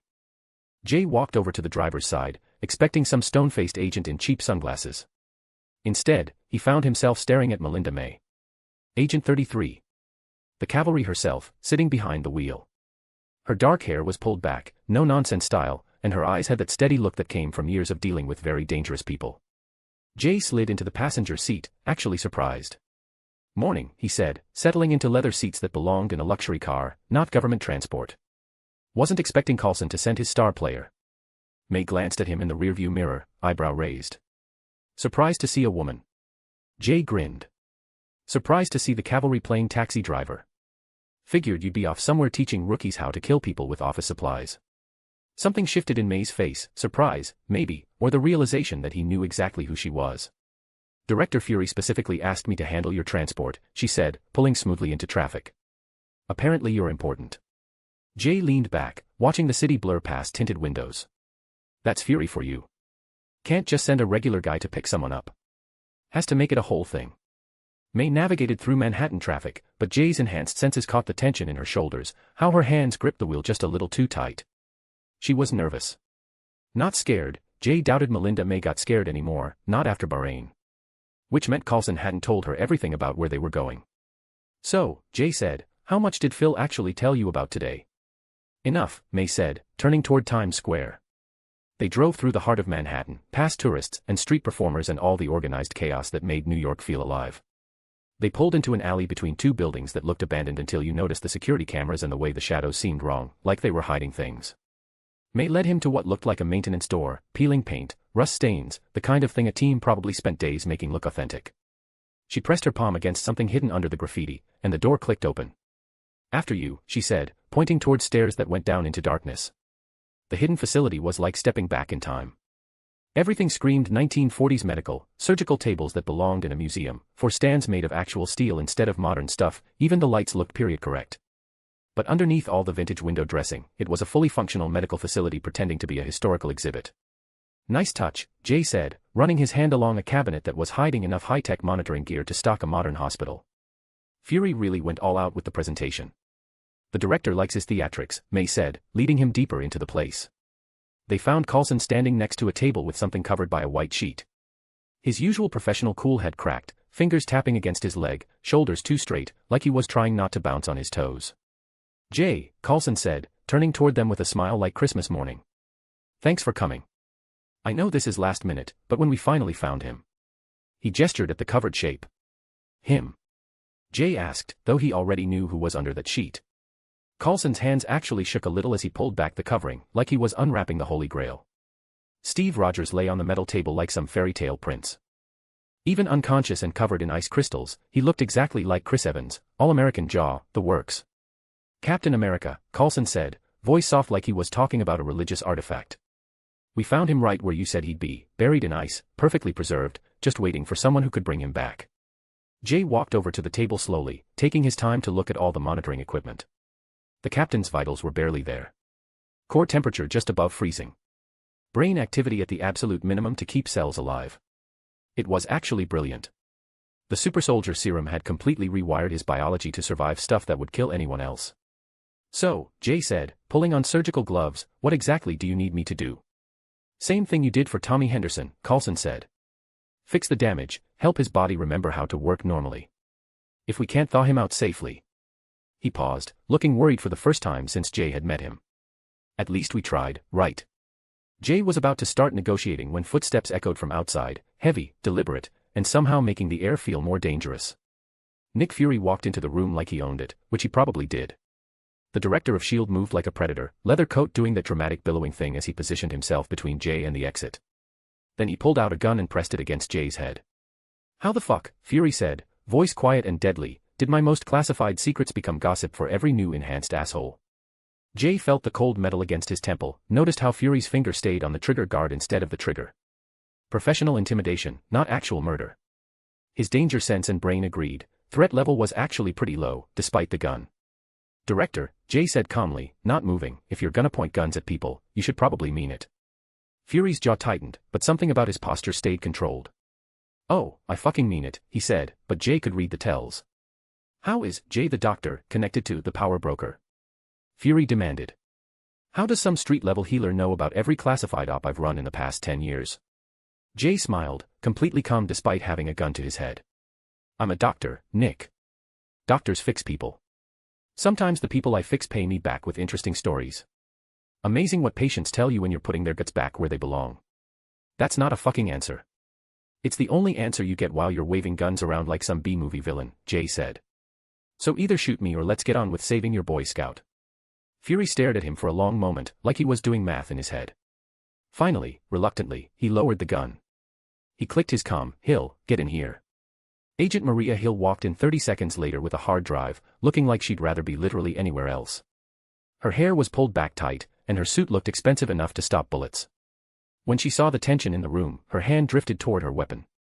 Jay grinned and switched to an exaggerated Canadian accent. "How's it going, Roby? Ted doing okay these days?" Hill's eyes went narrow, but she didn't say anything. She handed him the drive like she was handling explosives. "Howard Stark's research," Fury said. "Abraham Erskine's notes. Everything you asked for." Jay took the drive, hefting its weight. Weeks of planning and manipulation, all for this moment, access to the science behind the super soldier program. "Unfortunately," he said, sliding the drive into his jacket, "your little gun show just made this more expensive." Fury's eye flashed with what looked like equal parts rage and respect. "Excuse me." "Emotional distress, Nick. Pain and suffering. The trauma of having a gun pressed to my head while I'm trying to help save your golden boy." Jay's smile could have cut steel. "I need compensation." "What the hell do you want?" "A vial of the captain's blood." The response was instant and overwhelming. Coulson had his gun out so fast it was like magic. Hill drew her sidearm in one smooth motion. May moved with lethal grace, finding the perfect angle. Even Coulson looked heartbroken, like Jay had just said he was gonna kick his dog. Motherf, Fury started, his gun snapping back up. Jay's danger sense ran the numbers instantly. For weapons pointed at him, but the threat level stayed surprisingly low. These were warnings. Fury needed him alive to wake the captain, so the guns were for show. Guys. Lady, Jay said, nodding at each armed agent. This seems like overkill. You want to experiment on Captain America's blood, Coulson said, voice tight with anger. Clone the serum. I want to help him, Jay said calmly. The super soldier serum isn't just an upgrade, it completely rewired his biology. If something goes wrong while we're thawing him out, if his body freaks out during the transition, I need to understand how his enhanced system actually works. The logic was solid, even if it wasn't the whole truth. Jay did want to help Steve Rogers, but he also wanted that super soldier enhancement for himself. Combined with Erskine's notes, it would give him a serious edge in his own enhancement plans. Fury studied him for what felt like forever, running calculations behind that single eye. Finally, grudgingly, he nodded. 1 vial, he said. And if you do anything besides help the captain, I'll put a bullet in your brain myself. Deal, Jay said. Now can we please get started? The longer he stays frozen, the more damage builds up. The thawing took 6 hours. Jay had them bring in industrial heating units, the kind they used to de-ice aircraft carriers. The heat had to be applied slowly, evenly, letting Rogers' enhanced metabolism adjust to rising temperatures without going into shock. Every 20 minutes, Jay put his hands on the captain's chest and pushed Tommy's healing factor into the super soldier's body. The enhancement fixed ice crystal damage to cells, got blood flowing in frozen tissues, and kept organs working as the body slowly remembered how to be alive. It was brutal work. Each healing session completely drained Jay. He had to rest between sessions while the heating units kept doing their thing. But bit by bit, Steve Rogers started looking less like a frozen corpse and more like he was just sleeping. His skin slowly got its color back. His chest started rising and falling with shallow breaths. Brain activity jumped on the monitors as his enhanced nervous system came back online. By hour 5, Rogers' vitals were in normal human ranges. By hour 6, he was naturally sleeping instead of suspended animation. He'll wake up on his own, Jay told the assembled SHIELD agents. His enhanced metabolism will take care of the rest. When? Coulson asked, hovering over the captain like a worried parent. Could be hours, could be days. Depends on how much his mind needs to process. Jay stretched, feeling exhaustion sink into his bones. You could get a telepath to speed things up, but I'd be careful. Charles Xavier, for example, would probably go digging through his memories while he's unconscious. Fury's face darkened. That's not happening. Smart, Jay said. Steve Rogers has enough trauma without adding unwanted mind reading to the mix. As they got ready to leave, Jay caught May's attention. Agent May, could you drop me at the Baxter building? But I need to hit a pawn shop first. May raised an eyebrow but nodded. In the car, Jay pulled out his phone and texted Bobby, meet me at the Queen's warehouse in 3 hours. Bring Maria. We need to talk. Jay stared out the window at the city going by, thinking about the vial of super soldier blood in his jacket, the research files that would boost his chances of successful enhancement, and the sleeping legend they just brought back to life. Chapter 47, Making Amends. A/N, hey guys, I'm not able to see us on power rankings, can you? If you love the FIC, keep those stones coming, donate, drop a review, and share with friends. Every bit rockets us up the charts. Bonus chapters. Yours.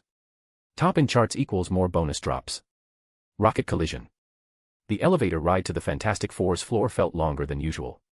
Jay shifted the weight of the oversized tote bag on his shoulder, checking his watch for the 3rd time in 2 minutes. The bag was heavy enough that a normal person would have struggled with it, but that wasn't what made his stomach twist. It was what he'd done to Ben. The memory of storming out of Alicia's apartment still made him cringe. The look on Ben's face when Jay had basically told him he didn't matter, that helping him was just a side effect.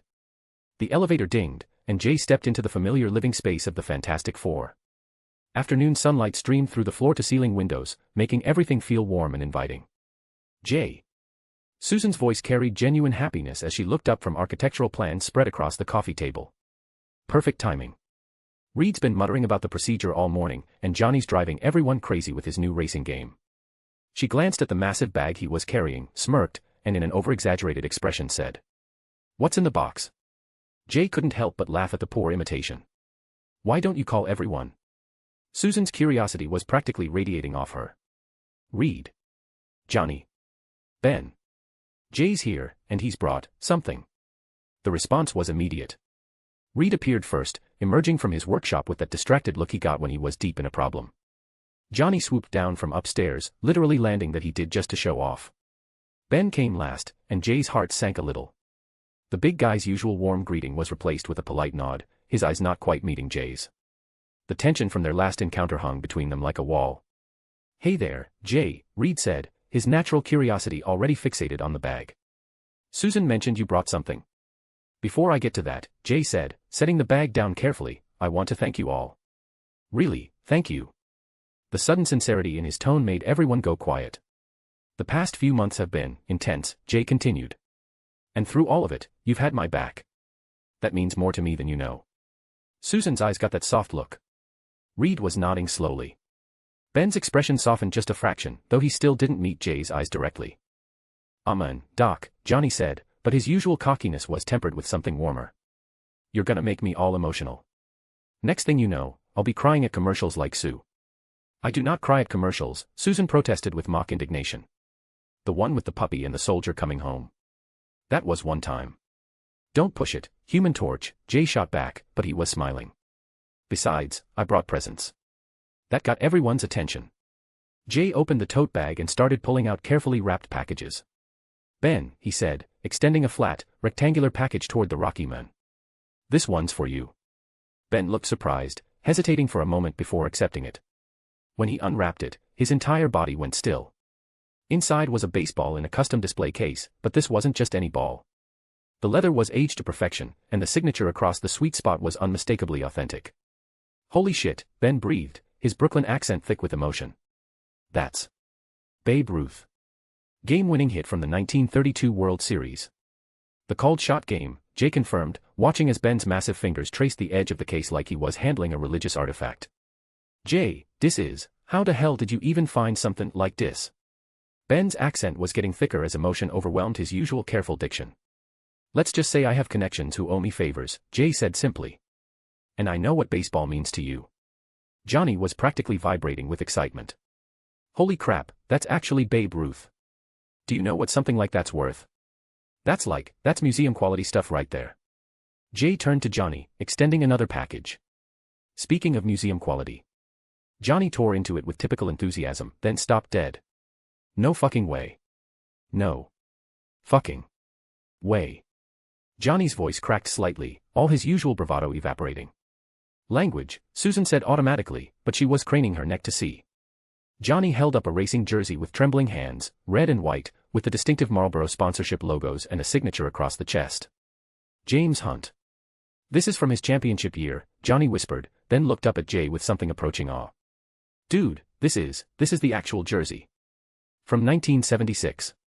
From the season where he beat Luda after the crash at Nürburgring. Figured you'd appreciate having something from a driver who was as recklessly talented as you are," Jay said, enjoying the way Johnny's eyes went wide at the compliment buried in the insult. "Reckless. I prefer artistically aggressive," Johnny shot back, but he was clutching the jersey like it might disappear. "Jay, this must have cost." "Don't worry about what it costs," Jay interrupted gently. Susan was next. Jay handed her an envelope instead of a package, and she opened it with curiosity written all over her face. As she read, her expression shifted from confusion to wonder and joy. "Jay," she said softly. "What is it, Sue?" Reed asked, moving closer to read over her shoulder. "It's a certificate," Susan said, her voice thick with emotion. "I'm now the lifetime sponsor of a polar bear mother and her 2 cubs at the Central Park Zoo. And I get to name them.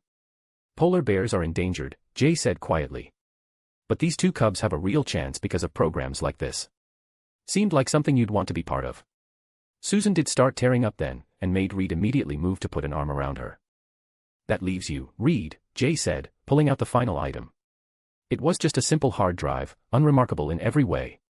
Reed accepted it with the same reverence Ben had shown the baseball. "What's on it?" Reed asked. "Before you do anything," Jay said seriously, "scan that thing for malware. Run it through every security protocol you have, then open it in an isolated system." Reed's eyebrows shot up. "That's oddly specific. Just humor me." Reed disappeared into his lab for about 10 minutes. When he came back, his expression was somewhere between impressed and concerned.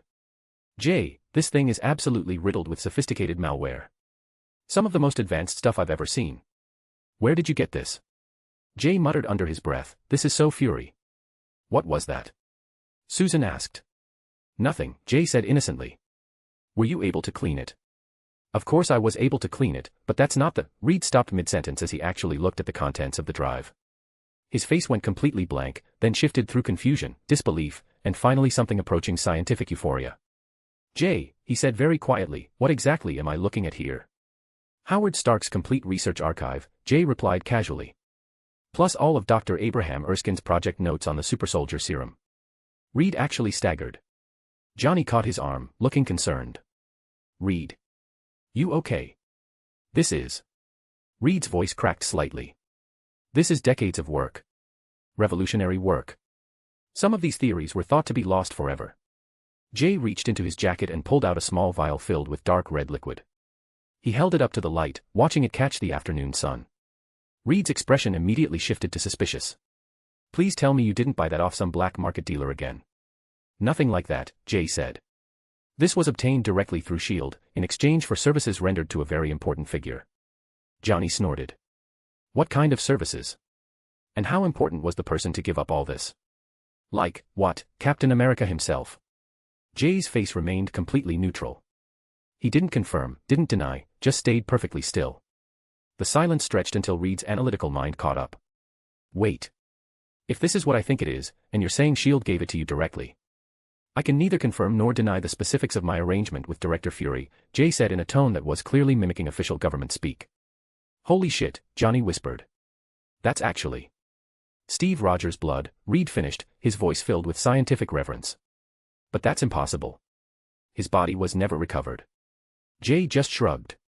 Like I said, can't confirm or deny. Reed was already moving, his mind clearly racing through the implications. Do you understand what this means? Combined with Erskine's notes, this could accelerate the enhancement procedure while ensuring a greatly reduced margin of error. The level of analysis we can do, the safety protocols we can establish. That was the idea, Jay said quietly. Reed paused in his excited pacing, running a hand through his hair as another thought occurred to him. Oh, and Jay, Dr. McCoy called this morning. Apparently, there was some kind of incident last night involving the underground mutant community. He didn't go into details over the phone, but he sounded rattled. Said he'd still be working on the procedure but remotely from the mansion for security reasons.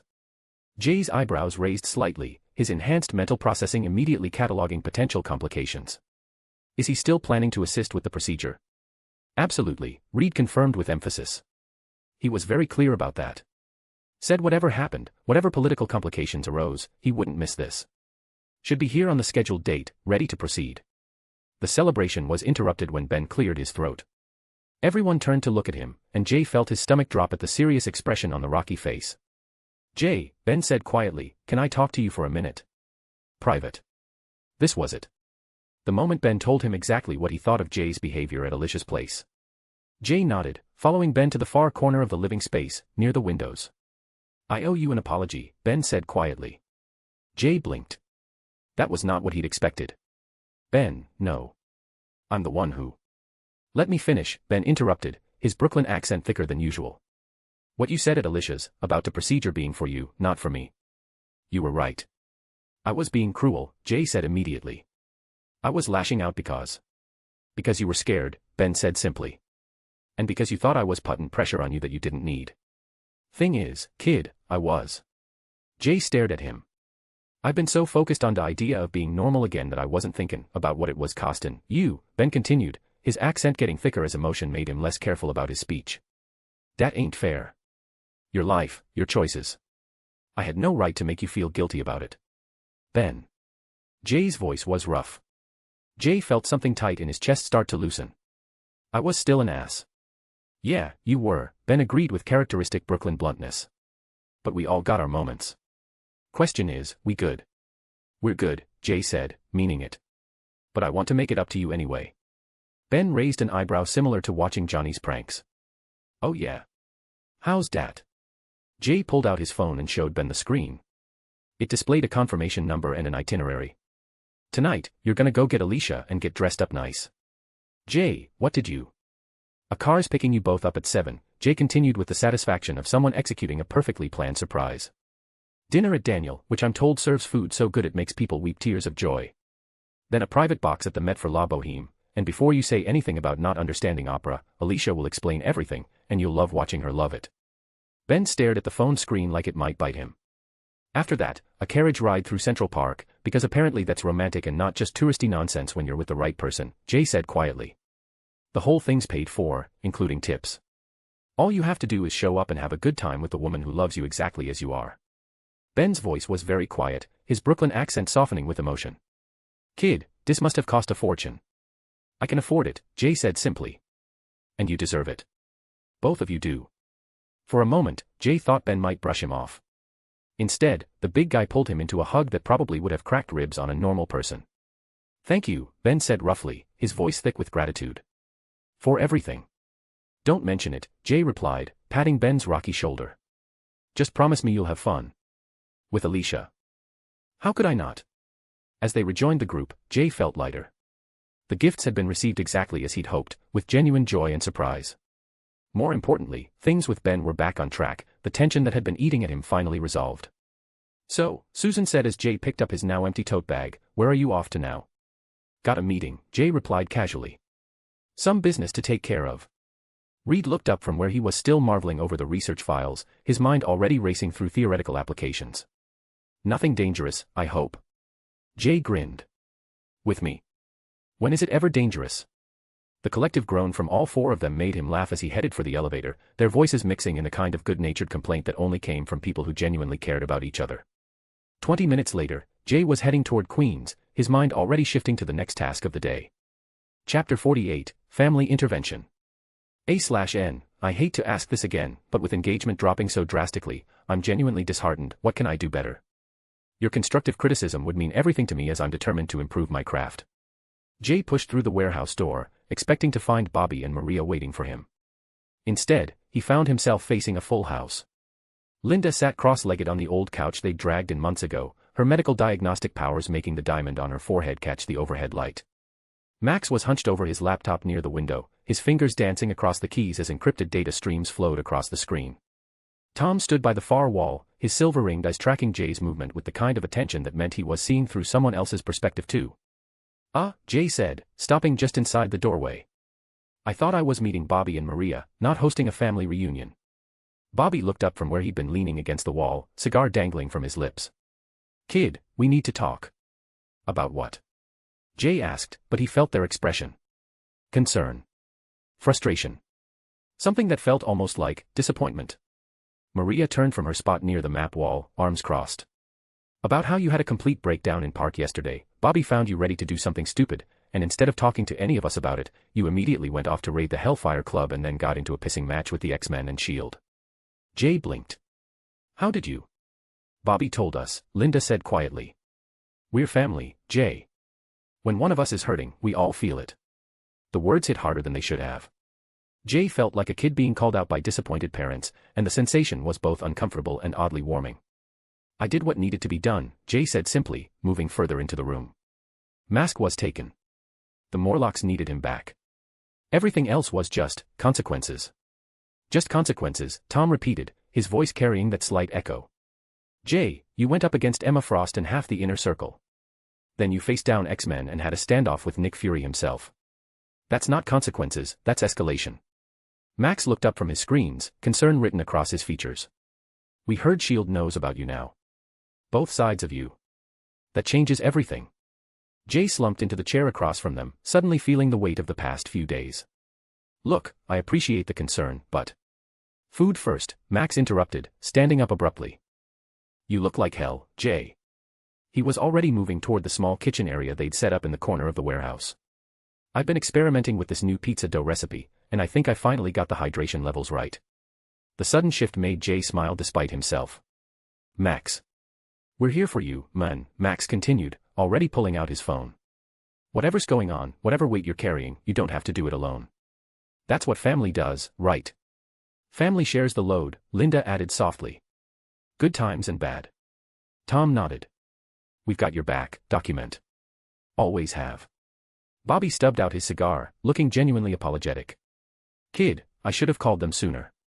After finding you in that park, seeing how close you came to. He shook his head. Family shares sorrows and joys. That includes the scary moments when someone we care about is hurting.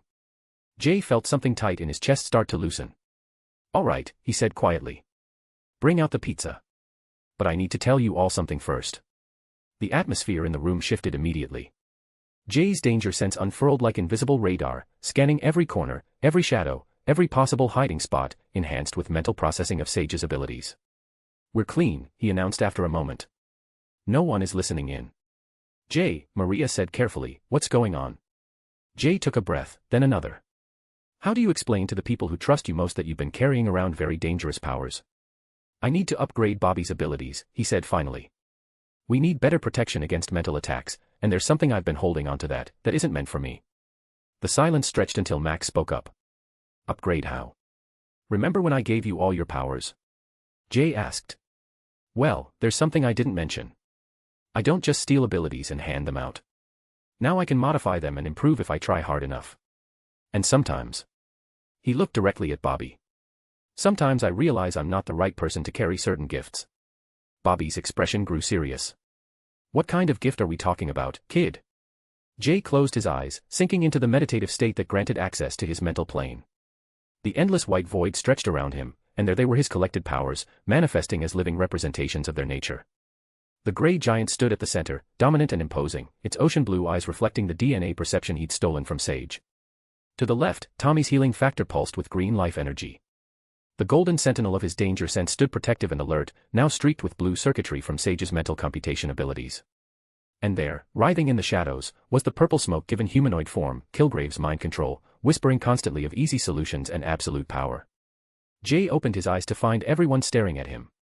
I've been carrying around Kilgrave's power, the guy I asked you to stake out Jessica Jones for, he said quietly. Complete mental domination. The ability to make anyone do anything with a word. The reactions were immediate and varied. Linda gasped. Max's fingers froze over his keyboard. Tom's silver-ringed eyes went wide. Maria took an instinctive step back. Bobby just studied, Jay. You never used it, Bobby said. It wasn't a question. Once, to make the Morlock moles confess, Jay confirmed. But carrying it, it's like having a loaded gun pressed against your own temple every day. The temptation to just make problems go away, to force people to be loyal, to eliminate opposition with a few words. He shrugged. It's not meant for me. And frankly, I'm wasting its potential. What do you mean? Linda asked. Jay stood up, moving to the center of the room. Bobby, I need to borrow your abilities for a moment. Don't worry, I'll give you something better. Before Bobby could object, Jay reached out with his power theft. The sensation was familiar now, that warm current flowing between them as abilities transferred. Bobby's truth detection and truth inducement flowed into Jay, adding themselves to his growing collection. Instead of simply storing the ability separately, he used his adaptive nature to fuse them together, creating something new and more refined. Back in his mental plane, the gray giant reached out with casual dominance toward Kilgrave's writhing purple form. The pheromonic mind control power tried to resist, its worm-like essence twisting away, but there was no escaping the gravitational pull of Jay's primary ability. What I'm about to do, Jay thought, his voice taking on strange resonance, is tear apart one of the most dangerous abilities for a society and rebuild it into something safer. The purple smoke began to dissolve under the gray giant's touch, its essence being systematically shredded and purified. The whispers of absolute control fell silent as the power was broken down to its component parts: mental influence, communication enhancement, psychological defense, and emotional manipulation. Jay kept only the useful elements, discarding the truly dangerous aspects entirely. Then he merged the purified remnants with Bobby's fused truth abilities, creating something entirely new. The result was a figure of soft purple light, radiating authority without malice, influence and domination. Jay opened his eyes and extended his hand toward Bobby. This is going to feel strange. The power transfer was more complex this time. Bobby's body tensed as the new ability settled into place, his jaw tightening as neural pathways rewired themselves to accommodate the enhanced gift. How do you feel? Jay asked. Bobby flexed his fingers experimentally, then met Jay's eyes. Different. Like I can feel the truth in everything around me, but also like I could guide people toward honesty if I needed to. The basic functions are the same as before, Jay explained. You can detect lies and induce truthfulness. But now there are additional capabilities. If someone lies to you directly, you can force them to tell the full truth. Once per day, in absolute emergencies, you can give anyone a direct command that they'll follow for up to an hour. Maria whistled low. That's dangerous, Jay finished. Which is why I'm trusting it to the one person in this room who's never asked me for anything beyond friendship. Bobby, this also provides mental protection not just for you, but for anyone you consider an ally in your vicinity. Bobby was quiet for a long moment, testing the edges of his new abilities like someone learning to walk after months of physical therapy. Kid, he said finally, this is a hell of a responsibility. I know, Jay said seriously. And I know the temptation to abuse it will be there. Power corrupts, especially power over other people's minds. But if anyone can handle it responsibly, it's you. Why not just destroy Kilgrave's ability entirely? Tom asked. Jay shrugged. Because in the right hands, mental influence can be a force for good. Bobby can help people overcome psychological trauma, break through delusions, and even provide emergency mental first aid. The trick is using it to help people find their own truth, not imposing your will on them. Linda studied Bobby with her diagnostic abilities, the diamond mark on her forehead pulsing softly. The powers integrated cleanly, she reported. No signs of psychological stress. Whatever you did, Jay, it worked. Max leaned back in his chair. So we're officially too dangerous for our own good now. We were always too dangerous for our own good, Maria pointed out. Now we're just properly equipped to handle it. Bobby stood up, testing his balance as he adjusted to the new mental weight. All right, kid. I'll keep us safe. Deal, Jay said, feeling a weight lift from his shoulders that he hadn't realized he'd been carrying. The warmth in the warehouse felt precious and fragile, like something that could be shattered if they weren't careful to protect it. All right, Jay said, settling back into his chair as Max started placing actual pizza orders on his phone. Family meeting officially adjourned. But from now on, when one of us has a crisis, we talk about it before we go off to fight demigods and government agencies. Deal, the others echoed. Chapter 49, Famous Last Words. A/N, if you love the FIC, keep those stones coming, donate, drop a review, and share with friends. Every bit rockets us up the charts. Bonus chapters. Yours. Top in charts equals more bonus drops. Rocket collision. Jay tugged at his navy Henley for the fourth time, catching his reflection in the hotel's marble-walled lobby. The shirt fit well enough, not clingy but not loose either, matched with dark jeans and his leather jacket. Comfortable but put together. After the last date, he wanted today to feel normal. Whatever the hell normal meant when you were going on a date with a mercenary who could make bullets forget how to fly straight. The elevator chimed, and out walked Domino looking like trouble in the best possible way. Black skinny jeans, combat boots, and a fitted crimson sweater that made her pale skin seem to glow under the lobby lights. Those mismatched eyes of hers caught sight of the bouquet in his hands and immediately lit up. Well now, aren't you just the sweetest thing, she drawled, accepting the white and black roses with theatrical surprise. Flowers and everything. What's next, Honne? You gonna pull out a ring and make an honest woman out of me? Jay grinned, offering his arm like some old-fashioned gentleman. Figured I'd test my luck. Sides, what's the worst that could happen? Oh, honey, Domino laughed, sliding her arm through his with ease, those are what we in the business call famous last words. But I appreciate a man who likes to live dangerously. Central Park, Jay said as they headed for the exit. Picnic blanket, good food, and absolutely zero folks in masks. Now you're just showing off, she teased, but he caught how her shoulders loosened up a bit. Even someone like Domino needed normal every now and then. Early noon in New York could be perfect when it wanted to be, and today it was showing off. Crisp air that carried the smell of changing leaves, golden sunlight filtering through the tree canopy like nature's own spotlight show. Jay had picked Sheep Meadow on purpose as it was far enough from the main walkways to feel private but still public enough to be safe. They spread their blanket under a cluster of oak trees, Manhattan's skyline visible in the distance. Jay unpacked sandwiches from Katz's Deli, proper pastrami and none of that processed garbage, real potato salad from this little place in Brooklyn, and 2 bottles of craft beer. All right, Domino said, settling cross-legged on the blanket, this is nice. Real nice. Which means I'm waiting for the other shoe to drop. When do the ninjas show up? No ninjas, Jay promised, popping open her beer and passing it over. Scout's honor. Were you actually a Boy Scout? About 3 weeks. Turns out I wasn't too keen on following rules, even as a kid. Domino's laugh was bright and genuine. Well, that sure explains a few things. Though I gotta say, your camping skills have improved some. This beats the hell out of the fancy diner with the longest break. They ate slow and easy, trading stories that danced carefully around the more dangerous parts of their lives. So there I was, she said, gesturing with half a pastrami sandwich, hanging upside down from a helicopter, trying to disable the rotor while the pilot kept doing barrel rolls like he was auditioning for the damn Blue Angels. And the whole time, my employer's screaming through the comm that he needs the helicopter intact, cause it's apparently some vintage model worth more than my yearly take.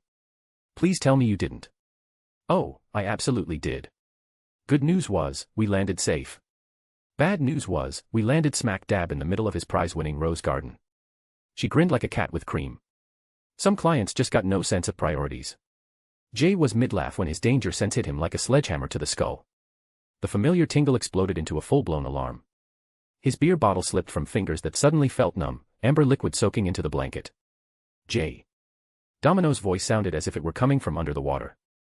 Sugar, what's wrong? He forced himself to focus through the sensory overload, his stolen mental processing from Sage kicking in to analyze the threat patterns. Multiple assailants, high-velocity projectiles, coordinated attack, this wasn't some random street violence. This was professional. We gotta move, he said, already reaching for his phone. Now. His thumb found Reed's emergency contact as he hauled Domino to her feet, his danger sense painting trajectories of incoming hurt across his mental map. Reed picked up on the first ring. Jay. What's? Central Park, Sheep Meadow, Jay said, scanning the area while pulling Domino toward a cluster of bigger trees. Multiple hostiles in a coordinated attack. Civilians are about to get hurt badly. How fast can you get here? 2 minutes. Reed's voice went sharp and focused. Find cover.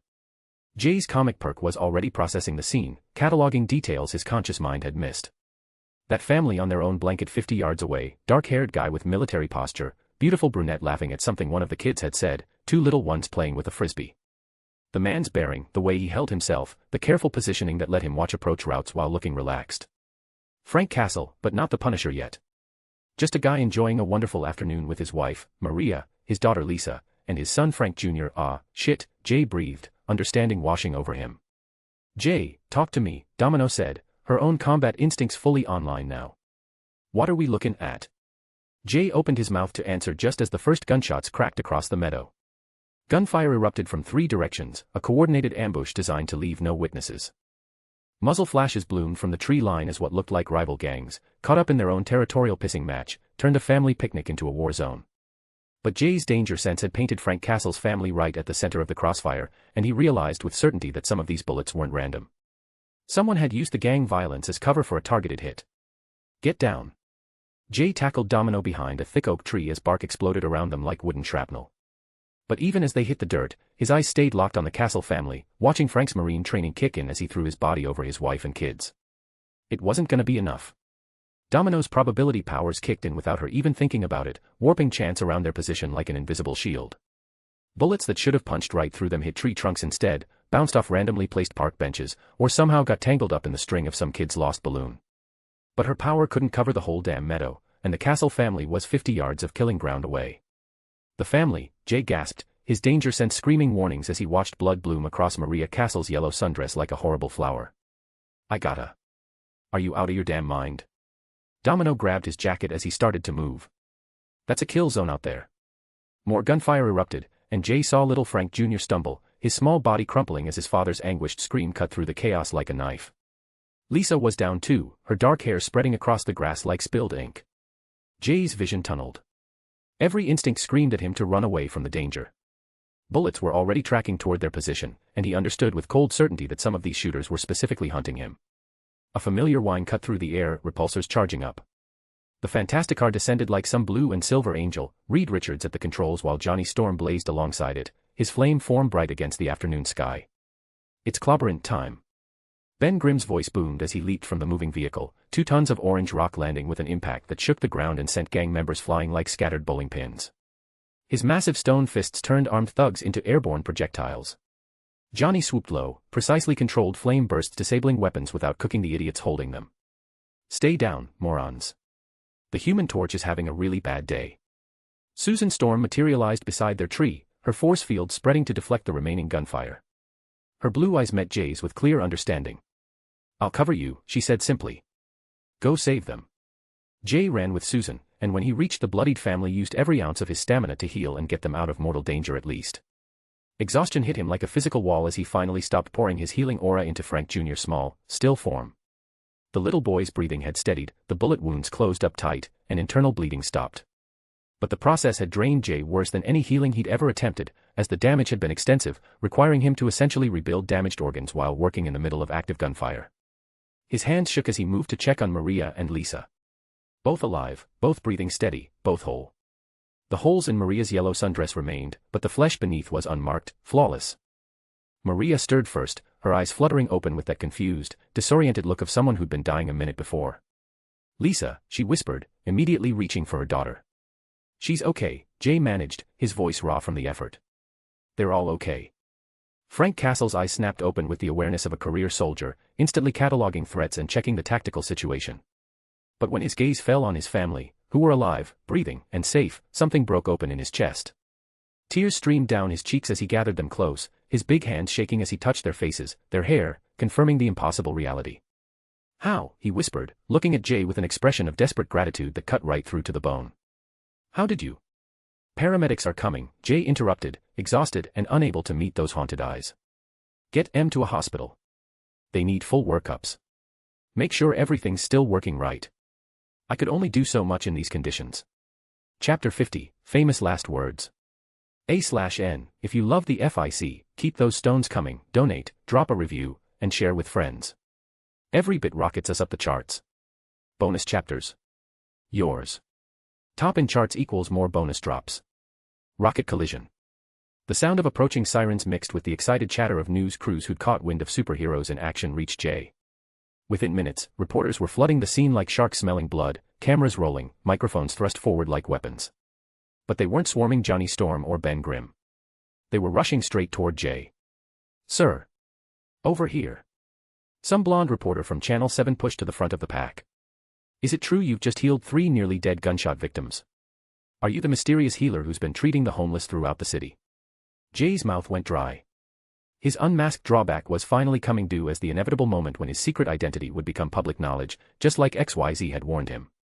He could feel the weight of dozens of eyes and camera lenses zooming in on his face. He thought about running, about deflecting, about maintaining the careful anonymity he'd built. But as his gaze swept across the scene, and decided to turn this into an opportunity. "Yeah," he said, his voice carrying clear across the sudden hush that fell over the crowd. "That's me. I'm the doctor." The reaction was immediate and overwhelming. Camera flashes went off like strobes, reporters shouted questions over each other, and Jay could practically feel his life changing in real time. "Doctor, what's your real name? How long have you had these abilities? Are you with the Fantastic Four? Is it true you can bring people back from the dead?" Jay held up his hands, waiting for the noise to die down to a manageable roar. When he spoke, his voice was steady despite the chaos churning in his chest. "My name's Jay, just Jay," he said. "I've been helping people in this city for months now, usually from the shadows. I'm not working for any particular team or organization. I just try to help where I can." "Mr. J," the Channel 7 reporter pressed, "how did you get your powers? Are you a mutant?" Jay glanced at Domino, who was watching from the sidelines with an unreadable expression on her pale face. "We are," Jay said simply, not bothering to correct the assumption about where his powers came from. "But that doesn't have anything with us helping people. We help people because it's the right thing to do. Because everyone deserves a chance to go home to their families at the end of the day." His gaze found Frank Castle, who was still holding his children like they might disappear if he let go. Because every life matters, whether the cameras are rolling or not. "Dr. J," called a reporter from CNN, "what do you say to people who might be afraid of mutants living among them?" Jay was quiet for a long moment, considering his words carefully. When he spoke, his voice carried conviction. "I'd say we've always been among you," he began, then paused as another reporter shouted a question. "But doctor, how do we know you're not dangerous?" interrupted someone from Fox News. Jay's expression hardened slightly. "Look, I get it. Change is scary. When I was a kid, people were terrified of computers taking over the world. Now you can't live without your phones." "That's different though, isn't it?" the CNN reporter pressed. "Those were tools, not people with potentially dangerous abilities." "Is it?" Jay stepped closer to the microphones. "Right now, while we're having this conversation, Storm is helping meteorologists track weather patterns. Beast is working with scientists on medical breakthroughs. Nightcrawler is teleporting medical supplies to disaster zones faster than any helicopter." A reporter from the back shouted, "But what about the dangerous ones? The ones who hurt people?" Jay's voice grew more pointed. "Here's what gets me, you cheer for Reed Richards when he stretches his way out of danger. You love Tony Stark flying around in his metal suit. You practically worship Steve Rogers, and he got his powers from a government experiment. Those are heroes, though, the Fox reporter interrupted. They chose to use their abilities responsibly. And what about the kid born with the ability to heal? Jay shot back. Suddenly, that's terrifying. Same powers, different origin story. One's a hero, one's a menace. Tell me that makes sense. The crowd had gone quieter, hanging on his words. We're not the future coming to replace you, we're the present, trying to help you. We're your kids, your neighbors, dealing with something extraordinary. So what's your message to America? The CNN reporter asked. Jay's voice dropped, becoming more intimate. The real question isn't whether you should be afraid of us. It's whether you're ready to stop punishing people for how they got their gifts instead of what they do with them. Susan Storm materialized beside him, her force field still shimmering faintly in the afternoon light. I think that's enough questions for today, she said with authority that made even veteran reporters take a step back. Our friend needs medical attention, and these civilians need space to process what they've been through. The Fantastic Four formed a protective circle around Jay and Domino as they made their way to the Fantastic Car. Jay's legs felt like overcooked pasta, his healing tapped out, but somehow he made it to the vehicle without faceplanting in front of the cameras. Cozy, Domino observed dryly as she squeezed into the passenger compartment. With all 5 of them trying to fit, space was at a premium, and she ended up settling onto Jay's lap casually. Nothing like a little intimacy after completely blowing your secret identity. Hey now, Johnny called from where he was flying alongside the vehicle, his flame form flickering with juvenile amusement. Don't go getting too comfortable in there, document. Some of us remember when you were experimenting with that Southern Belle from the X-Men. What was her name again? Rogue. The silence in the Fantastic Car became thick enough to cut with a knife. Jay felt Domino go very still in his lap, her weight shifting as she processed this little nugget of information. Susan's disapproving glare could have flash-frozen the Hudson River, while Reed's shoulders tensed as he focused intensely on piloting. Jay's stomach dropped. The exhaustion from healing 3 people was nothing compared to the sick feeling of watching Domino's face go carefully blank. Johnny, Susan said in a voice that could have made polar bears shiver, maybe you should focus on flying and leave the commentary to people who actually have social skills. Rogue, huh? Domino's voice was carefully neutral, but Jay could feel the tension radiating through her body. That's interesting. The untouchable ex-girl. Must have been quite the challenge. Jay closed his eyes, feeling like he was defusing a bomb made of hurt feelings and poor timing. Dom, it ain't. What? Johnny's voice carried genuine confusion mixed with his usual smartass glee. I'm just saying, our boy Jay here's got quite the romantic resume. First, the girl who literally can't touch anyone, now the luck-powered. Reed's elastic arm stretched impossibly far out the window, his hand connecting with the back of Johnny's flaming head in a satisfying smack that sent the younger Storm tumbling through the air before he recovered his flight pattern. Ow. Reed. That actually hurt. Good, Reed replied mildly, retracting his arm like a rubber band snapping back. Maybe it'll encourage better decision-making in the future. But Frank Castle's family was alive. Maria would tuck her kids into bed tonight instead of being zipped into body bags. That had to count for something. So, Domino said conversationally, settling more comfortably in his lap as they headed toward the Baxter building, was this the kind of normal date you had in mind? Jay laughed despite everything, the sound raw but genuine. Shouldn't have said those famous last words. Behind them, Johnny's voice carried on the wind, I still don't understand what I said wrong. Reed's elastic arm stretched out for another disciplinary smack. Chapter 51, Ripple Effects. A/N, if you love the FIC, keep those stones coming, donate, drop a review, and share with friends. Every bit rockets us up the charts. Bonus chapters. Yours. Top in charts equals more bonus drops. Rocket collision. The gym, Brooklyn, New York. The heavy bag exploded off its chain like it had been hit by a freight train, sand spilling across the polished concrete floor of the Brooklyn gym. Steve Rogers stared at his fist, then at the destroyed equipment, processing what he'd just watched on the wall-mounted TV. So, he's the doctor? Steve asked, his voice carrying that slight Brooklyn accent he'd never quite shaken despite decades on ice. Phil Coulson stepped out from behind a support pillar, tablet in hand, his expression carefully neutral. That's him. Jay. Goes by the doctor apparently, though our files have a bit more detail. Steve turned from the wreckage of the punching bag, sweat still beading on his forehead. Files. S.H.I.E.L.D's been tracking him for months. The homeless population in Manhattan started talking about an angel who could heal anything. Bullet wounds, overdoses, hypothermia, things that could have been death sentences for people society forgot. Coulson swiped across his tablet. Turns out he's been operating in the shadows, helping folks who couldn't afford to ask questions. And Fury knew. Steve grabbed a towel, wiping down his hands with more force than necessary. Fury knows everything that matters in this city. Coulson's tone carried just a hint of dry humor. Though judging by their last interaction, he and Jay don't exactly see eye to eye. Steve watched the replay footage of Jay kneeling beside the Castle family, his hands glowing with soft healing energy while bullets flew around him. The kid couldn't be older than 25, but he'd run straight into danger to save strangers. He helped get me out, Steve said quietly. Coulson nodded. Yeah, Fury called him in as a specialist. Steve stared at the frozen replay on screen, Jay worn down but resolute, speaking to reporters with conviction about protecting people regardless of their origin story. It reminded him of something. Someone. What do we know about his background? That's complicated, Coulson said carefully. No birth records, no social security number, no school transcripts. It's like he didn't exist before 2 months ago. Steve's expression sharpened. How is that possible? That's what we're trying to figure out. Either he's very good at staying off the grid, or... Coulson hesitated. Or someone very powerful has been scrubbing his past clean. Oh. Shield helicarrier. Nick Fury's forehead vein was doing its best impression of the Hudson River during flood season, prominent, angry, and impossible to ignore. Maria Hill maintained her professional composure, but she positioned herself just far enough away to avoid collateral damage if her director actually exploded. That kid, Fury snarled, jabbing a finger at the wall of monitors showing Jay's television debut from every conceivable angle, is going to be the death of me.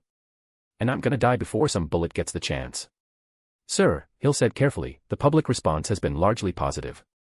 Social media sentiment is running 60-40 in favor, with significant support from the medical community and... I don't give a damn about social media sentiment, Hill. Fury's voice could have peeled paint off the bulkheads. Mutants were supposed to stay quiet. Blend in. Keep their heads down and stay away from the media. Not hold impromptu speeches in Central Park. Hill pulled up a holographic display showing trending hashtags and public opinion data. Hashtag the doctor is trending worldwide. Hashtag mutant healer has over 2 million mentions in the last hour. The footage of him healing the Castle family has been viewed 7 million times. Fantastic, Fury muttered, slumping into his command chair. Just fantastic. Xavier's gonna have my ass for this. The kid just painted a very visible target on every mutant in America. Or, Hill said quietly, he just showed America that mutants can be heroes too. Fury shot her a look that could have sunk aircraft carriers. Maria, optimism is a luxury I can't afford. That kid just declared open season on himself and every enhanced individual in the country. The Friends of Humanity are probably already planning their next rally. Senator Kelly's office has called 3 times in the last 20 minutes. Other agencies are going to start digging into his background, Hill said. When they find the gaps in his records. We prepare a cover story. Foster kid, bounce between homes, records lost in system failures. Fury's expression darkened. His alien nature stays classified. Need to know basis only. And the president's office called to ask if we can arrange a meeting, Hill countered. Not to mention the dozens of hospitals requesting consultation on cases they can't handle. Fury was quiet for a long moment, studying Jay's speech about judging people by their actions rather than their origins. The kid had balls, he'd give him that. Stupid, idealistic balls that were going to get him killed. Double his security detail, Fury said finally. Quietly. And get me everything we have on anti-mutant terrorist organizations. He's a key part of my Avenger initiative. Oh. Tony's villa, Malibu. Tony Stark lounged in his modernist living room like a cat, a tumbler of aged whiskey in one hand while holographic displays showed Jay's media debut from multiple angles. The late afternoon California sun streamed through floor-to-ceiling windows, but Tony's attention was entirely focused on the young healer on screen. JARVIS, Tony said, swirling his drink thoughtfully, run a full analysis on our new public healer. Medical background, power limitations, public speaking experience, everything. Certainly, sir. Shall I also compile data on his associates, came the smooth British voice from hidden speakers. Obviously. And cross-reference his methodology with current medical practices. Tony leaned forward, studying Jay's exhausted face as he spoke to reporters. The kid's got something, JARVIS. That kind of raw healing ability. We're talking about revolutionizing medicine, not just superheroics. Indeed, sir. Preliminary analysis suggests his abilities operate on a cellular regeneration level far exceeding any known medical technology. Tony raised an eyebrow. Which means, sir, that he may be the most valuable individual on the planet from a purely humanitarian standpoint. Tony was quiet for a moment, watching Jay run toward danger while bullets flew around him. He's also got terrible tactical instincts. Running into active gunfire to save civilians. That's either incredibly brave or incredibly stupid. Perhaps both, sir. Yeah, probably both. Tony drained his whiskey and stood up, but instead of dismissing the displays, he expanded them. JARVIS, I want a full workup on potential applications for healing technology. If this kid can do what I think he can do, we need to be ready to support him. Support him, sir. Not recruit him. Tony paused, watching the replay of Jay's passionate speech about mutant-human coexistence. Let's call it strategic friendship building. Besides, Tony's expression grew more serious. A kid that powerful is going to need all the friends he can get. Oh. Queen's warehouse. Look at our boy go. Bobby's voice boomed through the converted warehouse space, cigar dangling from his lips as he bounced on the balls of his feet like a proud father. Telling those reporters exactly what they needed to hear. The team was crowded around Bobby's ancient TV. Maria leaned forward from her spot on the couch, arms crossed but smiling. Linda sat beside her, the diamond on her forehead catching the light as she analyzed Jay's vital signs through the screen out of habit. Kid's got backbone, Maria said approvingly. Look at him, dead on his feet from healing 3 people and still taking on the press like a champ. Max looked up from his laptop where he'd been monitoring social media reactions. He's trending worldwide. Hashtag the doctor, hashtag mutant healer, hashtag Central Park miracle, they're all going viral. The responses are actually pretty positive, all things considered. Tom nodded, his silver-ringed eyes reflecting multiple viewpoints as he processed the situation from different angles. The way he handled that question about dangerous mutants was brilliant. Turning it back on them about judging people by their actions, not their origins. And that girl of his, Bobby added with a knowing grin, Domino's handling the attention like a pro. Look at her there in the background, calm as anything while chaos explodes around them. Linda chuckled. She's good for him. Speaking of which, Maria said with a sly smile, remember when you thought she was too dangerous for our doc, Bobby? Bobby had the grace to look slightly sheepish. Yeah, well, maybe I was wrong about that. Girls got his back, that's clear enough. Max stood up abruptly, heading toward their makeshift kitchen. This calls for a celebration. I've been working on a new deep dish recipe, and... Max, the others said in unison, it's not even dinner time. So. Max grinned, already pulling ingredients from their improvised pantry. Our doc just told the whole world who he is. If that ain't worth pizza at 3 in the afternoon, I don't know what is. Just don't burn it this time, Maria called after him. That was one time. Max protested. And technically, the oven was broken.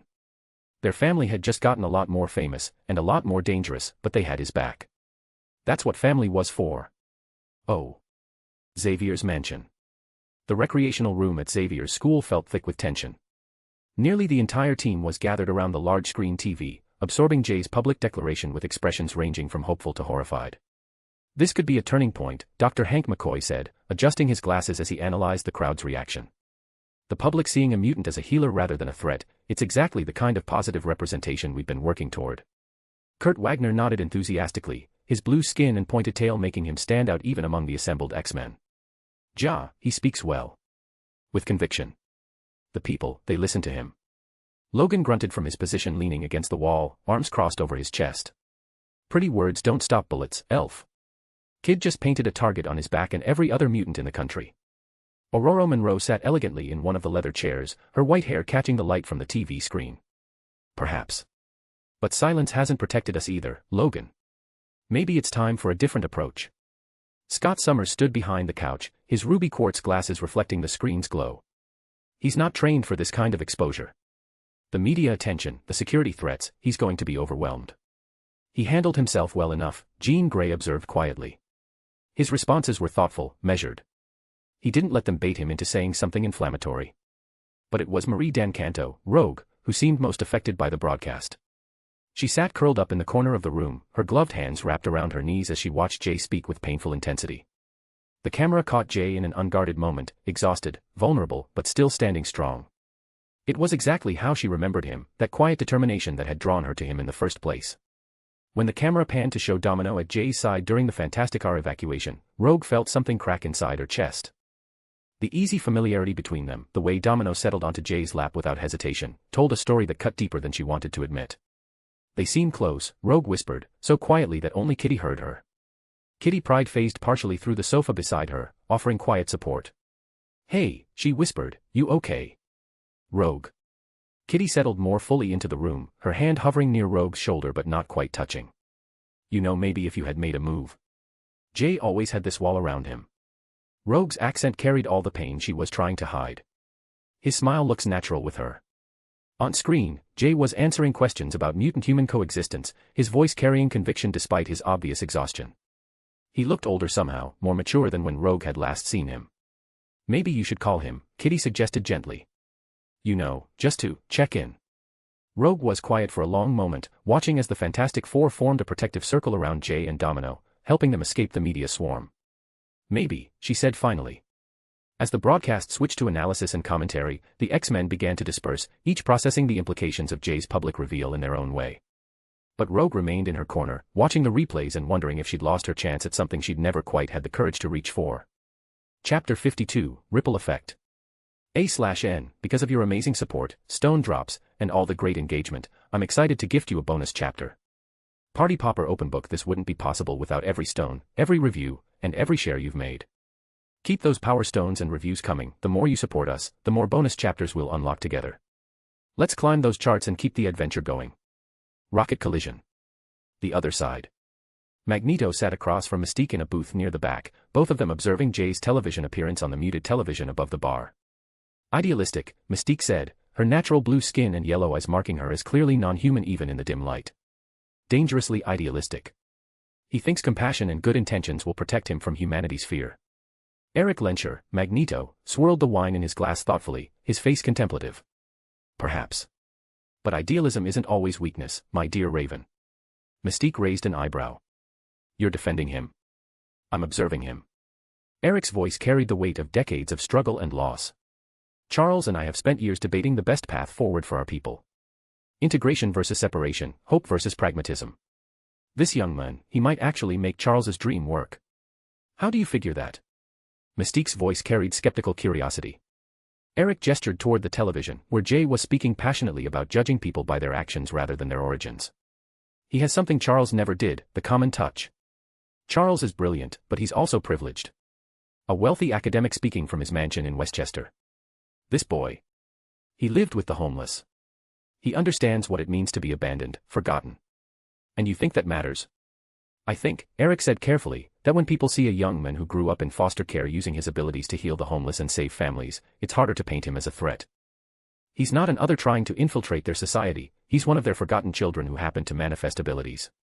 Mystique considered this, watching the replay of Jay exhausting himself to save the Castle family. The government will still try to control him. Registration, monitoring, all the things we fought against. Of course they will.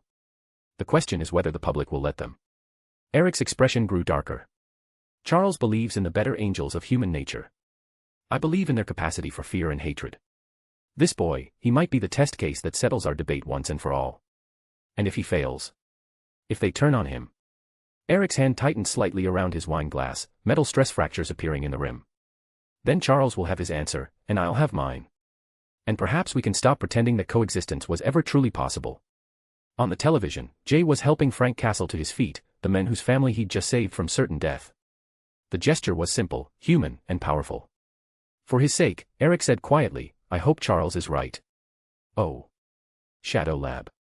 The laboratory stretched into darkness beyond the reach of the harsh fluorescent lights, rows of life support cylinders filled with unconscious figures floating in synthetic amniotic fluid. Each tank bore monitoring equipment that pulsed with steady rhythms, tracking vital signs and genetic modifications that would have been impossible just a decade earlier. Dr. Nathaniel Essex moved between the tanks like a surgeon making rounds, his pale features sharp under the clinical lighting. The black diamond on his forehead caught the light as he paused before a particular specimen, one whose genetic markers showed promising signs of cellular regeneration. Fascinating, he murmured, checking the readouts. The cellular restructuring is proceeding ahead of schedule. A wall-mounted screen showed Jay's press conference, the young healer speaking passionately about using abilities to help others. Essex glanced at it with the detached interest of a scientist observing an interesting specimen.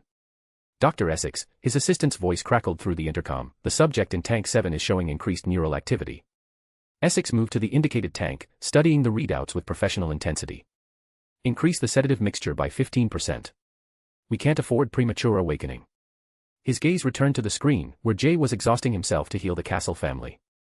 Such inefficient potential, Essex observed clinically. All that power focused on individual cases rather than systematic advancement. He turned back to his work, making notations on a tablet. Still, every data point has value. Even misguided altruism provides useful behavioral patterns. The figure in Tank 7 stirred slightly, vital signs spiking momentarily before the increased sedatives took effect. Essex watched with satisfaction as the readings returned to normal. Soon, he said to no one in particular, his voice carrying the patient confidence of someone who measured progress in decades rather than days. Very soon, we'll have a complete picture. On the monitor, Jay was being helped into the Fantastic R by the Fantastic Four, his public identity now exposed to the world. Essex made one final notation before moving to the next tank, already focused on the next phase of his research. Oh. Pierce's office. Alexander Pierce's office in the Triskelion was a study in understated power, expensive furniture, carefully arranged awards and commendations, windows that offered a commanding view of Washington, D.C. But Pierce himself barely noticed the decor, his attention focused entirely on the wall-mounted screens showing Jay's public emergence from multiple angles. "Jasper," he said without turning around, his voice carrying a quiet authority. Jasper Sitwell entered the office, tablet in hand, his expression professionally neutral. "Sir. I want everything Fury has on this, Doctor. Every file, every scrap of intelligence, every photograph." Pierce's voice was calm, but there was something underneath it that suggested dangerous waters. "And I want it quietly." "That might be difficult, sir. Director Fury tends to compartmentalize sensitive files, and..." Pierce turned from the windows, his expression pleasant but his eyes carrying a warning. "Jasper, I've been working with Nick Fury for longer than you've been with S.H.I.E.L.D. Get me what I need." Sitwell nodded quickly. "Yes, sir. What level of priority should I assign this?" "The highest." Pierce moved to his desk, settling into his chair with the fluid grace of someone accustomed to power. This young man just declared himself to the world. That makes him either a powerful ally or a dangerous enemy. I need to know which. On the screens, Jay was exhausting himself to heal the Castle family, running toward danger while bullets flew around him. "There's something else, sir," Sitwell said carefully. "The public response has been largely positive. Social media sentiment analysis suggests genuine support for his message about mutant-human coexistence. Public opinion is malleable, Jasper. It can be shaped, guided, influenced by the right people with the right resources." Pierce's smile was cold and patient. "And if he proves uncooperative?" Pierce was quiet for a moment, watching the replay of Jay's passionate speech about judging people by their actions rather than their origins. Idealistic. Naive. Potentially useful, but only if properly guided. Then we remind him that good intentions are no match for superior organization. Pierce's voice dropped to barely above a whisper, but Sitwell heard every word clearly. "Hail Hydra." "Hail Hydra," Sitwell replied automatically, then turned and left the office with his new orders. Pierce remained at his desk, studying the screens as Jay was helped into the Fantastic R by the Fantastic Four. The boy was young, inexperienced, driven by emotion rather than strategy. All of which made him both powerful and potentially controllable. The key was finding the right pressure points. Oh. Roadside diner. The diner was the kind of anonymous place where people came to disappear for a while, cracked vinyl booths, fluorescent lights that flickered occasionally, and coffee that tasted like it had been brewing since the Clinton administration. Perfect for two fugitives trying to blend into the background. Dr. Bruce Banner sat across from Betty Ross in a corner booth, both of them wearing the kind of nondescript clothing that helped them blend into any crowd. On the wall-mounted television above the counter, Jay's media appearance played on mute while a closed captioning system struggled to keep up with the rapid-fire questions. "If he can heal gunshot wounds," Betty said quietly, her voice carrying a hope she was afraid to acknowledge. "Bruce, if he can literally regenerate damaged tissue." Bruce stared into his coffee cup like it might contain answers to questions he'd been asking for years. "Betty, we've been down this road before. Every potential cure, every experimental treatment, they all end the same way. The only viable option we have right now is Dr. Stern's research. This is different." Betty leaned forward, her voice dropping to barely above a whisper. On screen, Jay was kneeling beside the Castle family, his hands glowing with soft healing energy while chaos erupted around him. Even through the grainy broadcast, his exhaustion was evident, but he kept going until all three victims were stable. "Bruce." Betty's voice carried years of shared pain and stubborn hope. "What if he could heal the genetic damage without affecting the Hulk? What if you could have control back?" Bruce looked up from his coffee, meeting her eyes for the first time since the broadcast started. "Betty, I've learned to manage this. The meditation, the breathing exercises, staying away from situations that trigger him. I can't risk throwing that balance away for another maybe." Betty reached across the table, her hand covering his. "But what if this time it worked? What if you could have your life back?" Bruce watched the screen, where Jay was being surrounded by reporters but still taking time to check on the Castle family one more time before leaving. "Look at him," Bruce said quietly. Kid's exhausted, probably doesn't even know what he's gotten himself into, but he's still trying to help everyone. So you'll consider it. Bruce was quiet for a long moment. If we ever cross paths with him, maybe we'll ask. But I'm not getting my hopes up, Betty. I can't afford to. But he also looked like someone who kept his promises. Oh. Street corner, Lower East Side. The homeless man sat on his usual piece of cardboard, a paper cup containing a few coins at his feet. That's him, he whispered to nobody in particular, staring at Jay's face on someone's smartphone screen. That's the angel. Came to me when I was dying of hypothermia, couldn't feel nothing below my chest. He made me whole again. People passed by without paying attention, but the man kept talking anyway, his voice carrying a reverence usually reserved for saints. Didn't ask for nothing. Didn't want no thanks. Just fixed me up and told me to take care of myself. He looked down at his leg, flexing his toes inside his worn boots. 3 years I've been walking on this leg, and I ain't told nobody who gave it back to me. But now the whole world knows. Oh. Suburban kitchen, Westchester County. The Martinez family sat around their dinner table, the evening news playing on the tablet propped up against a bowl of fruit. Maria Martinez served rice and beans while her husband Carlos passed around freshly made tortillas, their 3 children chattering excitedly about their day at school. Mommy, their youngest daughter asked, are mutants real? Maria glanced at Carlos, sharing one of those wordless conversations that married couples master over time. What do you think, Mija? I think if someone can heal people, that's good. Even if they're different. The little girl considered this seriously. Like when Abuela's hands hurt and she can't cook, but then her medicine makes her better. Carlos nodded approvingly. Sometimes being different means you can help people in ways others can't. The important thing is what you do with your gifts. On the tablet, Jay was speaking about judging people by their actions rather than their origins, his voice carrying across their kitchen with quiet conviction. I still don't trust it, their teenage son said, picking at his food. What if they're lying? Then we'll find out, Maria said simply.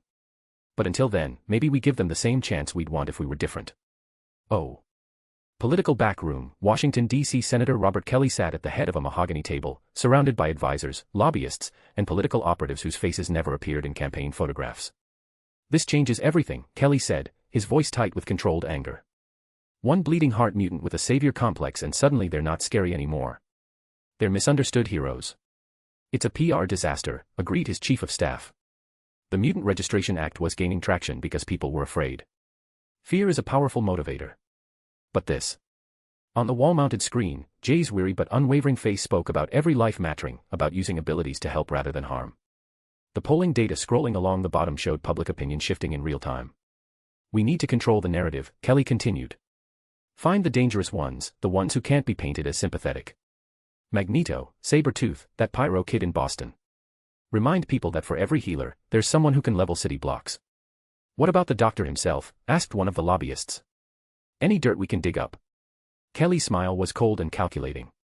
Everyone has secrets. We just need to find his. Oh. Late night television, nationwide. So let me get this straight, Jimmy Fallon said to his studio audience, his trademark grin somewhat strained, we've got mutants, we knew that, but it was an open secret.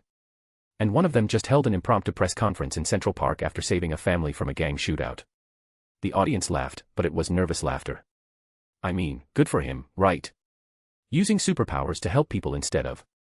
I don't know, what's the bad option here? Taking over the world. Is that what we're afraid of? Jimmy shrugged. Because honestly, have you seen the state of the world lately? Maybe we could use some new management. More laughter, warmer this time. On late-night television, everything could be made palatable with the right joke and proper timing.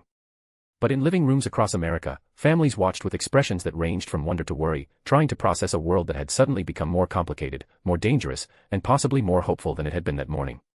The footage kept playing, Jay drained but determined, Domino at his side, the Castle family alive because one young man had been willing to run toward danger instead of away from it.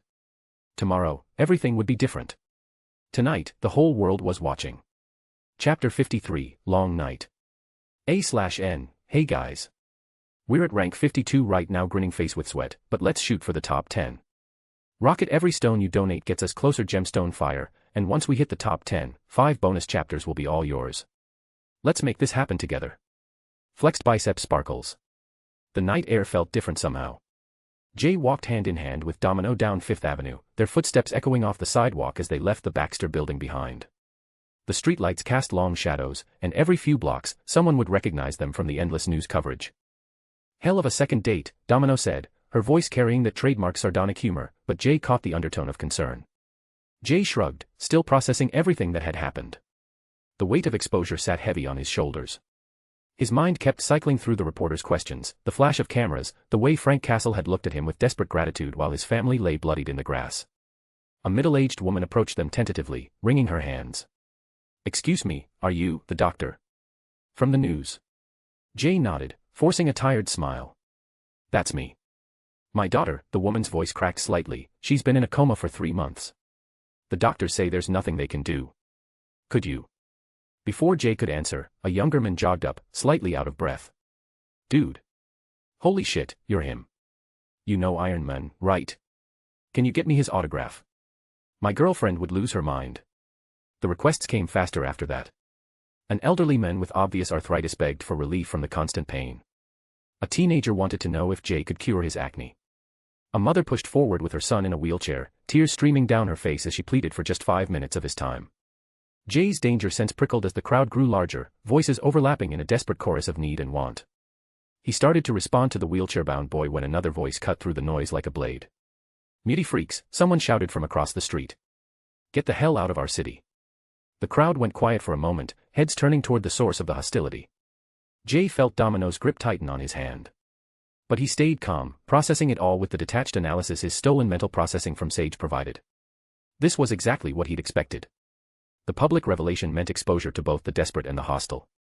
He played the part of the naive, emotional healer during the interview perfectly, someone driven by compassion. It would make future enemies underestimate him, see him as a bleeding heart rather than someone who'd thought through every angle. But it also meant dealing with the inevitable drawbacks. The challengers, Perk would bring random fighters looking to make a name for themselves by taking down the famous healing mutant. And rivalry meant some organization would eventually target him. The question wasn't if, but when and how prepared he'd be. "Come on," Jay said quietly to Domino, gently extracting them from the crowd. "Let's get you back to your hotel." They walked the rest of the way in uncomfortable silence, both lost in their own thoughts. When they reached the elegant lobby of Domino's hotel, she turned to face him, those mismatched eyes studying his face with careful intensity. "You could come up, after today's circus. I figure we both could use some normal human contact," she said, her voice carrying invitation and challenge in equal measure. "Might be nice to decompress after the day we've had. I've got a bottle of wine that cost more than most people make in a week." The offer hung in the air between them. Jay felt the pull of it, the promise of warmth, of forgetting about the complications swirling around his newly public life for just a few hours. But it was too soon, his mind was already racing ahead, cataloging all the preparations he needed to make now that his identity was blown wide open. "Rain check," Jay said, pressing a soft kiss to her knuckles that made her eyes flutter slightly. "I need to get some things sorted before tomorrow hits. Again. Just remember, honey, luck's a finite resource, even for someone like me. Don't bank on having infinite chances." Domino murmured, but there was understanding in her voice. "Go handle your business, honey. But don't think this gets you out of a proper third date." "Wouldn't dream of it," Jay replied, meaning every word. Back at the apartment. The smell of Max's pizza hit Jay before he even opened the apartment door, that perfect combination of cheese, sauce, and whatever magical combination of spices Max used that made every other pizza in the city taste like cardboard by comparison. Jay's stomach growled audibly as he stepped inside to find Bobby waiting with enough boxes to feed a small army. "My hero," Jay said with genuine gratitude, dropping onto the couch beside his friend. "You know me too well." Bobby's weathered face creased into that familiar grin and cackled, that rough Brooklyn laugh that always made Jay feel more grounded. "Eat up, kid. Got a feeling it's gonna be a long night ahead of us." Jay dove into the first slice like a man who hadn't eaten in days, thanks to his heavy eater drawback. Healing 3 people with extensive gunshot wounds had burned through his energy reserves faster than a Ferrari burned through gas. The cheese and carbs hit him like salvation. Between bites, he pulled out his phone, dreading what he'd find. The notifications were endless, missed calls, text messages, voicemails, and email alerts. Former clients offering 10 times his usual rate just for a consultation. Hospitals begging for him to visit terminal patients. Media outlets requesting exclusive interviews. And then, buried in the mix, some truly bizarre requests that made him question humanity's collective sanity. One message in particular made his stomach turn, a detailed request for sperm donation from someone who claimed they wanted to propagate the healing gene for the betterment of mankind. Jay deleted it so fast he nearly cracked his phone screen, his appetite suddenly gone. Jesus Christ, he muttered, deleting message after message. People are fucking animals. 2 messages stood out from the digital cluster. The first was from Professor Xavier, politely but urgently requesting a meeting at the mansion for critical matters that affect the broader mutant community. Jay already knew what that conversation would be about, the implications of his public reveal, the attention it would bring to other mutants, the delicate political balance Xavier was always trying to maintain. The second was from Nick Fury, and it was exactly what Jay expected, creative profanity mixed with practical concern. Fury had arranged a new fake identity for him, complete with backstory and documentation, but warned that other government agencies would be digging deeper now. The message ended with a grudging acknowledgement that Jay owed him big time for the cleanup work.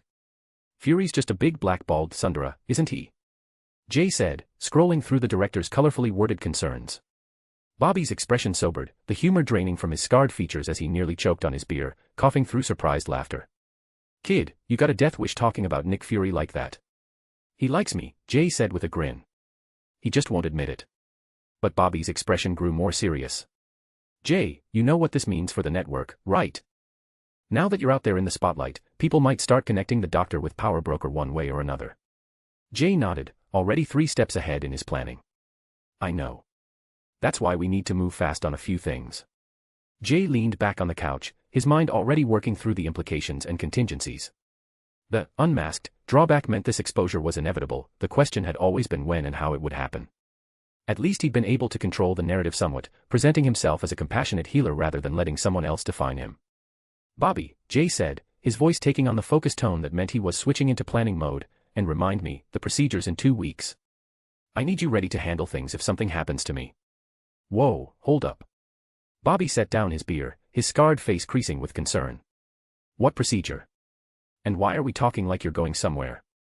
Jay was quiet for a moment, considering how much to reveal. Bobby had been his anchor in this world for as long as he was here, the one person he trusted completely.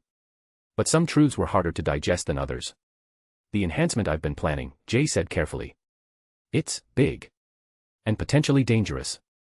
If something goes wrong, you need to be ready to keep the network running without me. Bobby's face went through several expressions, confusion, concern, then a flash of anger. Jay, things are good right now. Real good. Why risk it all for some upgrade you might not even need? Because this world's more dangerous than you know, Jay replied, his voice carrying weight Bobby rarely heard. Why do you think I prepare for every scenario? Why do you think I've got contingency plans for contingency plans? Bobby slammed his beer down harder than necessary, foam sloshing over the rim. You're always saying you got some big secret, Bobby said, frustration bleeding into his voice. Some truth you can't tell me yet. Then you keep putting it off, dancing around it like. Because, Jay interrupted, then laughed despite himself, you're right. I do keep putting it off. Bobby leaned forward, his weathered hands clasped together. So talk. What's got you so spooked that you're planning like the world's ending? Jay looked at his friend, really looked at him. If anyone deserved the truth, it was Bobby. Your worldview, Jay began slowly, how's it changed over the past decades? Bobby snorted.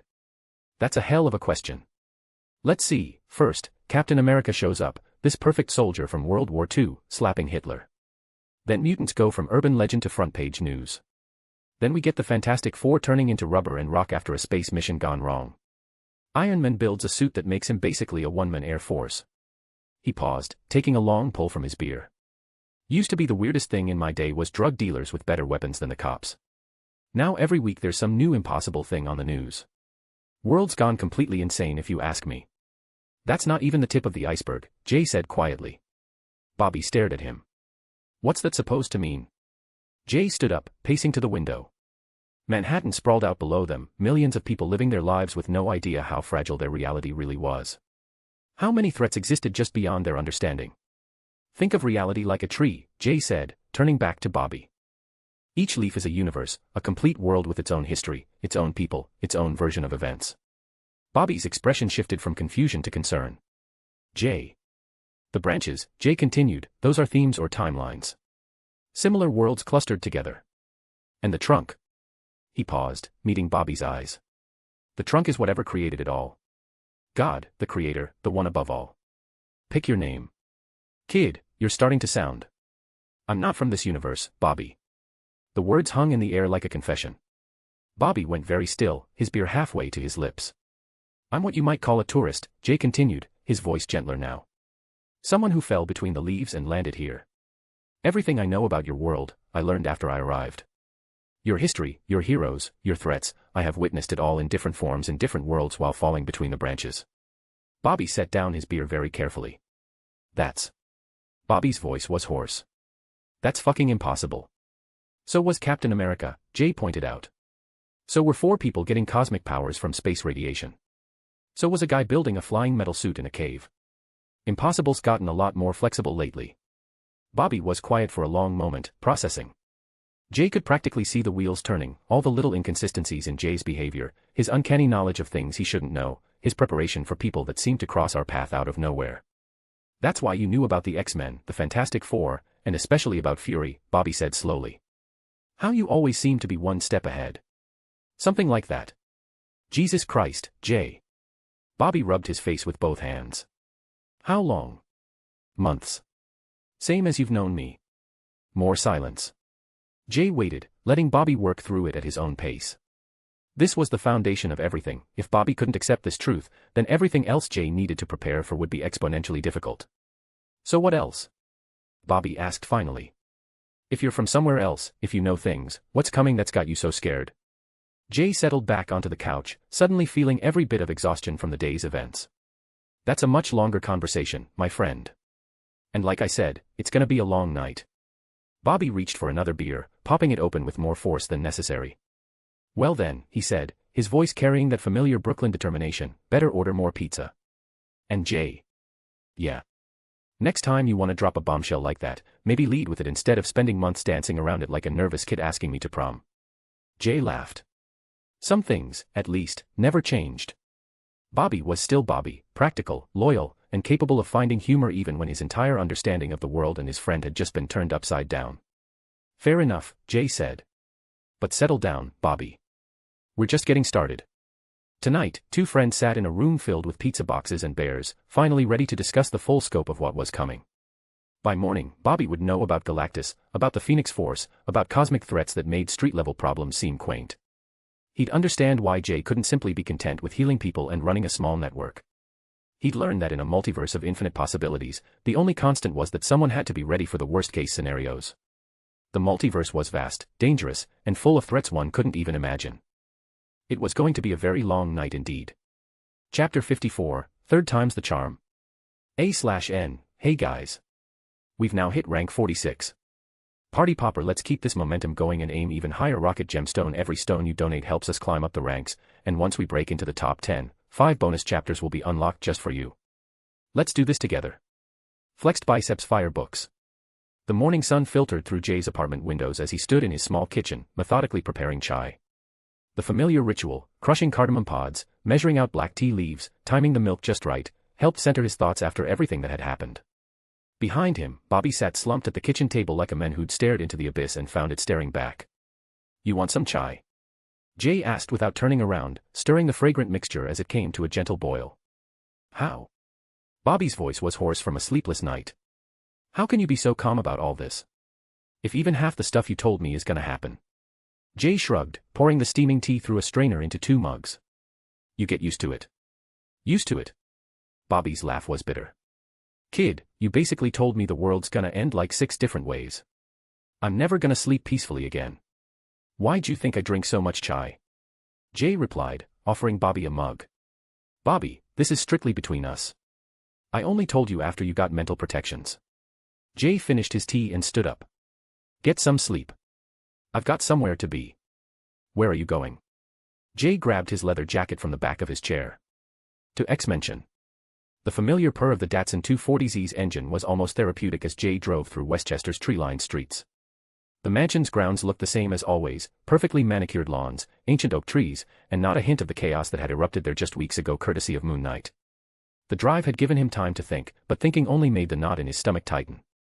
Every time he visited the X-Mansion, it felt like walking into a powder keg, too many powerful personalities, too many conflicting agendas, and too many secrets that could explode if handled wrong. Kurt Wagner was waiting at the front steps, his blue skin and pointed ears immediately recognizable. Guten Tag, Jay, he said with his characteristic warm smile. Zay Professor, he is expecting you. Thanks, Kurt. Jay fell into step beside the teleporter as they walked through the mansion's halls. Everybody home today? Ja, everyone is here. Zay Professor, he thought it would be, how do you say, prudent, to have ZE full discussion. Jay chuckled. Hope third time's the charm and I don't have to run away like the last 2 times. Kurt's laugh was genuine. Perhaps this time, VE keep ZE telepathic probes to ZE minimum, ja. Jay nodded, then hesitated as they approached the office doors. The weight of what he was about to face, a room full of the world's most powerful mutants wanting answers he wasn't sure he was ready to give, settled on his shoulders like a lead blanket. Kurt, you ever feel like you're walking into a lion's den? Every time I teleport into Cerebro Ven Storm is angry, Kurt replied with a grin. But ZE lions, they are usually reasonable once you explain yourself, Neen. Xavier's office looked different with a full complement of X-Men arranged in a semicircle facing the guest chairs. Jay took a moment to catalog the assembled heroes, Scott and Jean sitting close together, Logan leaning against the wall with his arms crossed, Storm elegant in her chair, Beast adjusting his glasses, Kitty half-phased through the arm of her seat, and Rogue curled up in the corner along with Bobby Drake, Warren, and Jubilee. Hope you don't mind if I sit, Jay said, dropping into the chair directly facing them all. This looks like it's gonna be a long conversation. Kitty and Rogue chuckled at his casual tone, while the others maintained their serious expressions. Xavier rolled forward slightly in his wheelchair. Jay, I am profoundly relieved to ascertain that you have maintained your physical well-being subsequent to the regrettable incident in Central Park, the professor said, his measured cadence carrying the weight of genuine concern and academic precision. Your selfless intervention on behalf of the Castle family, administering healing under direct hostile fire, demonstrated courage of the most extraordinary caliber. Thanks, Jay replied, accepting the praise but clearly wanting to move things along. But perhaps we might address the substantive matter at hand. I suspect this convocation serves purposes beyond a mere wellness assessment. The young man speaks with wisdom, Charles. Jay turned in his chair, his danger sense remaining completely quiet as Eric Lencher, Magneto, entered the room with Mystique at his side. The lack of any threat response from his abilities meant that it wasn't an ambush for now. What surprised him more was the complete lack of animosity between Magneto and the X-Men. No tensed muscles, no hands moving toward weapons, just the resigned wariness of people who'd had this argument before. Eric, Xavier said with a slight sigh. I thought we agreed to discuss this privately first. Did we? Magneto settled into another chair, his presence somehow making the already crowded room feel even smaller. Because from where I sit, observing the grand chessboard of mutant-human relations, this young man's actions have accelerated all our carefully laid timelines considerably. History teaches us that exposure without preparation leads to persecution, and persecution. His voice carried the weight of lived trauma. Well, we have seen where that path leads. Jay looked between them, then burst out laughing. Oh, this is rich. What is this, a parent-teacher meeting? You're gonna lecture me about going public? Scott's jaw tightened visibly, his hands clenching into fists. Jay, he started, his voice strained with barely controlled emotion. No, let me guess how this goes. You're worried about the narrative, right? About mutants being in the spotlight again. Jay's voice took on a mocking edge. Tell me, Eric, how exactly do you think the narrative got so bad in the first place? Scott's face flushed red, his breathing becoming more rapid. Magneto's eyes narrowed dangerously, but Jay pressed on. The Cuban Missile Crisis, when you tried to start World War III. The 1973 White House incident where you literally attacked the president on live television. Oh, and the Cairo incident that came to bite me in the ass a few weeks ago when Moon Knight showed up looking for payback.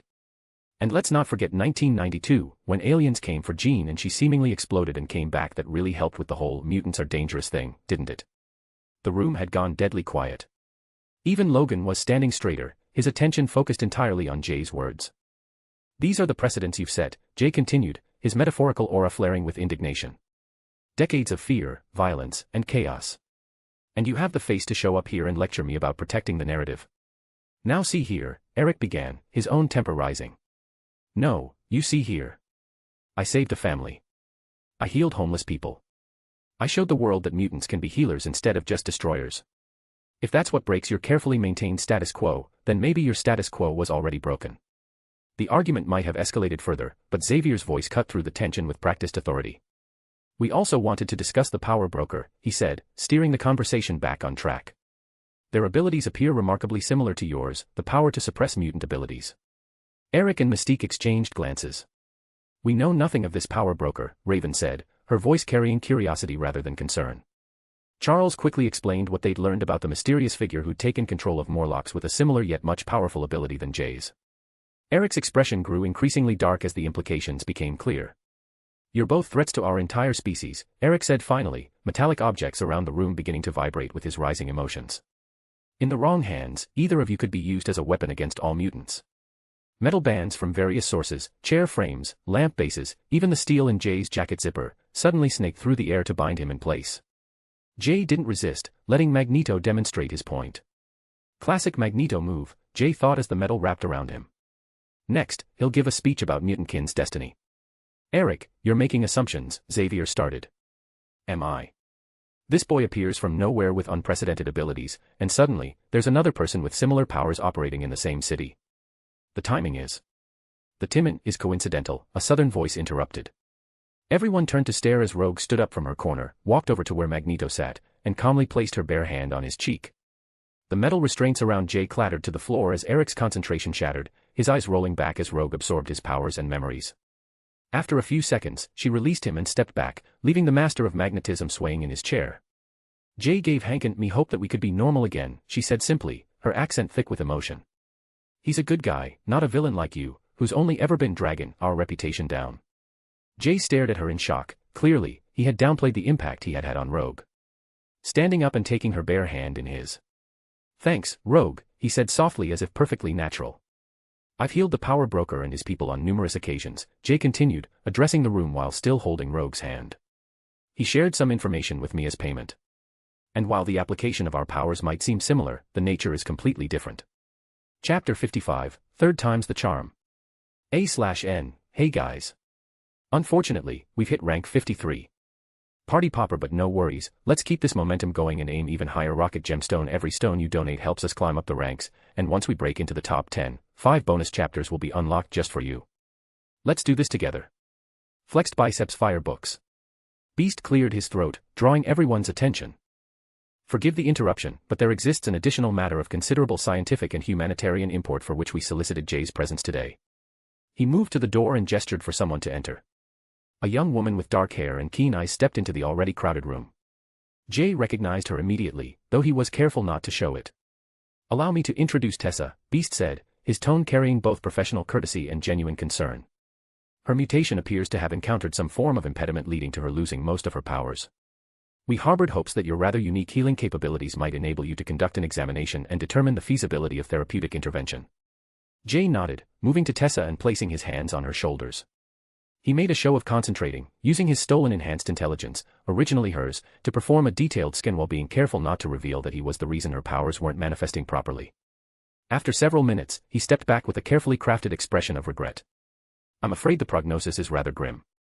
There's nothing wrong with her body, but I can conclude the X gene itself is damaged at the cellular level, he said, the lie tasting bitter in his mouth even as he maintained his compassionate facade. I'm sorry, but this isn't something that I can heal. Beast's shoulders sagged with disappointment and doubt, his scientific mind already racing through alternative theories and treatments. Most regrettable, though I appreciate your thorough examination. Several others in the room shifted uncomfortably, the weight of another mutant's unfulfilled potential settling over them like a shroud. Tessa took the news with stoic acceptance, though Jay could see the disappointment in her eyes. Jean had been notably quiet during the discussions, her green eyes troubled as she processed the implications of everything being said about mutant politics, the power broker, and the various threats to their kind. Since we're on the subject of medical examinations, Scott said suddenly, his voice tight with worry, as you know that Jean died and came back. Could you? He swallowed hard, his earlier anger now transformed into raw vulnerability. Could you check on her? Make sure she's okay. Jean's head snapped up, her expression shifting from contemplative to alarmed. Scott, that's not necessary, she protested, unconsciously taking a step back. It is necessary, Scott insisted, his voice cracking slightly. If there's something wrong, if there's some kind of complication. His hands trembled as he reached toward her, then dropped to his sides. Jean's face softened as she saw the genuine fear in her boyfriend's eyes, the terror of losing her again written plainly across his features. Scott's got a point, Logan interjected, his gruff voice cutting through Jean's protests. After everything we've been through, better to know. Jay hesitated, knowing what he'd find but understanding that Scott's fears weren't entirely unfounded. All right, but I'll try not to be too invasive. He approached Jean carefully, placing one hand on her shoulder and letting his healing aura extend just far enough to scan her cellular structure. Using Sage's DNA ocular abilities, he examined Jean's body while being extremely careful not to probe too deeply into the psychic realm where the Phoenix fragment resided. His expression shifted from calm to surprised to deeply troubled as the scan progressed. Everything looks fine, he said finally, but his face clearly indicated otherwise. Logan's eyes narrowed. Your expression says different, bub. Storm finally spoke, her voice carrying the authority of someone accustomed to command. Jay, if there are concerns regarding Jean's well-being, we should address them openly. Secrets have a way of festering. Mystique shifted in her chair, her yellow eyes studying Jay with calculating interest. The boy's face suggests complications. Perhaps we should hear what he has discovered. Jay glanced around the room at all the assembled heroes, mutant leaders, and curious students. Maybe those who don't need to know should step out. Nobody moved. Not one person. Scott's voice was firm. We've trusted each other with our lives in situations way worse than this. Whatever you found, we can handle it. Jay was quiet for a long moment, then nodded slowly. What I'm going to reveal is part of the reason for the excessive and almost illogical hatred against mutants in this world. But first, the happy news. He turned to Logan with a slight grin. Congratulations, Wolvie. You're going to be an uncle. The room went completely silent as everyone processed this information. Logan's eyebrows shot up, while Jean gasped and Scott's mouth fell open. Wait, what? Jean said, her hand moving instinctively to her stomach. You're pregnant, Jay confirmed. About 6 weeks along. The emotional whiplash was immediate and intense. Jean burst into tears of joy while Scott whooped and swept her into her arms. Logan showed a genuine smile, a warm expression that transformed his usually gruff features. Even Magneto and Mystique were smiling at the news. After the congratulations died down, Jay held up a hand. Hold on there. Why are you all hugging, Scott? I didn't say who the father was. Could be Kurt for all you know. The room fell silent again as everyone processed this, then turned to stare at Jay with expressions ranging from amusement to horror. What? Jay said innocently. I think Kurt's handsome. The tension broke as everyone burst into laughter, even Eric chuckled despite himself. Kurt's blue skin somehow managed to show a blush as he stammered something in German. But as the laughter died down, the seriousness of Jay's earlier expression returned. The pregnancy is wonderful news, he continued, his voice growing grave. But it's also complicated. Jean, you do carry a phoenix, but it's just a tiny shard of the real thing. Which raises the question, what happened to the actual phoenix? The room grew quiet again, sensing that they were about to hear something significant. After Jean died fighting to save everyone, she was transformed by the Phoenix Force. But when she returned, she shed part of herself to become mortal again. The Jean standing here is real, but she's also fundamentally changed by that experience. That's still good news, this means no more losing control, Scott said, relief evident in his voice. That is the good news, Jay replied grimly. The bad news would be if the real Jean was fully gone and the Jean here was actually a clone planted by someone else. The words hung in the air like a death sentence. If this were the comics and she was real, Jay thought, watching the shock ripple across their faces, this is about the time the Phoenix would torch the room. Scott's face went white, then red with fury. My girlfriend is not some piece of flaming bird. She's real. I understand your anger, Jay said, raising his hands placatingly as his danger sense began screaming warnings, but you need to hear the full truth before you. Scott's control snapped. Enough. Logan's claws burst from his knuckles with their characteristic snikt, his lip curling in a snarl. Watch your mouth, bub, or I'll. But before either of them could complete their threats, Jay's danger sense kicked in and he dodged backwards, his enhanced reflexes keeping him just ahead of Scott's wild swing and Logan's slashing claws. Optic beams charged to deadly intensity. Adamantium claws gleamed in the afternoon light. And Jay backed against the wall, trapped between two of the most dangerous mutants alive who'd just been told the woman they both loved might not be real. The room held its breath as death hung in the balance. Chapter 56, The Revelation. A/N, hey guys. We've now hit rank 46. Party popper, let's keep this momentum going and aim even higher. Rocket gemstone, every stone you donate helps us climb up the ranks, and once we break into the top 10 and 5 bonus chapters will be unlocked just for you. Let's do this together. Fire books. Jay's instinct screamed danger as both men moved toward him.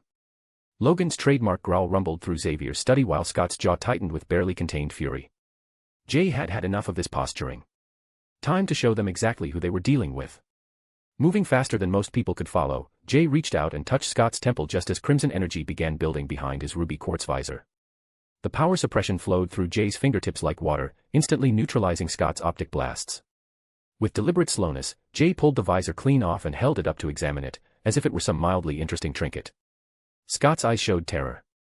Without his visor's protection, his uncontrolled blasts would level half the mansion. But Jay was already turning Scott's head toward Logan with an almost bored expression, casually removing his hand from Scott's head.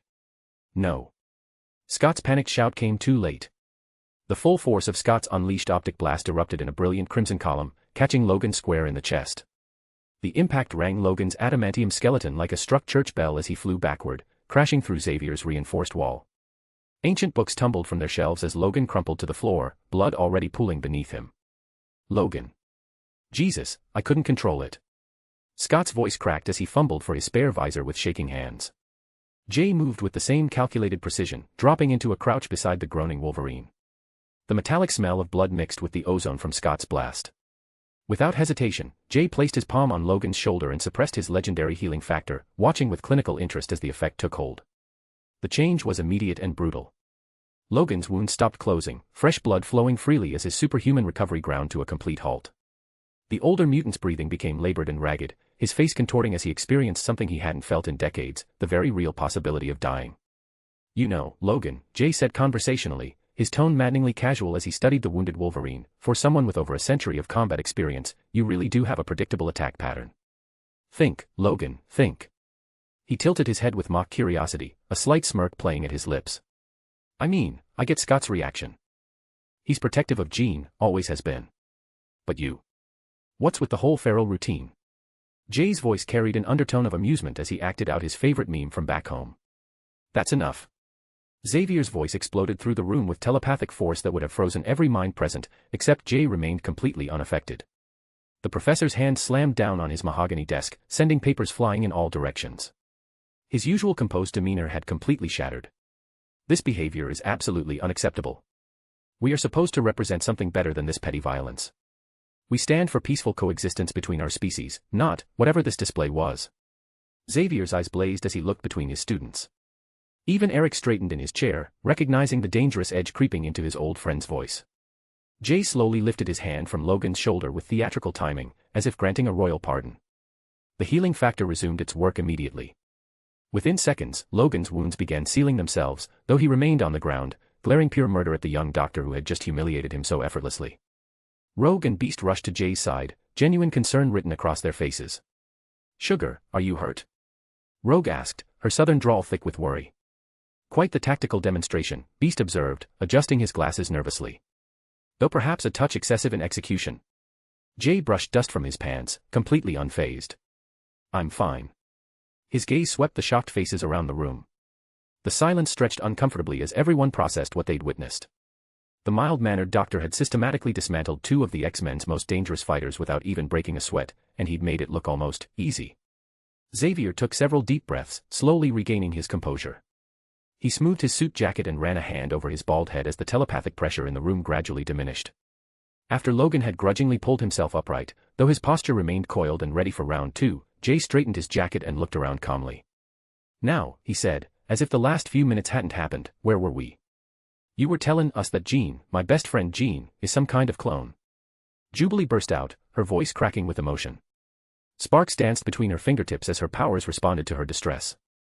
Jay nodded, his expression softening at Jubilee's obvious pain. "Yes, and I suggested that if Hank examines her DNA for specific markers, you might find evidence of tampering." He turned toward the furry scientist. "Whoever did this is extremely methodical. They've created what appears to be a perfect replica of Jean's genetic code, but they had to incorporate some form of control mechanism. Trace amounts of foreign genetic material, microscopic implants, anything that doesn't belong in a natural human genome." Beast's scientific curiosity immediately engaged with the problem. A fascinating hypothesis. If such markers exist, they would likely be incorporated at the cellular level, possibly even integrated into the mitochondrial DNA to avoid detection. Jean's face went pale, then flushed bright red with anger. The entire mansion began to shake as her emotions spiked, her telekinetic powers responding to her psychological turmoil. Books fell from shelves with thunderous crashes, windows rattling violently in their frames as her power built toward dangerous levels. "Jean, you need to calm down." Scott called out desperately, but his words were lost in the growing psychic maelstrom. Everyone sprang into action. Storm spoke in soothing tones while Beast offered logical reassurances. Even Raven and Magneto moved to provide comfort. But the existential crisis was simply overwhelming for Jean to handle. Jay walked over and placed his hand on top of Jean's head like she was an upset child, immediately suppressing her mutant abilities. The shaking stopped instantly. The scene became awkward as everyone found themselves clustered around Jean, attempting to comfort her, while Jay stood there with his hand on her head as if calming a frightened kid. "You are who you are, regardless of what anyone else says," Jay said simply, his voice cutting through the uncomfortable silence. The conviction in his words seemed to reach something deep within Jean's psyche. Then he looked directly at Scott, seeming to peer straight into his soul with those unnervingly calm eyes. Does this possibility change how you feel about her? Not a chance, Scott responded immediately, his voice fierce with protective love. His hand found Jean's, squeezing gently.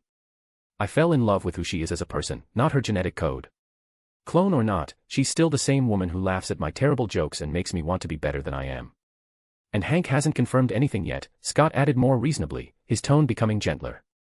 We're still dealing with theories and possibilities, not confirmed facts. Jay removed his hand from Jean's head and turned to face Xavier and Eric directly, his expression growing grave. What I'm about to share with you is highly confidential information. It cannot leave this room. The air seemed to thicken with anticipation. The person most likely responsible for cloning Jean, if she is indeed a clone, is almost certainly Dr. Nathaniel Essex. Xavier's eyebrows shot up in surprise. I'm not familiar with that name, and I've made it my business to catalog every geneticist and scientist working in mutant-related research fields. That's because he's a Victorian-era biologist who became so knowledgeable about genetics and evolutionary biology that he essentially achieved immortality, Jay explained, his voice taking on the measured tone of someone delivering a lecture on an extremely dangerous subject. He's obsessed with creating the perfect mutant specimen, and he'll use any means necessary to achieve his goals. Jay's eyes grew distant, as if calculating terrible future implications. He's had over a century to perfect his techniques and hide his work from people like you, Professor. That's simply impossible, Xavier said firmly, his voice carrying the authority of decades of experience. No such expert is operating in mutant genetics. I would have detected their presence when I first manifested my powers and began searching for others like us. My cerebral implants, Cerebro, no one could hide from that level of psychic surveillance. Jay's expression became almost playful. He used to operate under another name, one you'd definitely recognize. For a significant period, he assumed the identity of Charles Darwin. The room erupted in shocked murmurs and gasps. Beast's jaw dropped open, his usual eloquence completely abandoned. You're claiming that Charles Darwin was a mutant? Beast managed to stammer. Not exactly, Jay replied carefully. But Essex appropriated Darwin's identity for a time, using his legitimate scientific theories as cover for his real work, genetic manipulation, and directed mutation research specifically designed to create and control mutant evolution. His voice dropped to barely above a whisper. He's operated under many names across the centuries, many different identities, but in our current era, he goes by Mr. Sinister. Chapter 57, The Revelation. A/N, alright, guys, lock in. We've now hit rank 49. Party popper, let's keep this momentum going and aim even higher. Rocket gemstone, every stone you donate helps us climb up the ranks and bonus chapters will be unlocked just for you. Let's do this together. Fire books. The name sent visible chills through everyone present. Even Magneto, who had faced down ancient mutants and alien invasions, shifted uncomfortably in his chair. Sinister has been behind many of the worst atrocities committed against our kind, Jay continued, his voice heavy with terrible knowledge. He pursues his goals without any moral constraints, human experimentation, mass murder, psychological and physical torture, anything that advances his research. He turned to look at Jean, his expression softening with genuine sympathy. He must have observed your performance against Apocalypse and decided you'd make an ideal test subject. Your connection to the Phoenix Force would be incredibly valuable to someone like him, the power of creation and destruction in a form he could potentially control and study. Jean shuddered involuntarily, unconsciously moving closer to Scott, who immediately wrapped a protective arm around her shoulders. Jay turned back to Xavier, his expression becoming urgent. Charles, if I were you, I'd immediately conduct the most comprehensive physical and mental scans possible on every resident of this mansion. If Sinister has been observing Jean, if he's been planning something this elaborate, he wouldn't have limited himself to just her. He might have left other surprises, sleeper agents, genetic tracers, psychic backdoors, or worse. Xavier nodded grimly, already mentally cataloging the security procedures he'd need to implement. Then Jay faced Eric, his expression growing even more serious. You, Eric, have always recognized humanity's seemingly irrational hatred toward mutants, especially when they simultaneously celebrate other enhanced beings like the Fantastic Four or Captain America. This discrepancy has always been illogical and disproportionate. It's not natural human prejudice. It's been orchestrated for a specific purpose. Eric leaned forward, his eyes narrowing as he recalled decades of studying patterns of human hatred and violence. Metal objects around the room began vibrating almost imperceptibly as his emotions stirred. What exactly are you saying, boy? Speak plainly.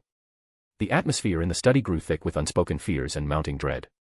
Jay's voice dropped to almost a whisper, somehow making his words more ominous. Someone, something, is behind all of this. All the hatred, all the suffering directed specifically at mutants while other enhanced humans are embraced as heroes and protectors. Eric's eyes flashed red with building rage, and the vibration of metal objects intensified. Xavier's wheelchair creaked ominously, and Logan's adamantium skeleton began to ache. "Give me a name," Eric demanded, each word precise and deadly. "Sublime. A sentient bacterial organism that has existed since the dawn of life on Earth." Jay's words fell like stones into still water, creating ripples of shock and disbelief. "It can possess and control human hosts, but mutants are immune to its influence. It sees mutant evolution as the first real threat to its eternal dominion over life on this planet." The revelation hit everyone like a physical blow. They sat in stunned silence as the implications sank in of an ancient intelligence that had potentially been manipulating human civilization for millions of years. Logan finally pushed himself completely off the wall, his healing factor having restored him fully, though his pride remained wounded. "Kid," he growled, his voice carrying decades of hard-won skepticism, "you're a skin, us to believe that some ancient microbe has been pulling humanity's strings since the dawn of time. That's one hell of a claim, bub." Logan raises a valid point, Beast interjected, his analytical mind engaging with the enormity of the suggestion. "The coordination required for such manipulation would span countless generations and multiple civilizations. Do you possess empirical evidence of this organism's existence? Genetic samples? Historical documentation?" Scott crossed his arms defensively. "How exactly do you know all this? This isn't the kind of information someone just stumbles across in a medical journal." Xavier leaned forward in his wheelchair, his telepathic senses probing carefully. "I've touched millions of minds over the decades, Jay. If such an entity existed and was influencing human thought on this scale, surely I would have detected some trace of its presence." Jay paused, seeming to consider his words carefully. "This knowledge comes from my unusual circumstances. I can't provide more details than that," he said.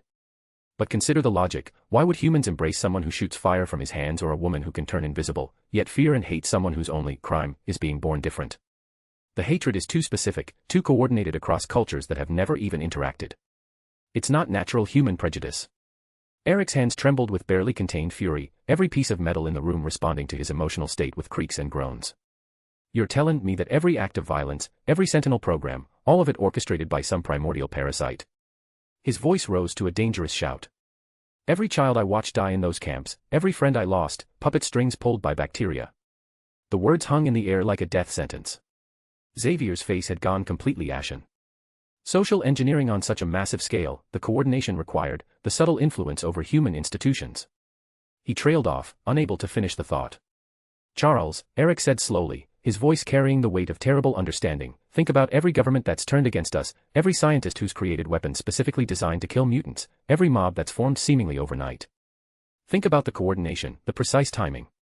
Storm finally spoke up, her voice barely above a whisper. "The patterns. All those years I spent traveling through Africa, I observed the same fears, the same specific hatreds in tribes that had never heard of America or Europe. It never made sense before." "Exactly," Jay confirmed grimly. "Both Sublime and Sinister have survived this long because they understand patience in ways human minds can barely comprehend. They think in centuries, not years or decades." Jay stood up, preparing to leave, his movement drawing everyone's attention. "I'm advising both of you to only engage these threats when you're fully prepared, when you've verified everything I've told you, and when you have comprehensive plans that account for their vast experience and resources. These aren't enemies you can simply punch your way through, Logan, or outmaneuver with conventional tactics, Scott. They've been playing this game since before any of us existed." His expression softened slightly. "You might not get a second chance if you move too quickly." He moved toward the door with measured steps, then paused with his hand on the ornate brass handle. "But here's what you can control," he said, turning back one final time. "You need to prepare to go mainstream, to take control of the narrative before your enemies can weaponize it against you. Just like I advised the Fantastic Four during my recent interview, you need to solve real-world problems and broadcast your successes. Show the world that when disasters strike, it's mutants who run toward the danger to help ordinary people. Make them love you before Sublime can reteach them to hate you." As he reached for the door, Rogue stood abruptly, her chair scraping loudly against the hardwood floor. She moved toward him with obvious urgency, catching his hand with her own bare skin. "Sugar, we need to talk," she said, her southern drawl making it clear this wasn't a request. "Privately." Jay studied her face for a moment, noting the determined set of her jaw and the worry lines around her green eyes. He nodded, allowing her to lead him into the hallway as the heavy oak door closed behind them with a soft but definitive click. Behind them, Xavier sat in his wheelchair among the scattered books, papers, and destroyed furniture, physical evidence of the chaos Jay's revelations had brought to their previously ordered world. The professor silently vowed never to invite Jay again. Every time the young man arrived, things always evolved for the worse. Chapter 58, Interrupted Evolution. A/N, alright, guys, lock in. We've now hit rank 49. Party popper, let's keep this momentum going and aim even higher. Rocket gemstone, every stone you donate helps us climb up the ranks and bonus chapters will be unlocked just for you. Let's do this together. Fire books. Rogue dragged Jay out to the garden before he could escape. The late afternoon sun cast long shadows between the roses, and she'd picked the most secluded bench she could find. Sugar, I'm gonna be direct with you. Jay sat down, keeping space between them. He already knew where this was going. I like you, she said, the words rushing out. You're smart, you're handsome, and your powers help people.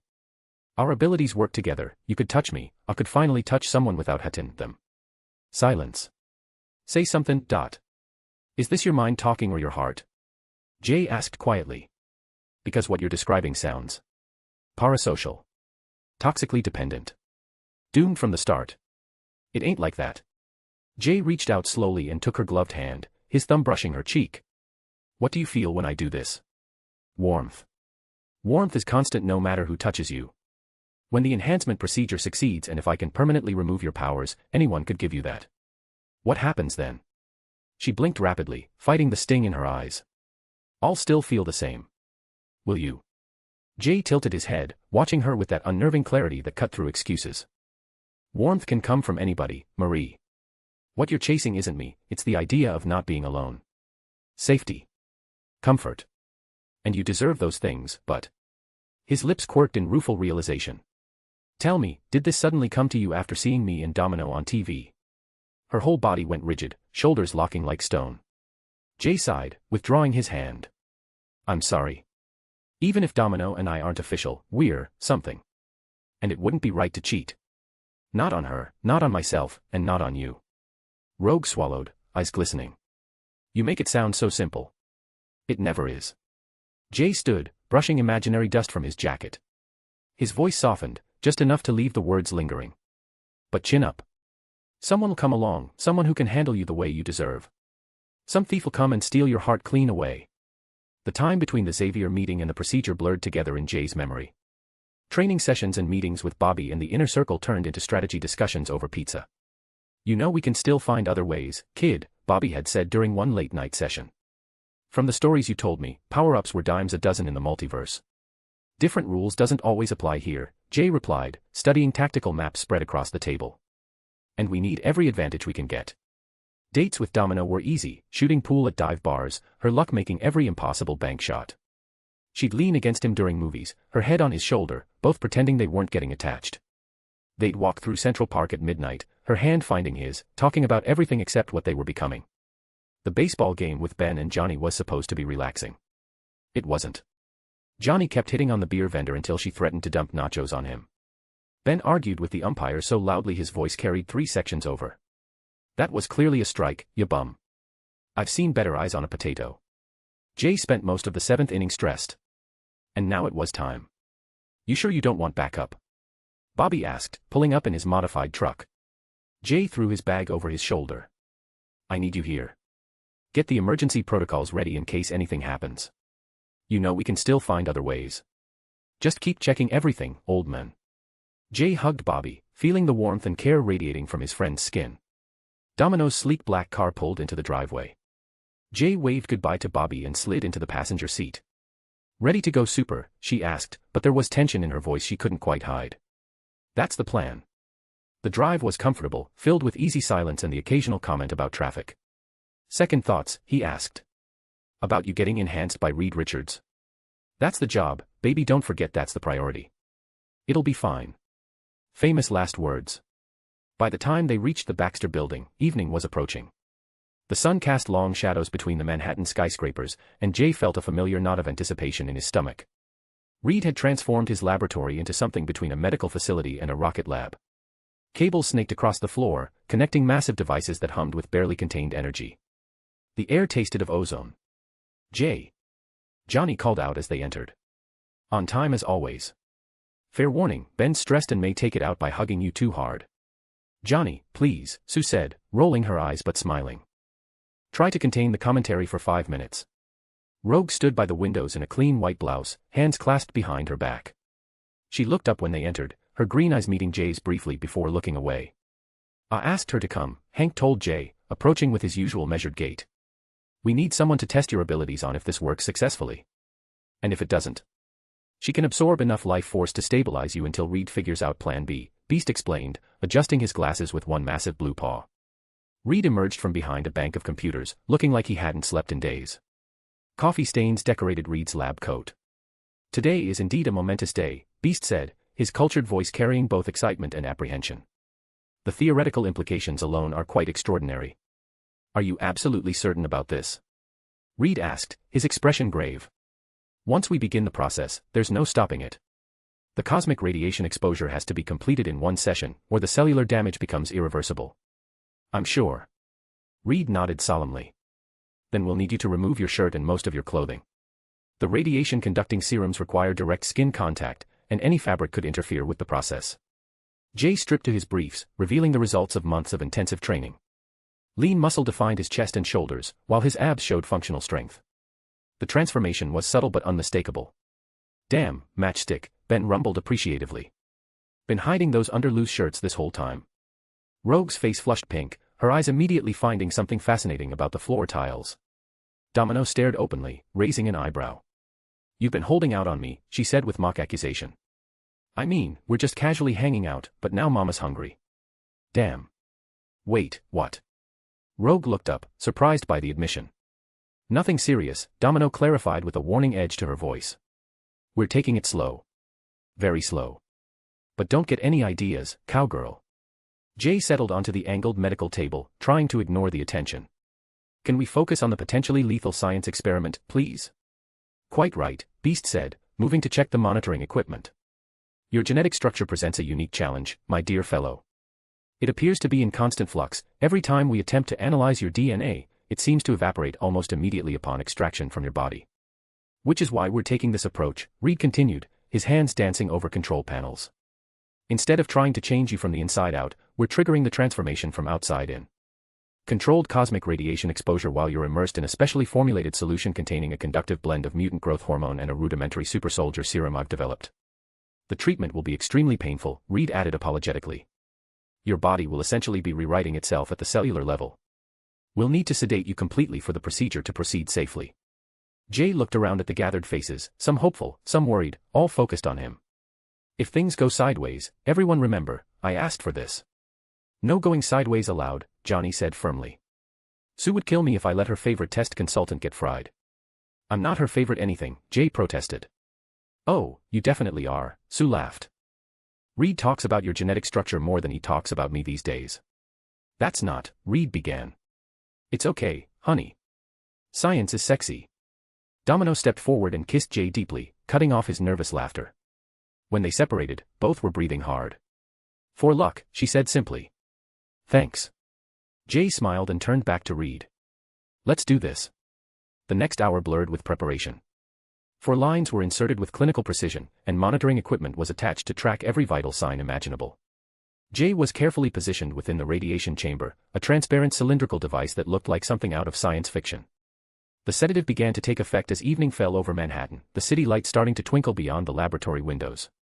Through the observation glass, Jay could see everyone gathered, Domino with her arms crossed, Rogue standing slightly apart, the Fantastic Four and Hank clustered around Reed's control station. Beginning final countdown, Reed announced, his voice carrying through the intercom system. All systems are green across the board. Initiating cosmic ray sequence in 30 seconds. Beast's voice joined Reed's over the speakers. Radiation levels are within acceptable parameters. Biological monitoring systems are active and functioning normally. Jay's vision began to blur as the sedative took hold. The last thing he saw clearly was Domino pressing her palm against the observation window, her lips moving in what might have been a prayer or a curse. 10 seconds, Reed called out. 5, 4, 3, 2. The laboratory suddenly blazed with brilliant, otherworldly light as the cosmic ray projector activated. Energy crackled through the air, and Jay's unconscious form was bathed in forces that had created some of the world's greatest heroes. That's when the explosion started. The sound hit them first, rolling thunder that seemed to shake the building. Then came the screams from the street far below, followed by the distinctive whoosh of something massive moving through the air at impossible speeds. Through the windows, they could see fires erupting across Manhattan. Something huge moved between the skyscrapers, its form blotting out streetlights and casting enormous shadows across the city. The building shook again, more violently this time. Reed. Sue shouted over the growing chaos. Should we abort? Reed's hands flew over his controls, sweat beading on his forehead as alarms began blaring throughout the lab. Jay's unconscious form continued to be bathed in cosmic energy, the enhancement process reaching its critical phase. Yes, we need to help the people. Reed called back, his voice tight with decision. Hank, Domino, Rogue, take care of Jay and don't start anything before things are stable. Another explosion rocked the building, closer this time. Whatever was attacking Manhattan was heading directly for them, and Jay was trapped in the middle of the most dangerous enhancement procedure ever attempted, completely helpless. Chapter 59, When Monsters Come Calling. A/N, alright, guys, let's lock in. If you're enjoying the story, don't forget to leave a review with your thoughts. I'd love to hear your feedback. Memo sparkles, and if you want to keep the chapters flowing, drop those power stones. Gemstone fire. Every bit of support helps unlock bonus content and keeps the momentum going. Let's keep building this together. Books rocket. The explosions rattled the Baxter building like thunder. Through the windows, fires bloomed across Manhattan. Something massive moved between the skyscrapers, casting enormous shadows across the streets. Reed. Sue shouted over the alarms. Should we abort? Reed's hands flew across the control panels, sweat beading on his forehead. The process can't be stopped now. If we interrupt it, the cellular damage could kill him. Stretch, we gotta move. Ben's gravelly voice cut through the chaos. Whatever's out there ain't waiting for your science experiment to finish. Another explosion rocked the building, closer this time. Beast's eyes never left the monitoring screens as the others rushed toward their equipment. His vitals are spiking, he called out with growing concern. The external stress is affecting the enhancement process and his body's trying to respond even while unconscious. Domino pressed closer to the observation window, her knuckles white against the glass. Jay doesn't need this right now. Rogue stood frozen by the chamber, watching Jay's unconscious form flicker with otherworldly energy. His face, he looks like he's in pain. Hank, Domino, Rogue, stay with Jay. Reed ordered. Everyone else, we need to help those people. That's it, Johnny burst into flames, the lab blazing with orange light. Time to see what's got the whole city spooked. Flame on. He rocketed toward the window, then stopped dead, hovering outside. Through the glass, they could see his face go pale beneath the fire. What is it? Reed stretched to peer out the window. What he saw made his blood freeze. Moving through the streets below was something out of a nightmare. 12 feet tall, grotesquely muscular, with gray-green skin like decaying flesh stretched over steel cables. Bone spurs jutted from its spine, and its face was a mockery of human features, sunken eyes and a mouth full of jagged teeth. It crushed cars beneath massive feet, sweeping aside a city bus with one arm. Civilians scattered as it let out a roar that shattered windows 6 blocks away. Johnny flew back inside, his flames sputtering with disgust. Okay, Ben, I thought you were ugly, but that thing down there is a straight-up abomination. Ben's rocky features twisted into a scowl. Very funny, matchhead. He gave Johnny a good-natured shove that nearly sent the Human Torch into a wall. Now shut up and help me figure out how we're gonna stop that thing. The creature, abomination, Johnny had called it, let out a roar that shattered windows 6 blocks away. The sound was like freight trains colliding, full of rage. Fantastic Four, move out. Reed commanded. We need to get those people to safety. Reed stretched his arm across the lab to grab his uniform. Ben, get the Fantastic Car ready. Johnny, start clearing evacuation routes. Sue. On it, Sue interrupted, her force fields already shimmering to life. I'll run interference, protect the civilians from debris. Within minutes, they were airborne in the Fantastic Car, New York sprawling beneath them like a circuit board of lights and disaster. The abomination had moved deeper into the city, leaving a trail of destruction in its wake. There. Sue pointed down at a collapsed overpass where dozens of people were trapped beneath twisted metal and concrete. Those people need help. Reed stretched down from the flying vehicle like a human rope, his body extending nearly 20 feet. His arms wrapped around trapped civilians, lifting them gently from the wreckage and passing them up to the Fantastic Car. I got the heavy lifting, Ben grunted, leaping from the car to the street below. The impact of his landing cracked the pavement, but he immediately began tearing away chunks of concrete that would have taken construction crews hours to move. Johnny streaked through the air like a comet, his flames cutting through twisted steel beams and clearing paths for fleeing civilians. This way, people. Move it, move it. Sue's force fields formed protective barriers around clusters of survivors, deflecting falling debris and creating safe corridors for evacuation. She worked with precision, her barriers appearing and disappearing exactly where they were needed. It'd be great if Jay was awake, Johnny called out, hovering above a particularly nasty collapse. With his powers, we could have saved twice as many people by now. reducing the causality count. Focus on what we can do now, Reed replied firmly, passing another family up to safety. We do the best we can with what we have. They worked like the team they were, but the abomination's rampage spread faster than they could contain it. Every disaster they cleared spawned 2 more. That's when Ben went flying over their heads. The thing tumbled through the air like a skipped stone, crashing into a fire escape 3 blocks away. Ben! Sue screamed. The abomination stood in the rubble where Ben had been, cracking its knuckles. A broken tooth hung from its mouth. When it spat the fong onto the pavement, it grinned, showing far too much intelligence. Oh, you're gonna pay for that, Johnny snarled, his flames burning white-hot with rage. Nobody messes with my family. He unleashed everything he had, a torrent of fire that could melt steel. The flames engulfed the creature completely, turning the street into an inferno. But when the fire cleared, the abomination stood there smoking and charred, but its regeneration already healing the worst burns. That's toasty, it rumbled, its voice like grinding stone. Sue threw up a force field barrier just as the creature's massive fist slammed down. The impact sent shockwaves through her construct, cracked spiderwebbing across its surface. Sue, get out of there! Reed shouted, stretching toward his wife. The barrier's failing. The abomination raised both fists for a killing blow. Thunk. Something struck its raised arm with tremendous force, drawing a spray of dark blood. The creature stumbled backward, more surprised than hurt, looking down at the deep gash in its forearm. They all turned to see where the projectile had come from. A man in a brown leather jacket sat astride a Harley-Davidson, one hand extended as if catching something. In his grip was a circular shield, red, white, and blue with a silver star. The bike's engine growled as he performed a perfect slide, turning sideways and stopping with controlled precision. If Jay were here, he would recognize the famous Akira slide. He dismounted with fluid grace, pulling off his helmet to reveal blonde hair and sharp blue eyes. Holy shit, Johnny breathed. That's Captain America's shield. And you look exactly like Steve Rogers, the men said simply. Someone called Coulson and said, the doctor's in trouble, so I came as fast as I could. SHIELD setting up a perimeter, trying to contain this. He gestured at the abomination. Abomination. Johnny shouted. That thing's called the abomination. Steve nodded grimly. Fits. He surveyed the destruction. You folks mind if I join this party? Mind. Johnny was practically vibrating with excitement. Are you kidding? I used to play you in every school play. Captain America, the first Avenger, the Star-Spangled Man with a plan. Johnny, Sue warned, focus. But Johnny was on a roll. I mean, you're even more handsome in person, and that slide was straight out of an action movie, Anne. The abomination's roar cut off Johnny's fanboying.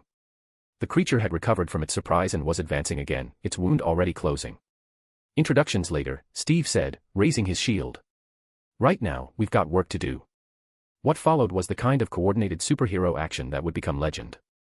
Steve's shield ricocheted off buildings and the creature's hide in impossible angles, each throw calculated to maximum effect. Sue's force fields became mobile platforms, letting the captain bank shots off invisible surfaces. Johnny's flames provided cover and confusion, while Reed stretched himself into nets and barriers to corral their opponent. But even with 4 heroes working in perfect sync, the abomination proved resilient.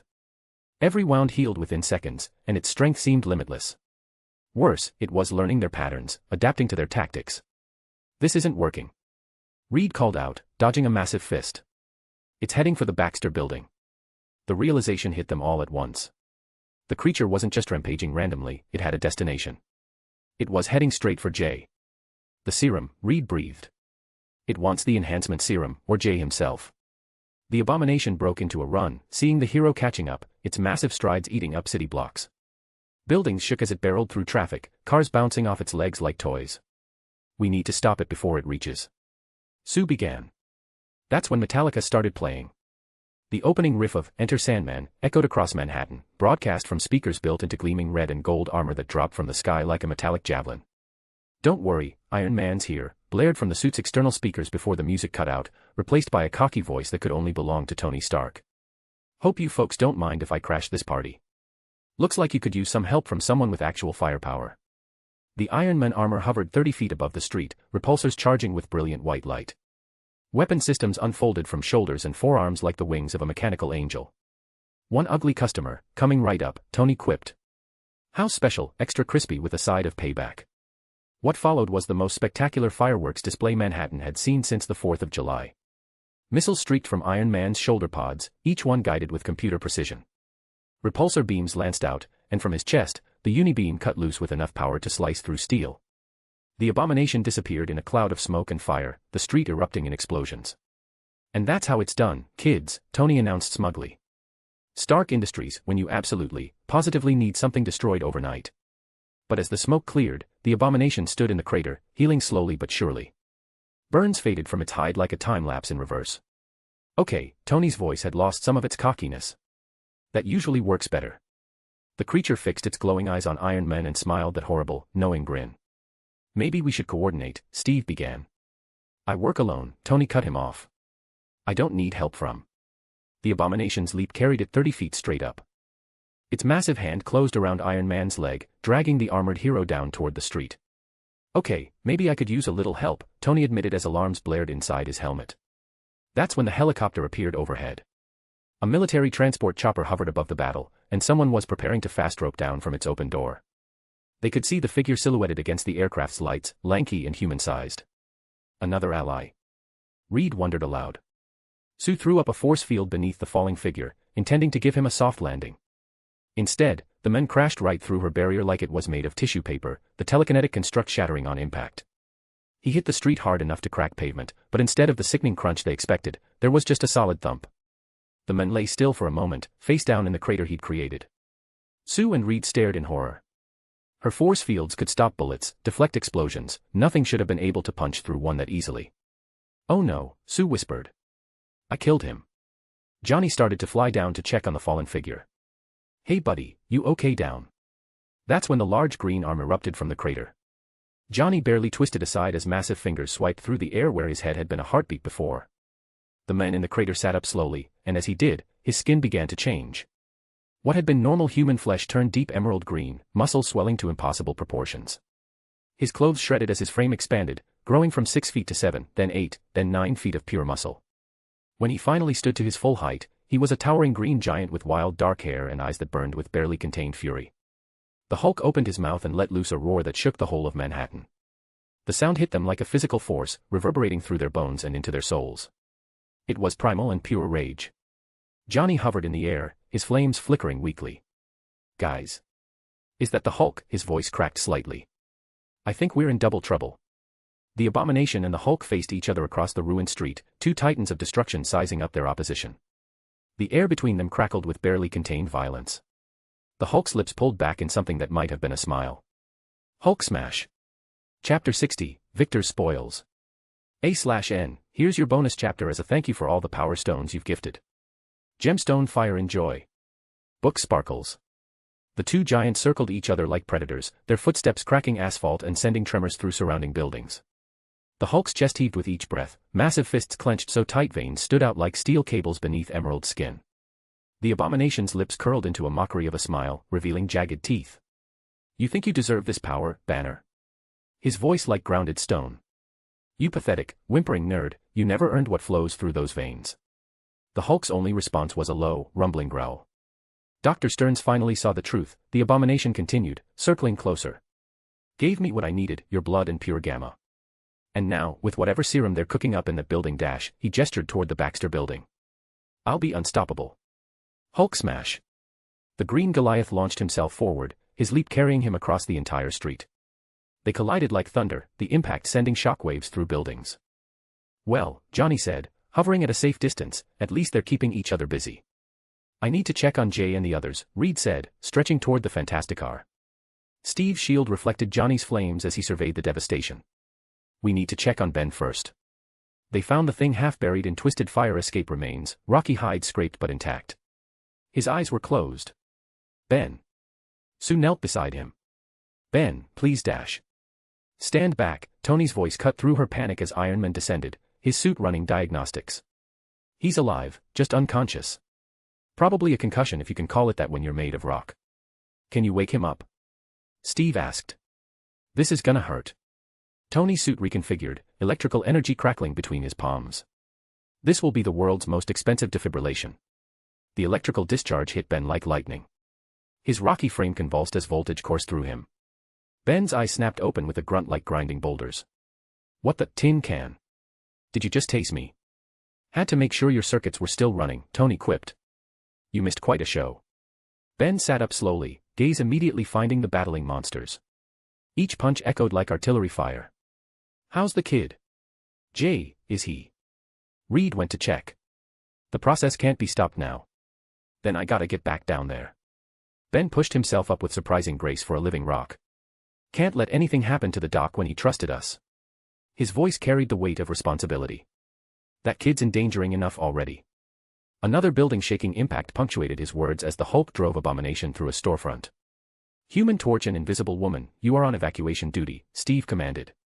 "Iron Man and I'll help thing with the green guys." Sue nodded, grabbing Johnny's arm. "There are still people trapped. But I want to see Cap's shield tricks up close." Johnny's flames flickered with excitement as he hovered in place. "I mean, come on. This is Captain America. The guy I've been pretending to be since I was 8. Can't I just watch him work for like 2 more minutes? Please. Now, Johnny."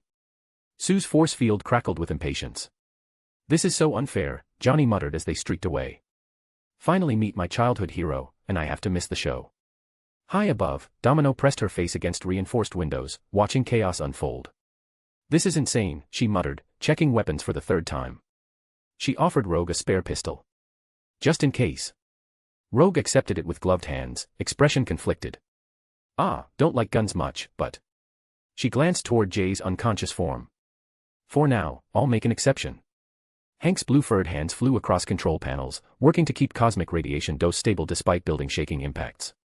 "Seismic activity is affecting the quantum field generators," he called out, sweat beading on feline features. "I'm compensating, but if these tremors get much worse dash." The lab door hissed open. Domino spun, pistol raised. "Just me," Reed's elastic form stretched through the doorway. "Sorry," Domino lowered her weapon. "This whole situation's got me on edge." Reed's body flowed across the lab like liquid plastic, limbs extending to reach every monitor simultaneously, which appeared both creepy and fantastic. "How is he?" Reed asked, multiple hands working across dozens of controls. "Stable," Hank replied. "As long as cosmic radiation output remains constant, Jay should pull through. Cellular reconstruction is proceeding exactly as calculated." Reed's expression tightened. "Then we hold the line. Whatever happens down there, we protect this lab." On the street, the 3-way battle had reached mythic proportions. Hulk and Abomination grappled while Ben tried to minimize collateral damage. "This is like herding cats," Ben grunted, catching flying debris that would have taken out a bus. "Really big, really angry cats." Steve's shield sang through air, ricocheting off a streetlight to clip Abomination's knee. The creature stumbled, giving Hulk an opening for a devastating uppercut. "Nice shot, Cap," Tony called out. "You know, for a 100-year-old, you've still got better aim than most people with targeting computers. But we need a better strategy than hit them until they stop moving." "Open to suggestions, Iron Man." "Still working on it. Jarvis is running simulations." The sound of twisting metal cut them off. Abomination had grabbed a city bus, hefting it like a club. "Oh, come on," Tony groaned. "That's just showing off." The bus came flying like a massive fastball. Tony twisted aside, but the projectile was too big to dodge completely. That's when they heard helicopter rotors overhead. Military chopper, coming in fast. Through the open door, an older man in general's uniform, and a young woman with concerned brown eyes. The woman leaned forward, her face pressed against the window, and her voice carried over the helicopter's rotors. "Bruce." It was a voice the Hulk had heard in dreams, in nightmares, in every quiet moment when the rage subsided. A voice that could reach him even in his darkest fury. "Betty." The voice from the Hulk was different, deeper, more human. Rage in his eyes flickered. Abomination spotted the aircraft. His hideous grin widened. "Perfect. Let's see how much fight you have left when your girl is in pieces." He grabbed concrete the size of a small car and hurled it with deadly precision. Sue appeared, invisible force field catching the projectile midair. But the impact sent cracked spiderwebbing across her barrier. "Johnny," she called out, strain evident. Her brother streaked upward, flames trailing. He reached the helicopter as Sue's barrier shattered, wrapping the aircraft in controlled fire that incinerated falling debris. "General, I presume." Johnny called as he guided the chopper down. "Might want to keep your distance." The older man in uniform leaned out of the helicopter as it touched down, his weathered face grim and blood seeping from his lips between coughs. "That thing down there, it used to be one of my soldiers. Emil Blonsky." General Ross's voice carried the weight of command and regret. "It's my fault this happened and it's my responsibility is to stop it." "With respect, General," Steve called out, "shield at ready, you might want to let us handle this one." But it was too late. As the helicopter touched down, they could see blood on Betty's forehead where she'd hit the cabin wall. The Hulk saw it too. His roar was different this time, full of soul-deep pain. When he looked at Abomination, his eyes promised absolute destruction. What followed wasn't a fight, it was an execution. The Hulk moved with purpose, each blow calculated for maximum damage. He grabbed Abomination by the throat, lifting the 12-foot monster like he weighed nothing. His other fist connected with bone-crushing force, over and over, until the healing factor couldn't keep up. "You hurt." "Betty," Hulk growled between punches. Abomination's struggles grew weaker. His gray-green skin began to fade, muscles shrinking as gamma radiation was literally beaten out of his system.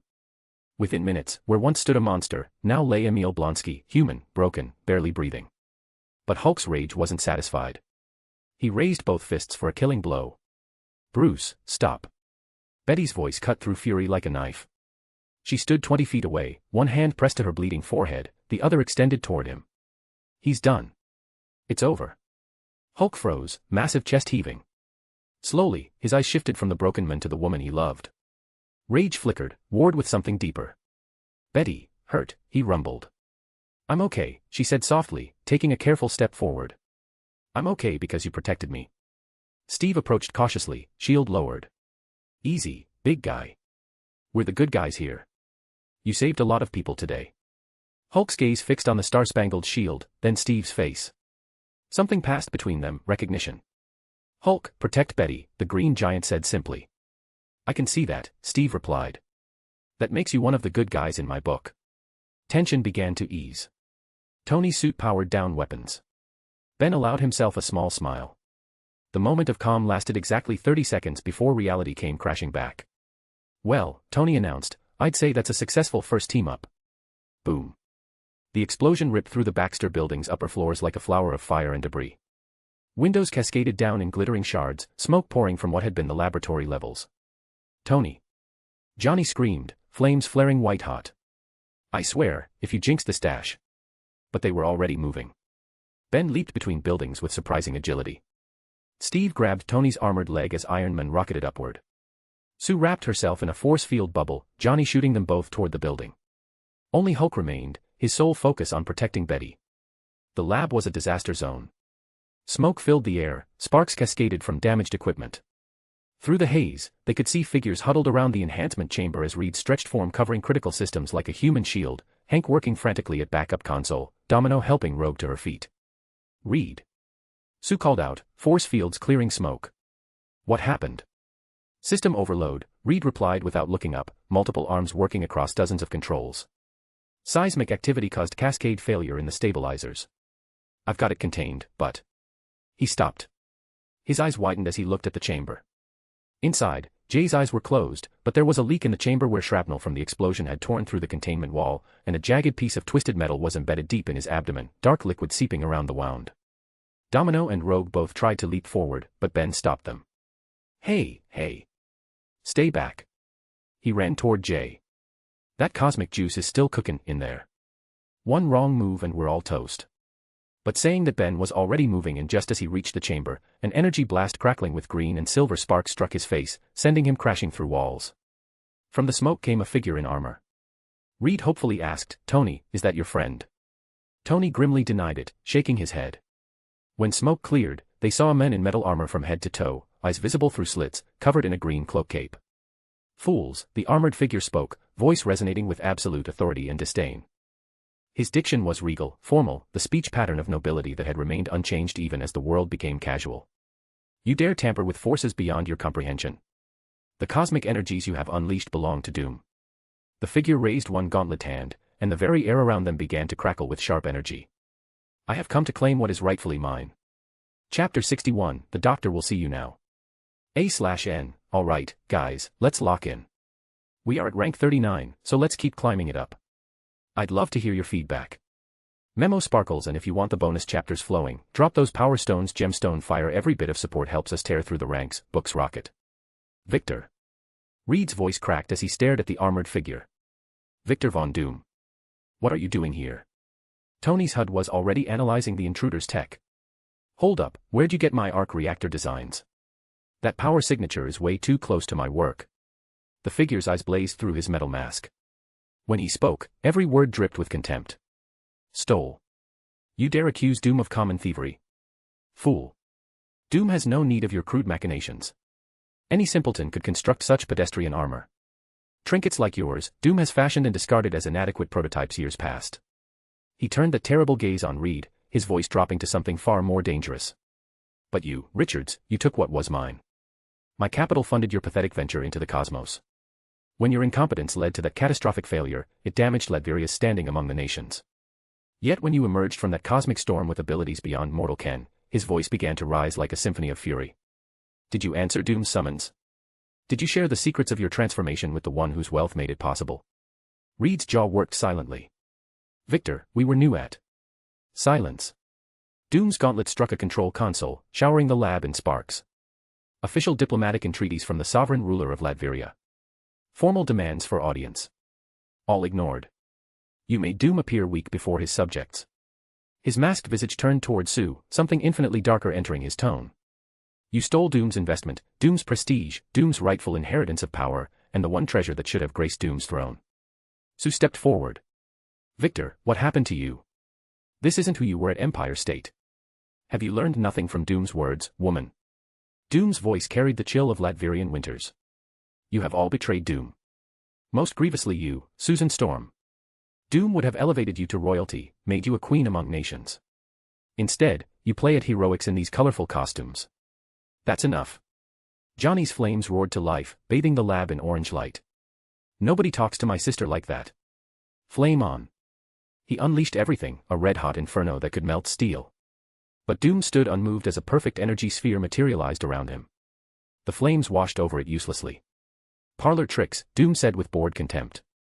Rogue and Domino bolted toward Jay's chamber, but Doom casually raised his gauntlet. Twin energy beams forced both women to dive behind overturned equipment.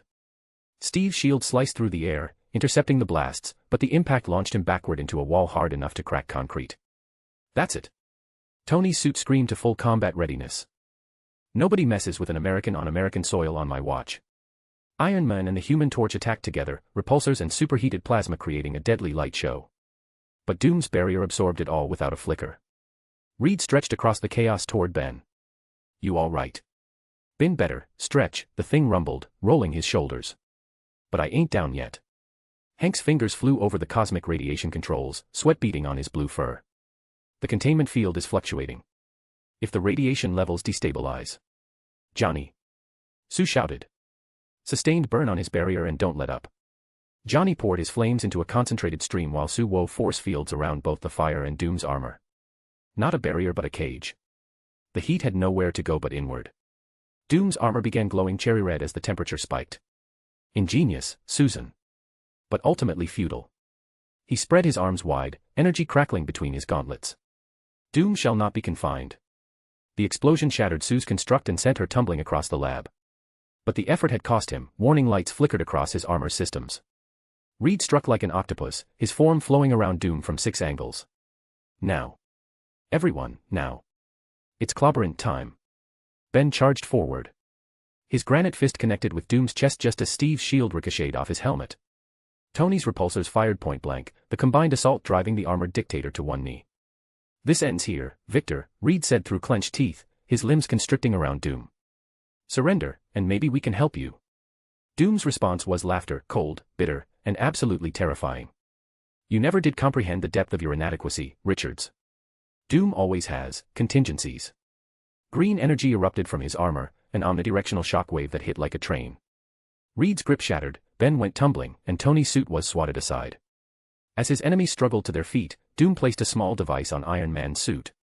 The EMP pulse turned Tony's armor into expensive deadweight. Fascinating technology, Stark. Regrettably vulnerable to electromagnetic interference. A blade extended from his wrist. When Reed stretched toward him again, the edge sliced through his arm like butter. Reed's scream echoed through the lab as he clutched the wound. Reed. Sue's voice cracked with terror. But Doom was already at the cosmic ray apparatus, his armored hand closing around the primary control. If Doom cannot possess these gifts, he declared with the finality of a death sentence, then none shall benefit from them. The dial spun to maximum. Jay's chamber erupted in blinding radiance as cosmic energy poured forth. The unconscious man convulsed as raw power cascaded over him. Sweet mother of Darwin, no. Hank roared from his console. Those radiation levels at that intensity, with his injuries, are going to kill him. Or transform him into something that should never exist. Domino threw herself toward the deadly beam, hoping to shield Jay. But the floor beneath her, which was weakened by explosions, chose that moment to collapse. She plummeted into darkness. Son of a bitch, her voice echoed from below. I couldn't even dash. Rogue watched Jay's body jerk and spasm in the chamber, the metal shards still bleeding in his abdomen. Her friends were down, the villain was winning, and someone she cared about was dying. Forgive me, sugar, she whispered, pulling off her gloves. Her bare palm touched Ben's shoulder first. Strength and durability flooded into her as her skin took on granite texture. Sue came next as an invisible force field shimmering around her. Then Johnny, flames erupting from her arms. Finally Reed, her left arm stretching like taffy. She was all of them now, their powers layered through her system. The agony was indescribable, every cell screaming as conflicting energies tried to tear her apart. Victor. Her voice was a chorus now. This ends now. What followed was less a fight than a force of nature unleashed. Rogue moved like lightning, stretching invisible, flaming limbs that struck from impossible angles while force fields contained destruction. She fought with Ben's instincts, Sue's precision, Johnny's courage, and Reed's calculation all at once. She became a human storm, bending around Doom's energy blasts and striking back with flame-wreathed invisible fists that dented his armor. When he tried to fly, she wrapped elastic arms around his legs and yanked him down. When he fired missiles, she turned invisible and let them pass through the force field decoys. But Doom adapted to her assault, using the lab as a weapon, turning tables into projectiles, overloading power conduits, and even collapsing ceiling sections. You are impressive, he admitted as his armor sparked from accumulated damage. But you lack Doom's greatest gift. His intelligence. Through it all, Jay convulsed in the tank. Steve lay unconscious. Tony's suit was scrap metal. The Fantastic Four were down. Hank desperately tried reaching Professor Xavier while maintaining what control he had left. Rogue's borrowed powers were cooking her from the inside. But before her body gave out, she managed one final act. Moving with Johnny's speed, backed by Sue's force fields, powered by Ben's strength, and guided by Reed's flexibility, she drove her fist through Doom's faceplate and chest armor. Then she collapsed, her skin fading to pale as the stolen abilities drained away, leaving her gasping on the debris-strewn floor. Doom stood amid the wreckage, armor sparking and failing. Blood ran from behind his shattered mask, but his voice carried satisfaction.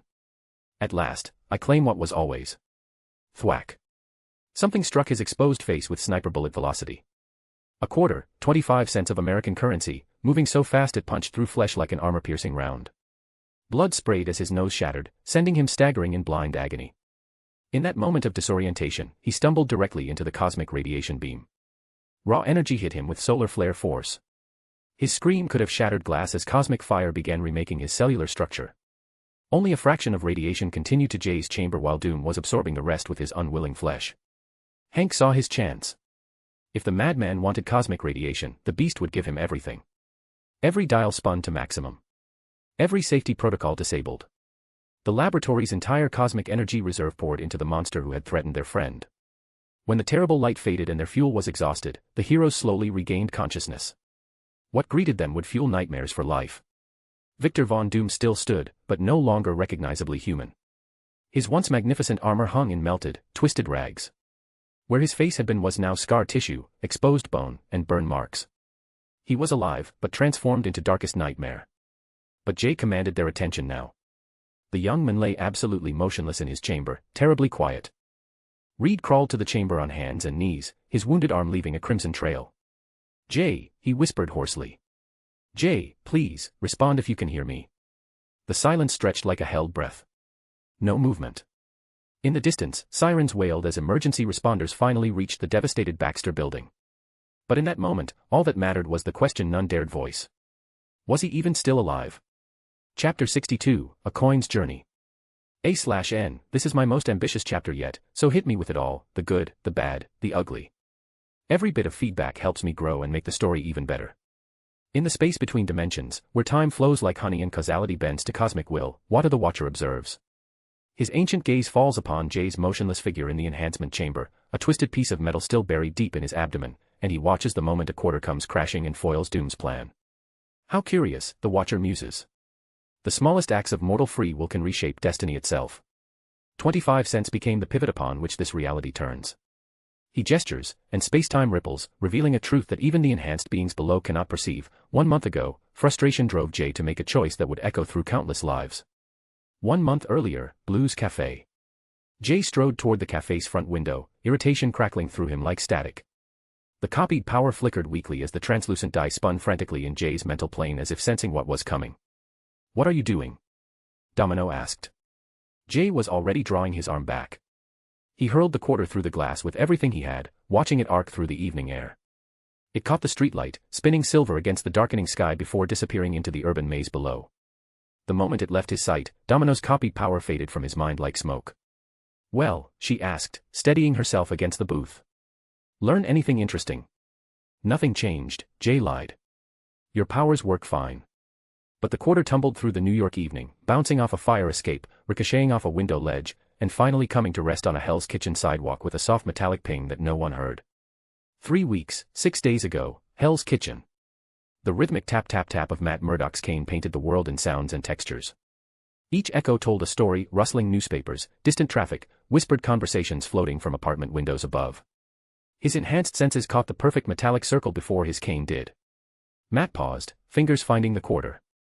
The coin was warm from the day's sun, its ridged edges distinct against his fingertips. "Heads up, counselor." Foggy called from across the street. "You planning to stand there all night, or are we hitting Josie's?" Matt pocketed the quarter with a slight smile. "Just appreciating the city's generosity." Later, outside the courthouse, the smell of fresh lemons and clinking coins drew his attention. A small voice, nervous but determined, spoke up. "Lemonade, mister. 25 cents for a cup. It's real good, I promise." Matt's enhanced hearing caught the flutter of a nervous heartbeat, the slight tremor in young hands. Maria Santos, a kid only 8 years old according to the registration papers he'd helped her grandmother Emma file last month, was trying to help her family make ends meet.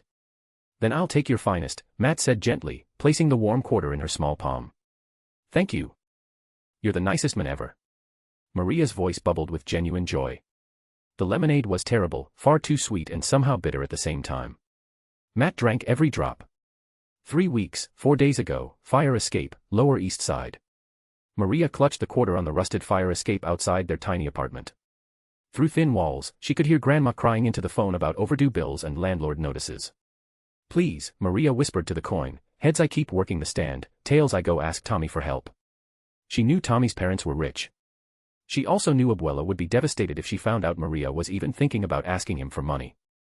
The quarter spun high in the evening air, catching sunset's last rays. But as Maria reached to catch it, the coin slipped between her fingers, fell through the metal grating, and disappeared into the storm drain below with a tiny splash. "No, no, no." Maria pressed her face against the grating, but the quarter was gone, carried away by dark water flowing through underground tunnels. Just then came Tommy's voice, "Maria. Why didn't you tell me? We're friends. Now I'm healthy, I'd do anything to help you." 3 weeks, 3 days ago, Morlock Tunnels. Leach had been born in darkness and raised in the forgotten places beneath New York City. At 12, his pale skin had never seen direct sunlight, a far cry from his previous scaly green appearance. His eyes were adapted to perpetual twilight of the tunnels. Lately, he'd been dreaming of the surface world. When the shiny coin washed up near their settlement, carried by underground streams, it seemed like a sign. "Surface world money," said Annalie, one of the tunnel mothers who'd helped raise him. Her face was scarred from years of running from those who called their kind monsters. "Ain't worth much down here, child." But Leach held the quarter like it was made of gold. "Maybe it's worth something up there." 3 days later, he emerged from a subway grating in Harlem, blinking in the overwhelming assault of sunlight, car horns, and food truck smells. The city hit him like a physical force as all new sensations passed through his body, but curiosity drove him forward. At a corner store, he approached the candy aisle with reverence. Rows of colorful packages promised flavors he'd only imagined. "How much for this?" Leach asked the store owner, holding up a Snickers bar with trembling hands. Mischan looked at Leach's pale skin, his wide eyes, the way he held the candy like it might disappear. She'd seen that look before in refugees and runaways. 75 cents. But seeing the quarter shaking in the child's hand, her expression softened. "For you, 25 cents.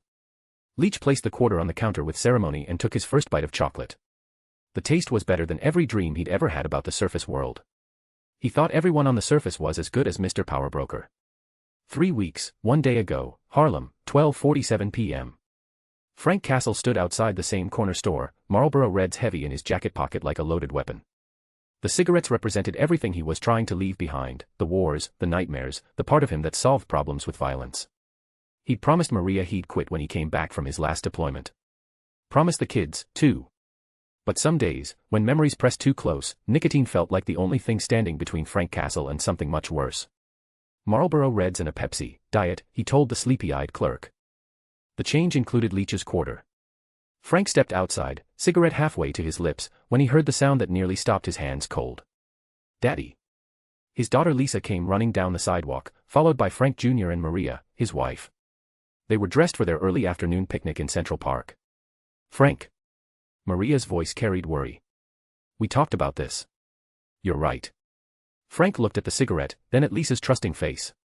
He flicked the unlit cigarette into a trash can and knelt to Lisa's level. Old habits die hard, baby girl. Can Daddy have another chance? Walking to the park as the sun painted the sky gold, they passed a homeless veteran against a building. Frank recognized the hollow stare and careful positioning with his back to the wall. Frank pulled the quarter from his pocket and handed it to his son. Go on, Frank Jr. Sometimes kindness goes a long way. His son walked over with 8-year-old solemnity. My dad says this is for you, sir. The homeless man took the quarter with shaking hands. Thank your dad for me, kid. Tell him I know what it's like. 2 weeks, 5 days ago, under the bridge. Eddie Brock had been living rough for 3 months, ever since PTSD made it impossible for his family to handle him. Afghanistan had rewired his brain in ways the VA couldn't fix. The quarter joined 16 other coins he'd collected that week through panhandling and bottle returns. That's when the men with glasses and a stutter approached. You got change for a 20, brother, said with a stuttering Brooklyn accent. Eddie looked at his pathetic collection of coins. 17 pieces. That work for you? Eddie handed over his entire week's collection, including Frank's quarter, and received a crisp $20 bill. The man asked directions and headed straight for the barbershop 3 blocks away. 2 weeks, 5 days ago, Dapper Dan's barbershop. Welcome to Dapper Dan's, the elderly proprietor called from behind his antique chair. Max Dillon wasn't having a good week. His faulty electrical equipment had caused another power surge, and the bodega owner had fired him on the spot. But Eddie's quarters represented hope, and hope meant looking presentable for job interviews. Just a trim, nothing fancy. Maybe clean up the beard a little. Old Dan worked with practice tees while his assistant, a mountain of a man with rich dark skin and sledgehammer hands, swept hair clippings with surprising gentleness. Luke, put this in the tip jar, Dan said, tossing Eddie's quarter through the air. Luke Cage caught it without looking, the weight familiar from a childhood spent feeding quarters into arcade machines. Sure thing, Pops, Luke rumbled in a voice filled with timber. But as he moved toward the jar, door chimes sang out. The woman who entered moved with all confidence and a calculated attitude. Her black hair caught the vintage light, and her jeans were ripped in places that looked deliberately artful. I'm looking for Luke Cage, she said, leaning against the doorframe. Luke stopped halfway to the tip jar. That'd be me. What can I do for you? She smiled, trouble and fun in equal measure. Jessica Jones. Private investigator. I've got a proposition that might interest you. In that moment of possibility, Luke's grip loosened. The quarter slipped from his massive fingers, rolled across checkered linoleum, and tumbled onto the busy Harlem street. Sweet Christmas, Luke muttered, smitten as he was already moving toward Jessica. 2 weeks, 3 days ago, Columbia University. Dr. Samuel Stearns was running 17 minutes and 32 seconds late for the most important meeting of his career. A man who calculated gamma radiation exposure to 17 decimal places didn't do late, but the quarter lying on the sidewalk stopped him cold. Uncirculated and practically mint condition. His collector's instincts overrode his punctuality, and he pocketed the coin just as the downtown 6 train pulled away. He called his contact while waiting for the next train. Mr. Green. I'm running behind. What? Move the meeting to your Manhattan lab instead. That's actually more convenient. This venue change would alter everything. 2 hours ago, Manhattan lab. Bruce Banner watched Dr. Stearns prepare for the most important experiment of both their lives. The cure was so close Bruce could taste it. We won't just suppress the Hulk, we'll eliminate him entirely, Stearns said, eyes bright. You'll finally be free, Bruce. The transformation after the procedure was subtle at first, slowing the heartbeat and spreading calm. Then euphoria hit like a tidal wave, and Bruce laughed with pure joy. In his excitement, he grabbed Stearns by the shoulders, spinning the smaller men around the laboratory. The motion scattered everything from Stearns' pockets across the floor, pens, reading glasses, and one perfect quarter that rolled under the workbench. Sorry, Bruce said, kneeling to collect the scattered items. He scooped everything into his shirt pocket without looking. That's when windows started rattling with helicopter rotors. The door exploded inward. Military personnel flooded the apartment, and then came General Thaddeus Ross with his perpetual scowl. Dr. Banner. Betty. You're coming with us. Now. Bruce felt his heart rate spiking. General, please. The cure worked. Stand down, Banner. But Bruce was moving toward the window. You're never going to let me live in peace, are you? In the chopper, minutes later, Bruce, inspired by Betty's encouragement, jumped. The fall should have killed Bruce Banner, but it woke up the Hulk. Muscle and bone expanded exponentially, green skin stretched over impossible bulk. The shirt couldn't contain the Hulk's massive frame. Cotton tore like tissue paper, sending buttons, fabric scraps, and one perfect quarter flying across the Manhattan street. 10 minutes ago, Union Square. The battle ended after 110 minutes across 6 city blocks. General Ross coordinated from a secluded jeep. Sir, we've got Hulk cornered in Union Square, Major Talbot reported.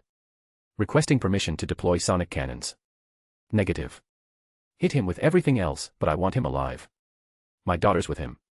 The Hulk, trapped by military hardware, pounded the ground with seismic force. Each impact sent shockwaves that rattled windows for blocks.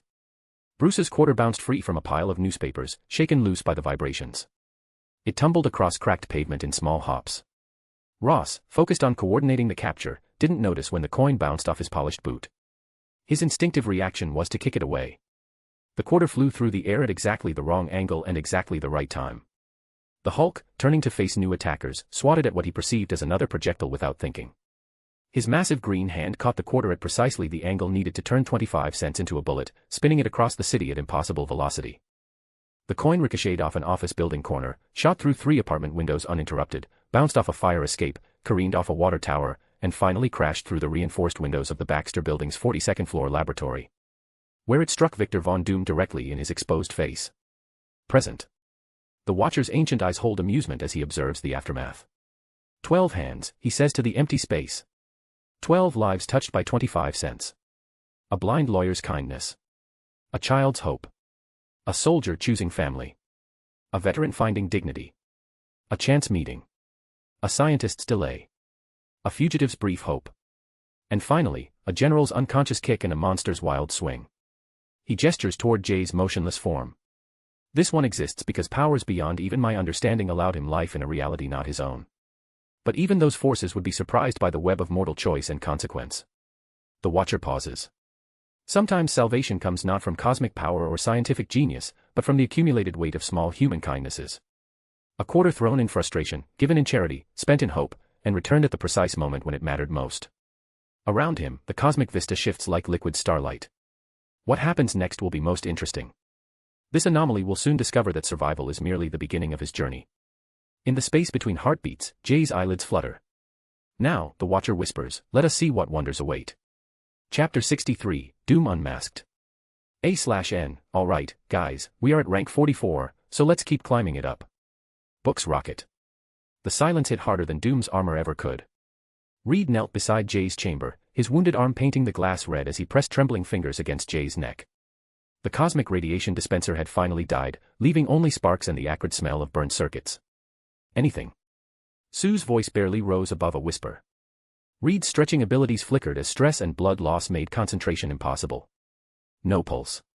His voice cracked like dry wood. He's gone. No. Rogue stumbled forward, her body still racked with tremors from channeling 4 different power sets. He ain't dead. He can't be dead, sugar. Beast was already in motion, blue fur streaked with soot as he grabbed emergency medical equipment from the wall cabinet. Defibrillation, immediately. Sue, position these paddles. The machine whined to life like a dying animal. Sue's hands shook so badly she could barely maintain her grip. Clear. Jay's body jerked against the restraints. The heart monitor stayed flat as a merciless and unwavering line. Again. Beast's comm was cracking. Higher voltage. Clear. Another shock. Another nothing. The flat line mocked their desperation. Reed slammed his hand against the chamber wall, the impact sending fresh blood down his arm. Damn it all to hell. We're losing him. Heavy footsteps echoed from the floors below, followed by some truly creative profanity that would have made a sailor blush. Domino appeared in the doorway, hair wild, costume torn to ribbons, blood trickling from a nasty gash on her forehead. Sorry about that, falling through 3 floors wasn't exactly in my. She stopped dead. Jay's motionless form was bandaged around his stomach. The flatlined monitor. Rogue's tears cutting tracks through the soot on her cheeks. No. She ran to the chamber, shoving past everyone to press her hands against Jay's face. Christ, he's burning up. But his skin. It's cold as ice. Domino closed her eyes, focusing everything she had on her luck. They'd always been instinctive, chaotic, but now she needed them to work on command. She needed to find the one chance in a million that could save him. Nothing. Her powers felt dead. Come on. She pressed harder against his temples, feeling the heat radiating from his skin. Work, you piece of shit power. Work. Still nothing. Desperation clawed at her chest. In a moment of pure panic, she grabbed the bloodied, twisted piece of metal from the floor, raising it toward her own throat. Maybe if she hurt herself, forced her body into shock. Domino, stop. Steve's hand closed around her wrist. The super soldier was bloodied, his jacket torn, but his blue eyes held compassion. This isn't the way. Hurting yourself won't bring him back. Then what will? The words exploded from her like a scream, the metal clattering to the floor. What the hell will? None of them had an answer. Then the sound of helicopters filled the air like mechanical thunder. Tactical teams flooded through the destroyed lab, led by Maria Hill striding through with confidence as if she owned the place. Secure the perimeter. Barton and Romanoff, check for additional wounded. Should someone check if Fried Tinman over there has a pulse? Natasha added, nodding toward Doom's motionless form. 2 SHIELD agents approached the fallen dictator cautiously. The moment they got within arm's reach, his eyes blazed open behind the ruined mask. Ah! The scream that tore from Doom's throat was pure, undiluted agony. His ruined face twisted as consciousness brought the full weight of his radiation burns crashing down like an avalanche. Stay back, he roared, raising a gauntlet hand. Do not dare approach Doom in his moment of. His words died as his gaze fell on Jay's still form. The flatlined monitor. The tears on every face. Victor Von Doom began to laugh. It started low and bitter, building into something horrible as madness given voice, echoing off the walls like a funeral bell. See, he gasped between peals of insane laughter. See what becomes of those who steal from Doom. This is justice incarnate. Reed moved faster than anyone had ever seen him move. His wounded arm stretched across the lab like a snapping rubber band, his fist connecting with Doom's ruined face with a wet crunch that sent the armored tyrant sprawling. Reed. Sue cried as her husband's bandages burst open, fresh blood spattering the floor in crimson drops. A SHIELD medic threw up her hands in exasperation. Sir, if you keep moving that arm, you're going to bleed out. But Reed wasn't listening, his eyes fixed on Doom with burning hatred. How dare you? How dare you laugh when this is your fault? SHIELD agents moved to restrain Doom, but Hill's communicator crackled with static. Agent Hill, this is Fury. Stand down immediately. Doom has full diplomatic immunity as Latveria's sovereign ruler. We cannot detain him. What? The word exploded from multiple throats simultaneously. State Department's direct orders. Let him walk. Doom slowly pushed himself upright, his ruined face twisting into a grotesque smile beneath the shattered mask. As he did, his eyes caught fragments of broken mirrors scattered across the floor. The laughter died instantly. For the first time in his adult life, Victor Von Doom saw himself as others saw him, not the perfect god king he imagined, but a scarred, broken monster. The cosmic radiation had stripped away his delusions along with his flesh, revealing the ugliness that had always festered beneath his mask of perfection. No, he whispered, touching his ruined face with trembling fingers. This cannot be. Doom is perfect. Doom is. His gaze fell on the bloodied quarter lying in the debris, 25 cents that had caused his disfigurement. Then his eyes tracked to Jay's motionless form. You. The word erupted like a volcano. This is your doing. Your existence cursed Doom's perfection. His armored finger swung toward Reed like an accusation. And you, Richards. This catastrophe wouldn't have occurred if you'd surrendered what was rightfully mine. The cosmic radiation storage.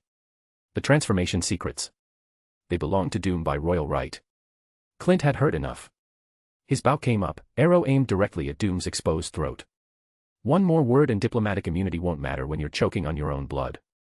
But men in dark suits materialized from nowhere, CIA by their earpieces and badges. Stand down, Agent Barton. His Highness Victor Von Doom enjoys full diplomatic protection. This is completely insane. Tony's voice crackled from his damaged suit as Natasha worked to extract him from it. I don't care if he's the goddamn Pope. He nearly killed us. One suit stepped forward with a shark smile. Surely a man of your resources understands international complexities, Mr. Stark. Tony's arc reactor flickered back to life as they freed him from the wreckage. His dark eyes promised bloody retribution. Resources. I'll spend every single penny ensuring this psychopath and Ross pay for today. And trust me, I have a lot of pennies. The CIA formed a protective corridor around Doom. He walked through it like returning royalty, his scarred face hidden once again behind battered metal. At the laboratory entrance, he paused, looking back at the heroes clustered around Jay's chamber. Remember this day, Richards. Remember what happens to those who deny Doom his rightful due. Your precious hero is dead because of your choices. His blood stains your hands. And soon he won't be a hero anymore. Then he was gone, leaving only echoes and the bitter taste of injustice hanging in the air. Nobody noticed the small spider scurrying across the debris-strewn floor. It moved with purpose toward the still-sparking generator, driven by instincts. As it passed under a dangling power cable, a tiny arc of cosmic radiation jumped down, striking the arachnid for just a microsecond. The spider froze, its tiny body convulsing as alien energy rewrote its genetic code in ways that defied natural law. Then, with suddenly purposeful movements, it skittered away into the building's ventilation system. The heroes stood in the wreckage, watching their friend's lifeless form through the chamber glass. Outside, New York continued its relentless pace, unaware that something precious had been lost in the city's heart. So what now? Johnny whispered, his flames extinguished. Chapter 64, The Doom That Follows. A/N, this part of the enhancement arc isn't my favorite either, but it's happening for a reason. After 63 chapters, you know I don't waste time on random stuff. I'm trying something here, so let it play out. What's happening isn't just coincidences, it's Jay's drawbacks working in unison. If you've stuck with me this long, trust that there's a method to this madness. Just see where it goes. Hours dragged on like a funeral procession. Emergency responders and SHIELD agents had packed up and left, abandoning the core group to their vigil around Jay's still form. Sue had insisted on hooking him up to every life support machine in the building, refusing to accept defeat. Artificial circulation keeps the tissues viable, she muttered, adjusting ventilator settings for the 4th time. Slows cellular breakdown. If there's even a chance. Nobody had the heart to tell her that hope was fading fast. Xavier rolled in around midnight with Jean and Scott, their faces grim as undertakers. Hank had called for them. Jean dropped to her knees beside the chamber immediately, eyes closing as she reached out with her telepathic abilities.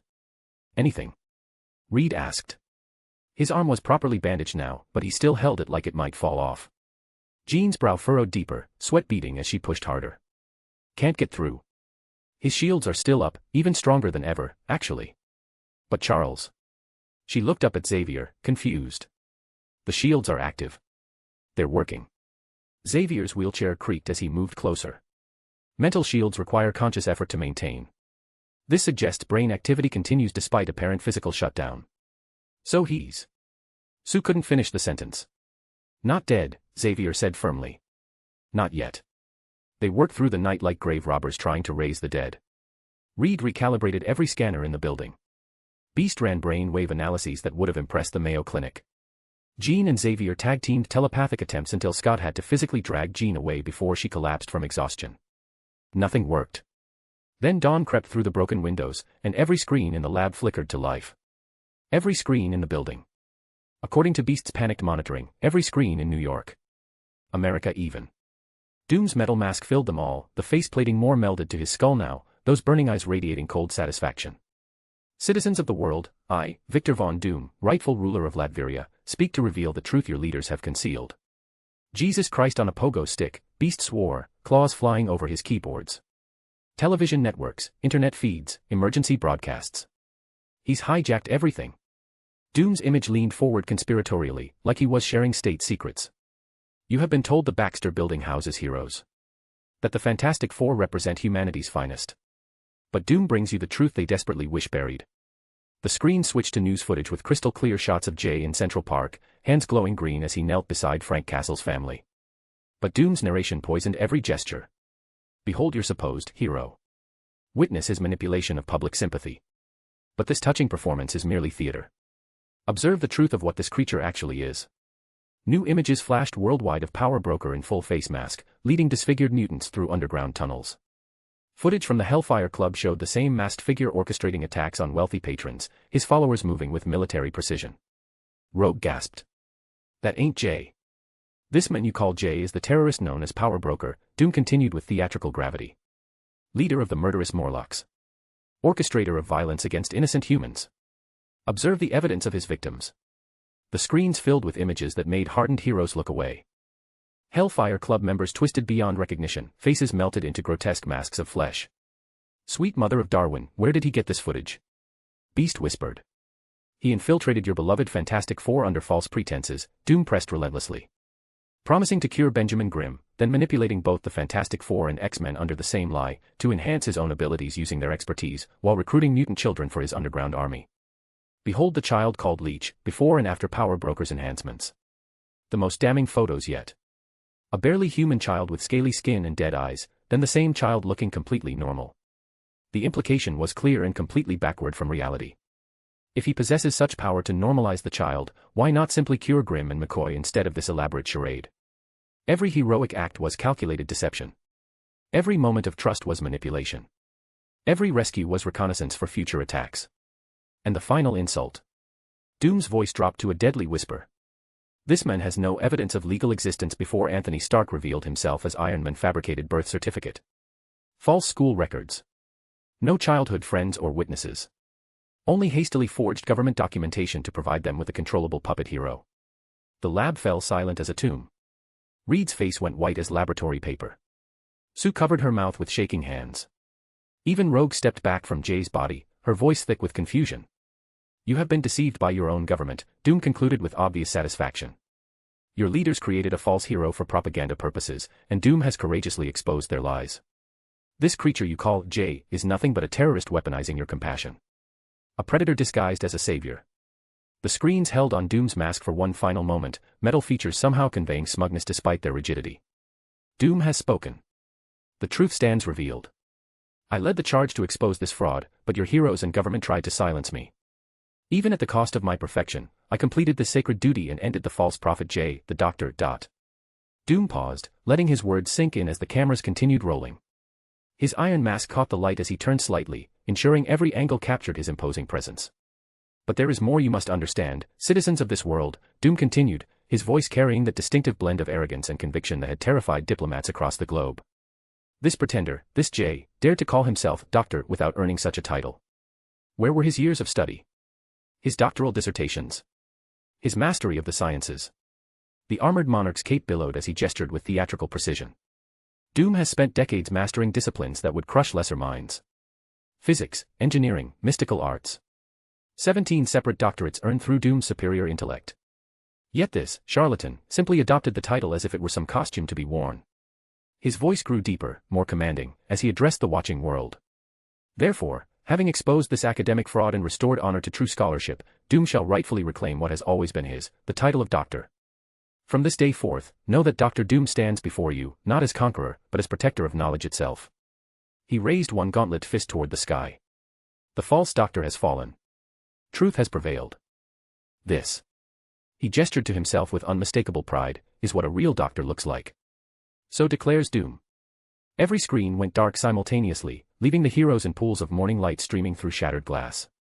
The silence that followed was suffocating. The evidence had seemed overwhelming. The logic appeared bulletproof. The photos and footage looked completely authentic. And Jay couldn't defend himself because Jay might never wake up. This is complete bullshit, Tony finally said, but his voice lacked its usual conviction. You guys know Jay. Do we? Reed's analytical mind was already dissecting possibilities. Victor's correct about one thing. Jay has no verifiable past before 2 months ago. No documentation, no records. Reed, Sue warned, but uncertainty crept into her voice. I ain't saying I believe that nut job, Rogue said carefully, but some of them photos looked mighty real. And we X-Men were there for most of what he's talking about. Beast stared at the dark screens, his brilliant mind racing through scenarios. The technological sophistication required to fabricate evidence this comprehensive would be considerable. But not impossible for someone of Doom's resources. So we're supposed to believe Jay's been secretly running the Morlocks as power broker this whole time? Scott asked incredulously. I have seen stranger things happen, Steve said quietly. Doubt spread through the room like nerve gas, invisible but deadly. Each hero found themselves studying Jay's unconscious form with new questions, new suspicions. The men who'd risked everything to save them suddenly felt like a stranger. Doom's broadcast had achieved exactly what he'd intended, turning the world against someone who couldn't speak for himself. In that moment, Victor Von Doom claimed a victory more complete than any battlefield conquest. He hadn't just beaten their bodies with armor and energy blasts. He'd made them doubt their own hearts. Chapter 65, The Queen of Nevers. Pure white stretched in every direction. No boundaries that Jay could make out. Just endless, perfect nothing that somehow felt solid under his feet. Did I die again? The thought hit him like a punch to the gut. He'd been through this before, back when he first arrived in this reality. The same disorienting white void, the same terrible uncertainty hanging over his existence. Is XYZ here? Jay's mind immediately went to the entity that had brought him to this world. The ROB's assistant, who'd given him a second chance at life. He tried to remember what had happened. The enhancement chamber and Reed's worried face through the glass. Going under sedation, being submerged in the serum tank. Then, sudden, overwhelming pain even through the drugs, and nothing. Well, that's just great, he muttered to the white void. Either I'm having the world's most boring near-death experience, or I'm about to get lectured by some cosmic entity for dying so soon. That's when she appeared. One moment, he was alone in the endless white, then next second a woman stood before him. Tall, regal, with flowing hair that seemed to shift between silver and starlight. Her dress looked like it had been cut from the fabric of space itself. Dark material shot through with points of light like distant galaxies. Jay's comic nerd perk kicked in immediately. Holy shit. You're the Queen of Nevers. She smiled, warm and motherly, with just a hint of amusement. Language, dear. Though I suppose your recognition is refreshing. Most mortals don't even know I exist. Jay's mind was racing. If she was here, this had to be serious. The Queen of Nevers is the embodiment of possibility and the remnant of the fourth cosmos itself. A cosmic entity so far above his pay grade it wasn't even funny. Am I? His voice cracked. Did I break something? The timeline. Was I caught as an illegal alien? The Queen laughed, a sound like silver bells. Oh, child. No, you haven't broken anything. Relax. She gestured around them. This isn't the domain of your so-called ROB. This is the land of couldn't be shouldn't be, my realm. A place outside the multiverse itself, where possibilities gather before they become reality. That was actually reassuring. Sort of. At least he was still in the Marvel cosmos, not being dragged back to wherever he'd started. Wait. If I'm dead or dying, why aren't I standing in front of Lady Death instead? The Queen's expression shifted. Oh, that would have been the natural course of events. But honestly, dear, I don't think you'd be particularly happy to meet her. Given some of her actions. Jay grimaced, remembering the comics. Lady Death in Marvel was cold and cruel, unlike her DC counterpart. She manipulated Thanos into a universe-wide genocide, cursed Deadpool with immortality, and was a major reason for the spread of the zombie virus throughout the Marvel multiverse. Yeah, hard pass on that meet and greet. Exactly. The Queen stepped closer. This is the realm of possibility and free will, existing just below the house of ideas where all stories are born, and from here, I see all. Her expression grew distant for a moment. I have seen the rise and fall of cosmic cycles, watched realities bloom and die. Thus, because of my uniqueness, all Nexus beings are agents of mine. Those whose existence allows for infinite possibilities in the multiverse. Wanda Maximoff, America Chavez, Franklin Richards, and beings like them are keystones of reality itself. Am I? Jay couldn't finish the question, but she understood. A Nexus being? No, dear. Nexus beings are rare individual entities with the ability to affect probability in the future, altering the flow of the universe's destiny. They're born to their roles, crucial to the ultimate coherence and stability of the multiverse. She explained. You are something rarer. You are an outsider. Her smile held maternal warmth. All outsiders are placed under my protection. Those who don't belong to the natural order but create change nonetheless. You see, Nexus beings maintain stability, but outsiders like you create beautiful chaos. But what's the difference? Jay asked, genuinely curious. Between maintaining stability and creating chaos. The Queen's expression grew thoughtful. Nexus beings are like anchors. Without them, reality would drift into complete randomness. They are watched vigilantly by cosmic forces. Because their actions determine whether entire timelines survive or collapse. She gestured around them at the white void. But you outsiders. You're wild cards. You introduce elements that were never meant to exist in those realities. Sometimes you save worlds that were destined to fall. Sometimes you doom universes that should have thrived. The one above all finds this entertaining. Jay felt a chill. So, I'm just entertainment. Oh, child, no. Her voice grew protective. You are precious precisely because you choose your own meaning. Nexus beings are bound by cosmic responsibility whether they want it or not. Outsiders can walk away whenever they choose. The fact that most of you stay, that most of you try to help despite having no obligation to do so, that's what makes you special. That's why I chose the duty to protect you. The words hit Jay like lightning. His breath caught. He'd suspected there had to be others. Other transmigrators, other people given second chances, since XYZ appeared pretty used to the process. But he'd never been able to confirm it. There are others like me. More than you could guess, she confirmed. Scattered across infinite realities, each on their own journey. The one above all allows their entrance because he loves to observe change from things he didn't create. Just as it's his nature as a curious creator. Jay's head was spinning. Everything he thought he understood was just the tip of an iceberg. What about the comics? The stories we know. Her smile turned mysterious. All that exists by the will of the one above all. His whims, his curiosity, his endless what if. To which the reasoning he only knows. Jay had to ask. Have other outsiders completed their goals? Where are they now? The Queen's expression grew distant. More than you can count have tried. Many died before making their mark. Others left to explore the greater omniverse. Some are still around, convinced they're the main characters of reality. Her expression grew serious. But even if you traveled the entire multiverse looking for them, you would never encounter another. The one above all doesn't like his shows to interrupt each other. Each outsider exists in their own narrative bubble, so to speak. You can consider yourself effectively alone in that regard. It hit Jay how much he'd secretly hoped for someone who understood, but honestly, he was also relieved not to have that wild card throwing everything off balance. But that's also why my protection is so important, the Queen continued, her voice gentling. You cannot turn to others like yourself for support or guidance. You must find your way through relationships with the natives of your adopted reality. The Nexus beings I protect at least have cosmic forces watching over them, ensuring their stability. Outsiders only have me, and the connections they build themselves. That actually tracked, Jay realized. Most reincarnated people were probably neets or social outcasts in their first lives. The type who spent all day reading power fantasy novels because reality sucked.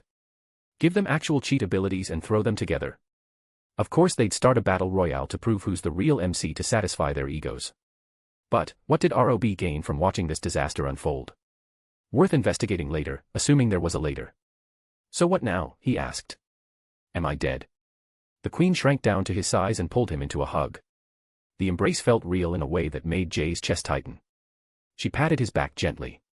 It was like being held by the mother he'd never really had. Not his biological mother with her endless expectations, but the kind of mother who loved you for existing, not for what you could provide to fulfill her expectations. All of you are like my children, trying your best to reach your goals, she said gently. But Jay. She pulled back to look at him. You're always putting on a mask, always trying to make everyone win. I like that about you. But you're losing yourself. You matter too. You should do what's best for you, both physically and mentally. The words cracked something open inside Jay's chest. It was exactly what Bobby had said, what he'd been trying to avoid facing. I'll still do what I think is the best way to survive and be free in this world, he said quietly. She sighed and muttered something that sounded like, so you're one of the dense ones. Then louder, you're not dead, dear. Your body is adjusting to the enhancements, and your soul was pulled here so we could meet. Don't worry, you'll return soon. Relief flooded through him. Thank you. This conversation has really opened my eyes. She laughed. If you're truly thankful, won't you do me a small favor? Jay hesitated.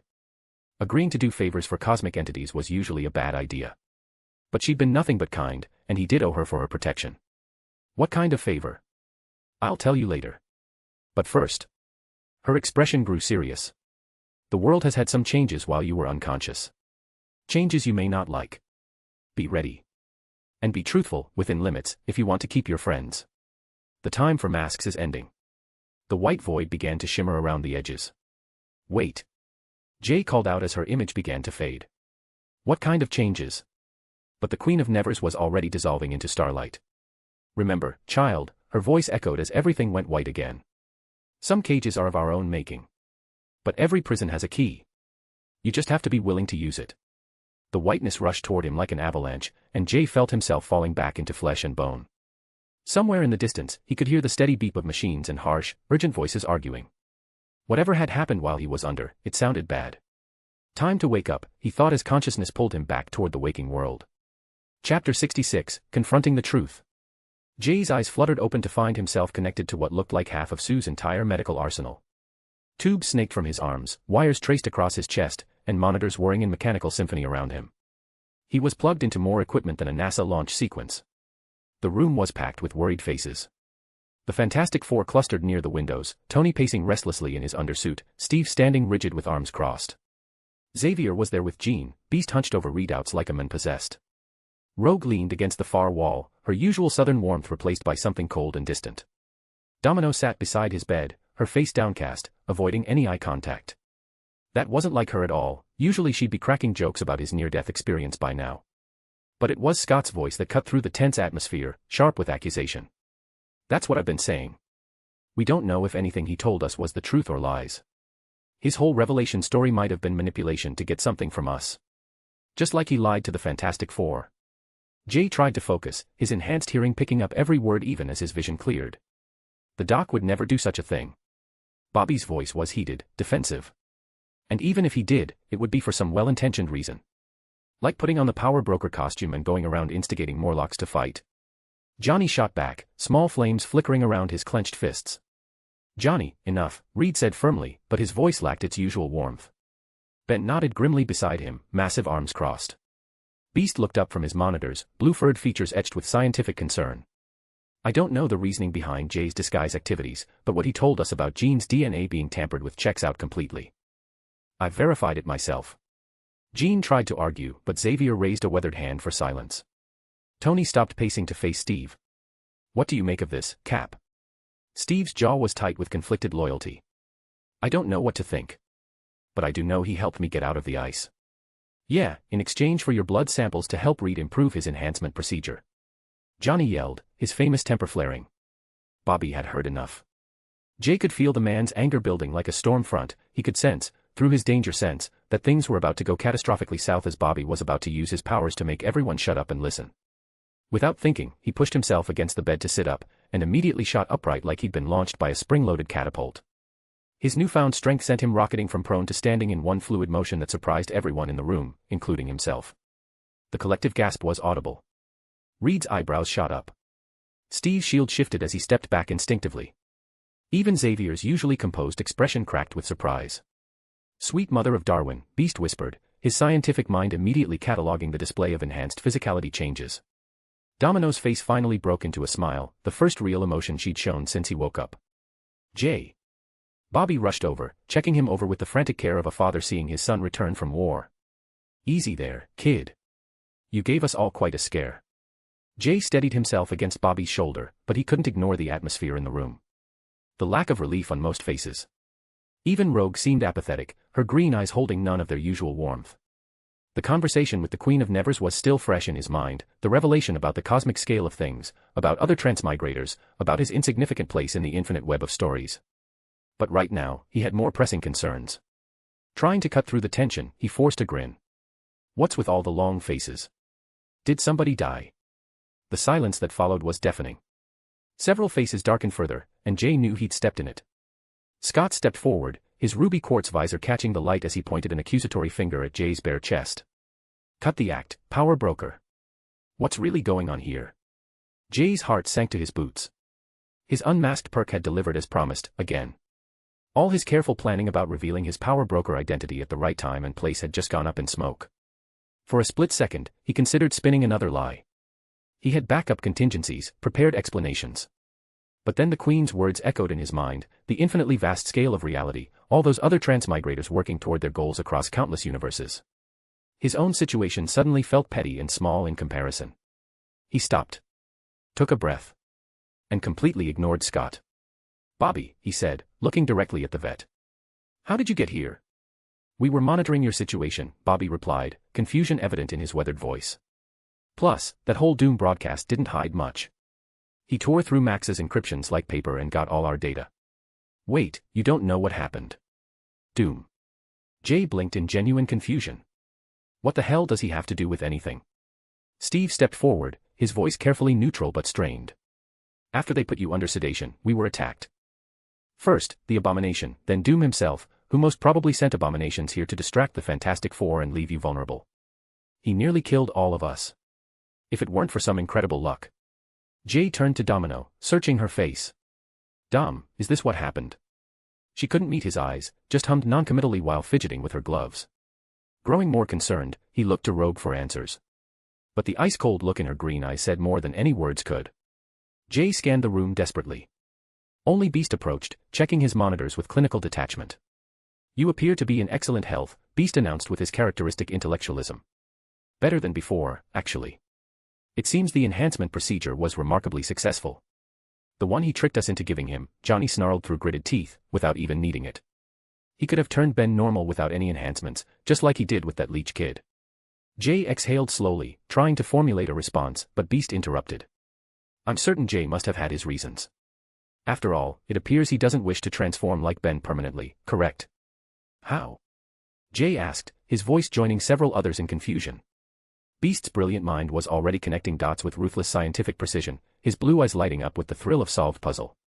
I've been harboring suspicions since we first encountered Power Broker in the Morlock tunnels.